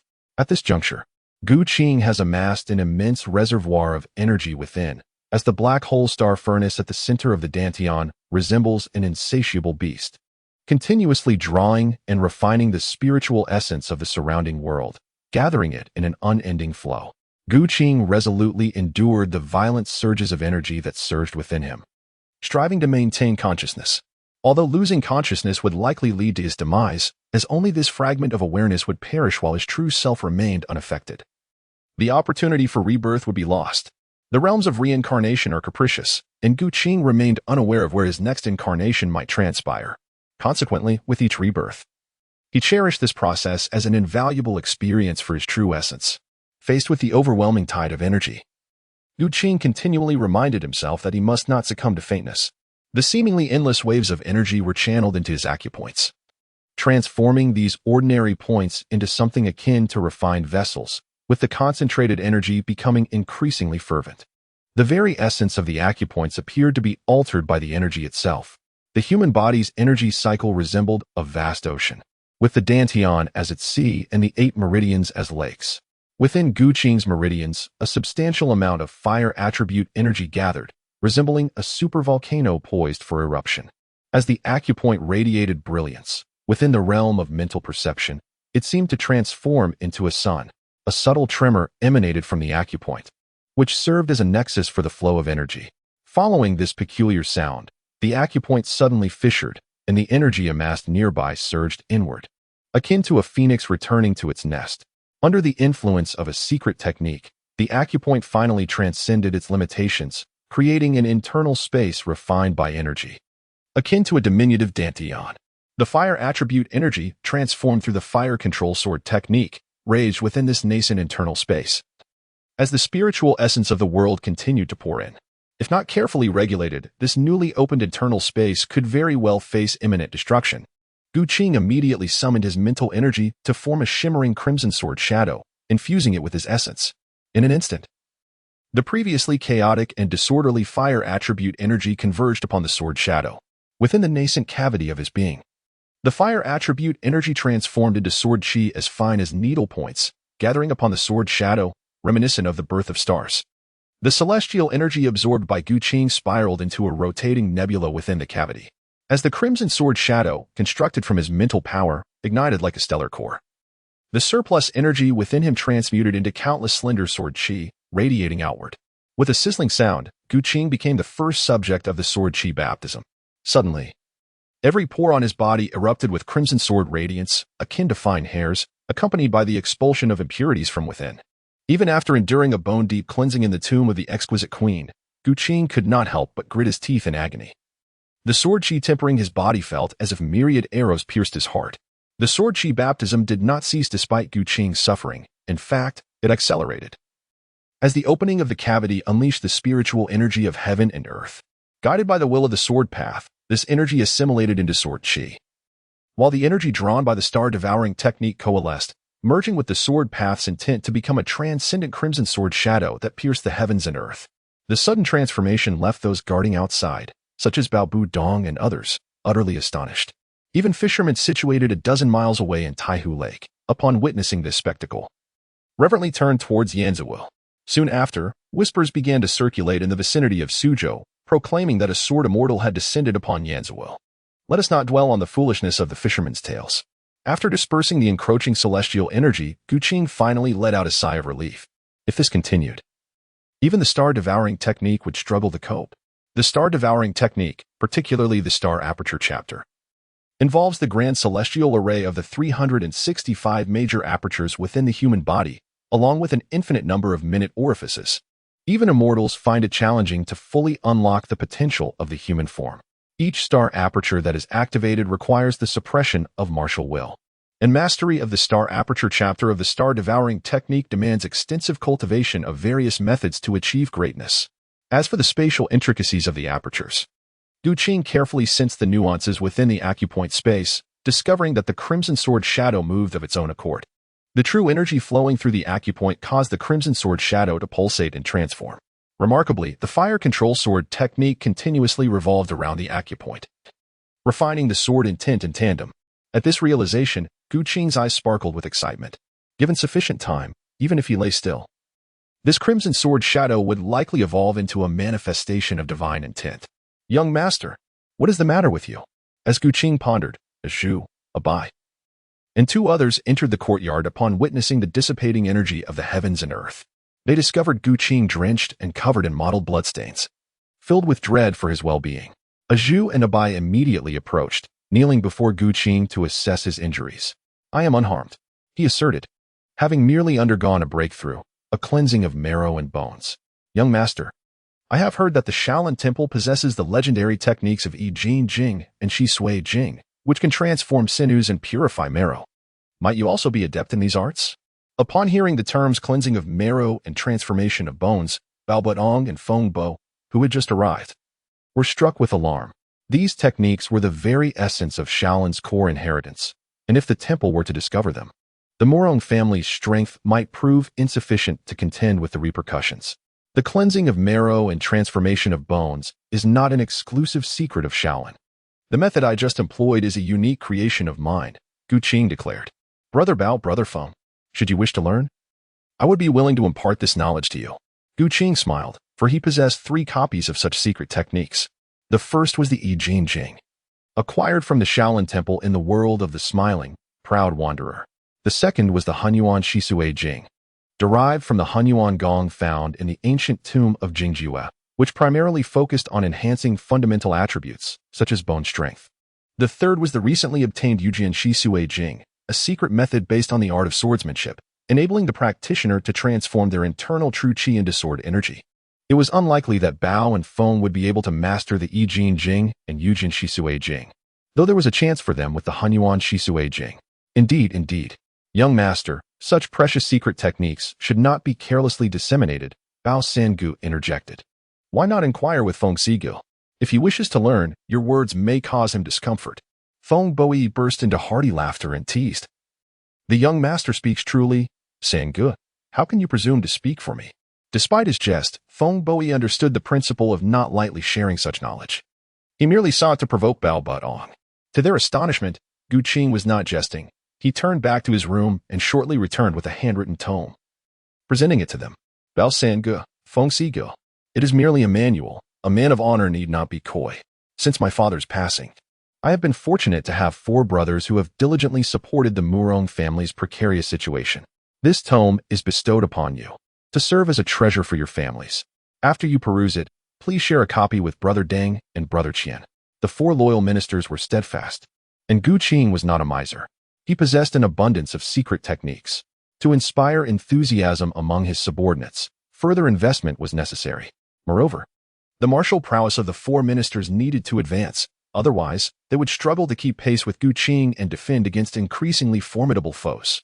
Bao Butong stared blankly at the manual in his hands, his emotions a tumultuous blend. For he never anticipated that the young master would truly grant such an advanced martial art. This was indeed the key to entering the innate realm. Thank you, young master. Thank you, young master. Bao Butong and Feng Boi silently vowed that henceforth they would strive with all their might to fulfill the young master's commands. For rewards and penalties were clearly defined. Having received such benefits, it was only natural that they would now dedicate themselves to their duties.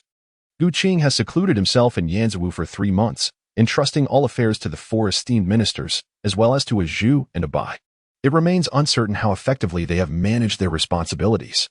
How fares the business of the 3rd brother, Bao, and the 4th brother, Feng, in the Murong family? Young master. During these 3 months, our Murong family has established 10 new factories. 6 of these are dedicated to the production of silk textiles, 1 for forging everyday ironware, 2 for processing rice, and 1 for weapon manufacturing. Weapon manufacturing? Gu Qing furrowed her brow, acutely aware that weapons are classified as controlled items, easily arousing the vigilance of the imperial court. She recalled a passage from the original story of Tianlong, where Murong Fu and Feng Boi, alongside Bao Butong, attempted to procure arms, only to fall prey to a corrupt official surnamed Hua, who swindled them out of 500,000 taels of silver. Furthermore, in the present day, the Murong family lacked the foundation to instigate a rebellion. Noticing Gu Qing's displeasure, Bao Butong immediately clarified, "My esteemed young master, we utilize steam-powered workshops to craft agricultural implements, and the iron produced is of a quality superior to ordinary 20-grade iron. The court has acknowledged the Murong family's robust ironworks and has designated us to assist in weapon manufacturing. Currently, the market price for a bow is approximately 2 taels, while each arrow costs around 60 to 71. Naturally, these are standard bows and arrows. The price for high-quality archery equipment is significantly higher. For instance, the exceptional bows produced in Xingzhou, Xixia, can reach a staggering 10 taels within our Song territory. Our steam-processed iron bows surpass the quality of those from Xixia. The profits from a weapons forge should not be underestimated. Last month, after merely 20 days of operation, we earned over 10,000 taels of silver. However, we have encountered difficulties in recruitment, whether for skilled craftsmen or ordinary apprentices. Is there a shortage of manpower?" Gu Qing contemplated the situation, recognizing that the land of Xinzhou operated under a smallholder economic model. Unless unforeseen circumstances arose, this paradigm would persist until the Republic era, if not longer. How could a breakthrough be achieved? It was imperative to devise a means to liberate the populace from the constraints of the land.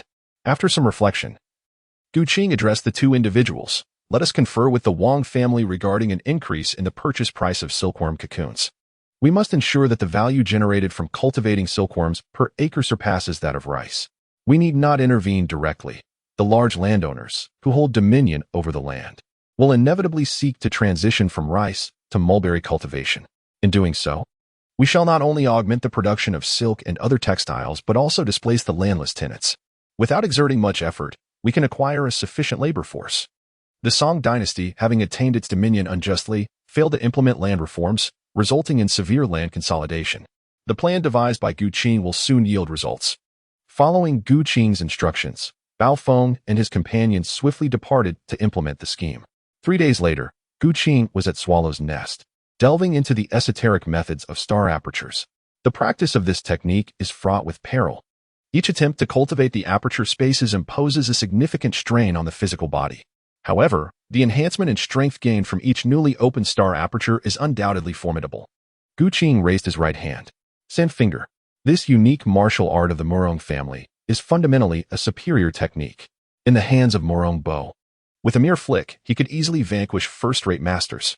However, when compared to the 6 Meridians divine sword of the Dali Duan clan, it still falls short. Likely on par with the Yi Young finger in terms of martial arts classification. Yet, once the Lingqi acupoint S-space was opened, Gu Qing's inner energy could autonomously transform into sword energy. With a gentle wave of his hand, the crimson sword energy traversed half of the training ground, striking a stone pillar 20 meters away, piercing through its center. The fiery red sword energy was composed of countless strands as fine as hair. Where the sword energy passed, the stone pillar exhibited a deep crimson hue, as if it had been scorched in a kiln. Sand finger. No, it should now be called sandsword finger. Gu Qing's sudden strike left a Zhu and a Bai, who were diligently practicing their sword techniques in the training arena, utterly astonished. Gazing at the smooth, mirror-like hole in the stone pedestal, along with its crimson hue, they could scarcely fathom the implications. If such a finger were to land upon a person, the consequences would be terrifying. Perhaps it would pierce through flesh and ignite blood. The mere thought of such a scene sent shivers down their spines. Their master had once again conceived an extraordinary skill. "Master, does this sword gesture exist within the sword techniques we have learned?" They inquired, their eyes sparkling with admiration. It is truly remarkable. Please teach us. The two girls approached Gu Qing, one on each side, leaning affectionately against him, exuding an intoxicating charm. Having reincarnated into the world of Tian Long for over 6 months, Gu Qing had transformed them from mere secretaries into sword attendants. He imparted to Abai the mysterious ice sword technique and to Zhu the wind control sword technique, planting the seeds of mental strength for both disciplines within their consciousness. Hence, they were able to advance rapidly, unencumbered by any bottlenecks, reaching the pinnacle of their realm. This achievement was also due to their unwavering dedication. In any case, Gu Qing was determined not to disappoint their relentless efforts. For a secretary who aspires to improve is indeed a worthy secretary. You wish to learn the combined sword gesture? Be prepared to endure some hardships. I wonder if you can withstand it. Master, we are unafraid of hardship. The trio took a brief respite in a pavilion adjacent to the training ground. Before long, a few figures emerged from the distance, the foremost being his cousin, Yu Yan. Cousin, am I arriving at an inopportune moment? After several months of seclusion, Gu Qing had only crossed paths with Wang Yuyin a handful of times.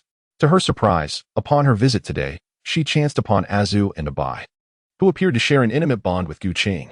Even though her affection had reached its zenith, Wang Yuyin could not help but indulge in self-pity, perhaps due to the fact that she had yet to wed her cousin. Consequently, she felt as though she was a burden to Azu and Abai, who were tasked with caring for her cousin. Initially, she had intended to confide in her cousin, yet as the words lingered on the tip of her tongue, she hesitated and refrained from speaking. Gu Qing noticed her eyes were misty, fearing she would burst into tears at any moment. He certainly did not wish to cultivate his beloved into a character akin to Lin Daiyu. Thus, he smiled and beckoned to Wang Yuyin, saying, Cousin, you have arrived just in time. Come, let your elder cousin see if you have grown recently. Cousin, she stammered, I came over. And my mother sent word for you to join us for dinner at Manduo Villa this evening. Upon noticing Gu Qing's gaze sweep past her, the 14-year-old cousin blushed deeply. Feeling quite bashful, she had never encountered such things before. Instantly, she buried her head in her chest, too shy to look at Gu Qing, Zhu, and Abai. Upon hearing this, Gu Qing secretly thought to himself that Li Qingluo was not merely inviting him for a meal, but rather had a desire for more. Subsequently, Gu Qing and Wang Yuyin made their way to the mandala villa.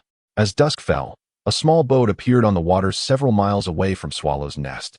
A solitary figure occupied the vessel, broad-shouldered and robust, clad in dark iron armor and a gray robe, with a bamboo hat obscuring his features. From a distance, he exuded an aura of immovability, akin to a mountain. Should a practitioner of innate strength be present, they would undoubtedly sense the thick bloodthirst enveloping him. A testament to the countless enemies he must have slain on the battlefield to cultivate such a terrifying aura. Before long, Gong Yeqian, who was stationed at Swallow's Nest, received news of a formidable visitor. Within half an hour, at the dock of Swallow's Nest, Gong Yeqian's eyes widened in astonishment.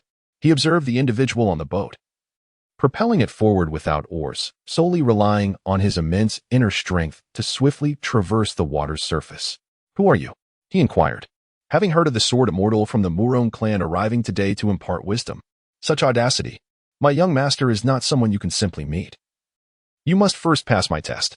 In the realm of martial arts, reputation and fame hold great weight, and many seek to ascend by stepping upon the name of Nan Murong. This was not the first time Gong Yeqian had encountered such a challenge. With a fierce shout, he unleashed his renowned technique, the Thousand Gene Palm. The force surged forth like a crushing boulder, layers of palm energy cascading forward, compressing the air into a transparent barrier of vitality, exuding a magnificent presence. Impressive momentum, the visitor remarked, undeterred. Very well, allow me to demonstrate a technique. As Gong Yeqian made his move, the newcomer emitted an aura that surged forth like a vast ocean, declaring, the Iron Mountain shall collapse, none can withstand it. At the dock near the Murong clan, the highest martial artist, Gong Yeqian, faced off against the intruder, while Zhu and Abai, accompanied by their martial-skilled servants, stood ready nearby. Gong Yeqian initiated the assault, his formidable palm strength crashing down like an avalanche. Zhu and Abai exchanged glances, their faces lighting up with hope, as the enigmatic opponent had yet to react. Yet, before their smiles could fully form, Gong Yeqian sensed something amiss. The individual opposite him remained unervingly calm. Suddenly, the declaration, the Iron Mountain shall collapse, none can withstand it, echoed in the air, and Gong Yeqian realized too late that his adversary had made the first move. The opponent's straightforward punch, devoid of any grandiose display or thunderous sound, bore down upon him with an unstoppable force. In that fleeting moment, Gong Yeqian felt there was no escape. The fist, initially distant, descended upon him like a mountain, inescapable and overwhelming. His thousand-gene palm, which had formed an imposing barrier through compressed air, began to fracture from its strongest point. Crack! Boom! The thousand-gene palm faltered, and Gong Yeqian's complexion changed dramatically. How could this person possess such strength? With a thunderous crash, the once formidable Gong Yeqian was sent flying over 10 meters, landing harshly on the dock and shattering several wooden railings in the process. In stark contrast, the small boat beneath the mysterious figure remained completely undisturbed, not even a ripple disturbing the water's surface. On the dock, a Zhu and a Bai exchanged worried glances upon witnessing Gong Yeqian's swift defeat. With their master absent from Yinzi Wu, they had no choice but to rely on their own strength. Prepare yourselves. Even if we must perish, we cannot allow the Murong family to be shamed. Stop! A Zhu called out, halting her sister. Gong Yeqian, having been vanquished in a single strike, lay on the ground, feeling as though every bone in his body had turned to jelly, utterly drained of strength. The force of the mysterious one's blow had dispersed all his internal energy, leaving him unable to gather his strength. Fortunately, there was no intent to kill. Otherwise, that single strike could have proven fatal. Gong Yeqian could even discern a unique method of harnessing energy from that powerful punch, a strange force swirling within him, making it difficult to concentrate. Yet, this highly concentrated energy also imparted a sense of revelation. If only the Qianjin palm technique could be distilled into a singular strike, he would ascend to new heights. Indeed, the opponent had provided him with invaluable insight.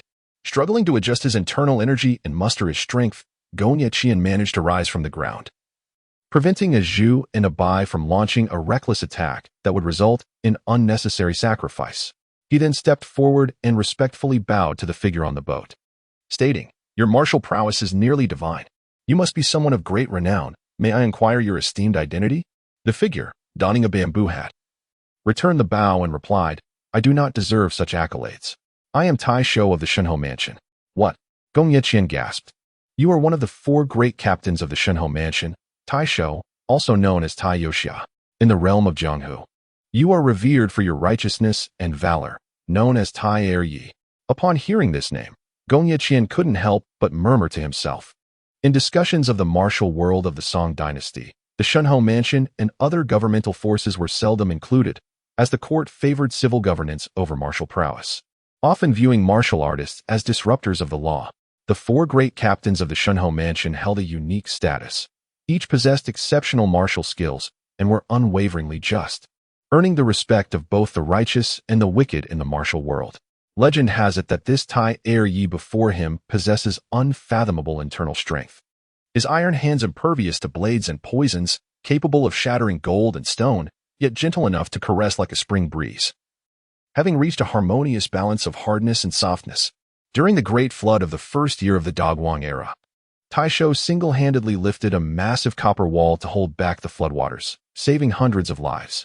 When the officials arrived 3 days later, they found the flood had receded, and the imprints of his hands were clearly visible on the copper wall, proving his legendary status was well-deserved. To see him in person is worth more than 1,000 tales. Confronting the Iron Hand, Gong Yeqian finally comprehended why the Zhao family remained firmly entrenched in power. Merely one Iron Hand possessed martial prowess that far surpassed his own. Now, with the Iron Hand arriving at Yanziwu, could it be that the secret rebellion of the Murong family had been divulged? Contemplating this, Gong Yeqian's expression fluctuated between anxiety and determination, pondering whether he should risk everything to eliminate his adversary. Meanwhile, a disturbance unfolded at Yanziwu, yet Gu Qing was absent from the scene. At that moment, Gu Qing found himself at Man-to-Mountain Villa, grappling with the increasingly troublesome presence of his aunt. Ever since he severed her delusions regarding Duan Zhenchun, this woman had transformed, becoming ever more fervent. As the saying goes, a woman's heart resembles a highland. If left unclaimed, it shall be occupied by others. Thus, Li Qingluo's affection for the ever more accomplished Gu Qing blossomed, akin to a mother-in-law's growing fondness for her son-in-law. She effectively took Gu Qing to conquer that enigmatic highland, with Li Qiluo herself acting as the guide. Serving as a bridge between them, Wang Yuyan remained blissfully unaware, a true daughter of the Mongolian lineage. During a family banquet of the Wang family, Gu Qing and Wang Yuyan sat together, with Gu Qing personally ladling a spoonful of her favorite Yinshan cloudwing soup into her bowl, prompting a sweet smile to grace Wang Yuyan's face. "Thank you, cousin," she exclaimed. "Do eat more, for your health." Gu Qing smiled softly.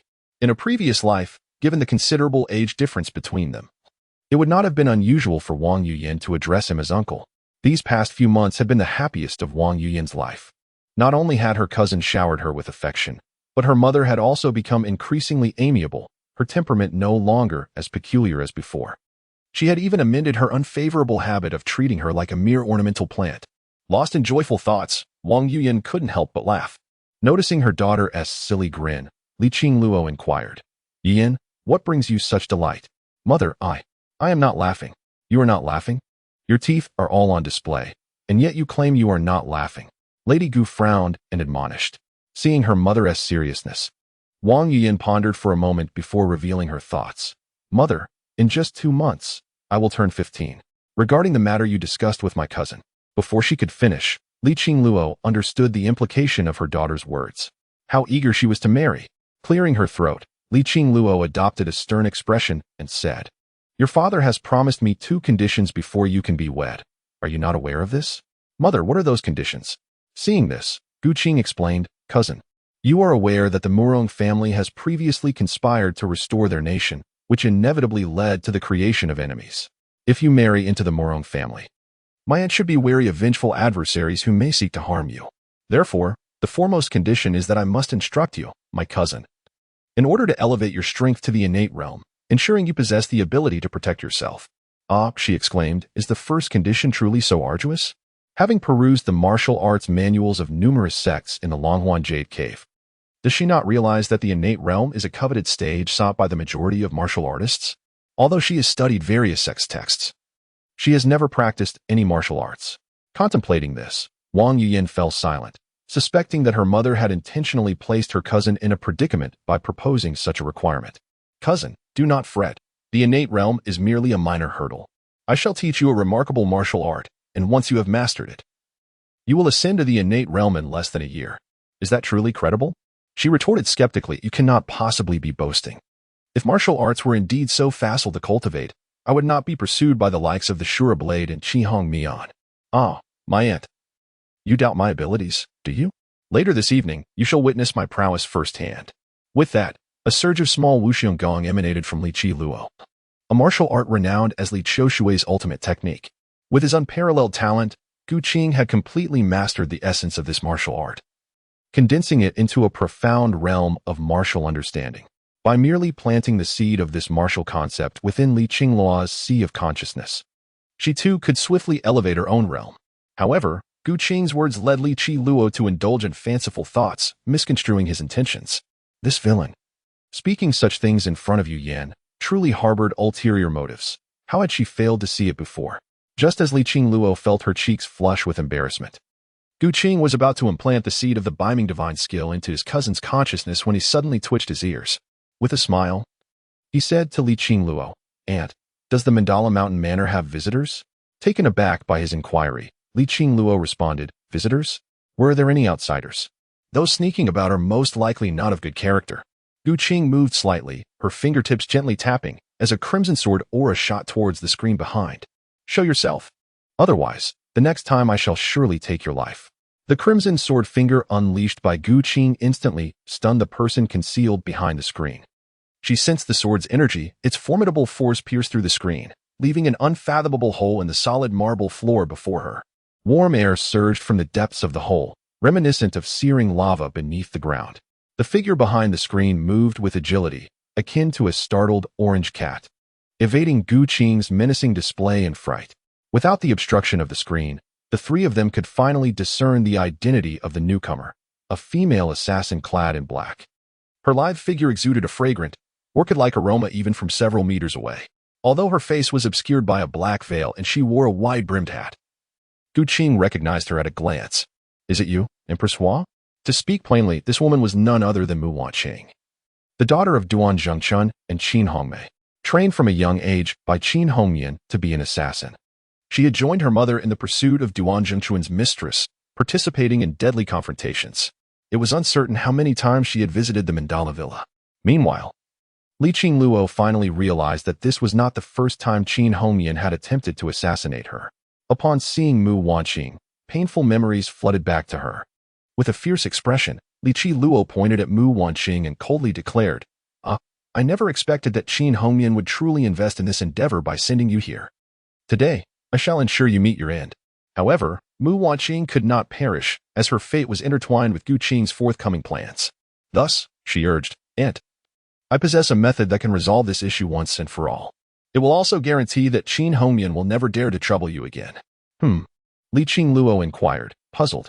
Ever since the passing of Murong Bo, her seemingly unremarkable nephew had become increasingly difficult to comprehend. Not only had his martial prowess surged to remarkable heights, but his strategic acumen was also exceptionally refined. Gu Qing smiled and said, Aunt, I shall keep you in suspense for now. You will come to know in due course. On the other side, Mu Wanqing, upon hearing the terms of endearment exchanged between the two, realized they were allies. Aware of their formidable martial prowess, she felt utterly powerless. All she could do was silently lament, I am sorry, master. I fear I shall disappoint you. Steeling herself, Mu Wanqing drew her personal sword and launched a preemptive strike at Gu Qing. Gu Qing's figure flickered, and before Mu Wanqing could complete her move, he effortlessly disarmed her. With a sense of unwillingness, Mu Wanqing raised her left hand and unleashed a poisoned dart from her sleeve. However, Gu Qing easily caught the dart between his fingers. He then sealed the acupoints on Mu Wanqing's body, rendering her motionless, like a statue. Recalling a scene from Demigods and Semi-Devils, Gu Qing remembered that Mu Wanqing had a rather unique bonding ritual. If certain conditions were met, one could acquire an unwaveringly loyal ally. With this thought, Gu Qing couldn't help but glance at the black veil covering Mu Wanqing's face. At her age, the Empress Hua indeed possessed an enchanting allure. Gu Qing found himself transported back to the days of eagerly unboxing packages in his past life, hoping that the contents would astonish him. He first removed Mu Wanqing's hat, revealing cascading black hair akin to a waterfall. Her face, veiled in black, betrayed an urgency that filled her eyes with a fierce desperation. Wishing to slay the shameless rogue before her, regrettably, Gu Qing had sealed her acupoints, rendering her immobile and mute. All that remained were her eyes, darting helplessly. Yet she could do nothing.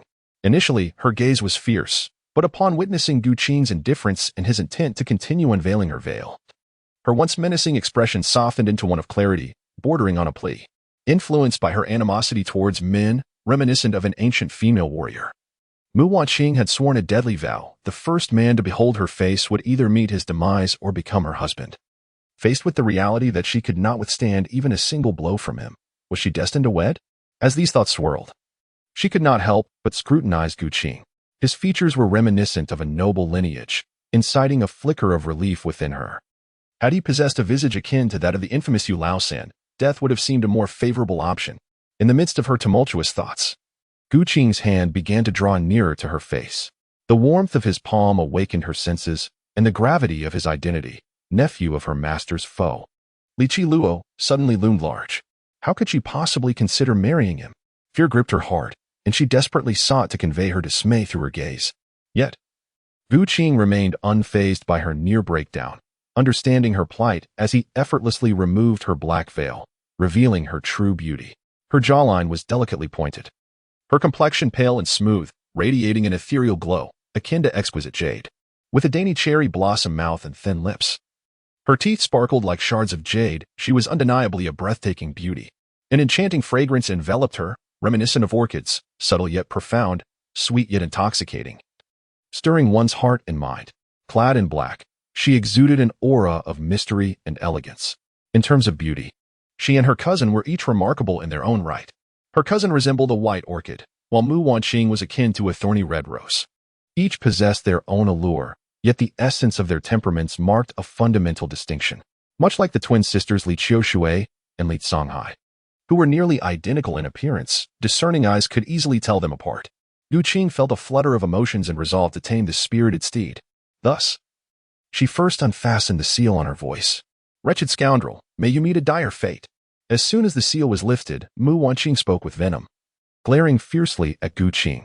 Pray, young lady, she said, my fiancé is seated right beside me.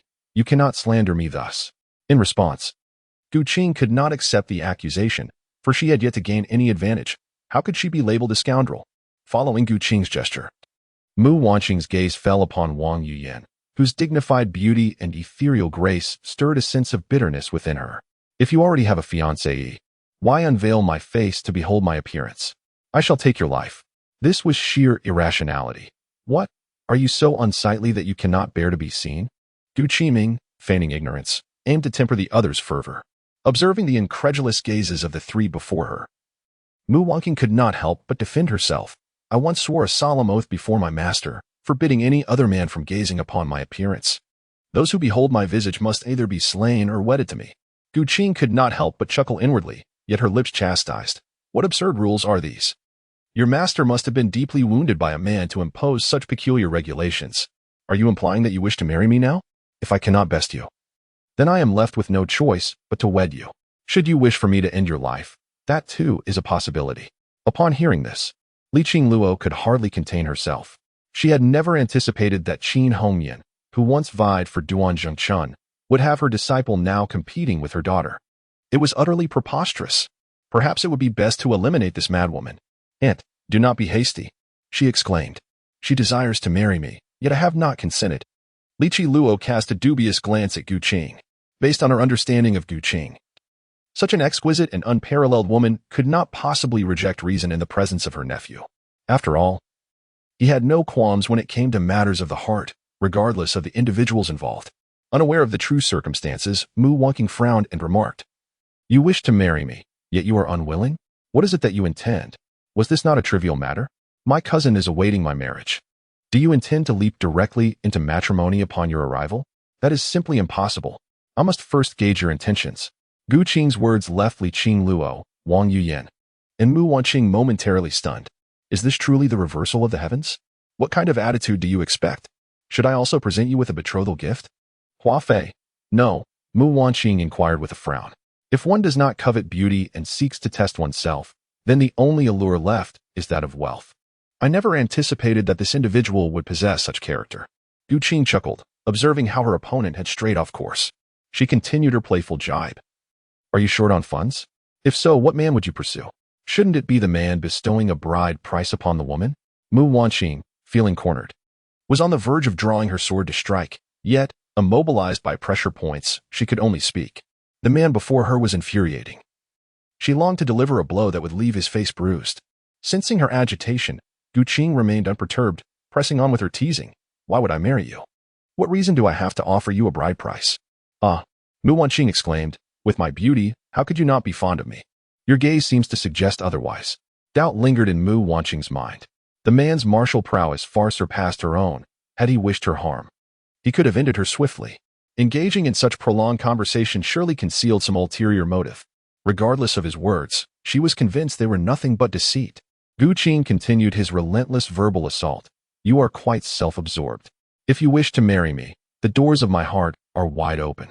However, you must first prove your worthiness by demonstrating your intentions by my side. If your demeanor pleases me, marriage may indeed be an option, even to the extent of starting a family without delay. How do you intend to showcase your sincerity? Mu Wanqing found herself ensnared in his words, unable to extricate herself. I require no betrothal gifts. I merely seek to understand your attitude. If you need no gifts, how can I gauge your attitude? Must I have you by my side every day? Mu Wanqing felt herself on the brink of madness, grappling with the absurdity of his character. Yet, Gu Qing remained undeterred. Only by shattering her hardened exterior could he access the sweetness concealed within. You misunderstand. I am not in want of companionship. You claim to reject gifts. Yet I insist you cannot simply forego them. I seek a demonstration of your commitment. Given your volatile nature, quick to draw a blade, I must test whether your affections for me are genuine. Upon hearing this, Mu Wanqing's voice trembled. You say all this merely out of greed? You accuse me of avarice, yet I ask, how can I ascertain your feelings for me? Do not assume I am truly driven by wealth. In terms of riches, the Morong family possesses fortunes amounting to thousands of taels of silver each month. In the realm of martial prowess, even my mate surpasses you. A woman of your humble standing should consider herself fortunate merely to be acquainted with me. Do not let dissatisfaction cloud your judgment. If you truly desire marriage, why not seek out the beggar's sect? Surely, their disciples would be eager to dote upon you as if you were a goddess. Do you not find my words resonate with the depths of your soul? Gu Qing's words left Mu Wanqing utterly astonished. And even Li Qi Luo and Wang Yuyin gazed at him in bewilderment. The three were at a loss, each pondering, who am I? What am I doing? After a considerable pause, Mu Wanqing finally emerged from Gu Qing's spellbinding verbal onslaught. She took several deep breaths, her eyes fixed intently on Gu Qing, a man who had etched an indelible impression upon her. Despicable and shameless. She believed that Gu Qing was merely deceiving her and indignantly retorted, I refuse to believe you. You claim that your maid surpasses me in martial prowess. If you have the ability, release me and allow me to challenge your maid in a duel. Gu Qing shook her head. It is not lies that wound, but rather the truth that strikes like a sharp blade. With the current prowess of a Zhu and a Bai, they could engage in a fierce contest with a first-rate adversary like Fengbo Yi, while Mu Wanqing could only hope to compete with them if she were willing to risk everything. Otherwise, victory was utterly unattainable. You may be released, but you must not inflict harm upon any member of the Mandala Mountain Villa. Will you agree? If I cannot withstand even a single strike from you, how could I refuse? Mu Wanqing found it incomprehensible how such a despicable and shameless individual could achieve such formidable martial prowess. It was as if the heavens had turned a blind eye. Having initially tamed this fiery steed, Gu Qing wore a smile. She released Mu Wanqing from her acupoints, allowing her to regain normal movement, though her internal energy remained inaccessible. Subsequently, she provided a pair of chopsticks and a bowl, ensuring that Mu Wanqing would not go hungry. Observing the other's cautious manner of eating, reminiscent of a wary stray, Gu Qing reflected on how Mu Wanqing had spent her formative years secluded in the valley with Qin Hongyan, isolated from the world. Her temperament akin to that of a wild creature. Now, having taken this wild spirit under her wing, Gu Qing deemed it a commendable act of virtue. That night, another exhilarating battle ensued. The following day, as the purple haze faded from the horizon, Gu Qing concluded her morning practice and then returned to Swallow's Nest with Mu Wanqing. What Gu Qing was unaware of was that at Swallow's Nest, Iron Hand was investigating the Murong family's weapon manufacturing activities. Iron Hand had come to Swallow's Nest upon receiving intelligence from the Golden Cicada Society, reporting that there were allegations of the Murong family's treasonous intentions. Inadvertently, he had stumbled upon some clues. The atmosphere at Swallow's Nest was tense. Even their breaths were held lightly, fearful of drawing Iron Hand's attention. It was not the fear of death that gripped them, but rather the dread of implicating Gu Qing and endangering the entire Murong family. Gu Qing returned to Swallow Bay, only to discover that the dock was devoid of even a single servant. Under normal circumstances, this would be utterly inconceivable. As she strolled along the stone path towards the inner courtyard, she finally caught sight of a young girl peering anxiously outside, as if fearful of being discovered. This girl was none other than the daughter of Bao Bulang. Bulang, come here, she called. How could it be the voice of the young master when there was no one in sight? After murmuring softly to herself, Bao Bulang craned her neck to look outside once more.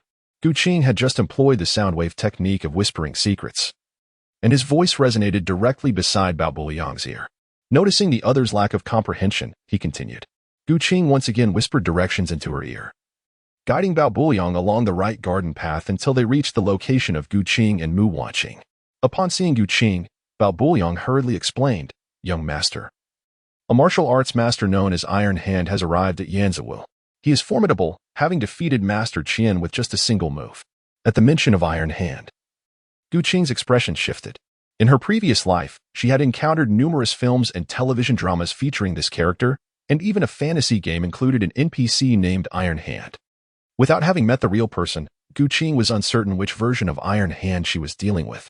The characters across these three different mediums possessed varying levels of strength, with the game version of Iron Hand being particularly terrifying.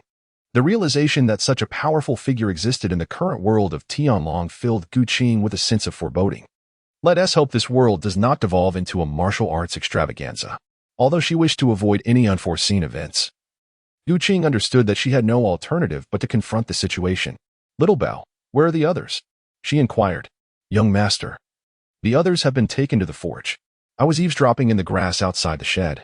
I overheard Master Qian mention that our smuggling operation of refined iron has been exposed. Smuggling refined iron to Xixia. During the century-long conflict between the Song dynasty and Xixia, there were not only battles but also trade exchanges between the two nations. At the border, trade was conducted through official markets, including iron goods.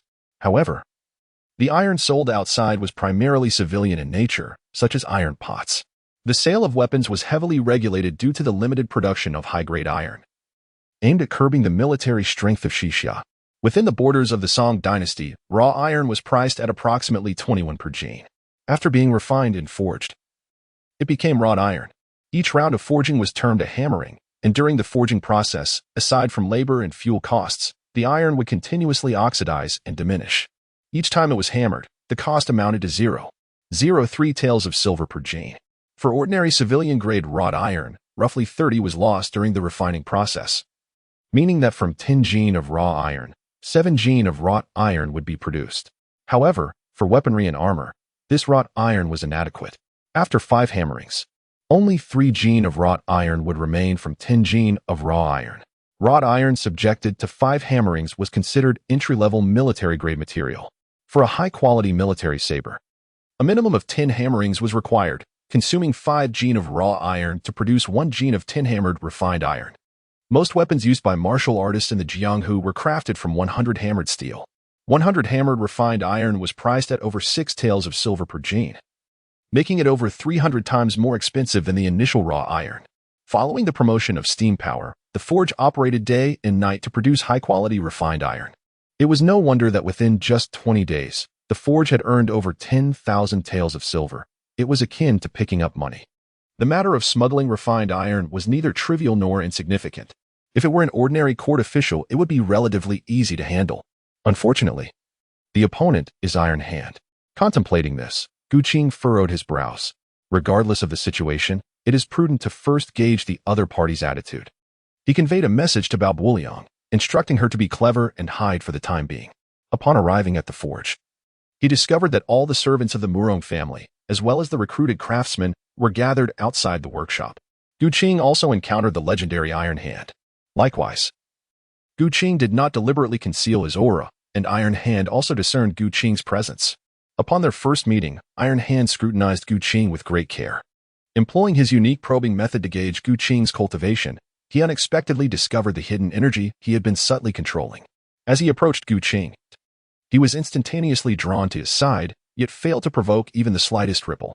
Beside Gu Qing, it felt as unfathomable as an abyss. Having long heard of the Iron Captor's divine prowess in solving cases, witnessing it today truly feels like a fortuitous blessing of 3 lifetimes. Gu Qing took the initiative to greet him. His current influence had yet to flourish, rendering it unwise to confront the Song dynasty. He had long heard of the renowned names of Bai Qiaofeng and Nan Murong. I extend my respects to you, Tai. Noticing that Tai Shou did not immediately resort to violence, Gu Qing felt a slight sense of relief. If it were merely the matter of smuggling fine iron, it would not be a significant issue. With this thought in mind, Gu Qing smiled and inquired, "Might I ask the purpose of your visit to Yanzhou today?" Tai replied, "I have 2 objectives for being here. Firstly, I have received a report from the Golden Dragon Society alleging that the Murong clan intends to rebel." The Golden Dragon Society? Plotting rebellion? Upon hearing this, Gu Qing maintained a calm demeanor and proceeded to explain, "Iron Captain, you may be unaware that several months ago, my father passed away. The Golden Crawler Society, taking advantage of my youth, sought to seize the benefits of the Murong family. Subsequently, my second brother Qin swept through, eliminating a number of ambitious individuals and restoring peace to the Taihu waters. I fear that treacherous individuals may have slandered us, and I implore you, Iron Captain, to discern the truth and deliver justice for the Murong family." Iron Hand understood that Gu Qing's words were as gentle as a spring breeze. However, the path ahead would undoubtedly be fraught with bloodshed. For the Murong family to regain control of the Golden Crawler Society, a thorough cleansing of its upper echelons would be necessary. The informant was none other than the son of the former leader. "Very well," Iron Hand declared.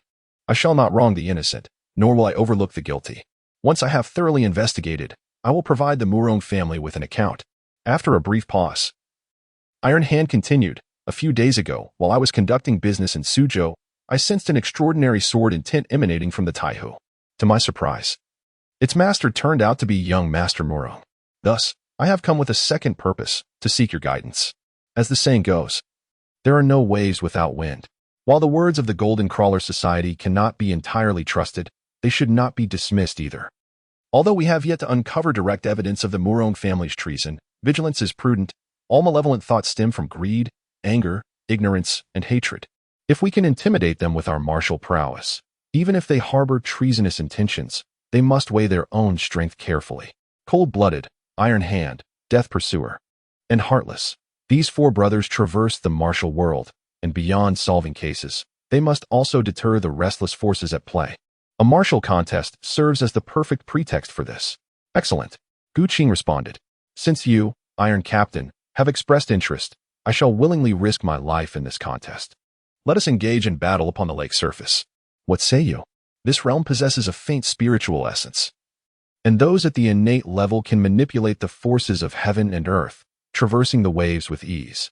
Why not? Young Master Morong, please lead the way.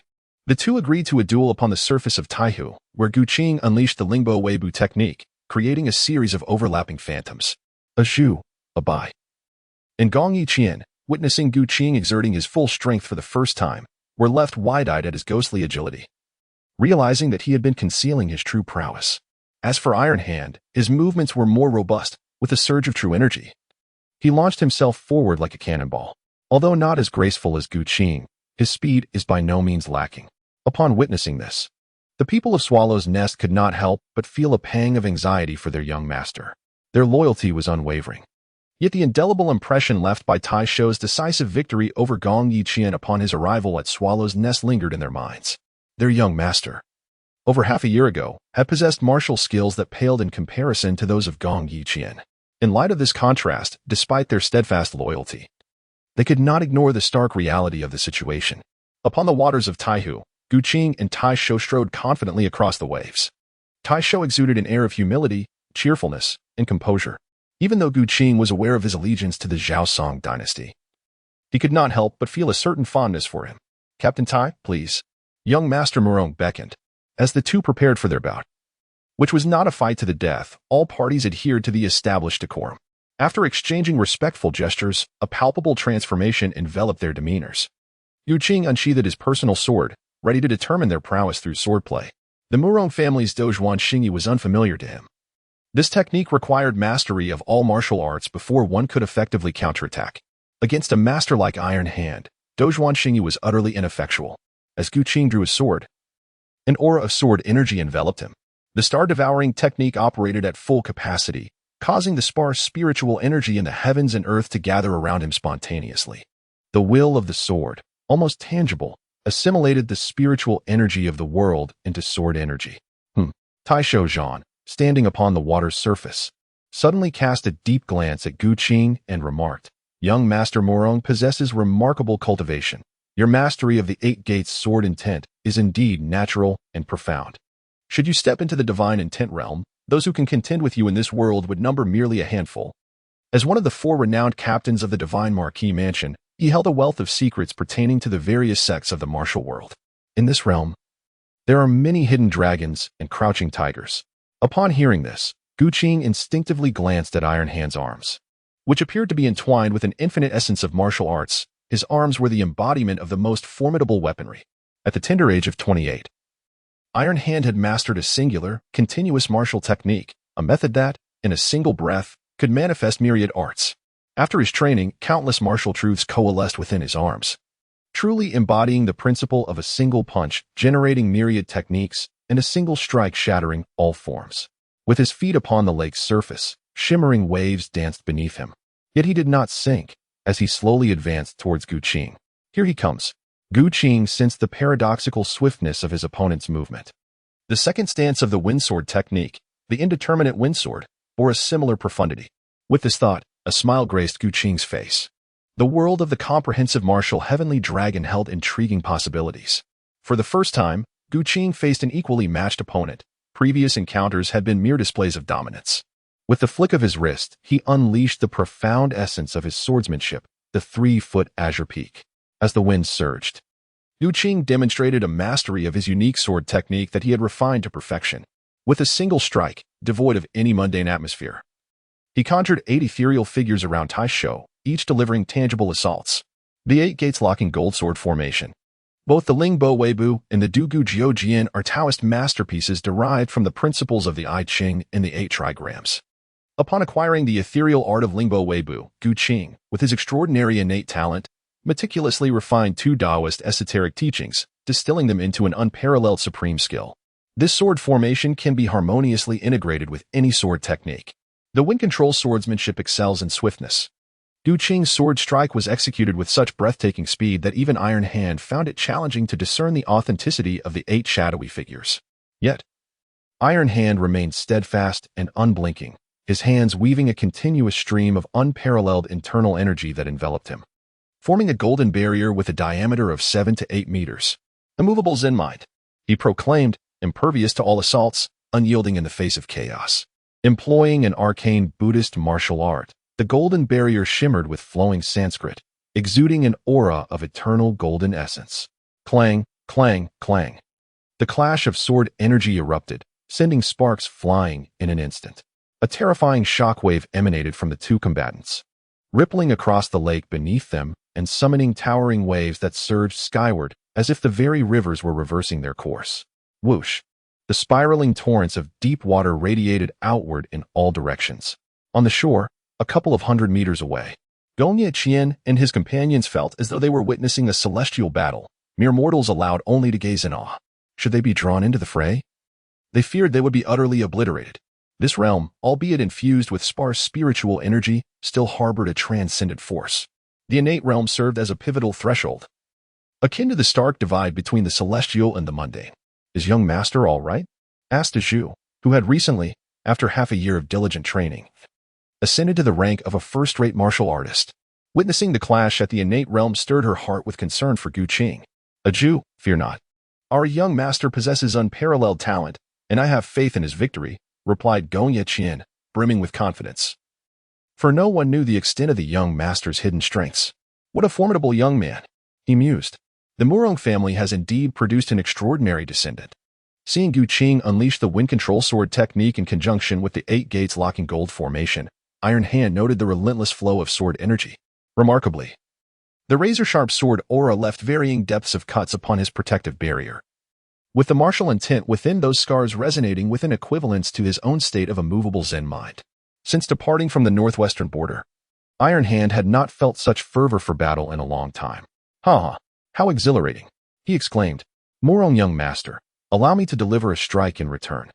With that, Iron Hand raised his arm and charged towards Gu Qing like a bolt of lightning. The mountain-shattering fist. "The mountain remains unmoved. It is I who shall act." His fist, concentrated into a piercing whirlwind, resembled a swiftly approaching earth-moving vehicle. It resolutely met the onslaught of the sword energy unleashed by the wind mastery technique, bearing down upon Gu Qing with relentless force. This technique of Iron Hand had once crushed both man and horse, annihilating the elite cavalry of the Shixia Iron Hawk camp on the battlefield. As Iron Hand approached with the unstoppable momentum of a raging tide, the scene evoked the sensation of the Qiantang River's spring surge. Beneath Iron Hand, he rode the waves, dozens of meters away, accompanied by a thunderous roar. Towering waves cascaded upon one another, with the successive surges racing ahead, creating a tumultuous spectacle that surged forth towards Gu Qing, ultimately culminating in a towering wall of water. Iron Hand was inherently extraordinary. This man excelled in internal martial arts, possessing unmatched prowess among the 4 great captains, rivaling even the revered Zhuge. "Come forth," he declared. "You seek to shatter mountains, then behold my technique that stirs the waters." Gu Qing's sword intent flowed gracefully as 8 shimmering sword shadows whirled around him, among which a striking azure shadow suddenly illuminated. The water control sword technique. In contrast to the nascent ice sword art from the realm of smiling proud wanderer, Gu Qing, within the dragon-taming world, had meticulously selected 2 water-based sword techniques from the martial tomes of the Longhuan Jade Cave and the Water Reversion Pavilion to fill the gaps in his repertoire. The 3 sword techniques corresponded to the 3 states of water, ice, liquid, and vapor. Gu Qing manipulated the waters of Taihu Lake beneath his feet with a gravitational force, causing the endless lake to swirl and flow backward in an instant. The wind surged and the waters roared as a colossal water dragon, measuring 10 zhang in length, emerged under the guidance of the water control sword technique, resembling a true dragon rising from the depths, gliding upon the waves. Confronting the towering waves stirred by the iron fist, he neither dodged nor evaded, instead meeting the challenge head-on. The thunderous clash of fist and sword resonated through the air. Gu Qing and Iron Hand's colossal waves collided with tremendous force. Thanks to the protective sword energy surrounding him, Gu Qing emerged unscathed, gracefully surging forth from the deluge cascading from above. But what of Iron Hand? Is he injured? Surely he hasn't met his demise? Gu Qing executed the exquisite steps of the Lingbo Weibu, a manifestation of innate mastery, allowing the intricacies of this technique to unfold in their entirety. The I Ching, revered as the foremost of all scriptures, serves as a profound tool for deciphering the relationships between the world, space, time, and myriad phenomena. Throughout his cultivation, Gu Qing has continually gleaned insights from the study of the I Ching's hexagrams. The Lingbo Weibu, grounded in the foundational principles of the 64 hexagrams, has evolved significantly, enhanced by Gu Qing's command over the 8 elemental forces, surpassing its original incarnation. Perhaps it would be more fitting to refer to this as Chimenduanjia. As Gu Qing pondered this, a figure clad in armor, known as Iron Hand, abruptly surged forth from the depths of Taihu Lake. Observing Gu Qing aloft in the air, he too traversed the ether, advancing with great strides to launch a fierce assault. Noting Iron Hand's unwavering combat intent, Gu Qing, in that instant, unhesitatingly invoked the second form of the water sword technique. His dantian erupted with a tremendous surge of true qi, compressing and refining within him, and in a heartbeat, he unleashed a frigid sword aura that cascaded toward Iron Hand. A river of ice stretched for miles. The two engaged in a rapid exchange of blows, their offense and defense transforming with remarkable swiftness. Though it appeared that an eternity had elapsed, in truth, it was merely the blink of an eye. Iron Hand had emerged from the waters, and the remnants of their recent confrontation had yet to fully descend from the sky. Gu Qing's frigid sword energy encountered the celestial waters of Taihu. In an instant, the extreme cold spread, and the mysterious ice enveloped the surroundings. Iron Hand, who had leapt from the surface of the lake, found himself ensnared in midair by the descending ice. Choosing to engage in combat amidst the waters of Taihu had indeed proven advantageous. The water sword technique commanded both the opportune moment and the geographical advantage. Even with Iron Hand's divine prowess, he could hardly gain an upper hand in the arena of my choosing. After exchanging blows for several rounds, Gu Qing discerned that this Iron Hand wielded a martial art akin to the skills of a game NPC, which explained the exaggerated limits of martial prowess in this realm.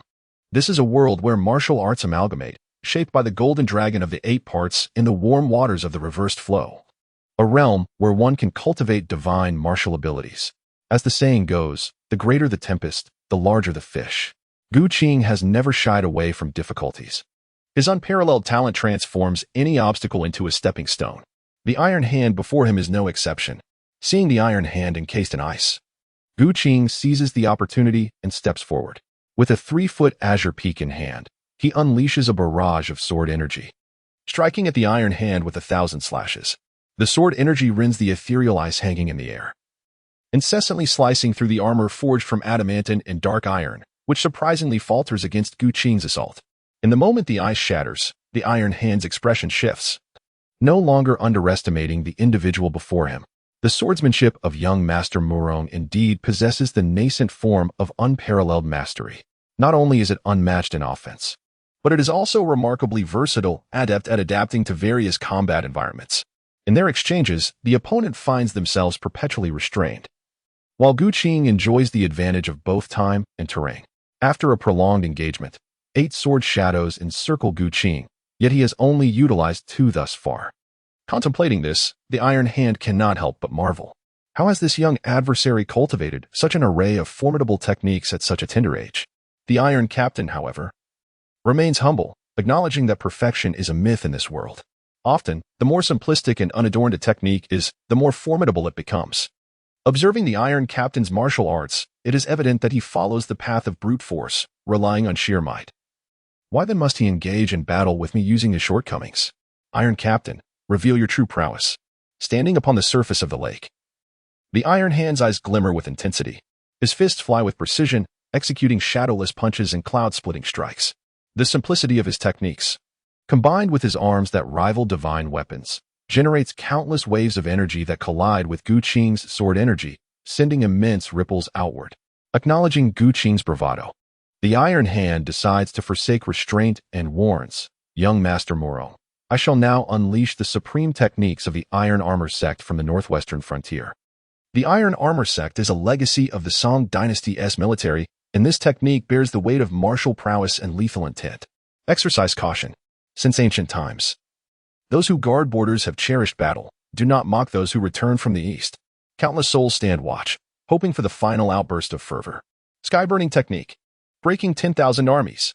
The Iron Hand's ultimate technique embodies the essence of fire. This time, he holds nothing back, channeling his unmatched inner strength to its fullest. His body infused with bloodthirsty energy, and from behind him, a fiery deity silhouette emerges. In this expanse of Taihu Lake, where fire-based techniques are suppressed, the Iron Hand understands all too well that unless he shatters Gu Qing's water control sword technique, the latter's geographical advantage diminishes his chances of victory. Therefore, he opts to harness his overwhelming inner force, altering the very landscape through the power of martial intention, subduing his opponent by leveraging the aquatic forces of Taihu Lake. Gu Qing stood several dozen meters away, observing the formidable blood-fiend fire god's ethereal manifestation. He took a deep breath. Iron Hand, how far have you traversed on this path of divine intent? Your calculations are astute, yet you remain oblivious to the surging tides, the blood-fiend flames. The clash of yin and yang, and the manifestation of thunder. The flames roared, and the mist ascended. The wind began to rise, coalescing vapor into clouds. The stellar devouring technique was unleashed in its entirety, its influence spanning a considerable 2-mile radius. As Gu Qing deftly maneuvered the clouds, a resounding thunderclap erupted. The pinnacle of the Azure Thunder Sword technique was transcended. With this strike, he commanded the very essence of thunder. Such strength. Is this truly the extent of your genuine power? Iron Hand gazed at the heavens, his eyes fixed upon the flickering silver lightning within the thunderclouds, experiencing an unsettling sensation akin to needles on his back. This blow was unavoidable. How could the speed of an ordinary warrior surpass that of thunder? The mountain does not see me, yet I shall go to meet the mountain. Boom. Iron Hand transformed into a blood-fiend fire god, defying the heavens. Aspiring to contest with the divine, Gu Qing did not relent. The energy surged through his body as he wielded his sword with the heart of thunder. Amidst the resounding clash of lightning and fire, Iron Hand swung his arms, conjuring countless shadows of fists to fend off the descending silver thunder sword technique. Yet, even so, he could not withstand the entirety of the thunderous sword energy. This was not merely the elemental power derived from a martial artist's true energy, but a genuine force of nature. The adamant armor of Iron Hand began to peel away piece by piece. Subsequently, the once invulnerable arms, impervious to even the mightiest weapons, found their martial essence shattered. In the next instant, a flash of heavenly thunder illuminated the sky. Iron Hand raised his arms, shielding himself at the forefront. The thunderous clash of the lightning sword and fiery fist reverberated. Iron Hand let out a muffled groan, blood seeping from the corners of his mouth, only to be seared away instantly by the fiery force. His aura, chaotic for but a fleeting moment, became unsustainable. The bloodthirsty fire spirit coalesced around him, dissipating into a massive fireball that plummeted from the heavens. It resembled a golden crow plummeting into the sea. Steam rose, and colossal waves surged as the celestial energy he had gathered erupted in shockwaves, radiating in all directions. In the depths of Taihu Lake, a solitary fisherman cast his line, glancing towards the distant Yanzi dock. The clash between Gu Tai and his opponent stirred up colossal waves, yet upon reaching him, the tumult subsided, the winds ceased. Murong Bo had been rendered powerless, yet his son displayed a flicker of innate talent. The moment had arrived. It was time to engage. A tsunami-like wave surged from Taihu, towering nearly 10 meters as it rushed towards the Yanzhou dock. Those standing on the dock, including a Zhu and a Bai, were filled with trepidation. The aftermath of the battle between two innate martial artists, each wielding the forces of nature, could easily extinguish the lives of ordinary people. From a distance on the shore, witnessing the fall of the Golden Crow, they observed their master gliding through the air like a celestial swordsman. And it dawned upon them that their master had triumphed over the divine captor, Iron Hand. Even Gongye Qian, who had initially proclaimed his confidence at the onset of the battle, could not help but exhale a sigh of relief. As the saying goes, when the Lord is dishonored, the vassal must perish. Iron Hand's ascent to Yanzhou, unimpeded by his own intervention, signified his dereliction of duty. Now, with their master personally intervening, they were fortunate that he prevailed. Had he been injured, the blame would have been inescapable.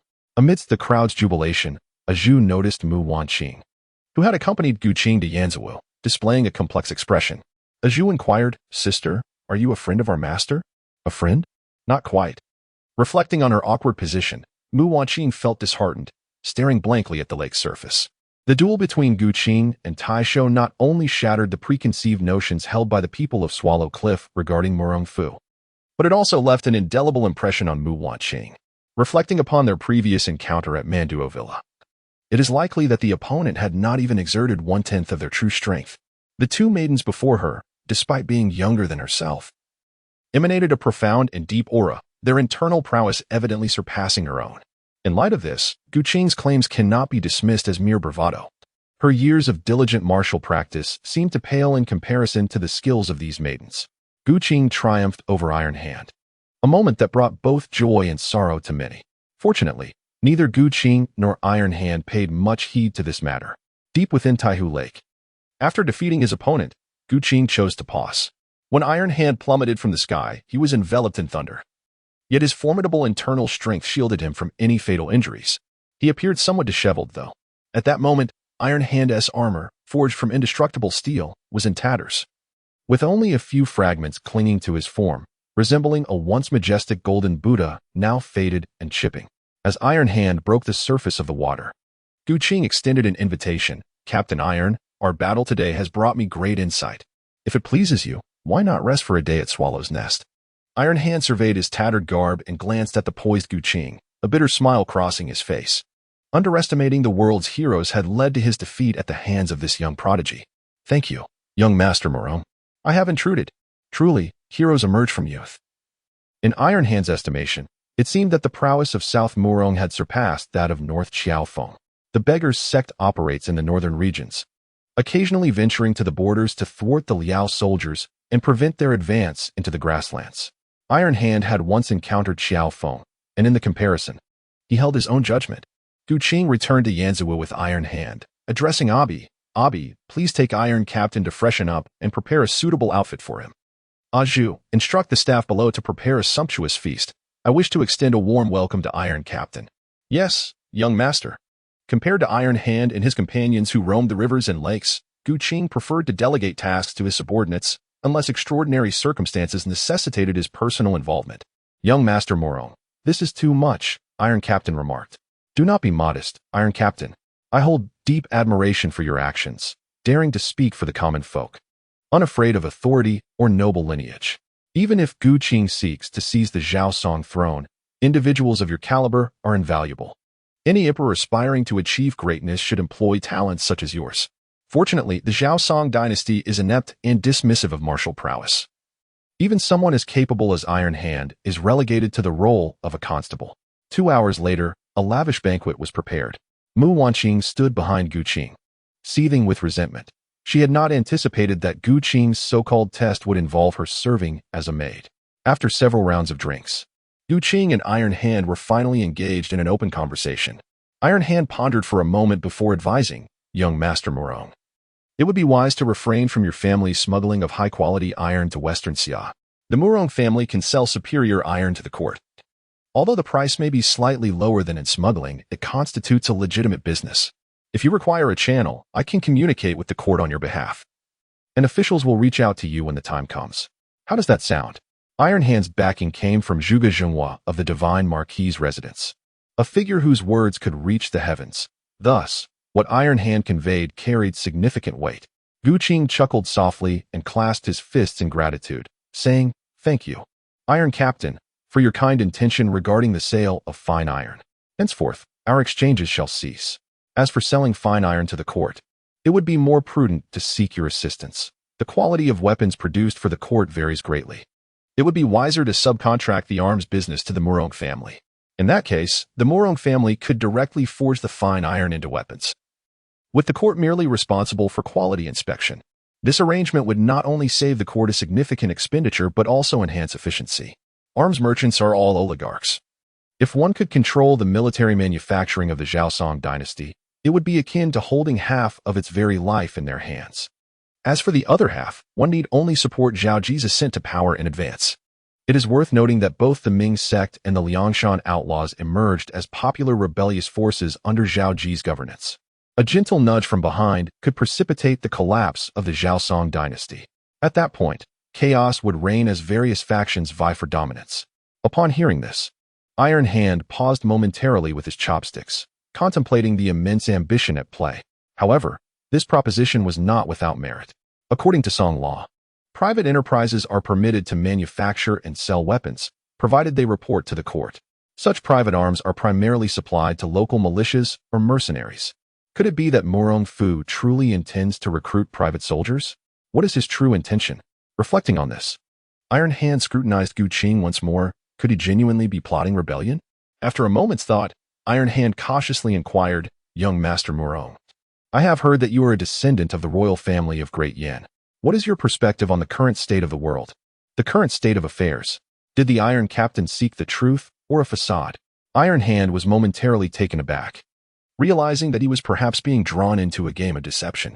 What was truth and what was falsehood? The falsehood would be that the Great Song is a realm of peace and prosperity, with Bianjing and Hangzhou thriving as idyllic lands. Under the governance of the officials, wise and virtuous individuals are appointed, the harsh green seedling tax is abolished, and channels for free expression are opened, garnering the people's loyalty.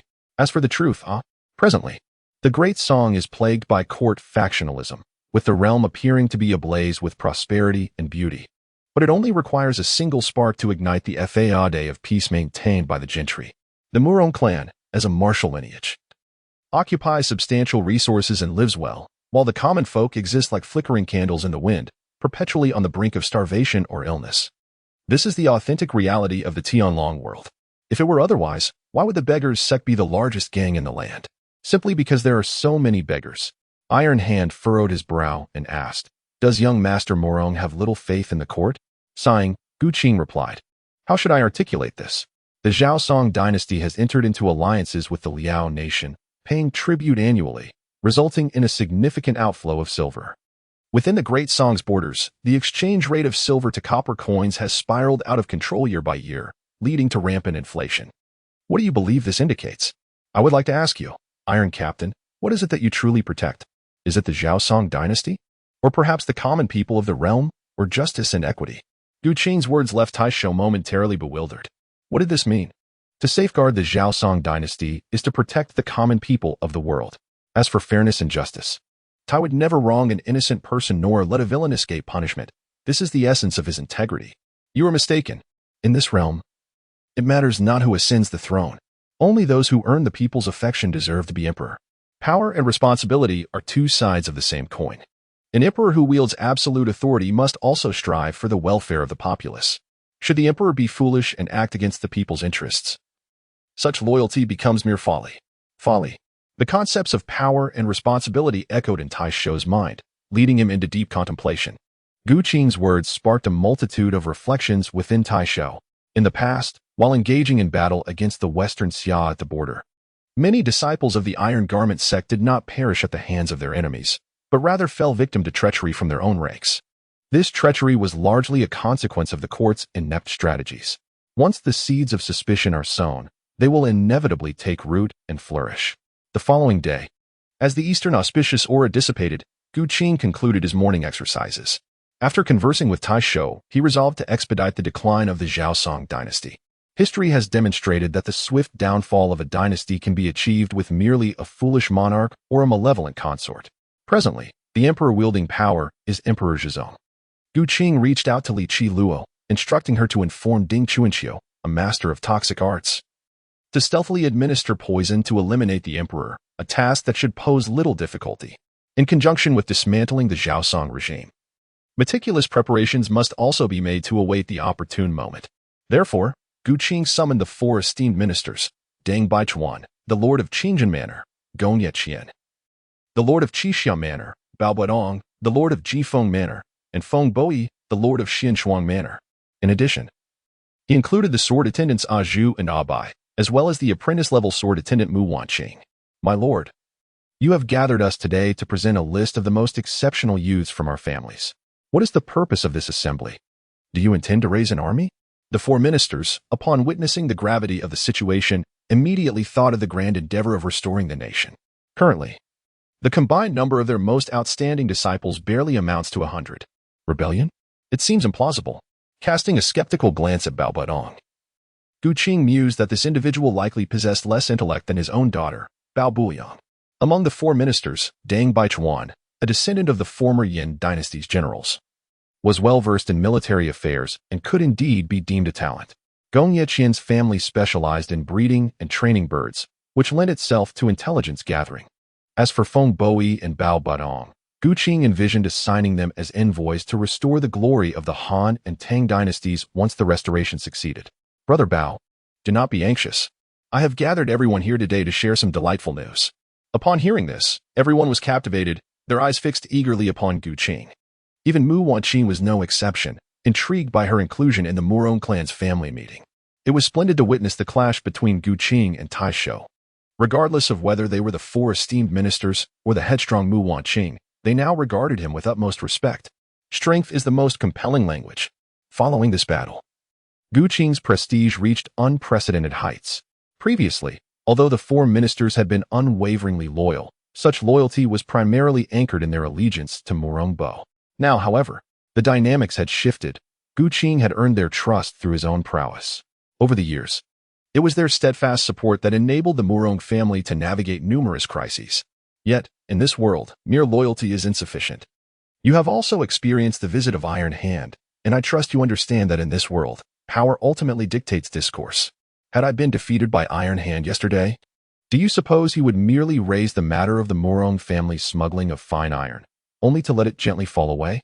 After Gu Qing finished speaking, his gaze swept over the crowd below. Each individual bowed their head, refraining from making any loud noises. Gong Yiqian then took a step forward, humbly offering his apologies. My lord, the matter concerning the trade of fine iron with the Western Xia is a result of my inadequate handling. I failed to eliminate the higher-ups of the Golden Worm Society, which allowed the information to leak. I implore you to punish me to uphold the integrity of the truth. The intention was not to punish Gong Yiqian, but to inspire everyone to strengthen their resolve. Gu Qing waved his hand and spoke solemnly. Brother Qian, the fault does not lie with you. Our father departed in haste, leaving many matters without a plan. I bring this up today to convey that in this world, power equates to truth. Everyone has devoted themselves diligently to the endeavors of the Murong family, yet they have overlooked their own cultivation. As a result, the majority among you have yet to reach the second-tier realm. In the future, the enemies of the Murong family will only grow stronger. Therefore, I have devised 2 rapid success methods that can elevate one's cultivation to the first-tier realm within a year. After Gu Qing delivered this news, the audience was left in a state of utter astonishment. The 4 esteemed ministers exchanged bewildered glances, each contemplating the implications of achieving the pinnacle of martial prowess within a mere year. If this were indeed true, what had their years of toil and dedication amounted to?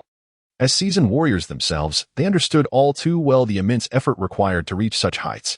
The notion of attaining the first-rate realm in just 1 year was utterly preposterous.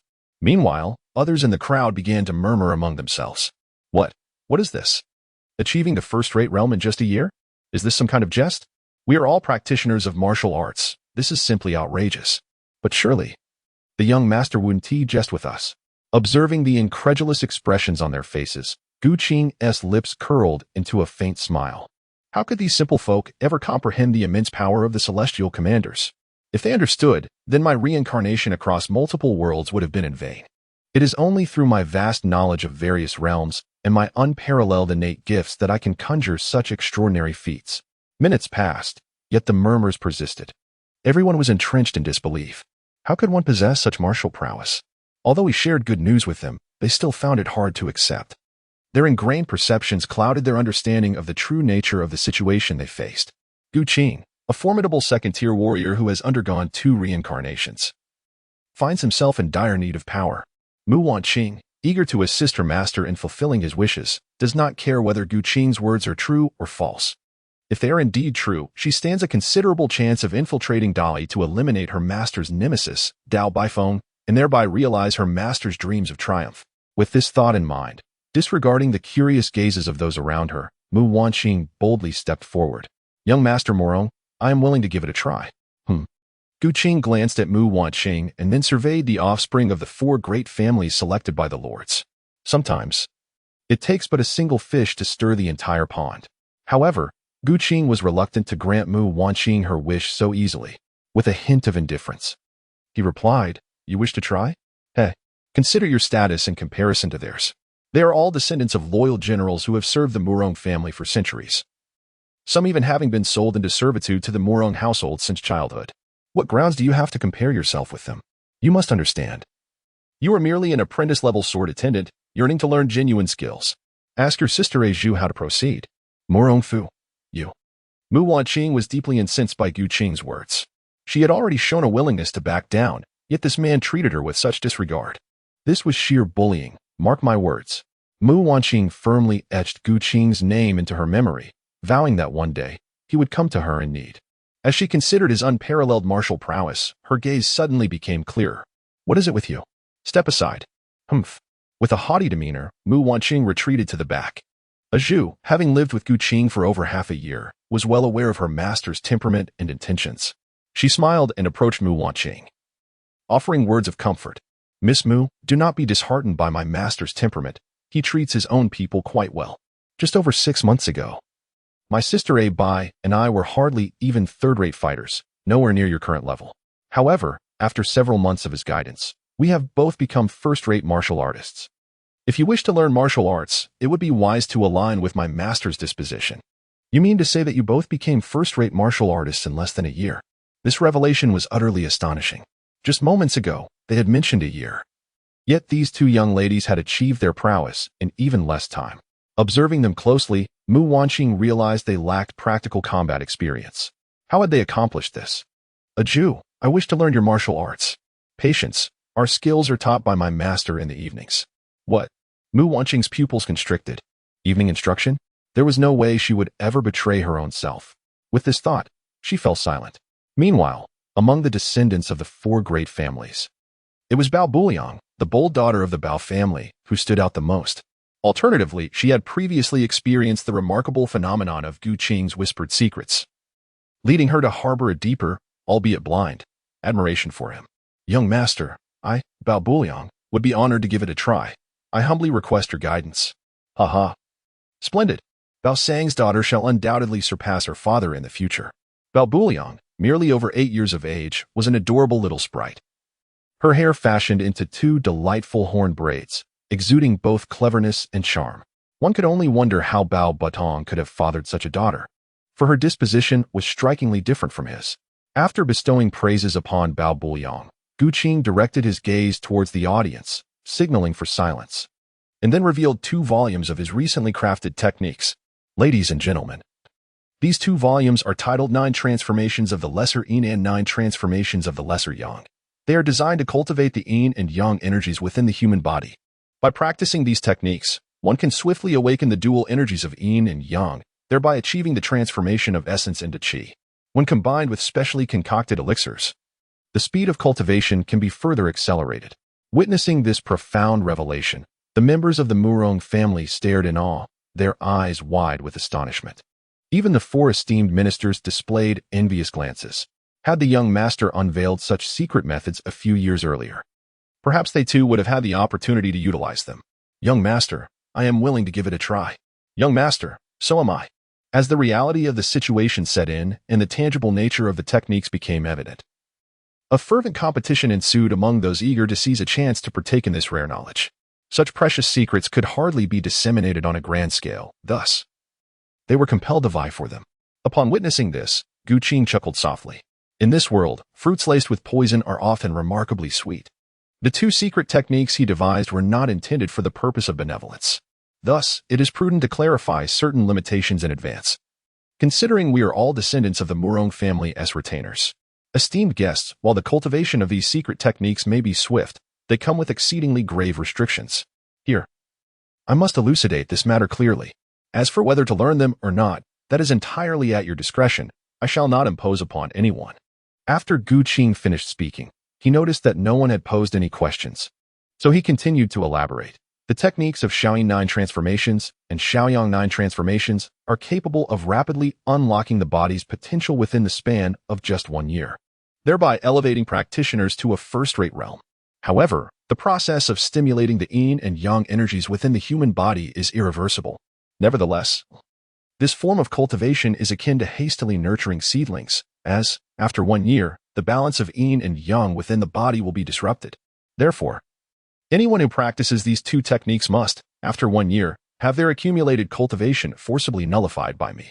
Following a special method, I will refine this energy into a seed of true qi, allowing the practitioner to continue their cultivation in the 2nd year.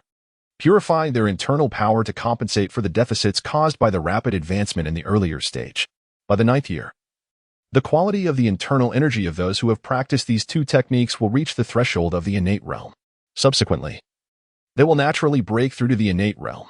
In fact, these two techniques were adapted by Gu Qing from the principles of the Sunflower Manual, which fundamentally aims to invigorate the body's yang energy. On this foundation, Gu Qing devised a secret technique to awaken the dual energies of yin and yang, which served as the basis for the compilation of the 9 transformations of yin and yang. During the process of refining internal energy 9 times, he utilized the star-devouring technique to absorb the opponent's internal energy, thereby plundering and consuming the internal energy accumulated during their cultivation, along with fragments of insights gained from their martial arts training. Initially, when he created the star-devouring technique in the world of the smiling, proud wanderer, he had experimented with it on Yubuchuan and Zhuolinchan. However, he was unable to manage the fragmented spiritual consciousness that separated from the internal energy. Now, with the advancement of the star-devouring technique to the star aperture chapter, the true essence of martial arts is coalesced within these star apertures. These fragments of spiritual consciousness can be used to refine the true essence of martial arts. This process accelerates the transformation of the martial arts essence and hastens the cultivation to the realm of divine intent. Therefore, Gu Qing painstakingly created these two techniques. Moreover, during this process, he could also surreptitiously seize the martial arts essence cultivated by others through their spiritual fragments. The essence of martial arts is fundamentally comprised of spiritual energy. As martial artists perceive the universe, they utilize their spiritual power to emulate the profound mysteries of nature, which embodies the true essence of martial arts. The star aperture chapter of his own star-devouring technique requires 365 distinct martial arts essences to suppress the spatial apertures throughout the body. Even with Gu Qing's 100-fold enhancement of fate, achieving the mastery of 365 martial arts principles by his own efforts would still demand an exceedingly formidable amount of time. As the saying goes, heaven and earth are indifferent, treating all beings as mere fodder. Gu Qing harbored no objections to the notion of utilizing individuals as a means to an end. After all, not everyone possesses the capability to cultivate to the innate realm. The transformation of yin and yang, culminating in the attainment of the innate state, is a process that proves beneficial for both parties involved, resulting in a mutually advantageous outcome. On another note, these two secret techniques serve as unparalleled methods for rapidly augmenting the power of the Murong clan. Gu Qing elaborated on the advantages and disadvantages of both martial arts techniques, leaving the audience in a state of bewilderment. The practice of these techniques hinged entirely on the whims of the young master, determining life and death. However, it is worth noting that the attendees comprised either loyal descendants of esteemed families or servants sold to the Murong clan from a young age. Their fates were already in Gu Qing's hands. Thus, this disadvantage was virtually negligible to them, were it not for the primal cleansing scripture bestowed upon them by Gu Qing. Even they would aspire to cultivate the technique that leads directly to the innate realm. In merely a decade, one could ascend to become an innate warrior, a prospect that held irresistible allure for the vast majority of martial artists. After a brief pause, a nephew of Feng boasted forth and declared, "Young master, Feng Sanlang, am willing to give it a try. I implore you to grant me this opportunity." With the emergence of the first volunteer, a second soon followed. As Feng Sanlang stepped forward, the descendants of the 4 great families advanced as well. The servants, astute enough to perceive the circumstances, understood that this was a chance to alter their destinies. Perhaps, in time, they too could become trusted confidants of the young master, akin to the 4 great ministers. As the saying goes, a new emperor brings forth new ministers. The 4 great ministers had fought alongside Murong Bo, and it was inevitable that the young master would cultivate his own core circle.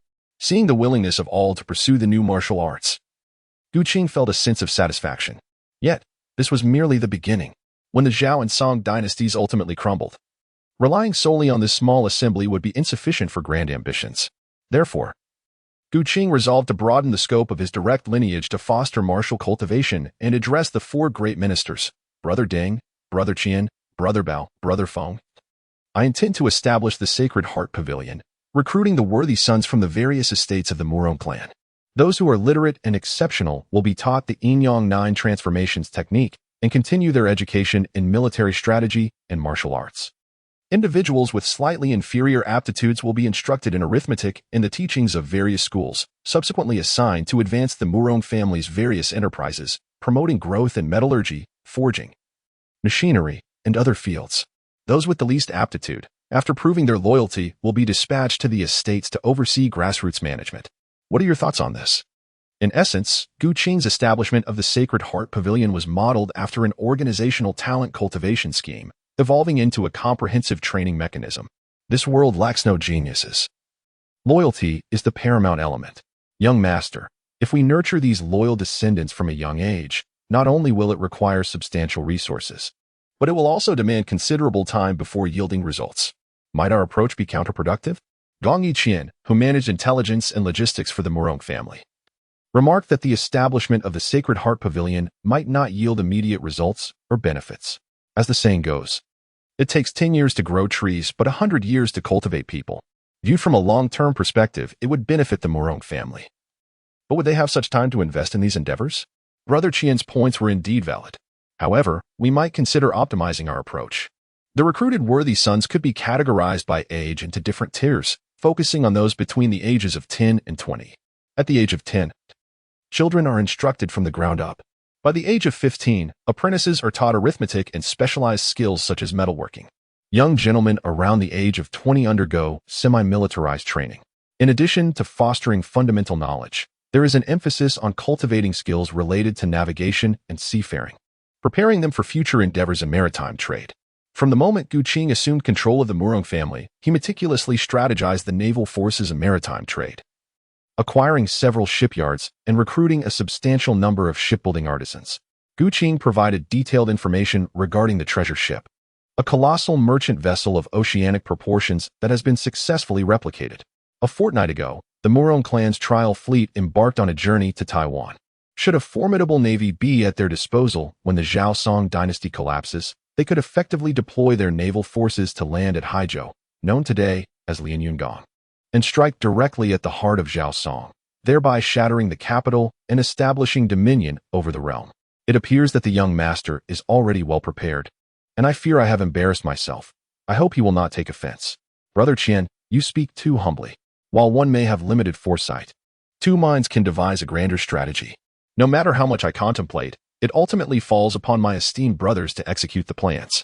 During your endeavors, it is inevitable that you will need to address any oversights. Upon hearing Gu Qing's words, the four esteemed ministers were deeply moved. Judging by the transformations that have transpired over the past 6 months, the Murong clan indeed harbors hopes of restoring the great Yin. The four ministers had long suffered under the Zhao Song regime. Deng Baichuan, a descendant of the former Yin dynasty's generals, has remained loyal to the Murong family. Gong Yiqian, whose ancestors bore a profound grudge against Zhao Guangyin, stands resolute. Bao Baodong, descended from a great general of the Southern Tang, lost his forebears when Zhao Guangyi extinguished the Southern Tang. Feng Bo-yi, a wandering guest from Yinyun, has followed Murong Bo, yearning for the day he can return to the 16 prefectures of Yinyun with his parents. When hope ignites within a person, it awakens boundless motivation. Soon the four, accompanied by their families and heirs, set their plans into motion. Not long after, a new academy accommodating nearly 1,000 students was established on the southern side of the island where Yinzi Dock is located, named Shengxin Pavilion, as proposed by Gu Qing. Additionally, among the recruits, there were also a number of young women. A Zhu and a Bai managed the Murong family as textile workshop, which employed many female workers in their teens. In the Northern Song era, it was customary for children from common households to tend cattle at the age of 6 or 7, and by their early teens, they were expected to labor in the fields. The notion of child labor as we understand it today did not exist. Gu Qing instructed a Zhu and a Bai to select intelligent young women, aged around 14 or 15, within the textile workshop for training. After all, the Yin-Yang 9 transformations are divided into 2 volumes. Gu Qing holds high aspirations for this martial art, even creating techniques for the innate realm. The innate realm comprises both the Taiyin 9 transformations and the Yangsun 9 transformations. Upon reaching this innate realm, these 2 arts absorb the spiritual energy of heaven and earth, gradually transforming the body through the energy of the cosmos. In other words, they propel human evolution by stimulating the body's internal trace pheromones, enabling it to adapt to the powers of the Taiyin and Yangsun. According to Gu Qing's design, after undergoing 9 transformations in the innate realm, practitioners of the Taiyin 9 transformations and Yangsun 9 transformations can attain a unique physical constitution, referred to as the acquired law body, which harmonizes with the corresponding energies of heaven and earth. Following the incident of the Iron Hand-esque challenge, the entire Swallow's Nest began to operate with the precision of a finely tuned machine, and even a Zhu and a Bai, who served as daily sword attendants, found themselves tirelessly occupied under Gu Qing's direction. As for the 4 chief ministers, they were treated like beasts of burden. As night fell, it was ironically Mu Wanqing, a captive and apprentice-level sword attendant, who found herself with leisure time. After attending to Gu Qing's dinner, she gazed at the brilliantly lit Swallow's Nest, her mind swirling with myriad thoughts. Gu Qing perceives everything with utmost clarity. This individual does not resemble those who are avaricious or lecherous. Unlike other affluent merchants who, upon acquiring wealth, typically bury their silver coins in jars beneath the ground, Gu Qing has taken control of the Murong family. Yet she expends considerable wealth to establish an academy and disseminate profound martial arts to her subordinates. This behavior is perplexing to her. As for beauty, Gu Qing's 2 sword attendants are hardly inferior to her in terms of appearance. In fact, the sword attendant named as Zhu possesses a more endearing personality. Reflecting on this, Mu Wanqing silently pondered whether she had misjudged him. Murong young master, why have you captured me? Whether I live or die, at least provide me with an explanation. Mu Wanqing, with her fiery and impetuous nature, was anything but docile before her taming. Gu Qing seized her yet refrained from making any further moves. Recalling the words spoken by Zhu earlier, she found herself disinclined to pursue martial arts under Gu Qing's tutelage. At present, she was caught in a predicament where she could neither depart nor find solace in remaining. Gu Qing cast a fleeting glance at the other party. Understanding that the art of falconry required a certain finesse, designed to make her utterly captivated. "Do not rush," he exclaimed. "What could possibly be wrong with being my sword attendant? You would not only acquire martial skills, but also fulfill your assessment period. Who knows, in a moment of joy, I might even take you as my wife." Noticing Gu Qing's teasing remarks, Mu Wanqing's brows furrowed, her irritation bubbling to the surface, leaving her gnashing her teeth in frustration. "I shall kill you, you shameless scoundrel." Anger clouded her reason, and with her acupoints still sealed, she was unable to harness her internal energy. In a fit of rage, Mu Wanqing brandished the whip she always carried, striking it towards Gu Qing with a resounding crack. Such audacity! How dare you bite the hand that feeds you? Reflecting on the scenes from the television adaptation of Demigods and Semi-Devils, she recalled how she had used the whip against Duan Yu with a similar flourish. Given that she was, after all, assuming the identity of Murong Fu, it was time to showcase the Murong family's renowned technique, the celestial transformation. In an instant, Mu Wanqing's whip was seized from her grasp. Crack, crack. "Do you yield? I shall never submit to you, so give up that notion." Crack, crack. After a moment, noticing that Mu Wanqing remained steadfast, he pondered whether this spirited mare only responded to Duan Yu's tactics. No, there must be another approach. Having delivered the stick, it was time to offer a sweet treat. Gu Qing halted his movements and addressed Mu Wanqing. "My dear Miss Mu, do you wish to uncover the identities of your biological parents? Furthermore, are you inclined to assist your master in eliminating doubt by phone? All it takes is a mere nod of your head to consent to become my sword attendant, and I can facilitate that for you." You. Mu Wanqing's eyes glistened with tears as she recalled the lashes she had received from behind. This individual seemed intent on denying her even a single moment of respite. Pondering her master's expectations and her relentless desire for vengeance against Dao Baifeng, a solitary tear fell, her silver teeth clenched tightly. In her heart, she resolved, "Master, I shall endure this humiliation to ensure the demise of your adversary. Once I have fulfilled your directive, I shall find my peace in death." With a stoic expression, Mu Wanqing spoke. "Young master, indeed, had you called sooner, you would have spared yourself such indignities. Now that you have referred to me as young master, it signifies our alliance. Since I am in good spirits, I shall accompany you to Dali and assist you in realizing your aspiration.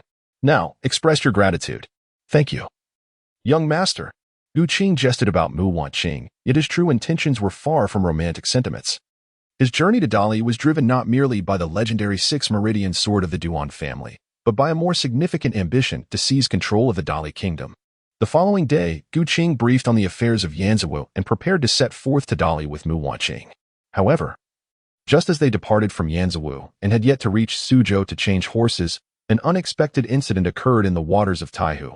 An unidentified angler obstructed their path. Amidst the ethereal mist and the languid waves, Gu Qing and Mu Wanqing suddenly found themselves enveloped in a shroud of white. In the distance, at the heart of the fog, an elderly man was seen fishing through the ages. Gu Qing endeavored to escape to other realms, yet, regardless of his efforts, he could not penetrate the enigmatic white mist. After 2 attempts, he turned his gaze once more to the angler at the center of the mist. Gu Qing secretly employed the star-devouring technique, yet the white mist still enveloped the two of them, as if it resided in another dimension. Impervious to the influence of the technique, feeling unfortunate for not consulting the almanac before setting out, Gu Qing lamented internally about encountering such a formidable expert. This individual was undoubtedly a practitioner of the legendary divine intent realm. The elder intercepted them, refraining from immediate violence, suggesting he had other intentions. As their vessel drew closer to the heart of the mist, approximately 10 meters away, Gu Qing respectfully bowed and introduced himself. I am Murongfu from the Murong clan of Gusu. It is an honor to meet you, esteemed elder. In the presence of this enigmatic figure, Gu Qing was oblivious to the elder's purpose and could only express his reverence through a bow. Murongbo has indeed raised an exceptional son. Had I known of your extraordinary talent, it might have been better for Murongbo to have met his end directly. The elder remarked, revealing a hidden secret of the Murong family, causing Gu Qing to nearly leap in shock. How could this person know of Murongbo's faint death? This figure had not appeared in the original Dragon's Gate narrative. Who was this mysterious puppet master? The elder set aside his fishing rod and spoke calmly. There is no need for alarm. Does your Murong family possess a method for false death? Moreover, one that could deceive the likes of Shaolin and other masters? Rest assured, I harbor no ill will toward you. Rather, I am curious about your dealings. You forged an agreement with Iron Hand yesterday, willingly supplying the court with weaponry. I wonder if Murongbo is aware of your actions and if he still recognizes you as his son. Turning to face Gu Qing, the elder's silver hair fell casually over his shoulders, yet his skin bore no trace of wrinkles. This man, with his youthful visage and silver locks, presented an impressive appearance. If he were to step out for the common folk to see, they would likely believe him to be a celestial being descended to earth. As for his words, they seemed to stem from Gu Qing's choice to remain in hiding, strengthening his foundation while delaying the pace of rebellion. This elder exhibited remarkable insight into the Murong family's affairs. Gu Qing remained oblivious to the underlying circumstances. Was there an infiltrator ensconced within the swallow's nest? Or had this formidable adversary concealed themselves nearby, eavesdropping on his conversation with Taisho? Regardless of the truth, being marked by such a skilled individual was undeniably perilous. The fact that others chose not to take his life stemmed from their current disinterest in doing so.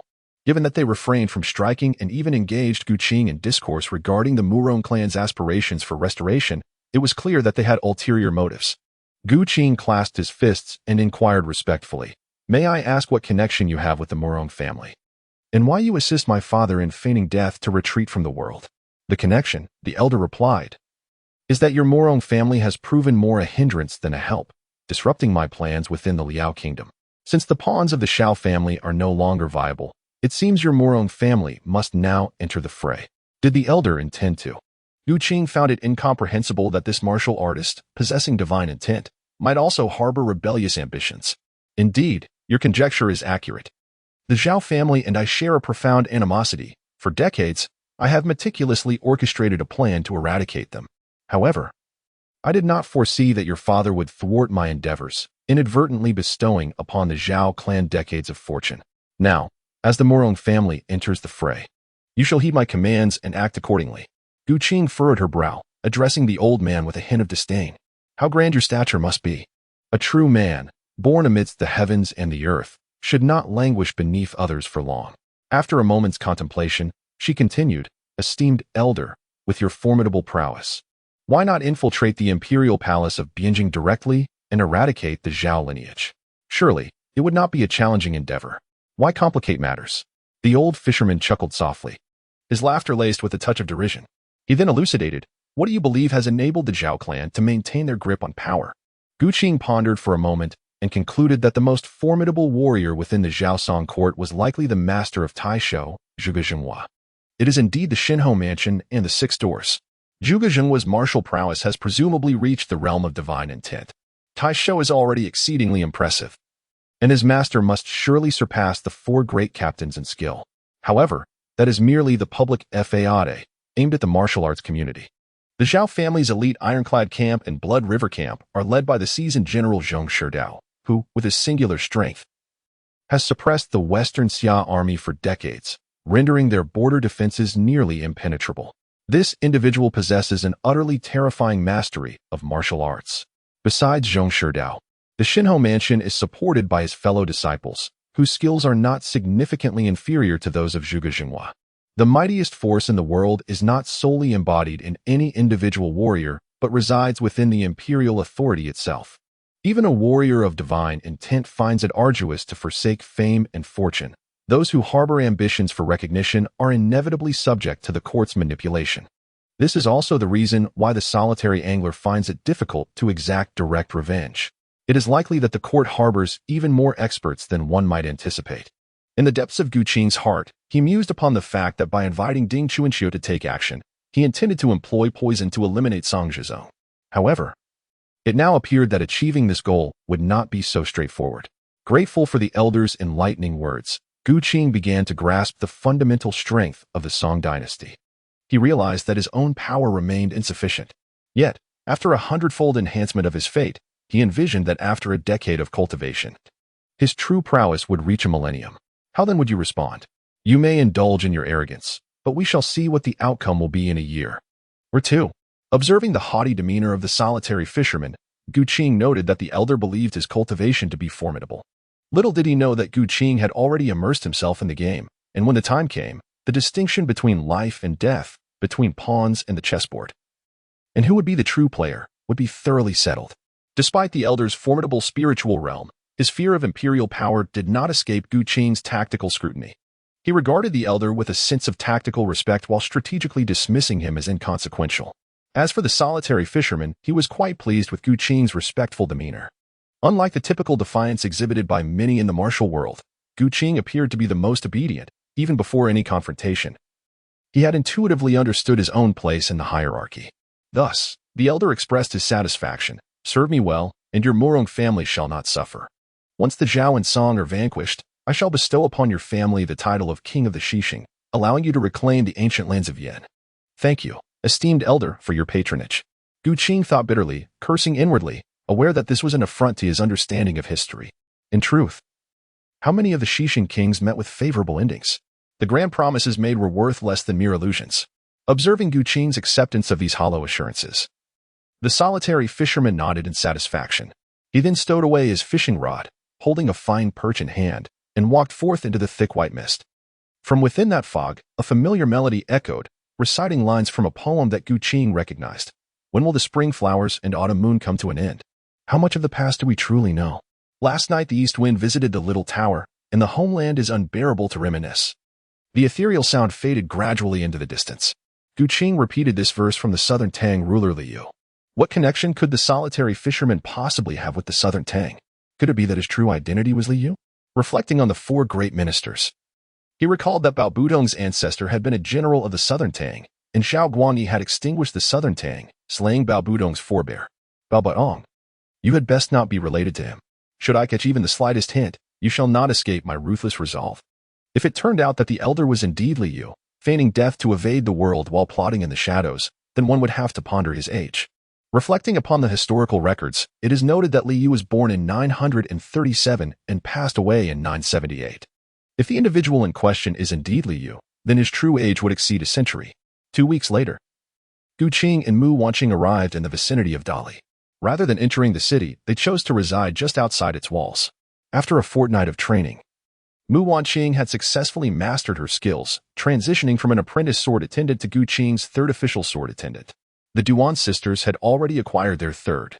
With this in mind, Gu Qing smiled to himself, acknowledging that he had merely committed the folly common to men. As for Mu Wanqing, the most significant transformation following her change in status was her prowess. Given her ruthless demeanor in battle, Gu Qing imparted to her the fire control sword technique from the 8 parts sword scriptures. He planted the seed of martial spirit in her consciousness, which serves as both a sweet nectar and a potent poison. From that moment forth, she became a pawn in Gu Qing's grand strategy. Gu Qing sat gracefully within the waterside pavilion, gazing upon the breathtaking landscapes reminiscent of ancient Dali, which possessed a unique charm. Mu Wanqing, attending to the tea beside him, noticed Gu Qing's slow movements and felt a surge of impatience within her heart. Unable to restrain herself, she inquired, "My lord, I have mastered the art of the fire sword. When shall we journey to the Dali Imperial Palace to eliminate that wretched woman, Dao Baifeng?" Patience, he replied. Your future will be invaluable. How can you afford such restlessness? We must await the winds to rise. Winds? Indeed, when the winds arise. It shall be the moment for you to defy fate and alter your destiny. Gu Qing smiled gently. The favorable wind carries me upward toward the azure clouds. For nearly half a month, the atmosphere in Dali City has been fraught with tension. As the capital of the Dali Kingdom and the political epicenter, this locale governs present-day Yunnan, Guizhou, southwestern Sichuan, as well as northern regions of Myanmar, Laos, and Vietnam.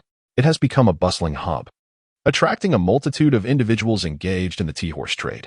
It is uncertain when the whispers began circulating within the city, but they speak of a tale beneath the Bodhi tree outside the Tianlong Temple, where a disheveled figure and a long-haired guanyin are mentioned. The Dali taverns are perpetually filled with a diverse array of patrons, wealthy merchants, chivalrous heroes, scholars, and monks alike. Suddenly, on the high platform, a scholar snapped his folding fan, drawing the attention of the crowd. Observing their gaze, he remained unperturbed, clasping his fists in greeting and cheerfully announcing, "Esteemed guests, today Bai Shaoxing stands before you to share a tale." He began, 20 years ago, in our Dali kingdom, there was a dashing young man whose wife was rather domineering. Consequently, this young man abandoned his home and wandered into a world of indulgence. He not only toyed with the affections of women but also left several of them with children born out of wedlock. Perhaps among you, there are those who have taken on the burden of this libertine's legacy. Alas, every action is observed by heaven. Our Dali's charming young man, engrossed in his escapades, remained oblivious to the formidable nature of his own wife. While he roamed, she sought retribution with the most repugnant and destitute beggar in the land. Do you know who this dashing young man is? Surely, it is none other than our Dali's Prince of the South. Scholar, tell us another tale. We wish to be entertained and perhaps reward you with a few taels of silver, someone shouted. Indeed, came another voice. I have heard this story even in Songshan. Haha, patience, everyone, the scholar continued. Rumors abound that the Shura Blade, led by the disciples of King Hongmian, has formally challenged the Duan clan of Dali, purportedly seeking vengeance for their master. Are you aware of the connection between King Hongmian and the Duan clan? By God, is that true? I will reward you with 10 taels of silver. Scholar, enlighten us further. As the crowd conversed, the saying goes, 3 men can speak of a tiger, and the fearful whispers of the people can be daunting. Even Duan Jinchun, who fancied himself a charming rogue, felt a sense of trepidation upon hearing the well-formed rumors circulating throughout Dali City. With the spread of these tales, the atmosphere within the Duan clan turned increasingly strained, suspicion seeping through like a venomous poison.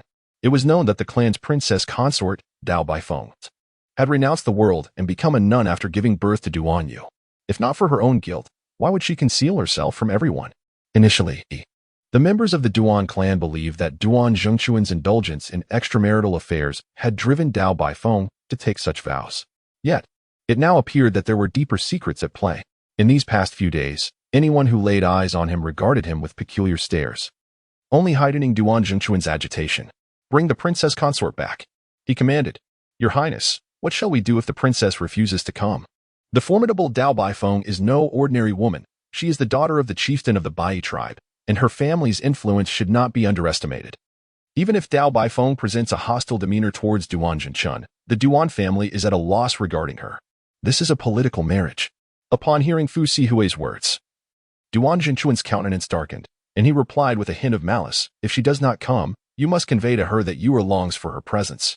Recently, Yuer has been deeply affected by malicious gossip and has been unable to eat or sleep peacefully. The brothers Duan Jinchun and Duan Zhiming have only one male heir, and Duan Yu's lineage is crucial for the inheritance of the Duan family's legacy.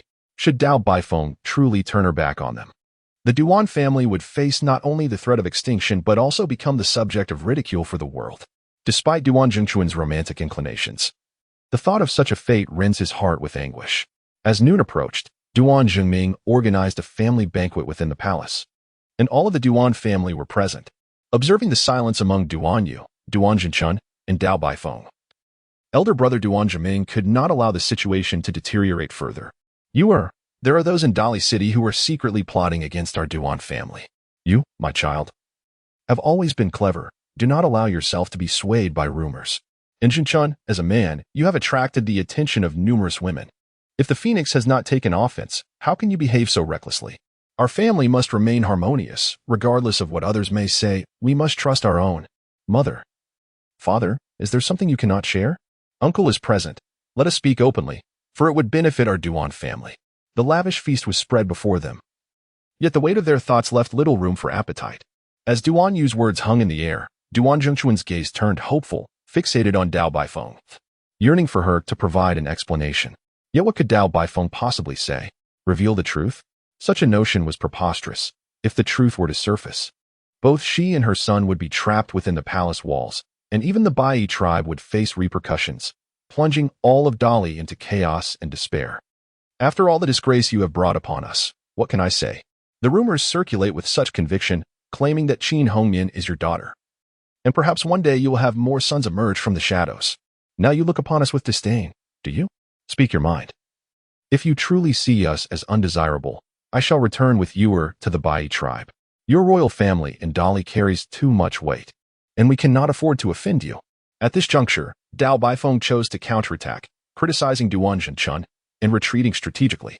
Duan Zhenchun, who placed all his hopes upon Duan Yu, felt his face alternate between shades of green and white at Dao Baifeng's pressure.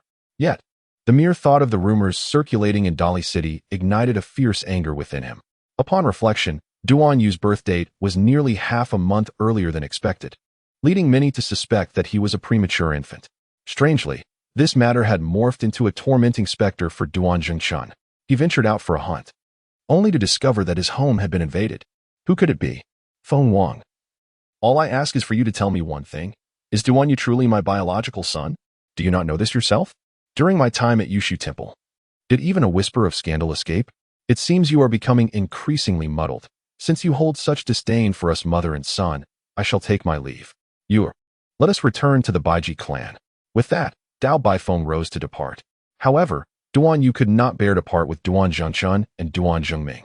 He seized Dao Baifeng's arm and implored, Mother, Father spoke in anger. Allow him some time to cool down. Once we uncover the truth behind the slander, everything will be clarified. Seeing Dao Baifeng truly prepared to leave, Duan Zhenchun began to feel anxious. Feng Wang, I was wrong. I admit it. Let us sit down and talk.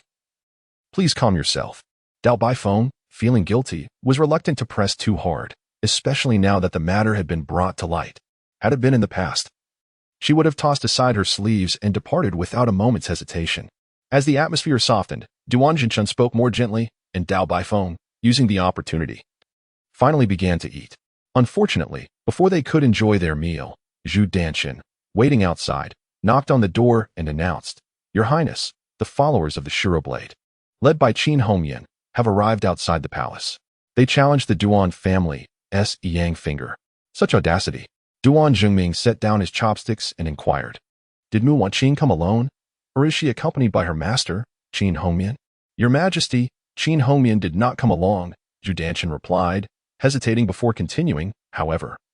There is a young gentleman by Mu Wanqing's side whose abilities I cannot discern. They appear quite close. What do you mean by however? Duan Zhengming pressed.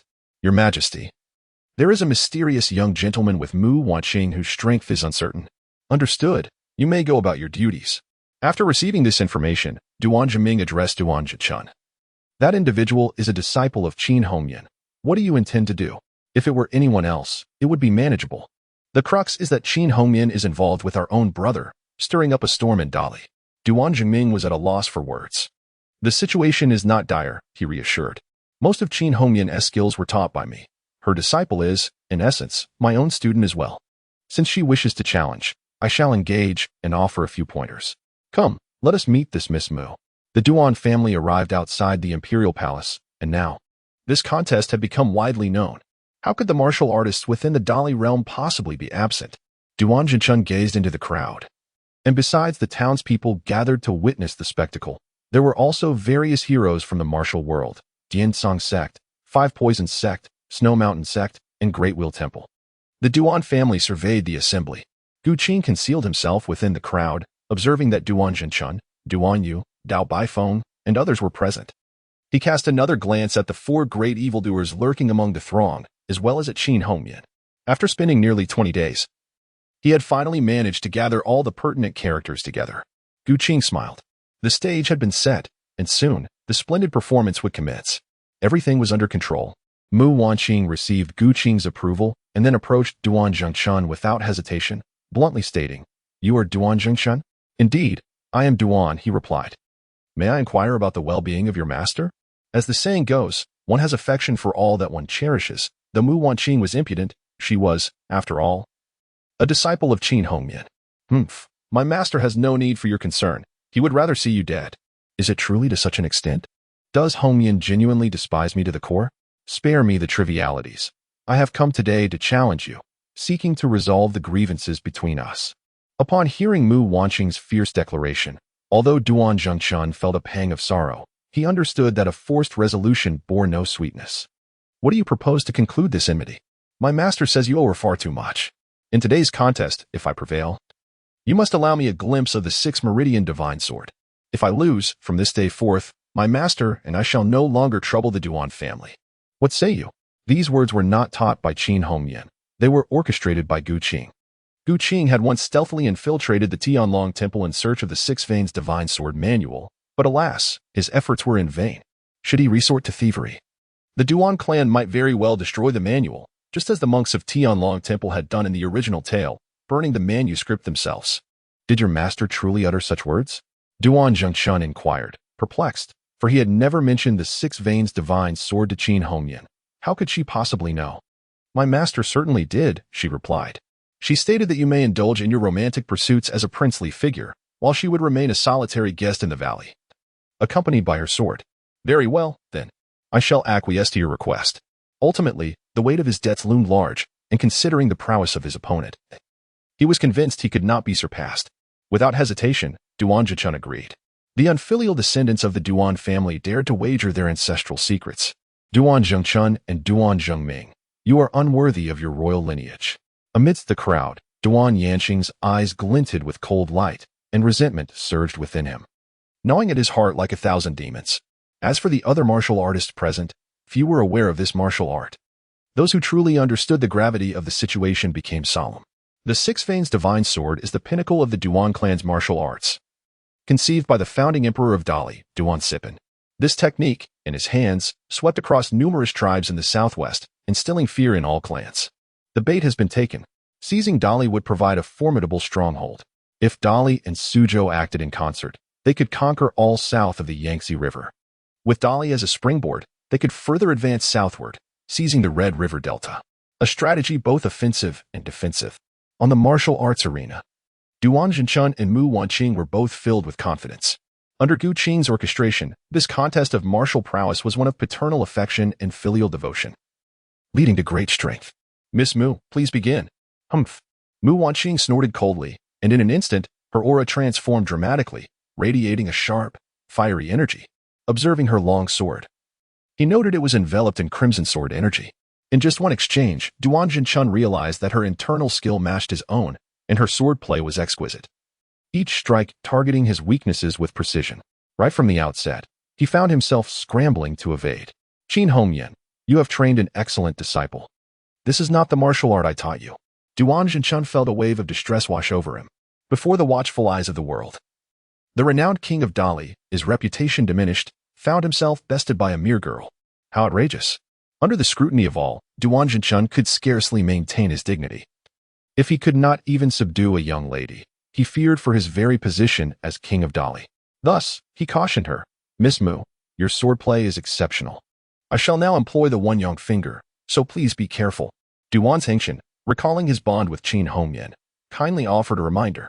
However, Mu Wanqing, after over a month of relentless training under Gu Qing's guidance as a sword attendant, had solidified her foundation.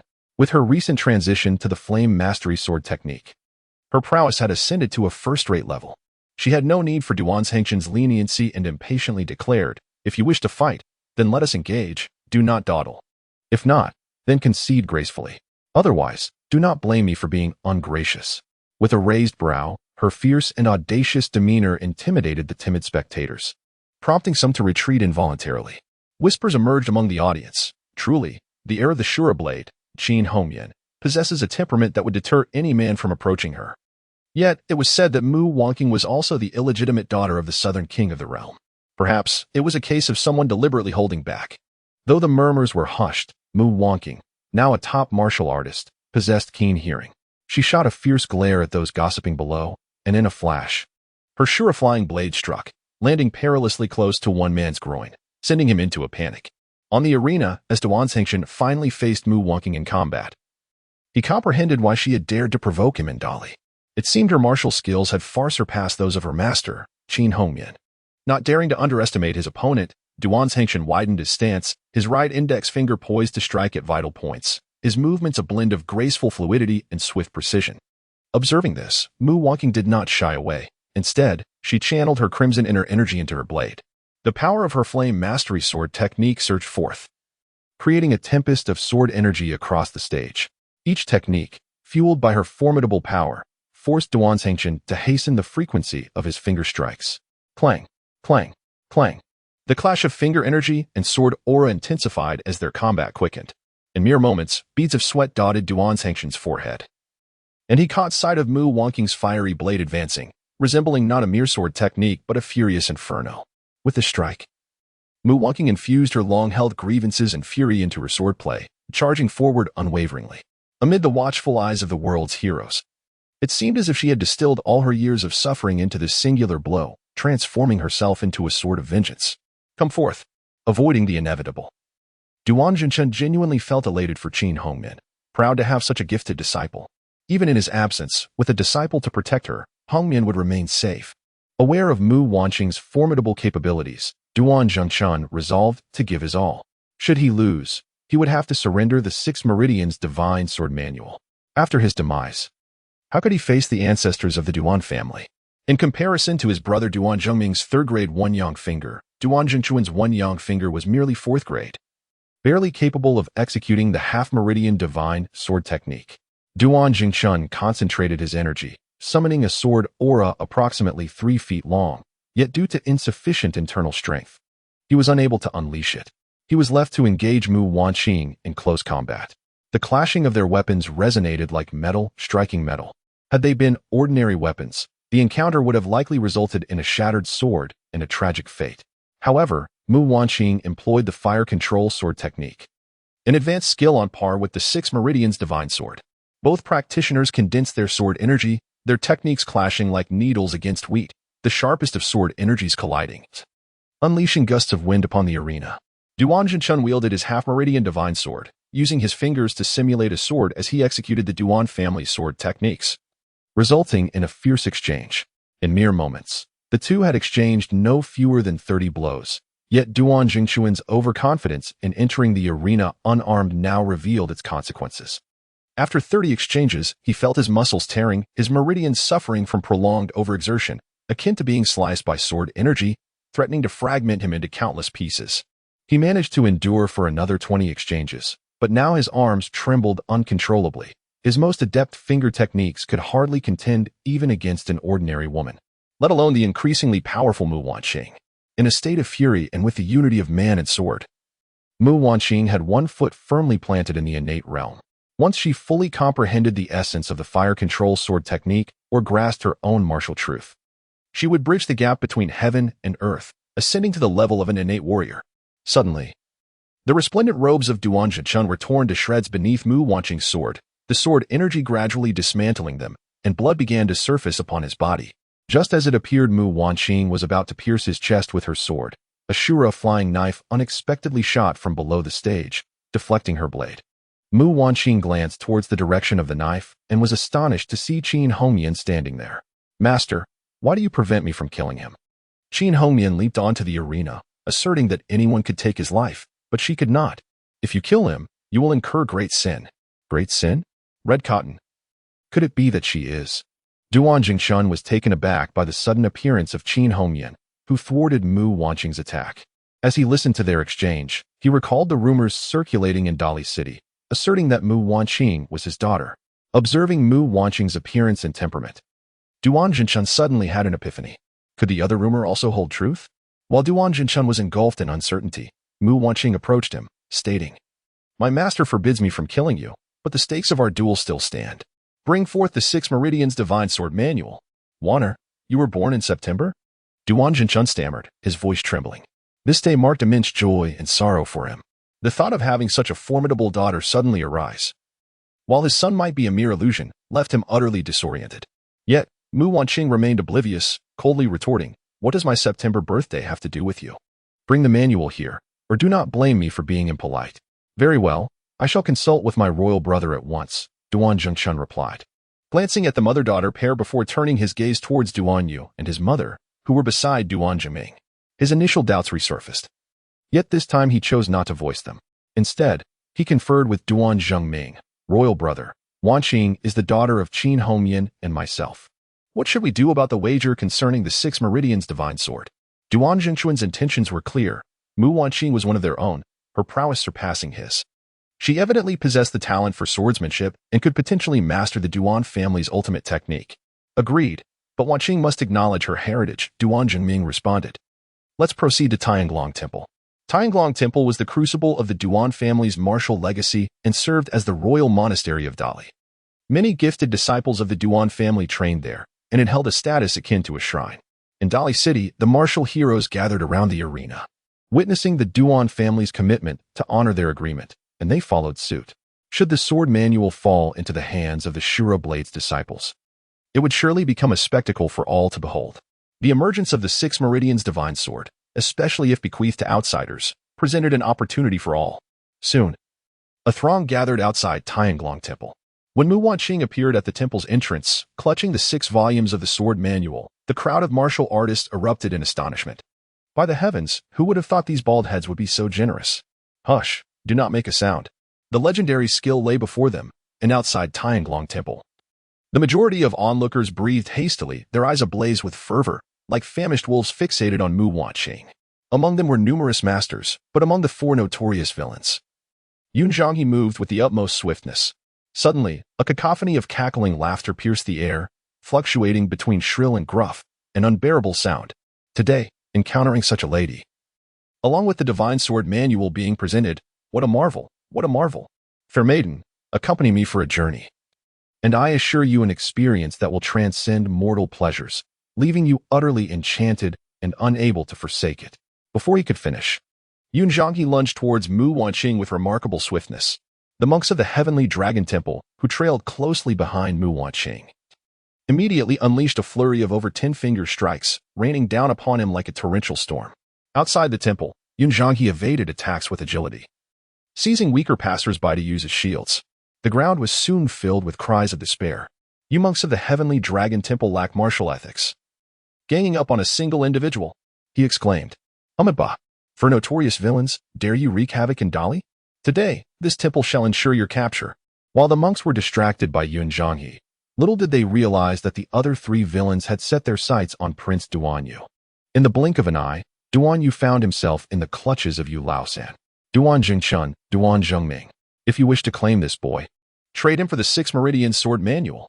With Yu Laosan's blade poised at Duan Yu's throat, the tension in the air was palpable. And both the brothers of the Duan family and the monks of the Heavenly Dragon Temple wore expressions of horror. Moments ago, Mu Wanqing had entered the Duan family genealogy, and Duan Zhengming called out to her, "Wan'er, save your brother first."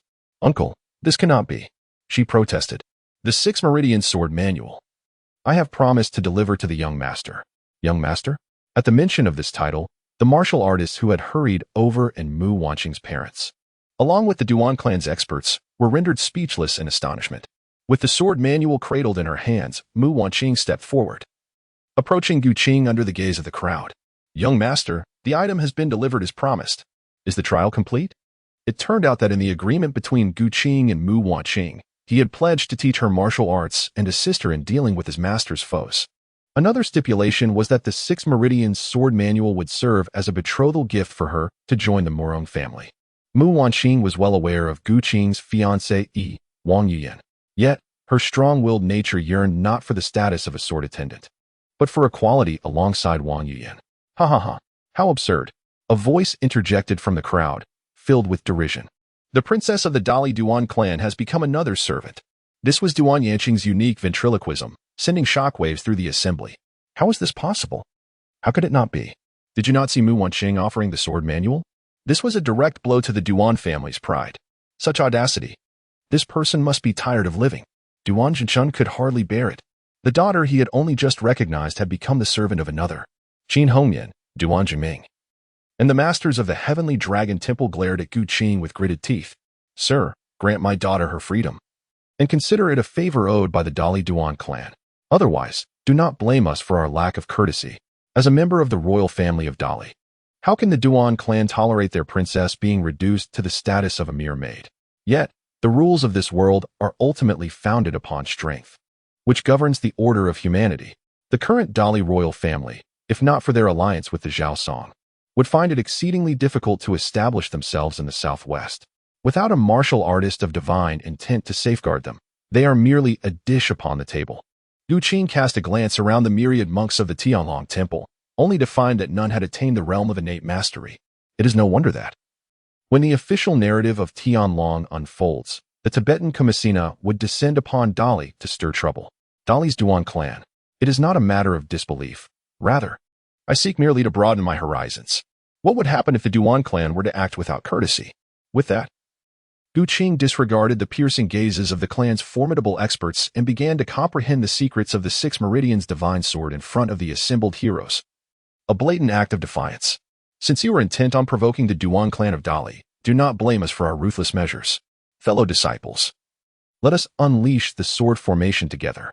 In the temporal juncture where Gu Qing finds himself, there remains a span of 3 to 4 years before the original narrative of Tianlong commences.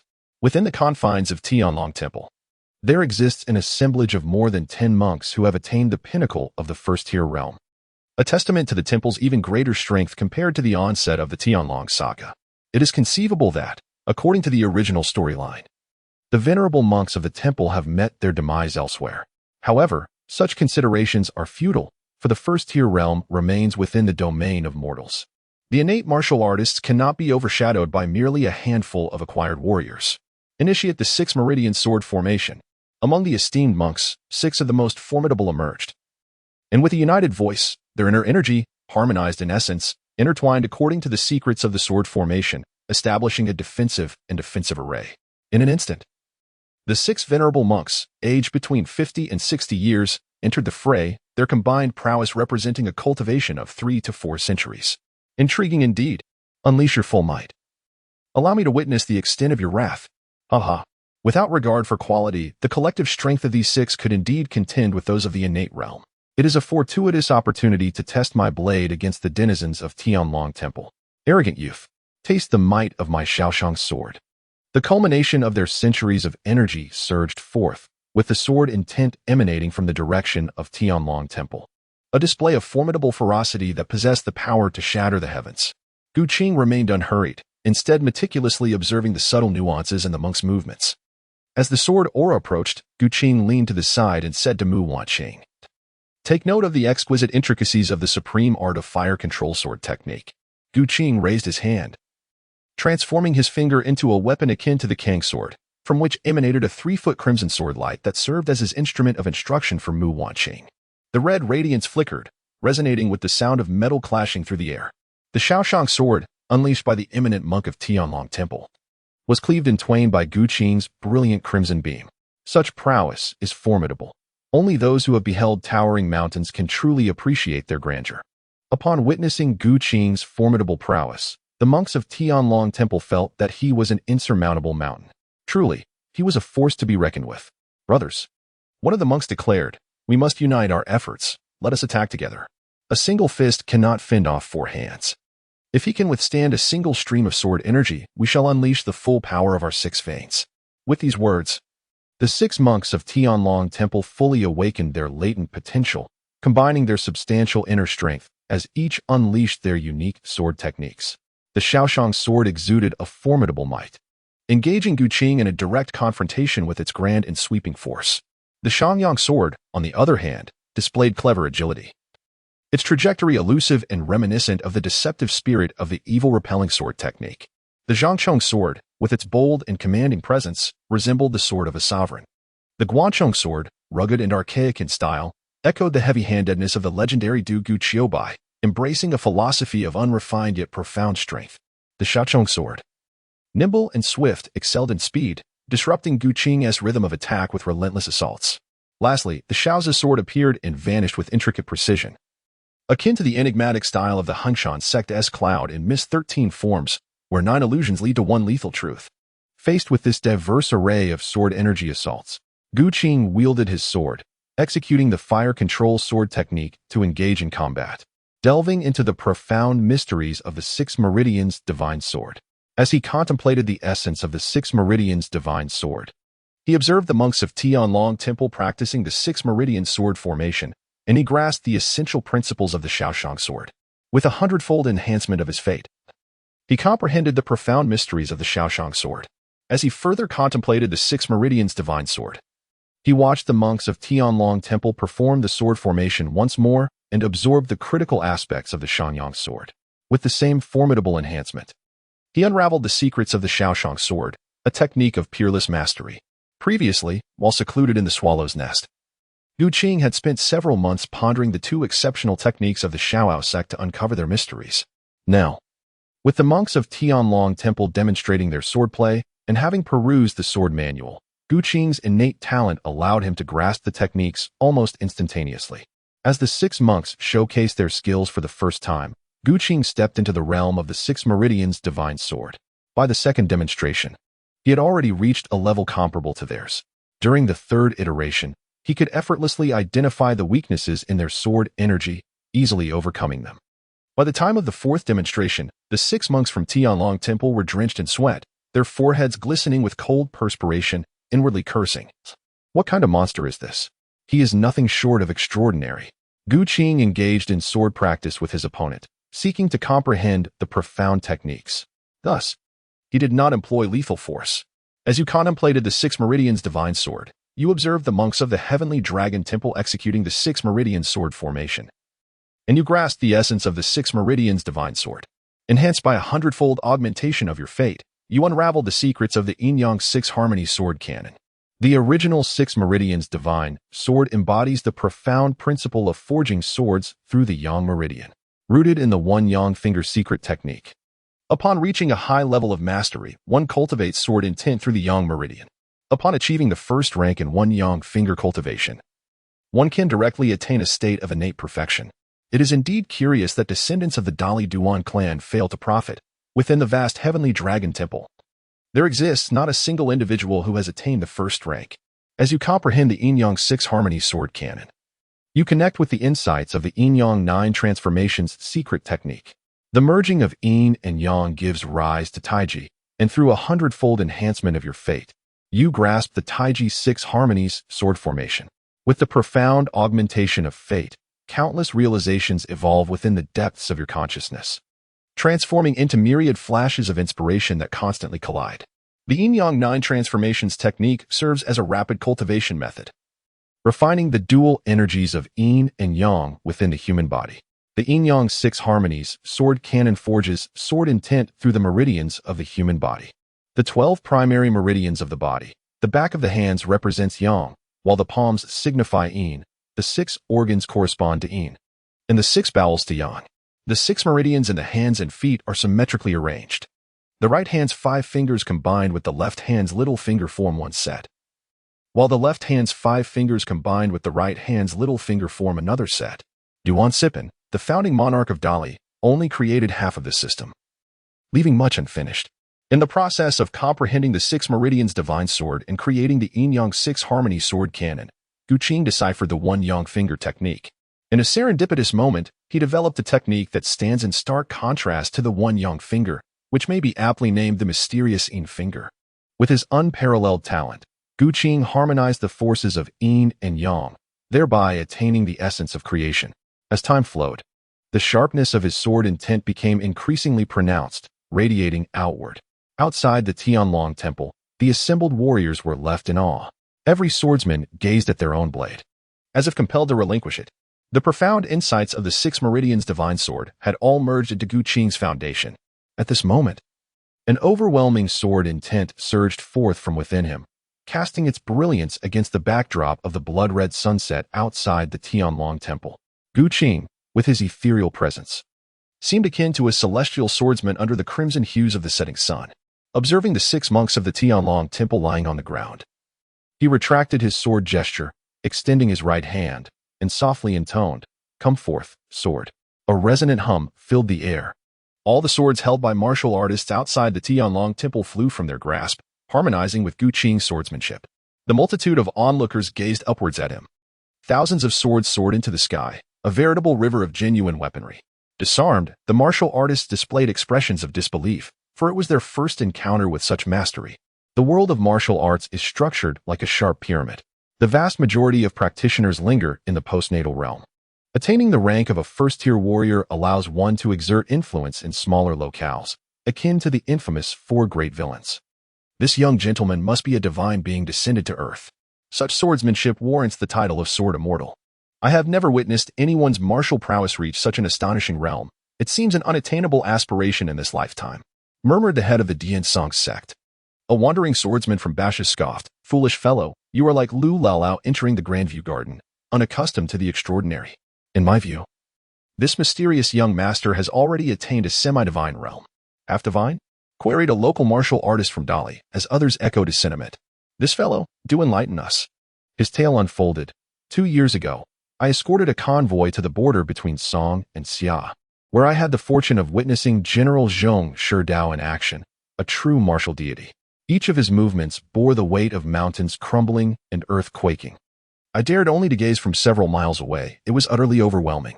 Amidst the astonishment of the martial community outside the Tianlong temple, Gu Qing remained undistracted, wholly immersed in the profound essence of swordsmanship.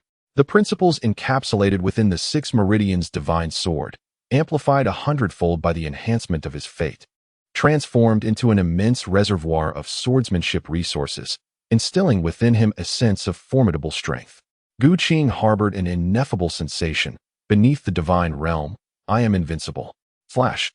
Upon uttering these words, thousands of long swords, resonating with the essence of sword intent, surged towards the heavenly dragon temple. The thunderous river of swords cascaded downward. And in the mere flick of Gu Qing's hand, the monks of the heavenly dragon temple perceived an abrupt darkness enveloping them. For their heads were entirely shrouded beneath a dense array of swords. The monks found themselves devoid of any thoughts of resistance. The slightest flicker of intention would be sensed by the river of swords, as if in the next moment, countless blades would descend upon them. This was not merely their illusion. After Gu Qing's swordsmanship attained a remarkable breakthrough, he experienced an effect akin to the clarity of the sword heart, enabling him to sense hostility and malice. At the very least, he could perceive the detrimental thoughts harbored by those beneath his realm. A cacophony of sword sounds erupted as thousands of long swords descended from the heavens, whistling through the air. The monks of Tianlong Temple could only watch in horror as the gates of their sacred temple were utterly severed and shattered. Beneath Gu Qing's feet, they all bowed their heads, too fearful to gaze upon the heavens. The heavenly dragon monastery, which could be deemed the foundation of the Dali kingdom, was reduced to mere dust in the wake of Gu Qing's sword aura. "I have arrived. I shall conquer." During Gu Qing's assault, the monks of the heavenly dragon monastery found their spiritual beliefs shattered, with not a single thought of resistance arising within them. Had it been otherwise, these individuals could not have remained unscathed amidst the ruins. Casting a glance at the dispirited members of the Duan clan, Gu Qing addressed the assembled martial artists, proclaiming, "This matter is concluded. All shall disperse except for the 4 notorious villains." Gu Qing's words radiated outward like a unique sonic wave, causing everyone to suddenly feel as though someone was whispering in their ears. Startled, they glanced around, apprehensive of a potential ambush. Upon reflection, they realized that the voice belonged to the celestial sword master above. "Move, move, move." The sword master commanded, warning that lingering too long could cost them their lives. Yet, I had yet to retrieve my sword. "Brother, you are mistaken. Who would dare approach the sword master to reclaim their weapon? After some time, we shall demand an explanation from the heavenly dragon temple. I cannot believe that with our numbers, they would dare refuse to return it to us." In due course, these swordsmen indeed received brand new long swords bestowed by the heavenly dragon temple. Little did they know, Gu Qing had imbued the swords with a trace of sword intent through his sword control technique. The thousands of long swords once wielded by Gu Qing have been meticulously collected by the Tianlong Temple, which has taken the initiative to establish a sword valley dedicated to preserving Gu Qing's legacy in the art of swordsmanship. However, that is a tale for another time. The 4 notorious villains, specifically named by Gu Qing, find themselves rooted to the spot, ensnared in a dilemma. In the presence of Gu Qing, they possess no prospect of victory should they choose to act forcefully. reflecting on their previous attempt to seize the Six Meridians Divine Sword Manual. The four villains are engulfed in regret. Had they known the extent of Gu Qing's formidable prowess, they would have never dared to behave so audaciously before him. My lord, we, the four notorious villains, have been most disrespectful. We possess considerable wealth in the South Sea, which we are willing to offer entirely to you. We are prepared to serve you, to toil as your humble servants. We beseech you to grant us a chance at redemption. As Gu Qing descended from the heavens, the four notorious villains promptly knelt before him, their faces pressed humbly to the ground. They not only offered riches, but also volunteered their lives in servitude. Had it been anyone else, they might have considered the potential utility of these skilled individuals. Yet, how could Gu Qing deign to employ such rogues for his tasks? To engage the four infamous miscreants was to willingly invite calumny and tarnish his own reputation. Concealing filth and harboring corruption was indeed a forte of the Shaolin. Now, rise and speak. You were once the prince of the Dali kingdom. Even in death, one ought to maintain a semblance of dignity. He is the prince of the Dali kingdom. As Gu Qing's words fell, the members of the Duan clan were struck with astonishment. Dao Baifeng's face turned ashen. The moment Duan Yanqing lifted his head, Dao Baifeng finally discerned his visage. Meanwhile, Duan Yu had already returned to the side of the Duan clan. Duan Yanqing. Allow me to inquire, do you recall, beneath the Bodhi tree outside Tianlong Temple, the long-haired Guanyin and the disheveled Huazi? I remember. Though perplexed as to why Gu Qing posed this question, the dire circumstances compelled him to respond truthfully, for he was merely a fish awaiting the blade. On the other hand, as Dao Baifeng reflected on Gu Qing's mention of this matter, and recalled the duel between Mu Wanqing and Duan Zhengchun for the sword manual, the connections dawned upon her. The recent upheavals in Dali were intricately orchestrated by this young gentleman before her. Dao Baifeng was unaware of Gu Qing's intentions, however. Her path of retreat had vanished. Amidst the bewildered gazes of the crowd, Dao Baifeng tremulously approached the assembly, kneeling respectfully before Gu Qing, and implored, My lord, I beseech you, grant you a chance at life. All sins have arisen from my actions. I am willing to atone with my death. With that, Dao Baifeng drew a dagger from her sleeve and plunged it fiercely into her chest. Gu Qing could never allow her wishes to be fulfilled. You contemplate suicide. Seeking a final resolution, while I am still preparing to settle accounts with the protagonist of Tianlong. In the original work of Tianlong, your son has driven this body to madness. Now, both of Duan Yu's esteemed fathers are present, eagerly awaiting your performance of a domineering prince falling for my infidelity. How could you even think of taking your own life? Gu Qing surveyed the members of the Duan family with malicious amusement. This truly was a captivating moral drama. Duan Yanqing, take a look at this lady. Does she not resemble your own Guanyin Bodhisattva? Do not come any closer, cried Dao Baifeng. Her voice laced with anguish as Duan Yanqing approached her step by step. This scene left Duan Zhengchun utterly bewildered, while Duan Yu wore a face of confusion. Unable to comprehend how Dali had transformed into this state. Observing his mother in a state of emotional collapse on the ground, Duan Yu rushed to Dao Baifeng's side, helping her to her feet and inquiring, Mother, what has happened to you? Please do not frighten me. Unbeknownst to Duan Yanqing, who was unaware of Duan Yu's identity, he paid no heed to his eldest son and instead scrutinized Dao Baifeng intently.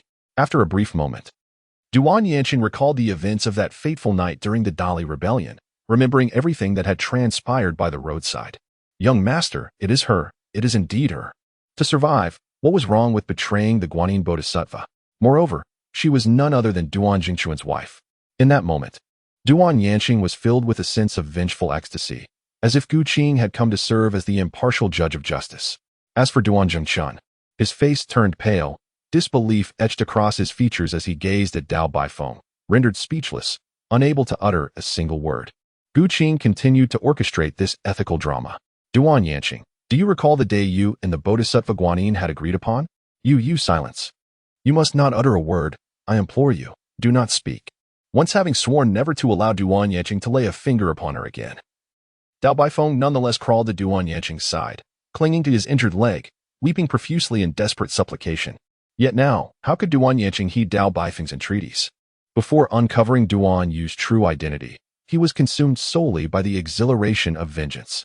Thus, before the assembled crowd, he boldly declared the date, the 23rd day of the first month in the second year of the Dali Baoding era, Go Hai. Aha, Duan Zhengchun. Did you ever anticipate this? Even in this state, I can still toy with your wife. Your wife is quite alluring, aware that Gu Qing would not spare him. Duan Yanqing resolved to exact a bitter retribution upon the Duan family before his demise, avenging himself upon the brothers Duan Zhenchun and Duan Zhengming. Duan Zhenchuan's face turned as pale as parchment as he gazed at the despondent Dao Baifeng on the ground. He could hardly fathom that such a calamity would transpire. He had contemplated the notion of his wife straying with anyone, even with his brother, Duan Zhengming. He had quietly pondered such possibilities. However, with Duan Yanqing appearing before him in this guise, Duan Zhenchun felt the world around him darken. This ethical drama had yet to draw its final curtain. Gu Qing continued to direct the performance, while Duan Yanqing and Duan Yu bore a small gold medal inscribed with his birth date. You took it out and read it aloud for everyone. Duan Yanqing, perplexed by its significance, could only comply with the order and retrieve the small gold medal from Duan Yu's chest. Born on the 23rd day of the 11th month in the second year of the Baoding era, Gohai. How could this be? How could this be? Finally, Duan Yanqing grasped the implications, but alas, it was too late. Duan Zhichun, gazing at Dao Baifeng, wore a grim expression.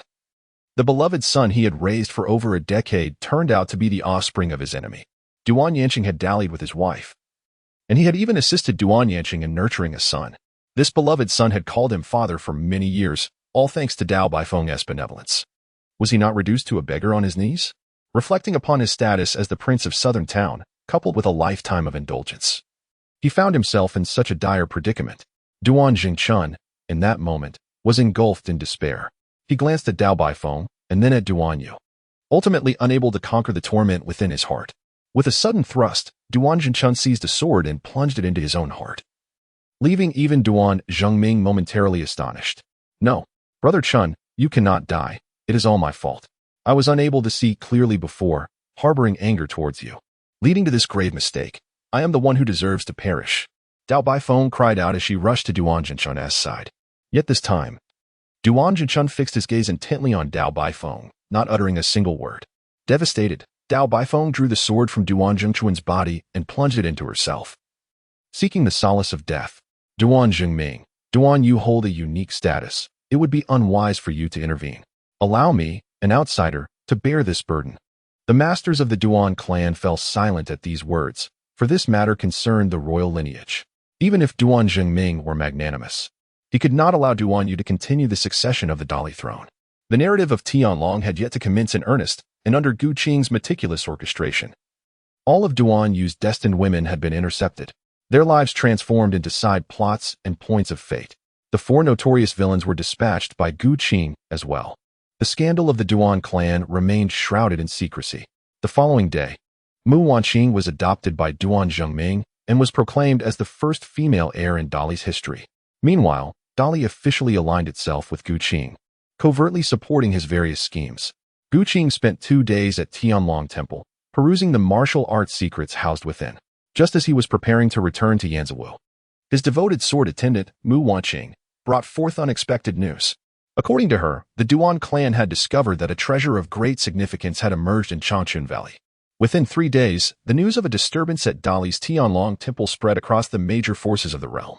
Zhuge Zhenhua of the Shen held the intelligence in his hands. Casting a glance at Taizhou, he inquired about Morong Fu, who had astonishingly made another breakthrough within just a few months, now perhaps only a step away from the realm of divinity. At merely 25 years of age, his renown had eclipsed that of the esteemed Qiaofeng of the north. The martial community now spoke of him as the Sword Immortal, a figure whose fame resonated across various nations. His ability to command thousands of swords with mere thought rendered his strength unfathomable. From your last encounter with him, what impression did you gather? Is there a possibility he might incite rebellion? In the Shen, Taizhou, after perusing the information presented by Zhuge Zhenhua, was equally astounded. Uncle, he exclaimed. Morong Fu demonstrated a lack of reverence for imperial authority, openly proclaiming that any individual could don the emperor's crown. Only through the people's endorsement could one be deemed worthy of the throne. Power and duty are two sides of the same coin. An emperor wielding absolute authority must also seek the welfare of the populace. Should the emperor act with folly, anyone could rise to usurp the throne. Zhuge Zhenhua sighed, recognizing yet another ambitious individual. To challenge the inept is to seek usurpation, which could result in untold suffering. One cannot simply excise a troubled mind. This individual exhibits excessive radicalism and requires close monitoring. In contrast to the cautious vigilance of the Shen, Both the Western Xia and Liao states were deliberating on how to contend with the sudden emergence of Guqing. After all, every warrior of divine intent is a pillar of the state, capable of influencing the empire's fate. The two major factions of Western Xia, Yipentang and Xinyu Palace, were engaged in discussions regarding the rapidly rising Murongfeng. As for the Liao state, let us not dwell on the foreign power's covetous aspirations towards Guqing's ascent. He was acutely aware that true strength is the path to dominance. Thus, Guqing found himself at the outskirts of Changchun Valley. It is said that deep within lies a divine artifact, one that grants immortality. In the original narrative of Tianlong Babu, the Valley of Eternal Youth is situated in the vicinity of Lijiang and Jianshui, characterized by the rugged terrain of the Hongduan Mountains, where three rivers converge, and perilous gorges abound. Guqing traversed the ancient T-Horse Road, journeying northward to the boundary of Sichuan and Tibet.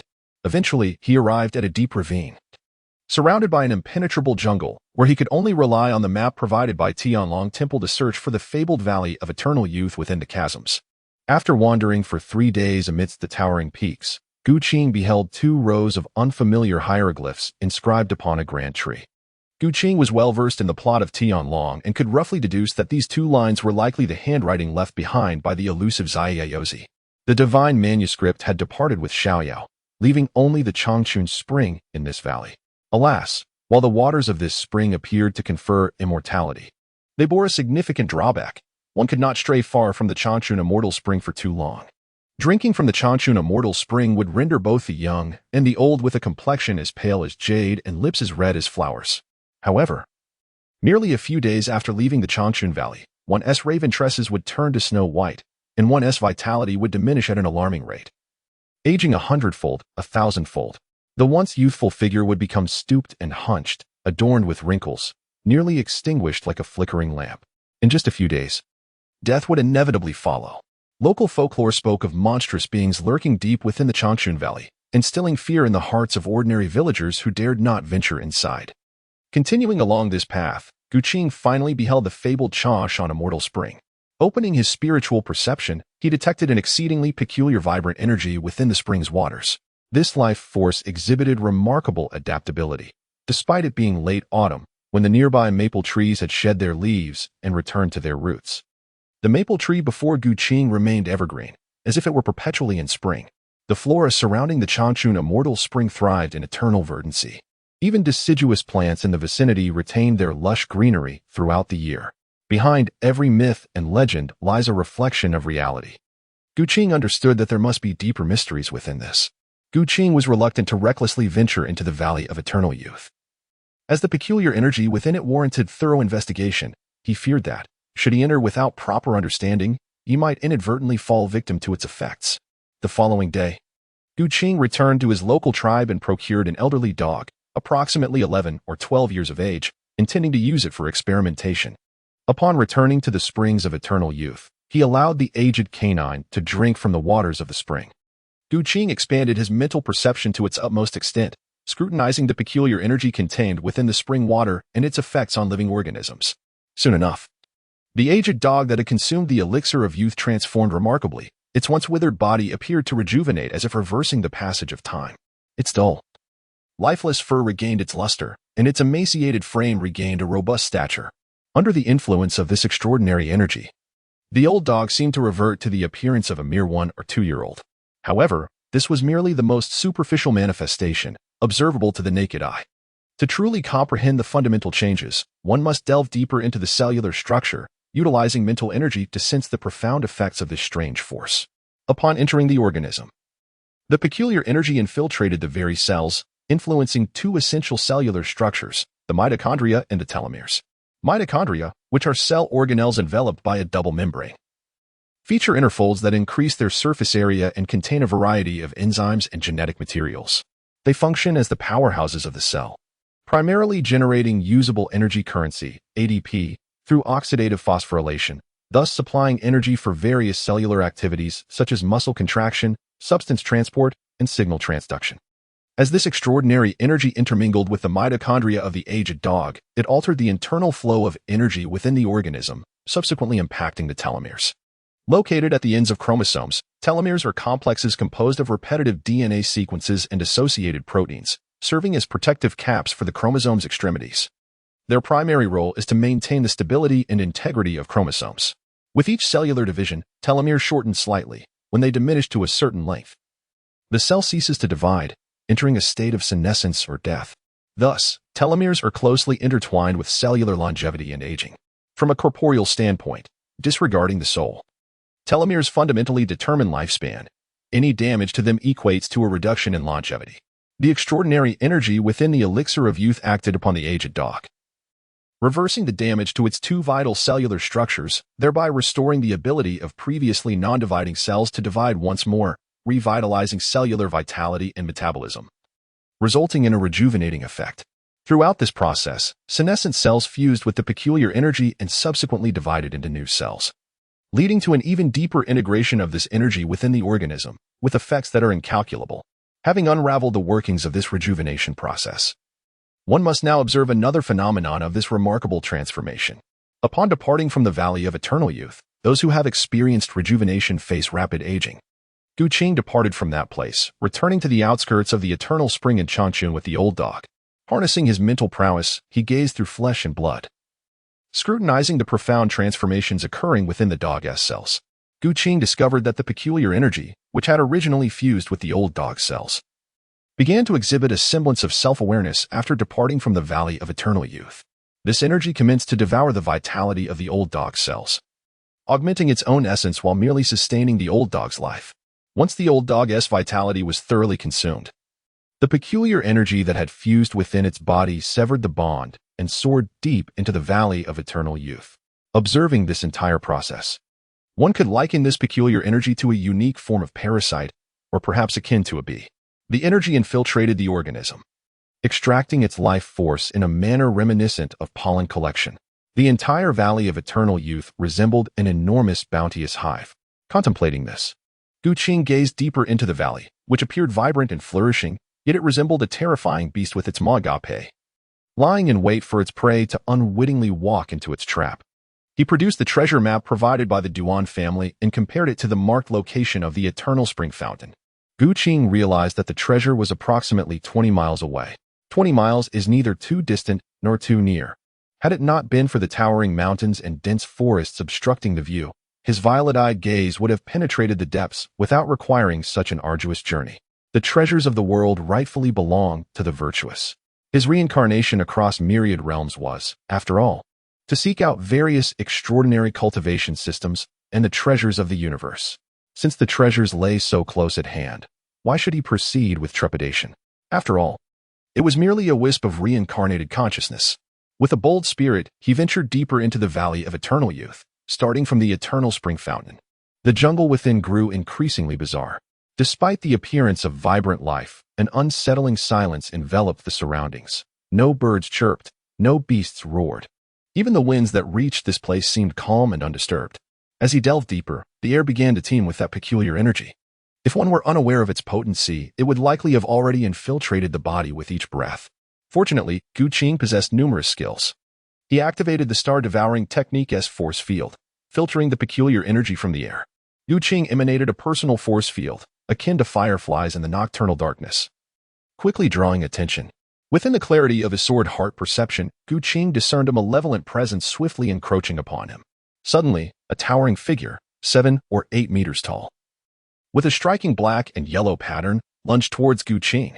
It resembled a whirlwind, initially silent, seamlessly blending with the jungle, rendering even mental perception incapable of effectively identifying its form. It appeared indistinguishable from the surrounding trees, harmonizing its aura with that of the flora, as if they were one and the same.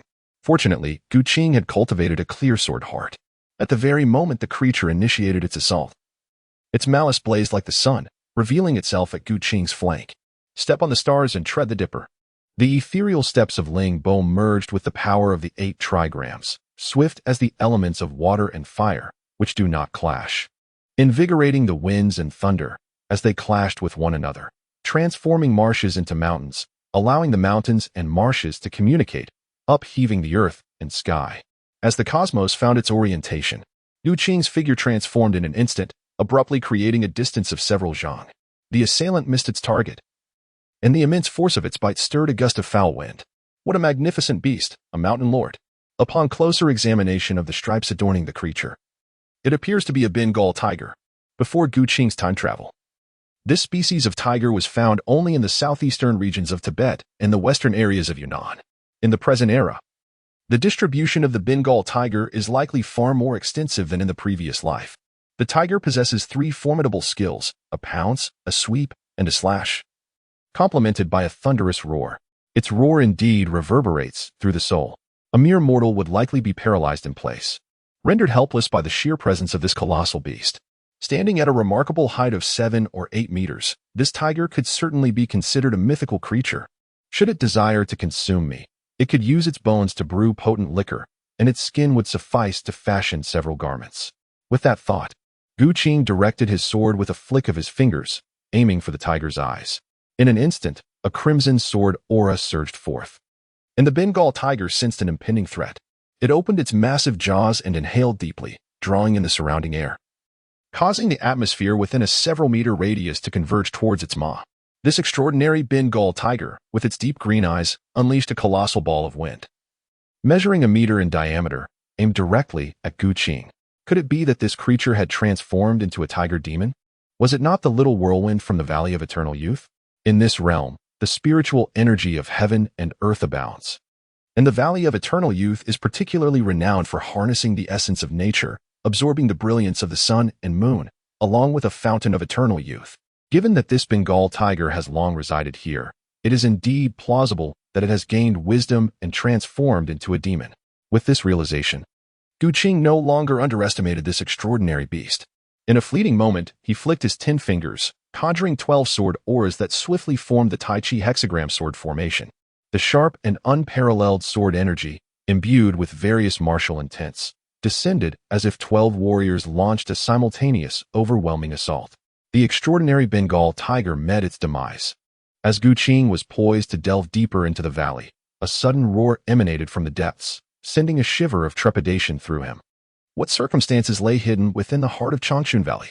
Gu Qing's gaze was solemn as he attentively sensed the fluctuations of spiritual energy deep within the valley, where formidable beings were engaged in combat. The celestial essence of the Valley of Eternal Youth was far more potent than that of the outside world. Here, innate masters wielded their extraordinary skills, their power surpassing that which could be displayed beyond these confines. The martial techniques and the profound realms of martial arts mastered by the practitioners functioned akin to a lever. The denser the spiritual energy of heaven and earth, the greater the celestial might that the warriors could manipulate. Though Gu Qing may appear reckless, he is not foolish. He understands that formidable beings are engaged in a fierce contest over treasures hidden deep within the Changchun Valley. Adhering to the principle of caution, he approaches the depths with great care, striving to remain undetected by adversaries. As he ventures inward along the valley, the terrain resembles a gourd, with the fountain of youth situated at the heart of its first chamber. Crossing the narrow waist of the gourd, which spans only a few kilometers, he encounters a veritable paradise. Surrounded by towering mountains, some capped with snow, the valley below enjoys a perennial spring, with temperatures hovering around 20 to 30 degrees. At the center lies a vast lake, occupying 2/3 of the valley's expanse, reflecting the azure sky, the mountains, and the tranquil forests that encircle it. In the lake's heart, a small island hosts an ancient tree, its broad canopy resembling a giant parasol that shields much of the valley from sunlight, casting an eerie and silent gloom over the entire area. However, the stillness is shattered by the clash of a woman and a serpent. Yet, to call it a mere serpent would be an understatement. This colossal creature is a primordial beast of the innate realm, capable of inhaling and exhaling the essence of heaven and earth. Measuring 20 to 30 meters in length, its body shimmers with a deep, inky brilliance, and a singular horn has emerged from its head, transforming it into a dragon. The woman, youthful and vibrant, embodies the bloom of spring. Her exquisite figure, both curvaceous and delicate, wields a martial technique characterized by the utmost vigor and strength. With each encounter with the ink dragon, shockwaves ripple through the air, stirring the lake into tumultuous waves. The surface of the azure lake reverberates with deep, thunderous sounds, and even from a distance, Gu Qing can sense the ferocity of their battle. As the two engage in a fierce duel, Gu Qing conceals himself in the shadows, preparing to reap the rewards of their conflict. Yet, unexpectedly, within mere moments, 8 distinct mutated wolves emerge from the opposite side of the gourd-shaped valley. The leader of the pack is also a creature of the innate realm. This adds a twist to the tale. Could there be a mysterious force manipulating these beasts from behind? The howls of the wolves, reverberating through the valley, seem to awaken the slumbering mountains, creating an echo that resounds endlessly. Gu Qing's plan to remain the opportunistic observer crumbles in an instant, as both the woman and the serpent notice his presence. Fate can be cruel. All I sought was a treasure, yet these beasts are relentlessly aggressive, pushing the boundaries of reason. Under Gu Qing's feet, a radiant light flashed. As he stepped forth with the grace of a celestial being, effortlessly transforming the powers of the 8 trigrams, exploring the realms of heaven and earth at will. His gaze first settled upon several enormous, yet unperceptive, postnatal beasts that roamed the land. These colossal wolves, their fur as unyielding as steel needles, reached a staggering 6 or 7 meters in length. Against an ordinary postnatal martial artist, they could easily shatter bones and dismember bodies with a single bite.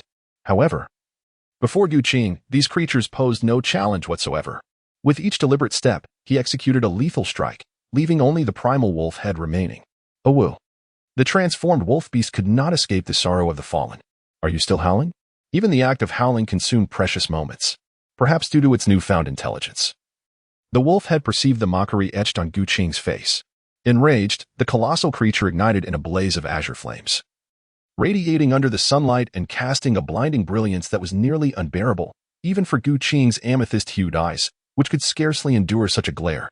The demonized wolf head bore a fearsome visage, and amidst the azure flames, its sharp, elongated fangs glimmered with a chilling sheen, dancing in unison with the fire. As if this beast had clawed its way out of the depths of hell. It surpassed the mutated Bengal tiger in strength, yet not by a significant margin. The sole nuisance lay in the azure otherworldly fire. Alas, your opponent is me. This peculiar fire bore resemblance to the flames of the fire beetles within the 9-layered demon tower, born from the fusion of 2 or more extraordinary powers, each exhibiting remarkable effects. Heaven, earth, water, fire, wind, thunder, mountains, and marshes, the 8 trigrams represent the forces of creation and destruction, embodying the principles of yin and yang. One force gives rise to another even as it conquers. Celestial frost, annihilate.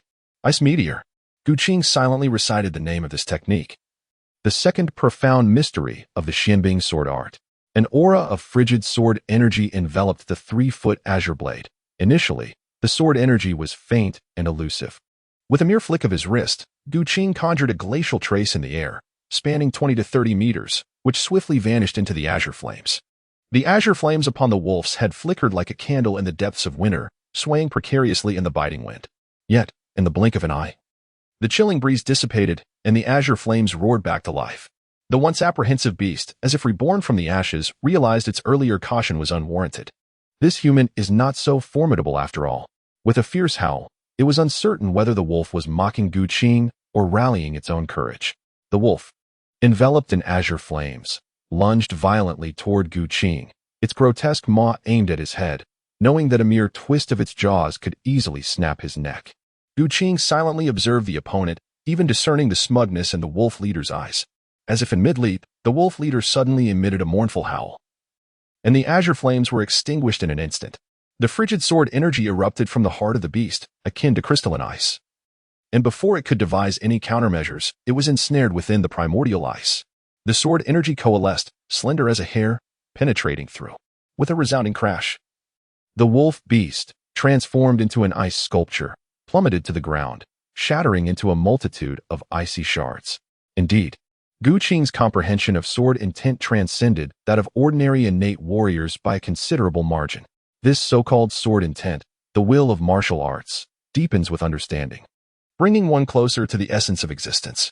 The path of ice, informed by knowledge acquired in a past life, posits that at absolute zero, even atoms must succumb to freezing. Gu Qing's frigid sword aura was exceedingly terrifying. However, to his astonishment, these few wolf fangs had remarkably withstood the onslaught of the icy sword energy. Beside the carcass of the wolf beast, Gu Qing discovered 4 fangs shimmering with a cerulean radiance amidst the icy remnants, their texture akin to jade and strikingly prominent. The fact that these 4 fangs could endure the frigid sword aura without shattering rendered them worthy of collection. They might even be utilized in the crafting of artifacts or treasures. The conclusion of the battle was unexpectedly swift for Gu Qing. The combatants in the lake, a human and a black dragon, had also taken note of Gu Qing's circumstances. The Black Dragon, mistakenly believing Gu Qing to be an ally of the mysterious woman, became increasingly anxious. With a thunderous roar, it unleashed a pitch-black orb from its enormous maw. Upon its emergence, the entire Changchun Valley was enveloped in a dense vapor, a noxious green liquid seeping into the mist and rapidly disseminating. The emerald fog swirled, coalescing into a domain of despair. Even at a distance of several miles, Gu Qing could feel a foul wind assailing his senses. Such a formidable poison! Among the myriad of skills I possess, my resistance to toxins, or my ability to concoct them, remains at a novice level. This black dragon's venom is akin to an entire realm. Engaging in combat within this poisonous mist would suppress one's strength by a significant margin, and the longer one remained, the more disadvantageous the situation became. The once evenly matched young woman battling the dragon soon found herself at a disadvantage. She was compelled to create distance, ascending into the sky amidst the emerald haze to launch long-range attacks at the black dragon with her formidable internal energy. However, this method was immensely taxing on her vital energy. Even though innate martial artists can draw upon the natural spiritual energy of the world, it could not keep pace with her consumption rate. Noticing Gu Qing observing from the edge of the green mist, she felt a shiver down her spine. A single black dragon was already formidable, and now an unknown powerful entity loomed ominously. Gentlemen, let us unite to slay the black dragon. We shall share the treasures. What do you say? The way she addressed me raises questions. From which nation does this woman hail? In that moment, Gu Qing found himself unable to recall the origins of this woman. In both the Tianlong and Nishuihan worlds, the indigenous experts above the innate realm are predominantly renowned characters within the narrative. Who, then, is this youthful lady before him? Gu Qing pondered for a moment before acquiescing to the young woman's request. It was not out of a sense of pity for the delicate flower, but rather because the information provided by Tianlong Temple contained only a detailed map of the route and the location of the treasures, without specifying what those treasures actually were. Even if he were to vanquish the Mo Jiao, Gu Qing would remain unaware of how to retrieve the treasures or from where they could be obtained. Very well, roar. As Gu Qing stepped into the realm of the emerald green poison, the Mo Jiao let out a furious roar, and the toxic green substance surged towards him. Humph. Even the flickering light of a firefly dares to compete with the brilliance of the full moon. Gu Qing let out a cold snort, fully activating the star-devouring technique. A formidable force of absorption enveloped him, akin to a whirlpool in the deep sea, drawing in the emerald-hued poisonous mist that swirled around the field of power. Unable to encroach upon the radius of 100 meters surrounding Gu Qing, even when Gu Qing approached the ink serpent, his absorbing field was capable of dispelling the adversary's emerald toxins. The Yin-Yang 6 Harmonies sword formation. Without a complete set of swords to embody his sword intent, Gu Qing could only conjure illusory sword shadows to form a formation. In an instant, 12 swords of various hues coalesced into the Tai Chi 6 Harmonies sword array. The 12 types of sword chi, corresponding to Yin and Yang, circulated perpetually within the array. The hissing sword chi clashed violently with the dark green poisonous mist, each eroding the other, while the terrifying energy released from their collision seemed to cause ripples in the very fabric of space at the intersection of their encompassing fields of power. This realm could only withstand the might of a divine intent realm warrior, yet Gu Qing had already reached the threshold of that realm. They, not lacking in prowess, was but a step away from transformation into a dragon, potentially becoming a divine beast of this world. The deep black luster emanating from the could withstand sword chi strikes without faltering. Their mutual annihilation merely dimmed the brilliance of the deep black aura, reducing its defensive capabilities. But fortunately, Gu Qing had an ally. The mysterious woman stood elegantly, her coldly beautiful visage exuding an ineffable confidence and composure. Observing a vulnerability in this defenses, she swiftly appeared at its side. Break. A single word, accompanied by her jade-like hand, struck fiercely at the overwhelming force of her palm surged forward, creating rapid oscillations. This was an exceptionally sophisticated technique for channeling energy, reminiscent of the inch power technique, yet the mysterious woman's strike possessed at least 10 layers of variation. With a resounding bang, her palm met this deep black aura, momentarily locked in a stalemate before ultimately shattering due to the depletion of energy. The remaining nearly 70% of her palm's strength landed solidly upon the. With a crack, the scales upon the splintered, and serpent blood seeped from the wound, gushing forth as the injury expanded. Following this blow, the speed diminished by 30%. rendering it a rather resilient target amidst the onslaught from Gu Qing and the mysterious woman. The creature, not lacking in cunning, coiled its serpentine body and began to spin rapidly upon realizing that both adversaries could inflict harm upon it. This maneuver made it challenging for Gu Qing and the mysterious woman to concentrate their attacks at a single point. A strike from Gu Qing would compromise the defenses of the deep black aura. However, given a moment's respite, that could swiftly restore its energy defenses. Recognizing that this creature was a dragon, renowned for its formidable physicality among divine beasts, Gu Qing contemplated the futility of direct assaults on its scales. Instead, his gaze fell upon the dragon pearl concealed within the poisonous mist, sparking a new idea. Star-eating technique. With the assistance of the purple glowing jade eye, Gu Qing accurately inhaled the dragon pearl hidden within the dark green poison. The sudden shift caught both the enigmatic woman and the ink dragon off guard. The dragon pearl of the ink dragon was swiftly drawn within 3 paces of Gu Qing. The ink dragon, filled with trepidation, attempted to control the pearl and distance it from Gu Qing, only to realize that Gu Qing had no intention of letting it escape. The overwhelming devouring power of the star-eating art was fully exerted upon the dragon pearl, which was as dark as ink. Gu Qing forcibly extracted a strand of pure dragon essence, a substance of higher potency than the true energy he had cultivated. In the Dantian sea of energy, the essence coalesced, undergoing refinement and decomposition within the central star furnace, returning to its original source. The refined dragon essence emitted an extraordinary fragrance. Part of it entered the sea of consciousness, nurturing the spirit, while another portion coursed through the meridians, permeating every limb and bone.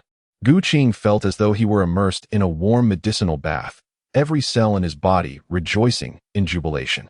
The ink dragon's dragon essence was the foundation of its transformation, and in this moment, Gu Qing appeared to it as the most terrifying evil in the world. Ignoring its own injuries, the ink dragon forcefully spewed forth a mouthful of vital blood, sacrificing it to refine the dragon pearl, igniting a black dragon flame. Under the searing heat of this flame, Gu Qing's devouring force was ruthlessly shattered as he swallowed the dragon pearl.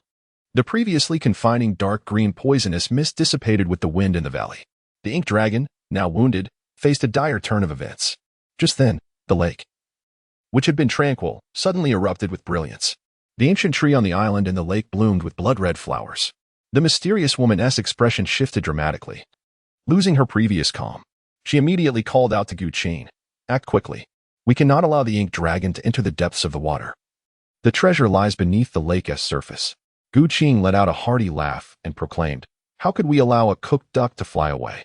While the heavenly delicacy of dragon meat may elude us, we certainly cannot overlook the earthly treasure of the flood dragon. It is said that at the Yaoqi banquet, immortals feast on dragon liver and phoenix brains. Consuming a flood dragon is hardly a misstep. Moreover, by absorbing the essence of the flood dragon, my physical strength has surged significantly.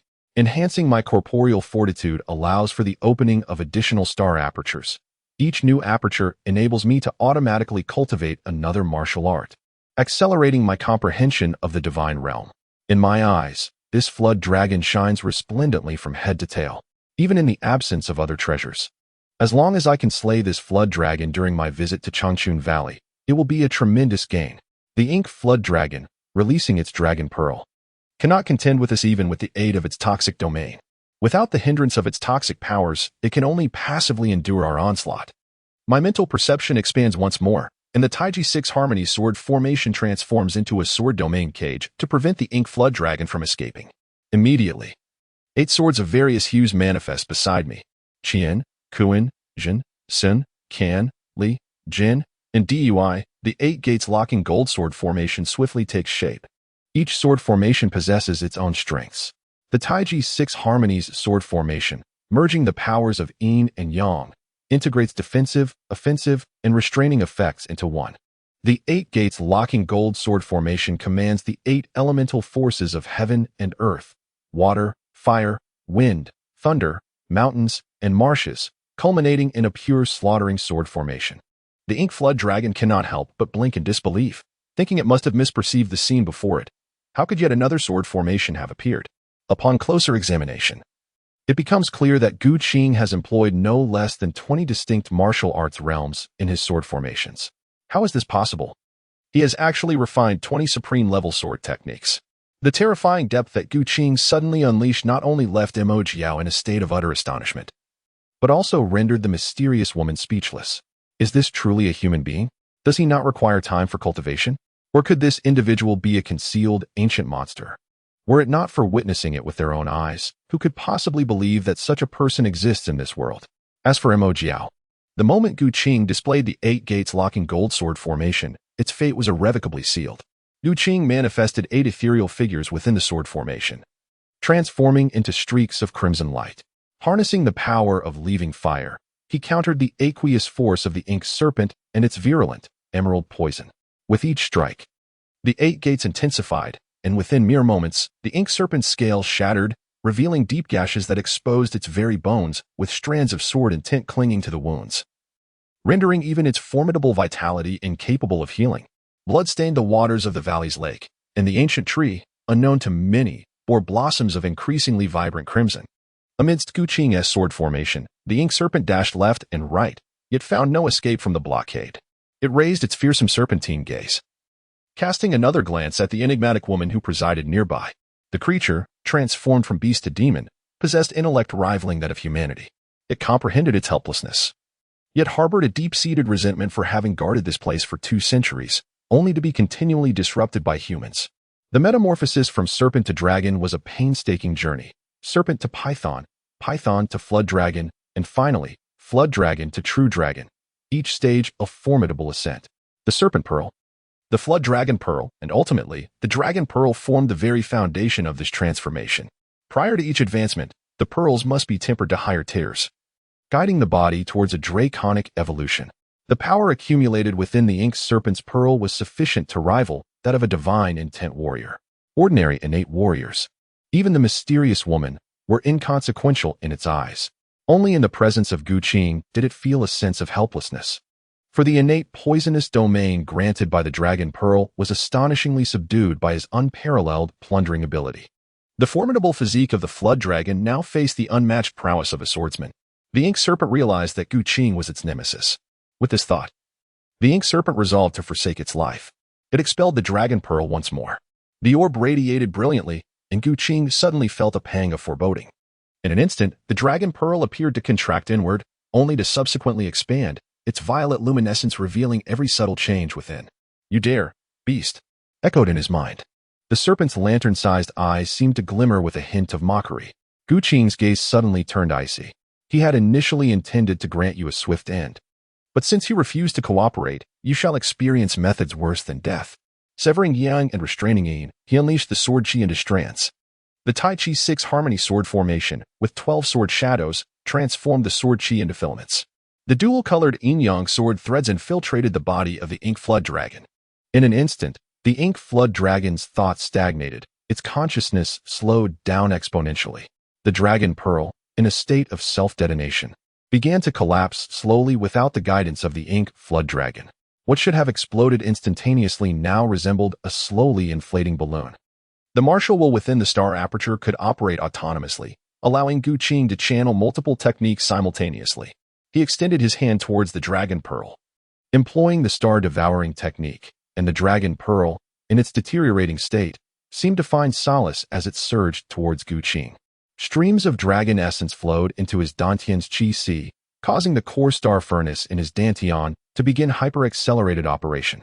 Nearly half of the ink flood dragon's centuries of cultivation was condensed within the dragon pearl. Such immense energy, and significantly, this energy was of a higher tier than true Qi, dragon essence. The master absorbed a wisp of dragon essence, amplified 100-fold by his fate, acquiring 100 strands of pure dragon essence. Nourished by the dragon essence, his physical strength surged, observing Gu Qing's aura growing increasingly formidable, transforming him into a humanoid divine beast. The once derisive consciousness of the ink flood dragon descended into profound despair. Damn it! How could I, the ink flood dragon, encounter such a human? Even if my soul were to perish, I shall not allow you to have it easy. With vengeful conviction, the ink flood dragon ignited its essence blood, offering up the dragon pearl, and the inky black dragon flames re-emerged, searing through the agony of its soul as it hastened the detonation of the dragon pearl. Additionally, it infused a highly refined special energy into the dragon pearl. The sword chi, condensed by the Tai Chi 6 Harmony sword formation, struggled to contend with the might of the divine will manifested in the dragon flames. Hey, come here and absorb the dragon essence from the dragon pearl. The collapse of the dragon pearl was accelerating too rapidly, and the star furnace in the Danteon was already overburdened with refining the dragon essence. Rather than waste it, it would be better to share it with this mysterious woman. Should the ink flood dragon detonate the dragon pearl, unforeseen consequences might arise, leading to greater losses than gains. Call me. What nonsense if I don't call you? Who else shall I call? This mysterious woman was no weakling. She could alleviate the pressure of the dragon essence with Guqing's strength. If the two of them absorbed the dragon essence together, under the enhancement of the hundredfold fate, after fully digesting this foundation, the mysterious woman would undoubtedly be no match for him. The mysterious woman sat beside Guqing and extended her right hand, placing their palms against each other. Immediately, a vast and warm energy flowed from Guqing's palm into the mysterious woman's body. Together, they cultivated and refined the energy from the dragon pearl. As the ink flood dragon faced its demise, it burned its essence, blood, and spirit to refine the dragon pearl. Instead, the essence and spirit of the dragon's form were entirely infused into the dragon pearl, thereby fulfilling the destinies of Guqing and the enigmatic woman. After a while, the mysterious woman suddenly sensed something amiss. Within the dragon pearl's dragon essence, a peculiar energy was intertwined, which could neither be refined nor eradicated. Like a festering wound, it stirred the primordialine energy within her body. Cursed be it. As for Guqing, his predicament was even more severe than that of the mysterious woman. The enigmatic woman absorbed the dragon essence to cultivate her true energy. Guqing absorbed the essence of the dragon yuan, refining it with the star furnace. He nourished his body with this essence, enhancing his innate qualities as well as his corporeal strength. The special energy contained within the dragon yuan was not malevolent. Thus, the hundredfold augmentation of his fate also contributed to this fortification. The unique energy infused by Mo Jiao into the Jiao Pearl, known as the Breath of Dragon Desire, is a distinct force utilized by the dragon clan to expand their bloodline and strengthen their lineage. In simpler terms, its effect is one of bloodline corruption. The reason the dragon clan has persisted through the ages lies in their bloodline's dispersal among various groups, allowing them to reverse their bloodline and evolve back into dragons. This peculiar energy is the key to their heritage. Mo Jiao, having arrived in Changchun Valley, transformed from an ordinary snake into a Jiao after several centuries. However, throughout these years, he had never utilized the accumulated breath of dragon desire within his bloodline. In essence, Mo Jiao remained a juvenile Jiao. As the breath of dragon desire was magnified 100-fold within Guqing, he resembled a powder keg, ready to explode at the slightest spark. Had it not been for his cultivation of the purifying demon White Lotus divine intent, which granted him protection against external malevolence, he would have succumbed to his desires long ago. The reality was that even with the purifying demon White Lotus divine intent to subdue his cravings, visible changes began to manifest within his consciousness. The breath of dragon desire concealed within the essence of the dragon yuan transformed into pink flames upon entering his consciousness, descending into the center of the purifying demon White Lotus divine intent, morphing into a lotus seed that integrated into Guqing's martial will. The hundredfold amplified breath of dragon desire flowed ceaselessly, taking the form of pink flames that clung to the purifying demon lotus, continuously supplying nourishment to the lotus seed within the seed pod. Guqing continued to resist the seductive onslaught of the dragon's desire. Yet the enigmatic woman beside her was not as fortunate. Although the dragon's desire within her was but a fraction of Guqing's, less than 1%, it proved insurmountable against the primal instincts woven into the very essence of the dragon lineage. Enduring through countless epochs, having cultivated the martial arts of the Yin school, the dragon's desire within her was akin to sparks igniting a pool of gasoline. A mere flicker was sufficient to set her ablaze. Soon, her consciousness was engulfed in a haze, surrendering to the dictates of her instincts. Guqing sat alongside the enigmatic woman, their palms facing each other. After a brief moment, her delicate hand glided along Guqing's arm, exploring its way to his chest. Hey, he exclaimed. You must exercise some restraint. Please, do not come any closer. Guqing, overwhelmed by the intensified breath of dragon desire within his sea of consciousness, found himself utterly exhausted. How could he possibly divert his attention to deal with this woman? More critically, she had seized a significant leverage over him, leaving him in a precarious situation. Before long, Guqing was forcibly pinned to the ground. In a daze, he lost track of time until the transparent panel seemed to refresh its notification. Ding. You have successfully persuaded Wu Xingyun in the Valley of Eternal Youth. Activating the blessing of the Celestial Maiden. You have acquired the Eternal Spring technique from the possessions of Wu Xingyun. The breath of dragon desire within Wu Xingyun was scant, and as the storm subsided, she gradually regained her senses. Upon gazing at the young man beneath her, even as the esteemed lord of Tianshan, her heart fluttered uncontrollably.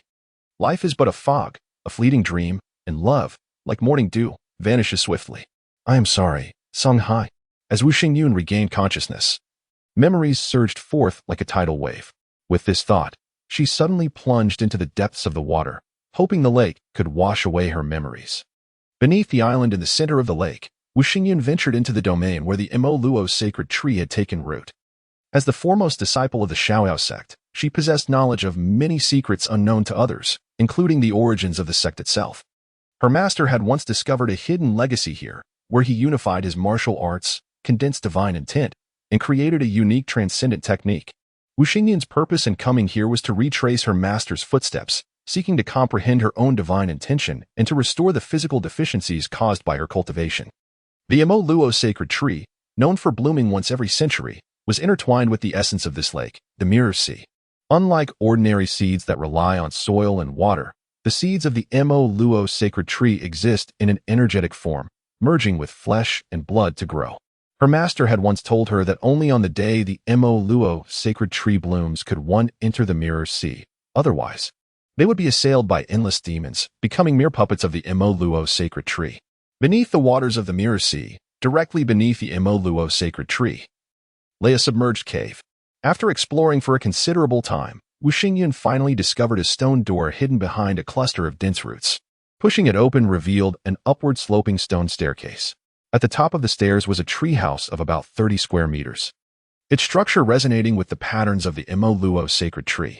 What Wu Xingyun sought was, in fact, the energy crystal secreted by the Mo Luo sacred tree. This crystal was the essence of the tree. The martial arts of the Xiaoyao sect possess an extraordinary effect of prolonging life and preserving youth, intricately linked to the sect's origins. The fundamental technique of the Xiaoyao sect is not the Northern Darkness divine art, but rather the supreme pure yang technique, belonging to the realm of utmost yang. This technique is immensely powerful, yet it comes with a significant drawback. Every 30 years, one must undergo a rejuvenation process, reverting to youth and consequently losing all cultivated power. To restore one's power, one must engage in daily practice, regaining a year's worth of strength each day, while also consuming fresh blood at noon to facilitate training. After rejuvenation, it remains essential to consume fresh blood for cultivation, a characteristic derived from the Moro sacred tree's magical essence.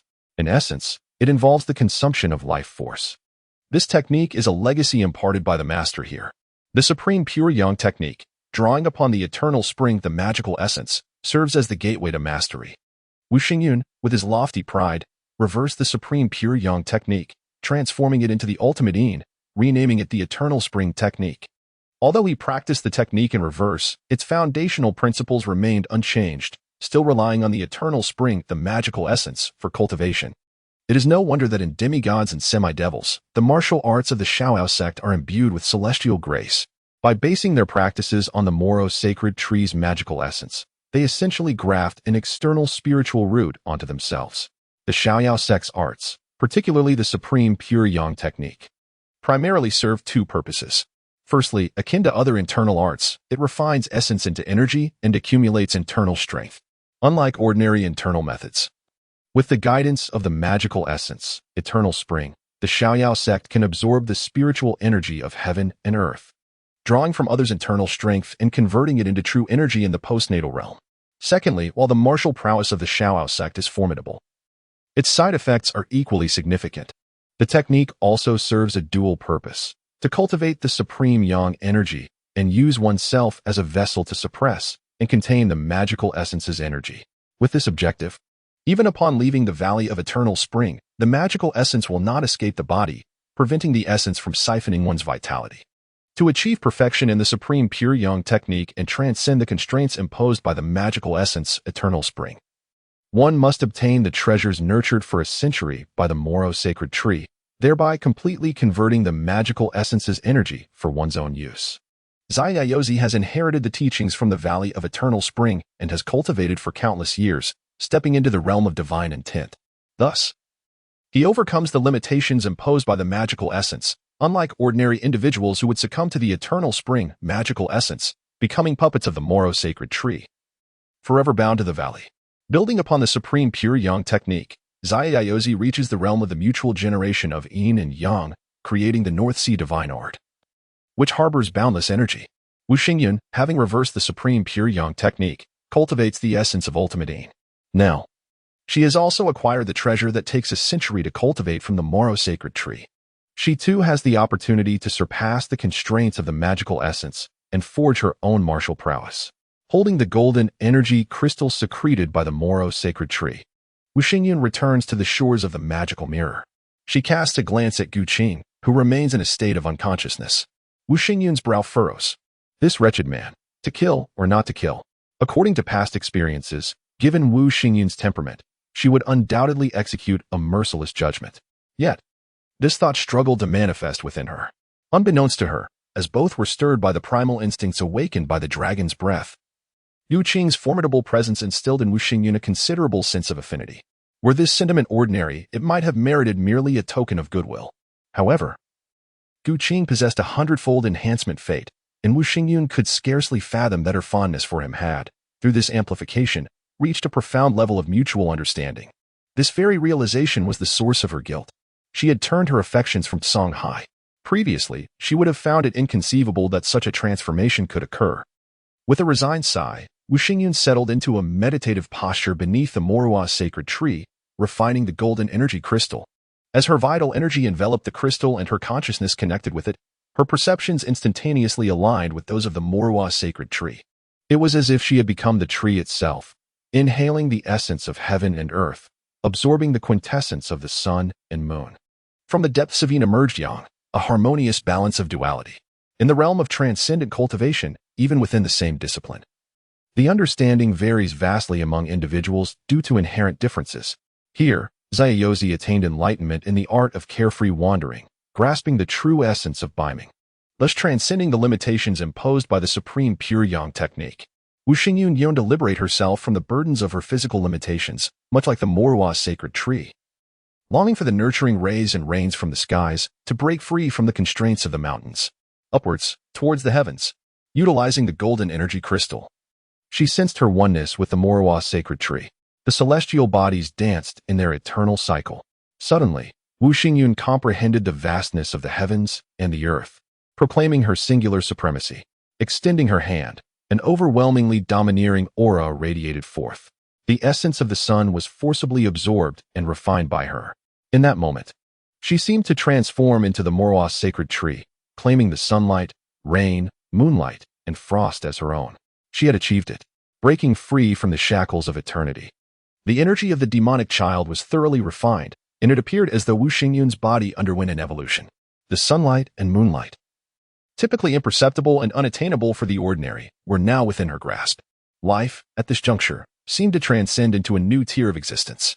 Her once jet black hair transformed into silver, resembling frost, her demeanor metamorphosed, akin to a celestial maiden of the moon palace. A singular pure yang mark graced her brow, sunlight child's divine skill. In the heavens and the earth, she stood unrivaled, rising to her feet, arms outstretched. She embraced the spiritual energy and the essence of the great sun. The primal energies of the universe were omnipresent. Her vital energy flowed ceaselessly. In contrast to Yazi and Li Qiushui, Wu Xingyun had forged a path uniquely her own, no longer reliant on the myriad techniques devised by Zaya. The journey of cultivation seemed to diverge onto a different path, one where she ventured alone into the unknown mists ahead. Casting a glance at Gu Qing, still in a state of unconsciousness, Wu Xingyun furrowed her brow, inwardly resolving, "Very well, I shall wait for his awakening before departing." Deep within the valleys of Changchun, danger lurks. Those creatures, merged and parasitized by the demonic seed, are mere puppets of the Moro sacred tree, without a guardian to protect. Other puppet beings will undoubtedly covet the treasures nurtured by the Moro sacred tree. Place the remaining golden energy crystals beside Gu Qing. Wu Xingyun sat cross-legged, continuing to comprehend the divine art of the sunlight child, seeking to grasp the essence of his martial path. At this moment, the breath of dragon desire within Gu Qing was completely ignited. In the sea of consciousness, a fierce blaze flared. and this fragment of consciousness teetered on the brink of rebirth. Fortunately, Guqing had endured much and understood that the longer one perseveres, the greater the rewards. Visualizing the intent of the demon-subduing white lotus amidst the pink flames ignited by the dragon's desire, the lotus radiated brilliance. Born from fire, the lotus flourished, embodying the essence of desire and meditation, rare as it may be, within the seed pod of the demon-subduing white lotus. The pink flames born from the dragon's desire transformed into lotus seeds, with the fiercely burning breath of dragon desire serving as its nourishment. Guqing gritted his teeth and persevered, his spirit tempered by the intense flames, and this fragment of reborn consciousness grew increasingly resilient, uncertain of how much time had passed. One pink lotus seed within the pod matured, spontaneously rising to the midair of Guqing's sea of consciousness, before sinking into the depths of his awareness. The sea of consciousness resembled an extraordinary space without boundaries. The stronger one's will, the greater the space one could carve out within this realm. Guqing was unaware of the circumstances surrounding that lotus seed. Before she could ponder further, a stream of crimson spring water surged forth from the depths of her consciousness. This water converged within her mind to form a blood-red pool. Subsequently, lotus leaves sprouted from the pool, accompanied by a delicate pink lotus flower. Though it bore some resemblance to the demon-subduing white lotus, its essence was strikingly different. As Guqing's consciousness made contact with the blood pool, a torrent of information surged forth in an instant. His awareness traversed the vast expanse of time, transforming into a true dragon, experiencing the vicissitudes of life over countless moons, and gathering the indomitable spirit of his bloodline, thus re-establishing the dragon's esteemed position in the realm of existence. The dragon clan's bloodline mystique and the legacy of the blood pool are intertwined. Each dragon-like divine beast that achieves the form of a true dragon can leave its mark upon the world. All accomplishments from their lives can be amalgamated into the bloodline, forming a heritage of the bloodline. Even if one merely leaves behind a legacy, the bloodline's secret arts created in a world of bravado can achieve similar effects. The dragon clan's blood pool mystique and the legacy of the bloodline are but ancillary functions. The core essence lies in the consolidation of the race's fortune. Through the path of fortune, one can vie for supremacy across the realm, thereby establishing the most ancient and formidable clan of divine beasts. Even to this day, the dragon clan continues to perpetuate its mythos across the myriad realms.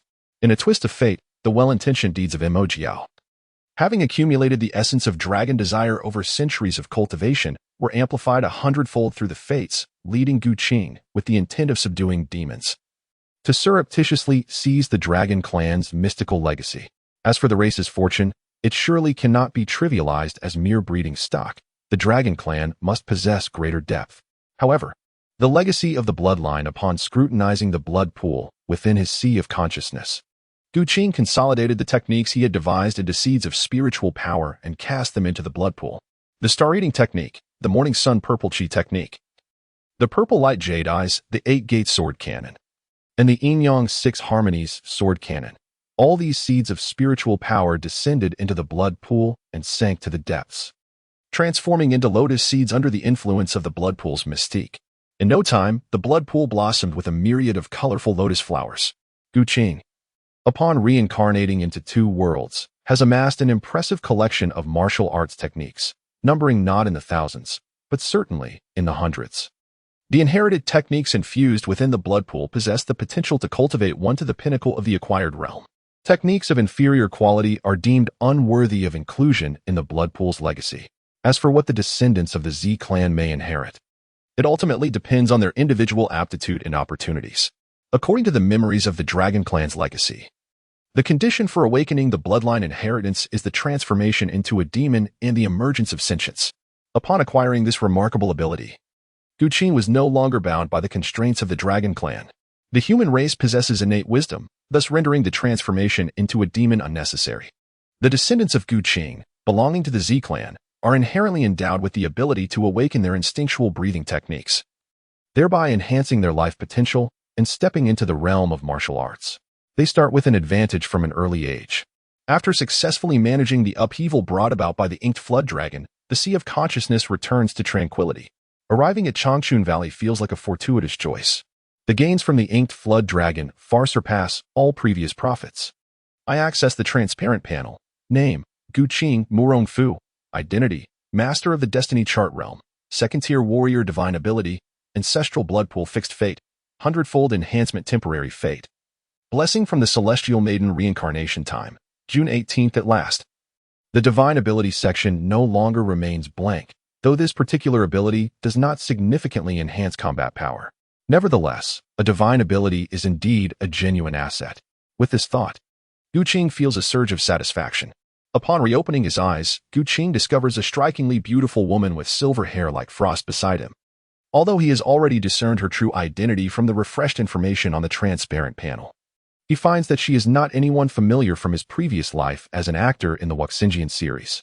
A closer inspection reveals signs of disguise on her. What could this mean? Is she attempting to engage in role-playing? Contemplating this, Gu Qing chooses not to expose her ruse and greets her with a smile. I am Gu Su Murong Fu. I sincerely thank you, fair maiden, for your protection. May I inquire about your place of residence and whether you are already betrothed? Why do you ask such a question? As Gu Qing awakened, Wu Xingyan prepared to depart. Suddenly, upon hearing Gu Qing pose a question, her emotion stirred inexplicably. Despite being well into her 30s, she had never experienced such feelings before. This sensation was entirely distinct from that which she felt with Song Hai. What is happening to me? Wu Xingyan felt a twinge of panic. Had she not been disguised, she likely would have fled at once. As the saying goes, a graceful lady is the object of a gentleman's admiration. Firstly, I am captivated by the lady's beauty. And secondly, we have already shared marital intimacy. How could I disregard this? In her past life, Gu Qing recalled a phrase she had once encountered regarding women. If she is inexperienced in the world, one should show her the splendors of life. If her heart is already vast as the ocean, one should take her for a ride on a carousel. Having cultivated for decades, Wu Xingyun had seen much, and thus sought to guide her back to her true self. Logically, with the enhancement of one's cultivation, lifespan also extends. In this realm, with its abundant spiritual energy, reaching the innate realm poses little challenge, provided that talent and resources are adequate. For warriors at the divine intent stage, based on the state of the carefree master, one could live for at least 200 to 300 years. This Wu Xingyun, being the cinematic version, would certainly be a divine intent warrior by the later stages of the narrative, with a lifespan of at least 200 to 300 years remaining. A woman older by 3 years is akin to a treasure, a woman older by 30, a kingdom, a woman older by 3,000, ranks among the immortals. To win over Wu Xingyun would mean seizing nearly half of the Shaoao sect's legacy, along with the leadership of 36 caves and 72 islands. A man can conquer the world through the conquest of a woman. When there exists a shortcut, why engage in bloodshed? Wu Xingyun found herself momentarily at a loss for words upon hearing Gu Qing's remarks. After all, she was the esteemed leader of Tianshan. And how could anyone dare inquire of her thus? Reflecting on her master's directive, Wu Xingyun understood that given the man's prowess, should he become embroiled in her master's schemes, the outcome could be dire. Yu, perhaps one day, when you become the world's greatest, you may seek me out. Contemplating her master's thirst for vengeance, Wu Xingyun recognized that every member of the Shaoyao sect was but a pawn in her master's game. Even though she had now broken free from the shackles of her cultivation, she found it difficult to defy her master's orders. The world's greatest. Observing Wu Xingyun's flustered and unsteady retreat from Changchun Valley, Gu Qing chose not to pursue her. She spoke wisely, without becoming the world's greatest. How could one dictate the fate of this realm? This venture was solely intended to conquer Dali and acquire the 6 Meridians Divine Sword Manual. The unexpected gain from Changchun Valley was merely a bonus. Before departing, Gu Qing glanced at the ancient tree towering above her. It must be a rare spiritual plant. Such an extraordinary entity. How does its rank compare to that of the Kunlun Divine Tree? Since fate had brought her to it, she might as well take a piece. In the world of Ghost blows out the light, Earth has transformed into an era devoid of spiritual essence. A realm where the natural energies of heaven and earth have dissipated. The spiritual plants before me are materials meticulously gathered by Gu Qing, intended for future cultivation of spiritual entities to procure resources. The journey to locate the Valley of Eternal Youth consumed considerable time. However, the return journey promises to be far more efficient. With Gu Qing's current cultivation level, he possesses the ability to soar through the skies with ease. Following the ancient T-Horse Road, he made a brief visit to Dali to ascertain the circumstances surrounding Mu Wanqing.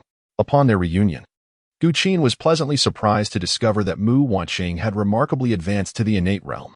The fire control sword technique he had imparted to her had been fully comprehended, and she had cultivated the corresponding sword intent while practicing the secret art of sword cleansing.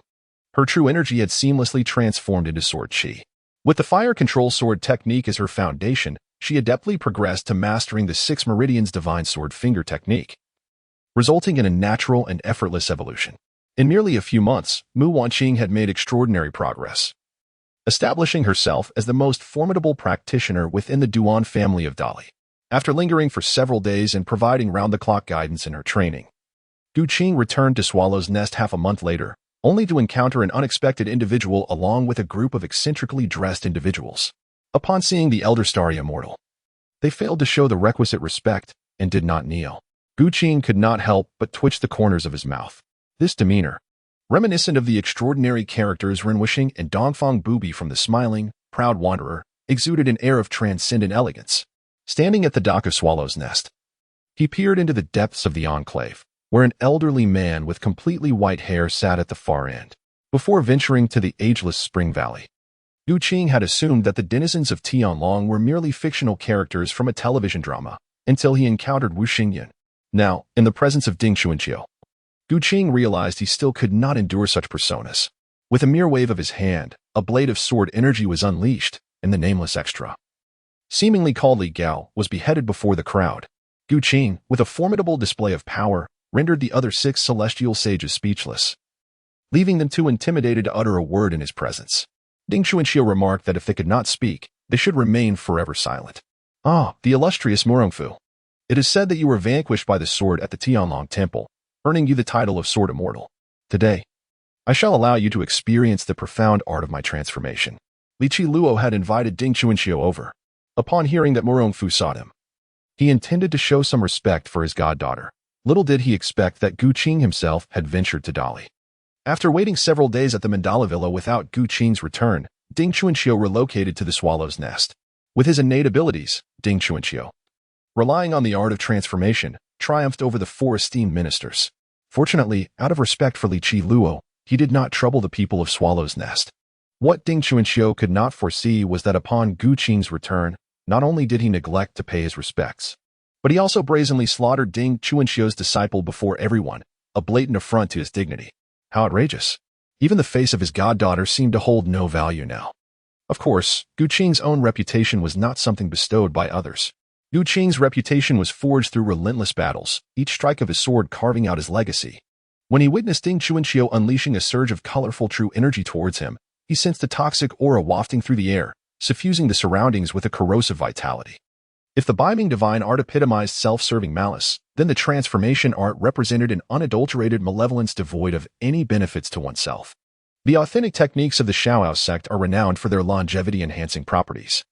Although Ding Xuanqiu practiced the transformation art and appeared several decades younger than Wu Xingyun and his peers, his visage belied his age, appearing even older than them. Gu Qing was eager to witness the formidable prowess of Ding Xuanqiu's unique martial arts,